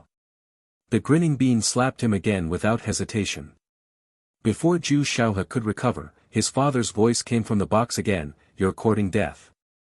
Another slap. You're insane dash. Slap. I'll kill you dash. Slap. How dare you dash. Slap, slap. Poor Zhu Xiaohe was beaten to a pulp, his face swollen like a pig's head. He cried and wailed. Dad! Please stop talking. If you keep talking, your son will be beaten to death. A suppressed, gritted voice finally came from the box. Fine. I agree to your terms. Where should I deliver the spirit stones and treasures? Well. I haven't decided yet. The grinning bean said with a smile, I'll beat your son for a couple more days, just for fun. I'll contact you when I've made up my mind. Bye-bye. He put the box away. Zhu Xiaohe looked at him with terror, his voice trembling. Don't hit me, I know it's you, Chen Yin. I won't bother Miss Nan anymore. I'll give you whatever you want, just please stop hitting me. The grinning bean sighed. Why are you so cowardly? I haven't even warmed up yet. Well, I'm not a bad guy, after all. Let me give you a tip. Zhu Xiaohe nodded eagerly. He leaned close to Zhu Xiaohe's ear and whispered. I'll knock you unconscious, and then you won't feel any pain. Zhu Xiaohe blinked. He really wanted to say, you're a genius. But before he could speak, he felt a sharp pain on his neck, and then everything went black. After Zhu Xiaohe passed out, Chen Yin removed his mask and sighed in relief. Phew, no wonder so many people love being kidnappers. This is way too easy. He took out Zhu Xiaohe's storage pouch and started counting his loot with a happy hum. At that moment, a pleasant voice rang out behind him. So this is your plan? Extorting the Kang sword sect. Chen Yin turned around and saw Nan Xiaoxiang, her figure graceful and elegant, walking towards him. He smiled mischievously. Of course not. I just wanted to see that old dog Zhu Kang's reaction. I'm going to give this guy to a friend as a gift. Of course, he added, if I can make some money along the way, why not? Nan Xiaoxiang looked at him, speechless. This guy was truly deceptive. He had such an innocent face, but he was full of cunning schemes. You've caused quite a stir. I'll just sit back and watch how you handle this, young Master Chen. Nan Xiaoxiang was about to turn and leave when Chen Yin called out. Miss Nan, one more question. He said with a smile, you knocked out Zhu Xiaohe just because you didn't want him to bother you anymore, right? Nan Xiaoxiang's alluring eyes glanced at him sideways, her voice indifferent. As long as he doesn't bother me anymore, his affairs are none of my concern. With that, she turned to leave. But as she turned, Chen Yin's eyes turned cold. Oh, right. Nan Xiaoxiang stopped again. Since Zhu Xiaohe has already guessed your identity, why are you still wearing that mask and deceiving yourself? Well. Chen Yin stroked his chin thoughtfully, then said seriously. It's all about the ritual. Kidnappers should wear masks, right? Nan Xiaoxiang. Meanwhile, at the Kang sword sect. Crash. All the furniture in the study was reduced to dust by Zhu Kang's furious palm strike. Zhu Kang glared at the small box and the trembling subordinate kneeling before him. What are you all good for? I told you to protect the young master, and you let him get kidnapped right under your noses? You don't even know who did it. I really don't know, sect master. The subordinate wailed, his face pale with fear. I was disciplining a cloud ascending realm cultivator with the young master when I suddenly blacked out. I don't remember anything. Zhu Kang's expression flickered for a moment, then he closed his eyes. Go. He said calmly. Prepare the ransom as he demanded. But sect master, he's asking for so much. It will drain our sect's treasury. Just do as I say. Zhu Kang roared, his eyes blazing with anger. The subordinate scrambled to his feet and fled. After he left, Zhu Kang stood by the window, his hands clasped behind his back. Whoever you are. If I catch you, I will make you wish you were dead. 2 days later. Sect master, we have news. A female disciple knelt before Shen Shuanglian in the main hall of the Mist Spirit sect and reported respectfully, the young master of the Kang sword sect seems to have been kidnapped. The young master. That Zhu Xiaohe? Shen Shuanglian's beautiful eyes narrowed in thought. I wonder who would do such a thing at a time like this. It has certainly bought us some time. But then she shook her head. It's just a temporary solution. Once this is over, the Kang sword sect will surely return. If we could use this Zhu Xiaohe as leverage. Her brow furrowed as she pondered the possibilities. But before she could finish her sentence, a mischievous voice rang out beside her. You're wondering who did it? Who else but the one who loves you the most? Shen Shuanglian froze. The next moment, a heavy sack landed at her feet. Standing in the doorway was the figure she had been longing for, a mischievous grin on his face. Come on, thank your hubby. Come on, thank your hubby. Shen Shuanglian stared at Chen Yin, then shook her head with a silent laugh. I should have known. Only you could come up with such a ridiculous solution. What? You're not happy. Chen Yin dragged the sack over to her and plopped down on the table without a care. I was worried you were missing me too much, so I brought you a present. If you don't like it, I'll take it back. No. She smiled faintly, a blush creeping onto her cheeks. I like anything you give me. Xiuwei, standing beside them, was dumbfounded. Her ice-cold senior sister was actually showing such an expression in front of a man. Xiuwei, Take this person to the law enforcement hall. Shen Xuanlian said casually. Xiuwei immediately obeyed, grabbing the bulky sack and leaving the hall. Once they were alone, Shen Xuanlian lowered her gaze. You know everything. Know what? About the mist spirit sect's current predicament. I just happened to hear some rumors. I'm sorry. Her voice was soft and timid. Am I useless? I boasted about shouldering the burden of the mist spirit sect, but I'm struggling so much. Chen Yin smiled and gently ruffled her hair. Don't say that. He said softly. If it weren't for you, the mist spirit sect would have already crumbled. You're already so capable, senior sister. There's no need to belittle yourself. He changed the subject and said with a wave of his hand, besides, you don't have to put so much pressure on yourself. If you need anything, just ask. I can go find that old dog Zhu Kang and beat him up for you. Shen Xuanlian shook her head. No, I want to handle this myself. Your gift is enough. Then let's see what you can do. Chen Yin said with a grin. He had faith in Shen Xuanlian. From the beginning, he had a simpler solution in mind. He could just storm into the Kang sword sect and beat them up until they were too scared to leave their mountain, let alone attack the mist spirit sect. But this time, he knew that Shen Xuanlian didn't want him to interfere too much. This was her burden to bear. She wanted to solve it on her own. Chen Yin respected her decision.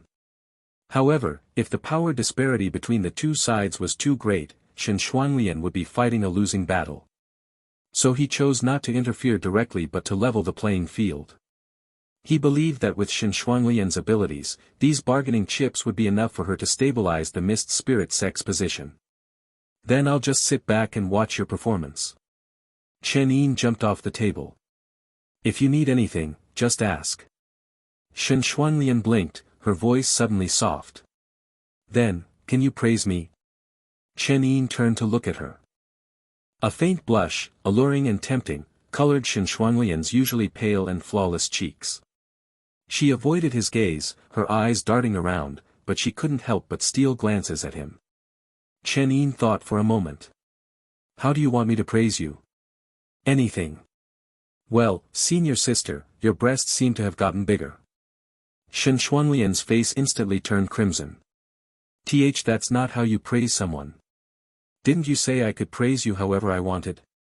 But dash. Just teasing you. Chen Yin said with a smile. I have a gift for you. He took out a box from behind him. Inside were 2 pieces of clothing. Shen Xuanlian glanced at them, then quickly turned her head away. Are you sure this is a gift for me, not for yourself? What's yours is mine. He chuckled and pinched her earlobe. Why be so formal? She lowered her head, flustered. Ivy never worn anything like this. There's a first time for everything. Wait. This is the main hall. Come with me to my residence dash. It's more exciting here. He kissed her lips. The silk dress danced in the air for a long time before finally settling onto the floor. Chen Yin's last 2 actions, he extinguished the candles in the hall, and with a flick of his wrist, the eternal light sword grew from a miniature size, its tip gently inserted into the gap of the main hall's door. Outside, Xiuwei, who had been eavesdropping at the door, jumped back in fright as the sword tip suddenly appeared. She pouted. Geez, why can't you let people watch when you're doing something naughty? Inside the Xiaoxiang medical clinic, Nan Xiaoxiang finished seeing her patients and was about to return to her room to rest. As she passed by the flower bed, she noticed a fox-eared girl sitting there, her head tilted up, gazing at the moon. What are you thinking about? Luo turned her head and called out cheerfully, Sister Nan. Nan Xiaoxiang gracefully sat down beside her. Luo, Mrs. Young Master. Young Master Chen. He's only been gone for 3 days. But young master is always like this. Luo lowered her head, her feet dangling in the air. He never tells Luo what he's doing. Before, he would always take Luo with him wherever he went. She looked up at Nan Xiaoxiang with her clear, innocent eyes. Sister Nan, do you think young master hates Luo Luo now? Does he think Luo Luo is useless and doesn't want her anymore? Her voice was filled with sadness and insecurity. Nan Xiaoxiang blinked, then asked softly. I'm curious. What kind of person is young Master Chen in your eyes? Luo Luo's eyes lit up at the mention of Chen Yin. Young Master is the best. She gushed, he plays with Luo Luo, buys Luo Luo delicious food, holds Luo Luo, and tells Luo Luo stories. Besides my mother, he's the first person who's ever been so good to me. Nan Xiaoxiang listened silently. The Chen Yin in Luo Luo's description was completely different from the one she knew. The Chen Yin she knew was a rude, arrogant, lecherous, and shameless scoundrel. She couldn't understand why this little fox girl was so attached to him. Anyway, young master is very gentle and kind to Luo Luo. But then her eyes dimmed again. But young master doesn't take Luo Luo with him anymore. Does he think Luo Luo is still too weak and doesn't want her? Sister Nan, do you think, if Luo Luo eats less and practices more, young master won't abandon her? She looked at Nan Xiaoxiang with pleading eyes, her innocence shining through.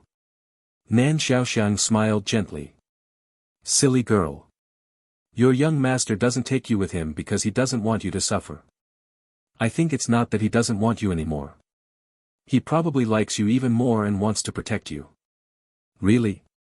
A smile returned to Luo Luo's youthful face. Young master doesn't hate Luo Luo. That's great. She let out a sigh of relief, her long eyelashes fluttering, her cheeks flushed with happiness. Nan Xiaoxiang lowered her head for a moment, then said softly. Words are often deceptive. A girl's blush speaks volumes more than any love confession. I hope you'll always be this happy. Luo Luo looked at her with a confused expression, but Nan Xiaoxiang had already stood up and left. Her gaze drifted towards the distance, lost in thought. As dusk settled, candlelight flickered back to life in the main hall of the Mist Spirit sect. What do you want to eat tonight? I'll make it for you. The Mist Spirit sect has cooks. I don't believe they can cook better than me. Then, fish soup. Chen Yin agreed and was about to get up, still dressed in his thin clothes. When a slender hand grabbed his. How am I supposed to go out like this? Shen Xuanlian's voice was filled with embarrassment. She was only wearing Chen Yin's large robe, which barely covered her body. Her own clothes had been torn to shreds by him. However, the robe couldn't completely conceal her. Under the candlelight, her alluring shoulders and delicate collarbone were exposed, her long, black hair cascading down her back, the blush on her cheeks reaching her ears. Chen Yin looked at the dress he had torn apart and scratched his head awkwardly. Sorry about that. No need to apologize. Shen Xuanlian blushed and lowered her head. Next time, be a little gentler. Ahem. Should I find you some new clothes? I hope you have something decent. Shen Xuanlian said seriously. Chen Yin blushed. Indeed, black silk and lingerie weren't exactly appropriate attire for public appearances. After searching for a while, he finally found a decent-looking traditional dress in the system shop. But when Shen Xuanlian put it on, she let out a soft gasp. What's wrong? It's too small. She whispered, her face red. Chen Yin looked down and saw her breast straining against the tight fabric. He sighed. I told you they had gotten bigger, but you didn't believe me. Shen Xuanlian glared at him playfully. It's all your fault for always touching them. That's a good thing. Shouldn't you be thanking me, senior sister? Unable to out-shameless him, Shen Xuanlian could only turn her head away, avoiding his gaze. Chen Yin chuckled and gently lifted her into his arms. Go back to your room and rest for a while. I'll bring you the fish soup when it's ready. I can walk. Are you sure you want to limp around and let everyone know what happened? She remained silent, her arms wrapped around his neck, her head buried in his chest. Then let's not let anyone see. Her voice was soft and sweet, like a kitten's purr. All right. Chen Yin agreed with a smile. With a flash of sword light, their figures disappeared from the Mist Spirit sect, vanishing in the blink of an eye. No one saw what had happened. The fish soup was salty. But it was flavorful and delicious. Shen Xuanlian couldn't help but have 2 or 3 bowls. She ate slowly, taking small sips, savoring each mouthful. While she ate, Chen Yin lay on the bed, casually flipping through a book from Shen Xuanlian's bedside table. Have you figured out how to deal with the Kang sword sect? Yes. Shen Xuanlian put down her bowl and nodded. With this hostage, there's a lot we can do. Even if the Kang sword sect is furious, they'll have to swallow their anger. Of course, that's just on the surface. She added softly, behind the scenes, Zhu Kang won't let this go easily. The Mist Spirit sect needs time to recuperate. It's best to lay low for a few years. Just make sure your disciples don't give them any leverage. I'm just worried that he'll come after you. Chen Yin chuckled disdainfully. Let him come. I'll see if he thinks I didn't extort enough from him already. Shen Xuanlian asked curiously, how much did you extort from him this time? Chen Yin told her the amount, and her expression turned strange. After a long silence, she sighed softly. That's definitely an irreconcilable grudge. Did I cause you trouble? Chen Yin ruffled her hair gently. No. Shen Xuanlian, her thin nightgown clinging to her curves, snuggled closer to Chen Yin on the bed. At least it's better than the previous situation, where we were completely helpless. The Kang sword sect has been coveting the Mist Spirit sect for a long time. They were bound to make a move sooner or later. There's no need to be polite to them. That's my girl. Chen Yin gave her a thumbs up. But that's not what I wanted to ask. Shen Xuanlian suddenly changed the subject. I'm more curious about how you found Zhu Xiaohe. Well, it was a coincidence. My friends are recovering at a medical clinic in Yanxia province, Chen Yin explained. And Zhu Xiaohe happened to be harassing the physician there. I stumbled upon them. I overheard his attendants talking about the Kang sword sect's plans against the Mist Spirit sect, so I decided to kidnap him. Shen Xuanlian looked up at him, her eyes blinking. Really? Of course it's true. Why would I lie to you? Are you leaving out some details? What details? Chen Yin asked, feeling a little guilty. For example, she said casually, I'm guessing the physician at that clinic is a beautiful young woman. Chen Yin choked on his words and coughed. Well, isn't it a coincidence that she happens to be one? Ha ha ha. Seeing him trying to brush it off with a laugh, Shen Xuanlian didn't say anything more. She simply lowered her eyes and pinched his waist lightly. Chen Yin leaned closer and whispered, Are you jealous, senior sister? No. Really? Well, maybe a little. Shen Xuanlian said softly. Her voice was calm and quiet, and Chen Yin couldn't tell if she was truly jealous. If you're unhappy, you can tell me, senior sister. I'm not very good with words. Shen Xuanlian hesitated. But then she suddenly looked up, a determined glint in her clear eyes. But I can show you. Before Chen Yin could react, Shen Xuanlian covered his eyes with her hands. He couldn't see anything, only feel her warm breath on his neck, sending shivers down his spine. The last image he saw was Shen Xuanlian, her thin nightgown clinging to her alluring curves, her eyes clear and calm, as she leaned towards him. Stay still, don't move. At first, Chen Yin didn't understand what she meant. But as he felt the soft sensation on his body, he understood. He thought he could handle it. But he was wrong. He finally understood. Senior sister was truly jealous. 3 days later, the Kang sword sect returned to the Mist Spirit sect. But this time, they didn't come with a large army. Only sect master Zhu Kang and 2 elders accompanied him. Shen Xuanlian, along with the Mist Spirit sect disciples, waited calmly at the mountain gate. In the end, Zhu Kang and Shen Xuanlian exchanged a few words through voice transmission. No one knew what they said. But Zhu Kang's expression shifted several times, his face a mixture of anger and resignation. He finally nodded in agreement. Then, Zhu Xiaohe, his face still bruised and swollen, walked out from behind the Mist Spirit sect disciples, looking dejected, and approached his father. They whispered to each other, their words inaudible to the others. Finally, Zhu King gave Shen Shuanglian a forced smile and said with a sarcastic tone. Frost Moon Sword Immortal, you're quite mature for your age. To have such skills at such a young age, you're truly impressive. I'm sure the Mist Spirit sect will flourish under your leadership. You flatter me. Shen Shuanglian simply nodded slightly. Humph. A cold snort dissipated in the wind as Zhu Kang turned and left with Zhu Xiaohe. Throughout the entire encounter, Chen Yin had been waiting quietly, not planning to show his face unless absolutely necessary. After they left, Chen Yin approached Shen Shuanglian curiously. Senior sister, what did you say to him? You managed to get rid of him so easily. I thought that old dog would at least make a fuss. Shen Shuanglian said calmly, it wasn't that complicated.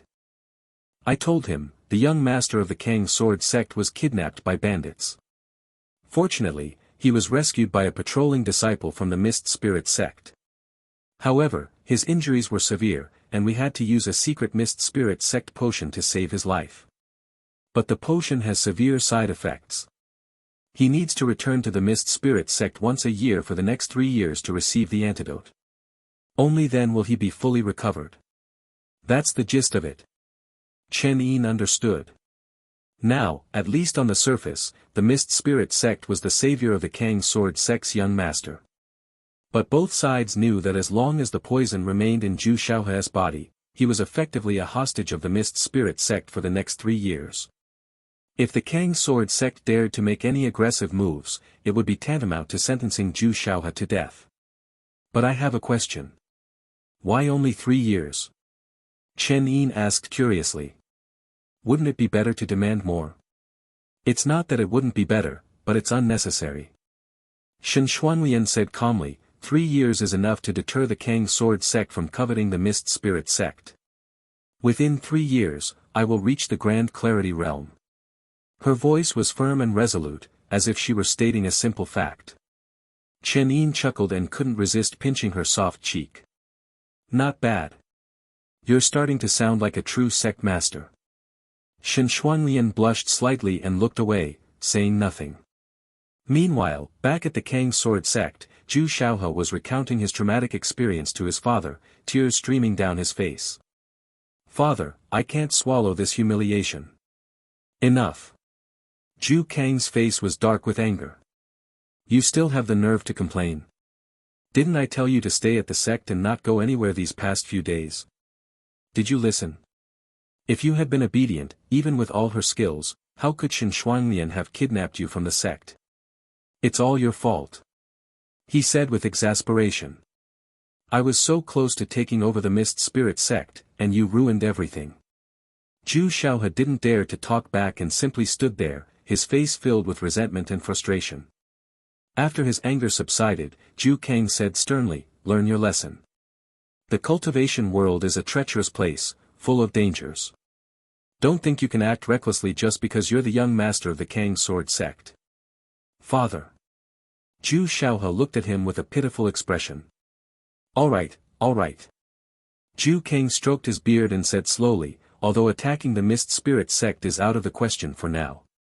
That cultivator named Chen Yin, the moment he steps out of the Mist Spirit sect, he will pay for his actions. Otherwise, we'll be telling the entire cultivation world that anyone can kidnap the young master of the Kang Sword sect. A malicious glint flashed in Zhu Xiaohe's eyes. Then he suddenly remembered something. That's right. Father, I heard that Chen Yin has friends recovering at the Xiaoxiang Medical Clinic in Yanxia Province. Oh. Zhu Kang raised an eyebrow and said calmly, summon Cooley. Leave this matter to him. Hearing Cooley's name, Zhu Xiaohe's eyes lit up. Yes. Let Cooley handle it. He can massacre Chen Yin and his friends, and we can blame it on the demonic path. No one will suspect us.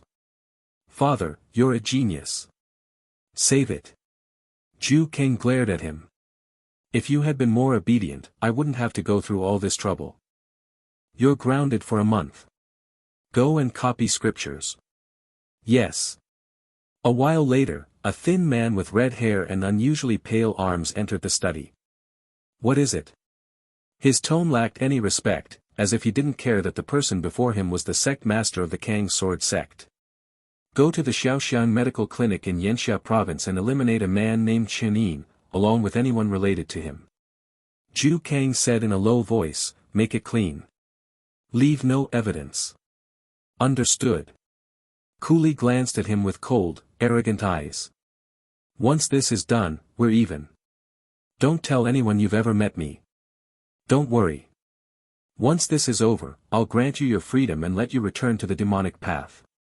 Cooley snorted, then slowly left the study. But as soon as he stepped out, he paused, a thoughtful expression on his face. "Chen Yin, that name sounds familiar. Am I mistaken?" After spending a few more days at the Mist Spirit sect, Chen Yin was starting to feel quite comfortable. Mainly because Shen Shuanglian seemed to have developed a taste for their nightly activities. Every night since he had returned, he found himself unable to leave her bed. She didn't speak much, just blindfolded him and explored his body with a quiet intensity. It was a silent yet passionate experience that left Chen Yin feeling a little overwhelmed. Finally, holding Shen Shuanglian in his arms, her body still warm and fragrant from their activities, he whispered, "I have to leave tomorrow." Shen Shuanglian looked up at him, her long eyelashes almost brushing his face. "What's so urgent? It's not right to leave my friend alone in that remote place to recover." Chen Yin gently kissed her cheek. "I'll come back for you after I take her home."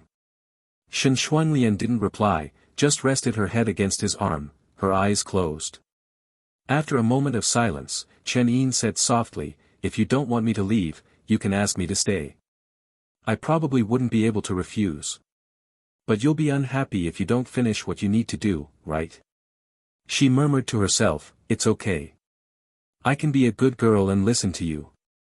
As long as you don't leave without saying goodbye, that's enough.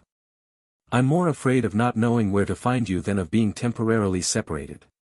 Chen Yin couldn't help but turn and embrace her. Shen Shuanglian had always been insecure. Chen Yin's two sudden departures in his previous life, and the loss of her parents, had left her terrified of losing those she cared about. She had lost so much. That's why she cherished everything she had. "I believe you when you say you'll come back. You're not lying to me."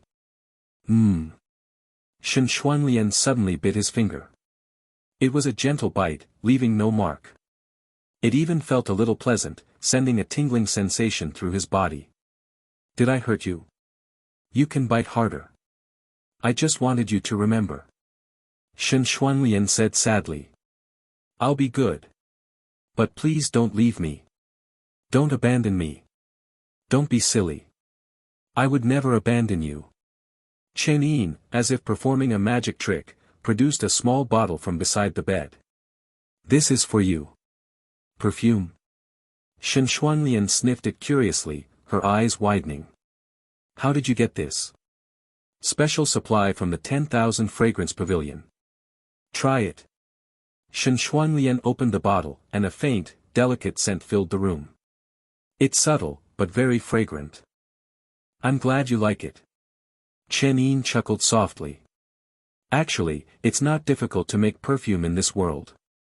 Next time, I'll make one for you myself." Shen Shuanglian thought for a moment, then sprayed the perfume on her lips. "Does it smell good?" "I can't really smell it." "Then taste it." She wrapped her arms around his neck, her eyes clear and soft.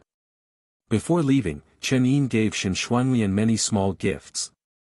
Clothes, jewelry, perfume, even stockings and high heels. Even though Shen Shuanglian knew she wouldn't have much use for them in her daily life, she cherished them. These were things that only existed in another world, and just seeing them brought a sense of nostalgia. She had asked Chen Yin where he got them. He simply said they were special supplies from the 10,000 Fragrance Pavilion. Shen Shuanglian suspected that there might be a chosen one within the 10,000 Fragrance Pavilion, considering the many unique and unusual items they sold. So she didn't press further. After all, she was no longer a chosen one. These matters no longer concerned her. "Be careful." She gently straightened his collar, like a wife sending her husband off on a journey. Don't worry, I'm a coward. Chen Yin ruffled her hair gently. Shen Xuanlian wanted to say something more, but she swallowed her words and just looked at him with clear eyes. As if she was expecting something. What's wrong? I thought you would at least kiss me goodbye. Chen Yin cupped her face in his hands and, seeing her expectant gaze, gently bit her lip. You know, you don't have to be so obedient. He whispered. I could stay. It's okay. She shook her head gently. Someone has to be the good and obedient one. Just don't forget to come back. Chen Yin nodded. Late at night, at the Shaoxiang Medical Clinic in Yanxia Province. Ye and the other little foxes were still asleep in their ward. After several days of rest and recuperation, their bodies were no longer as weak and frail. After taking the pills Qingying and Luo had given them, they started sleeping more, their bodies slowly healing. With Ye and the others asleep early, and Qingying not interested in playing with her, and young master gone, Luo could only read by herself out of boredom. When she got tired of reading, she would join Ye and the others in bed. At that moment, Luo was reading a book about local customs and famous figures by candlelight. A breeze blew through the window, making it rattle slightly. Huh? Did I leave the window open? Luo jumped off her chair and went to close the window. But before she could take 2 steps, someone covered her mouth from behind. She heard Qingying's voice in her ear. Don't move. There's someone outside. Luo's eyes widened, and she held her breath. Qingying pulled her into an embrace, one hand covering her mouth, her cold and sharp eyes fixed on the moonlit courtyard outside. System, she said silently in her mind. Supreme Clarity Realm. Trouble. The system's voice was serious. This could get messy. If a fight breaks out, it won't be quiet. There might be casualties. Has he discovered us? Not yet. But at this rate, he'll find this place soon. Luo didn't dare to speak, her wide eyes looking up at Qingying.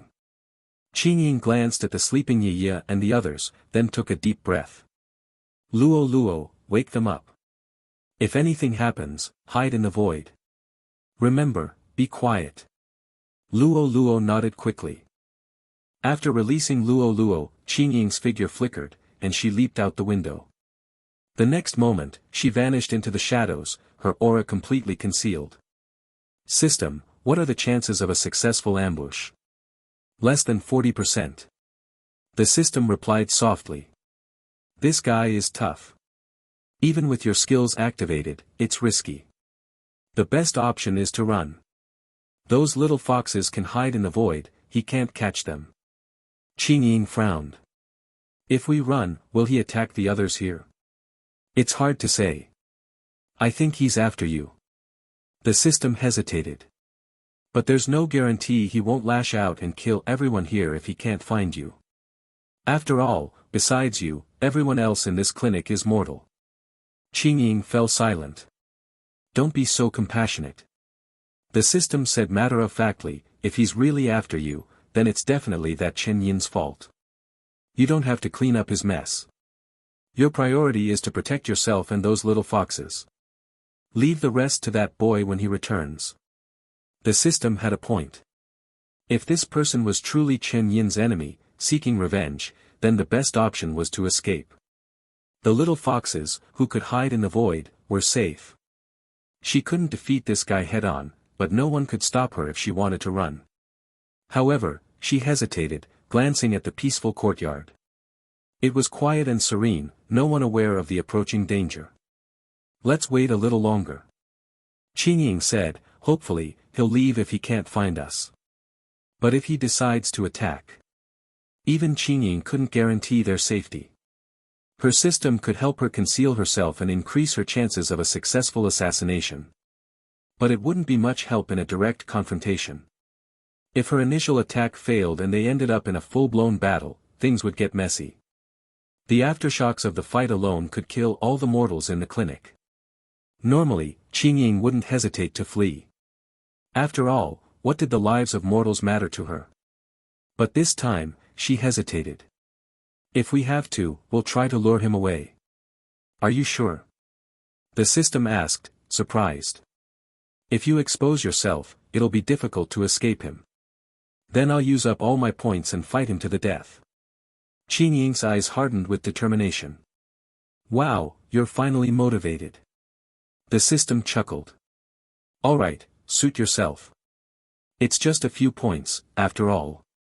Chen Yin's eyes flickered, and she followed the figure. Meanwhile, a shadowy figure was slowly strolling through the courtyard. He had strange red hair and a thin, gaunt physique, but his hands were as pale and smooth as a baby's. Cooley paused at each room, placing his hand on the door, then shaking his head and moving on to the next. Not here. Not here. Not here either. He walked leisurely, his presence unnoticed by anyone inside. After a while, he stopped. He saw a room with a flickering candlelight and an open window. At the desk, a beautiful woman in a white dress was writing diligently, her delicate features illuminated by the candlelight, her eyes focused and intent. Oh. Cooley narrowed his eyes. Looks like I found someone to ask for directions.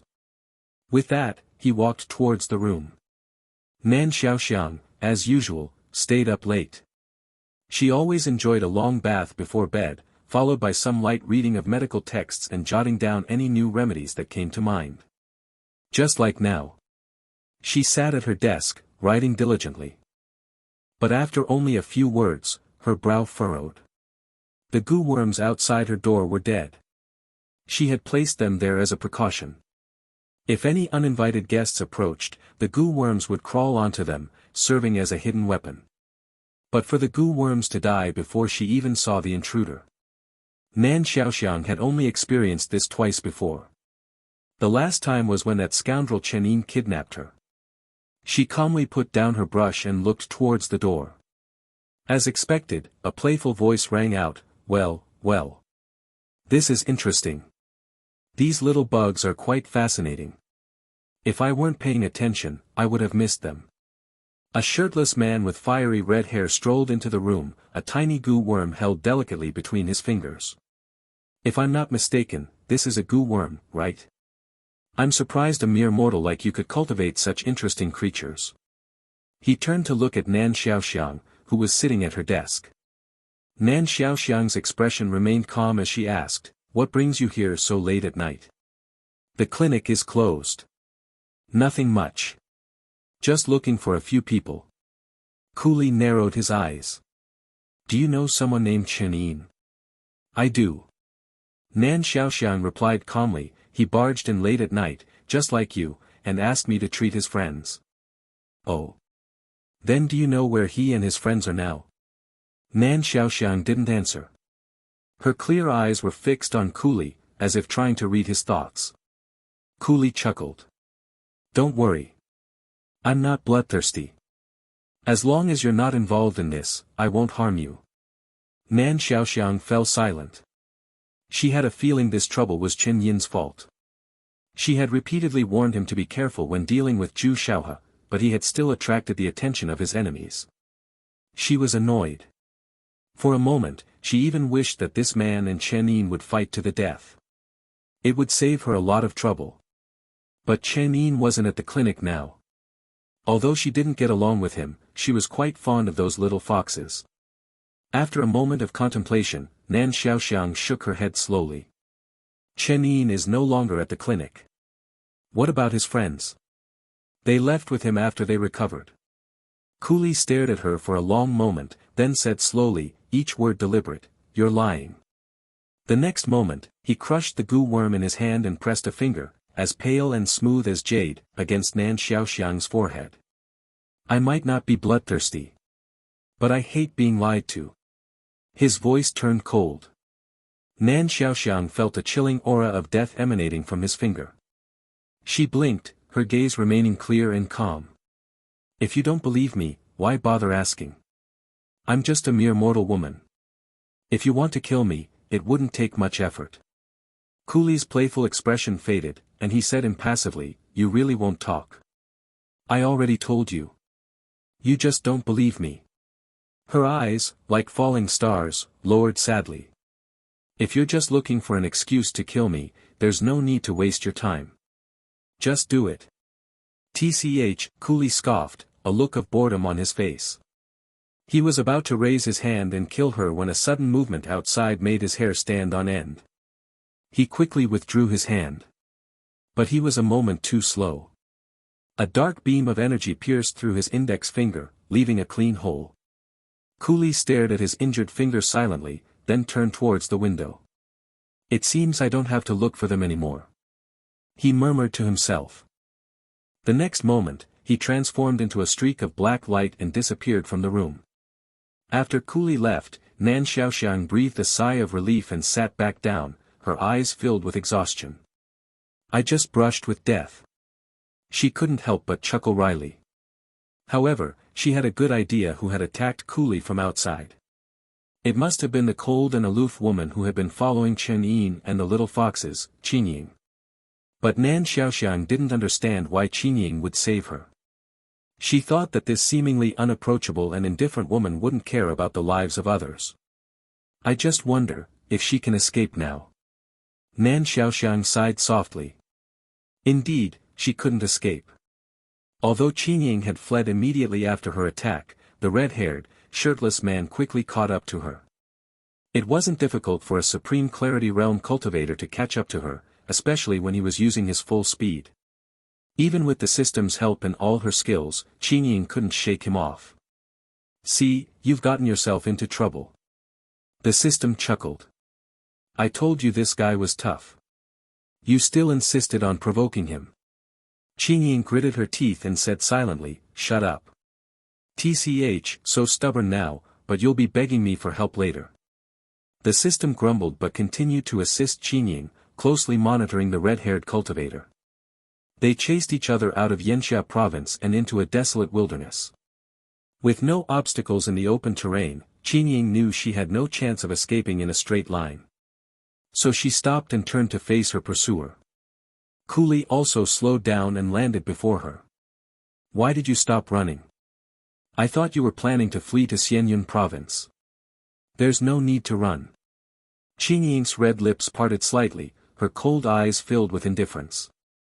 I just didn't want to cause too much commotion. It's better to settle this in a secluded place. Oh. Cooley raised an eyebrow. You seem quite confident. Just to be sure, let me ask. He said slowly, I didn't chase the wrong person, did I? You're that Chen Yin's friend, right? Chen Yin countered, if I said I wasn't, would you let me go? Of course not. Cooley grinned. I would just give you a quick death. Then stop wasting time. Chen Yin slowly drew a shimmering purple dagger, a faint glow emanating from its blade. System, exchange for a Dao breakthrough pill. Exchange successful. I'll administer it now. Chen Ying's eyes flickered with power. Although you already know this, I'll remind you again, just in case. The system said, the Dao breakthrough pill's effects only last for 15 minutes. It will temporarily boost your cultivation to the peak of the Supreme Clarity Realm. But once the 15 minutes are up, you'll have to run for your life. Chen Ying didn't answer, her gaze fixed on the man before her. Cooley let out a soft gasp. He could sense the woman's aura growing stronger, quickly reaching a level that made even him wary. Interesting. He stroked his chin and chuckled. Tonight is full of surprises. Let's see if you have the skills to match your newfound power. The next moment, he vanished. Chen Ying's brows furrowed, and she swung her dagger, its blade clashing against a pair of arms as white and smooth as jade. To her surprise, the impact produced a metallic clang. His arms are incredibly tough. Chen Ying frowned. Her opponent also seemed surprised. Oh. What material is your dagger made of? It didn't even break after clashing with my bare hands. Of course it didn't break. It's a divine weapon from the system shop. It would be strange if it broke so easily. Although Chen Ying wanted to retort, her opponent's relentless attacks gave her no chance to speak. His arms, seemingly delicate and soft, were as hard as steel, each blow forcing Chen Ying to retreat. Their blades clashed in a flurry of sparks, Chen Yin relying on the system's assistance to nimbly dodge and weave through Kuli's attacks. Her purple dagger flashed, striking from various unpredictable and deadly angles. But every attack was blocked by those jade-like arms. After a while, the system couldn't help but say, "Hey, you're running out of time." "I know. This guy is clearly a peak Supreme Clarity Realm expert, just a step away from the Grand Clarity Realm. You can't defeat him with just a system boost and a pill." "I said I know. Then why aren't you running?" Chen Yin gritted her teeth. "Don't bother me." The system sighed helplessly. What a stubborn girl. But it was right. Chen Yin wasn't weak. In fact, she was considered a prodigy among her peers. With the system's assistance, she could even hold her own against top prodigies like Shen Shuanglian and Luo Qiaoqiao. But her opponent was a true Supreme Clarity Realm expert. Even with the system's enhancements, she could barely keep up. She was far from being able to kill him. And the Dao breakthrough pill's effects only lasted for 15 minutes. Chen Ying's eyes were still cold and determined, but she was starting to consider exchanging for a more powerful pill. However, she didn't have many points left, and that pill had severe side effects. As Kuli's attacks became fiercer, Chen Yin gritted her teeth, preparing to use her last resort. Suddenly, a playful voice praised her from behind. "Well done." Chen Yin froze. Kuli seized the opportunity and was about to strike with his jade-like hand when a sword effortlessly deflected his attack. Chen Yin looked at the man standing before her, sword in hand, her eyes flickering with a mix of emotions. But in the end, she just snorted coldly. "You're always causing trouble for me." Chen Yin chuckled. This time, he didn't tease her. "You've worked hard. Leave the rest to me." Hello, everyone. As we wrap up this video, I want to share a quick note. I have a Patreon account. If you'd like to support me and enjoy on-demand audiobooks, you can become a Patreon member.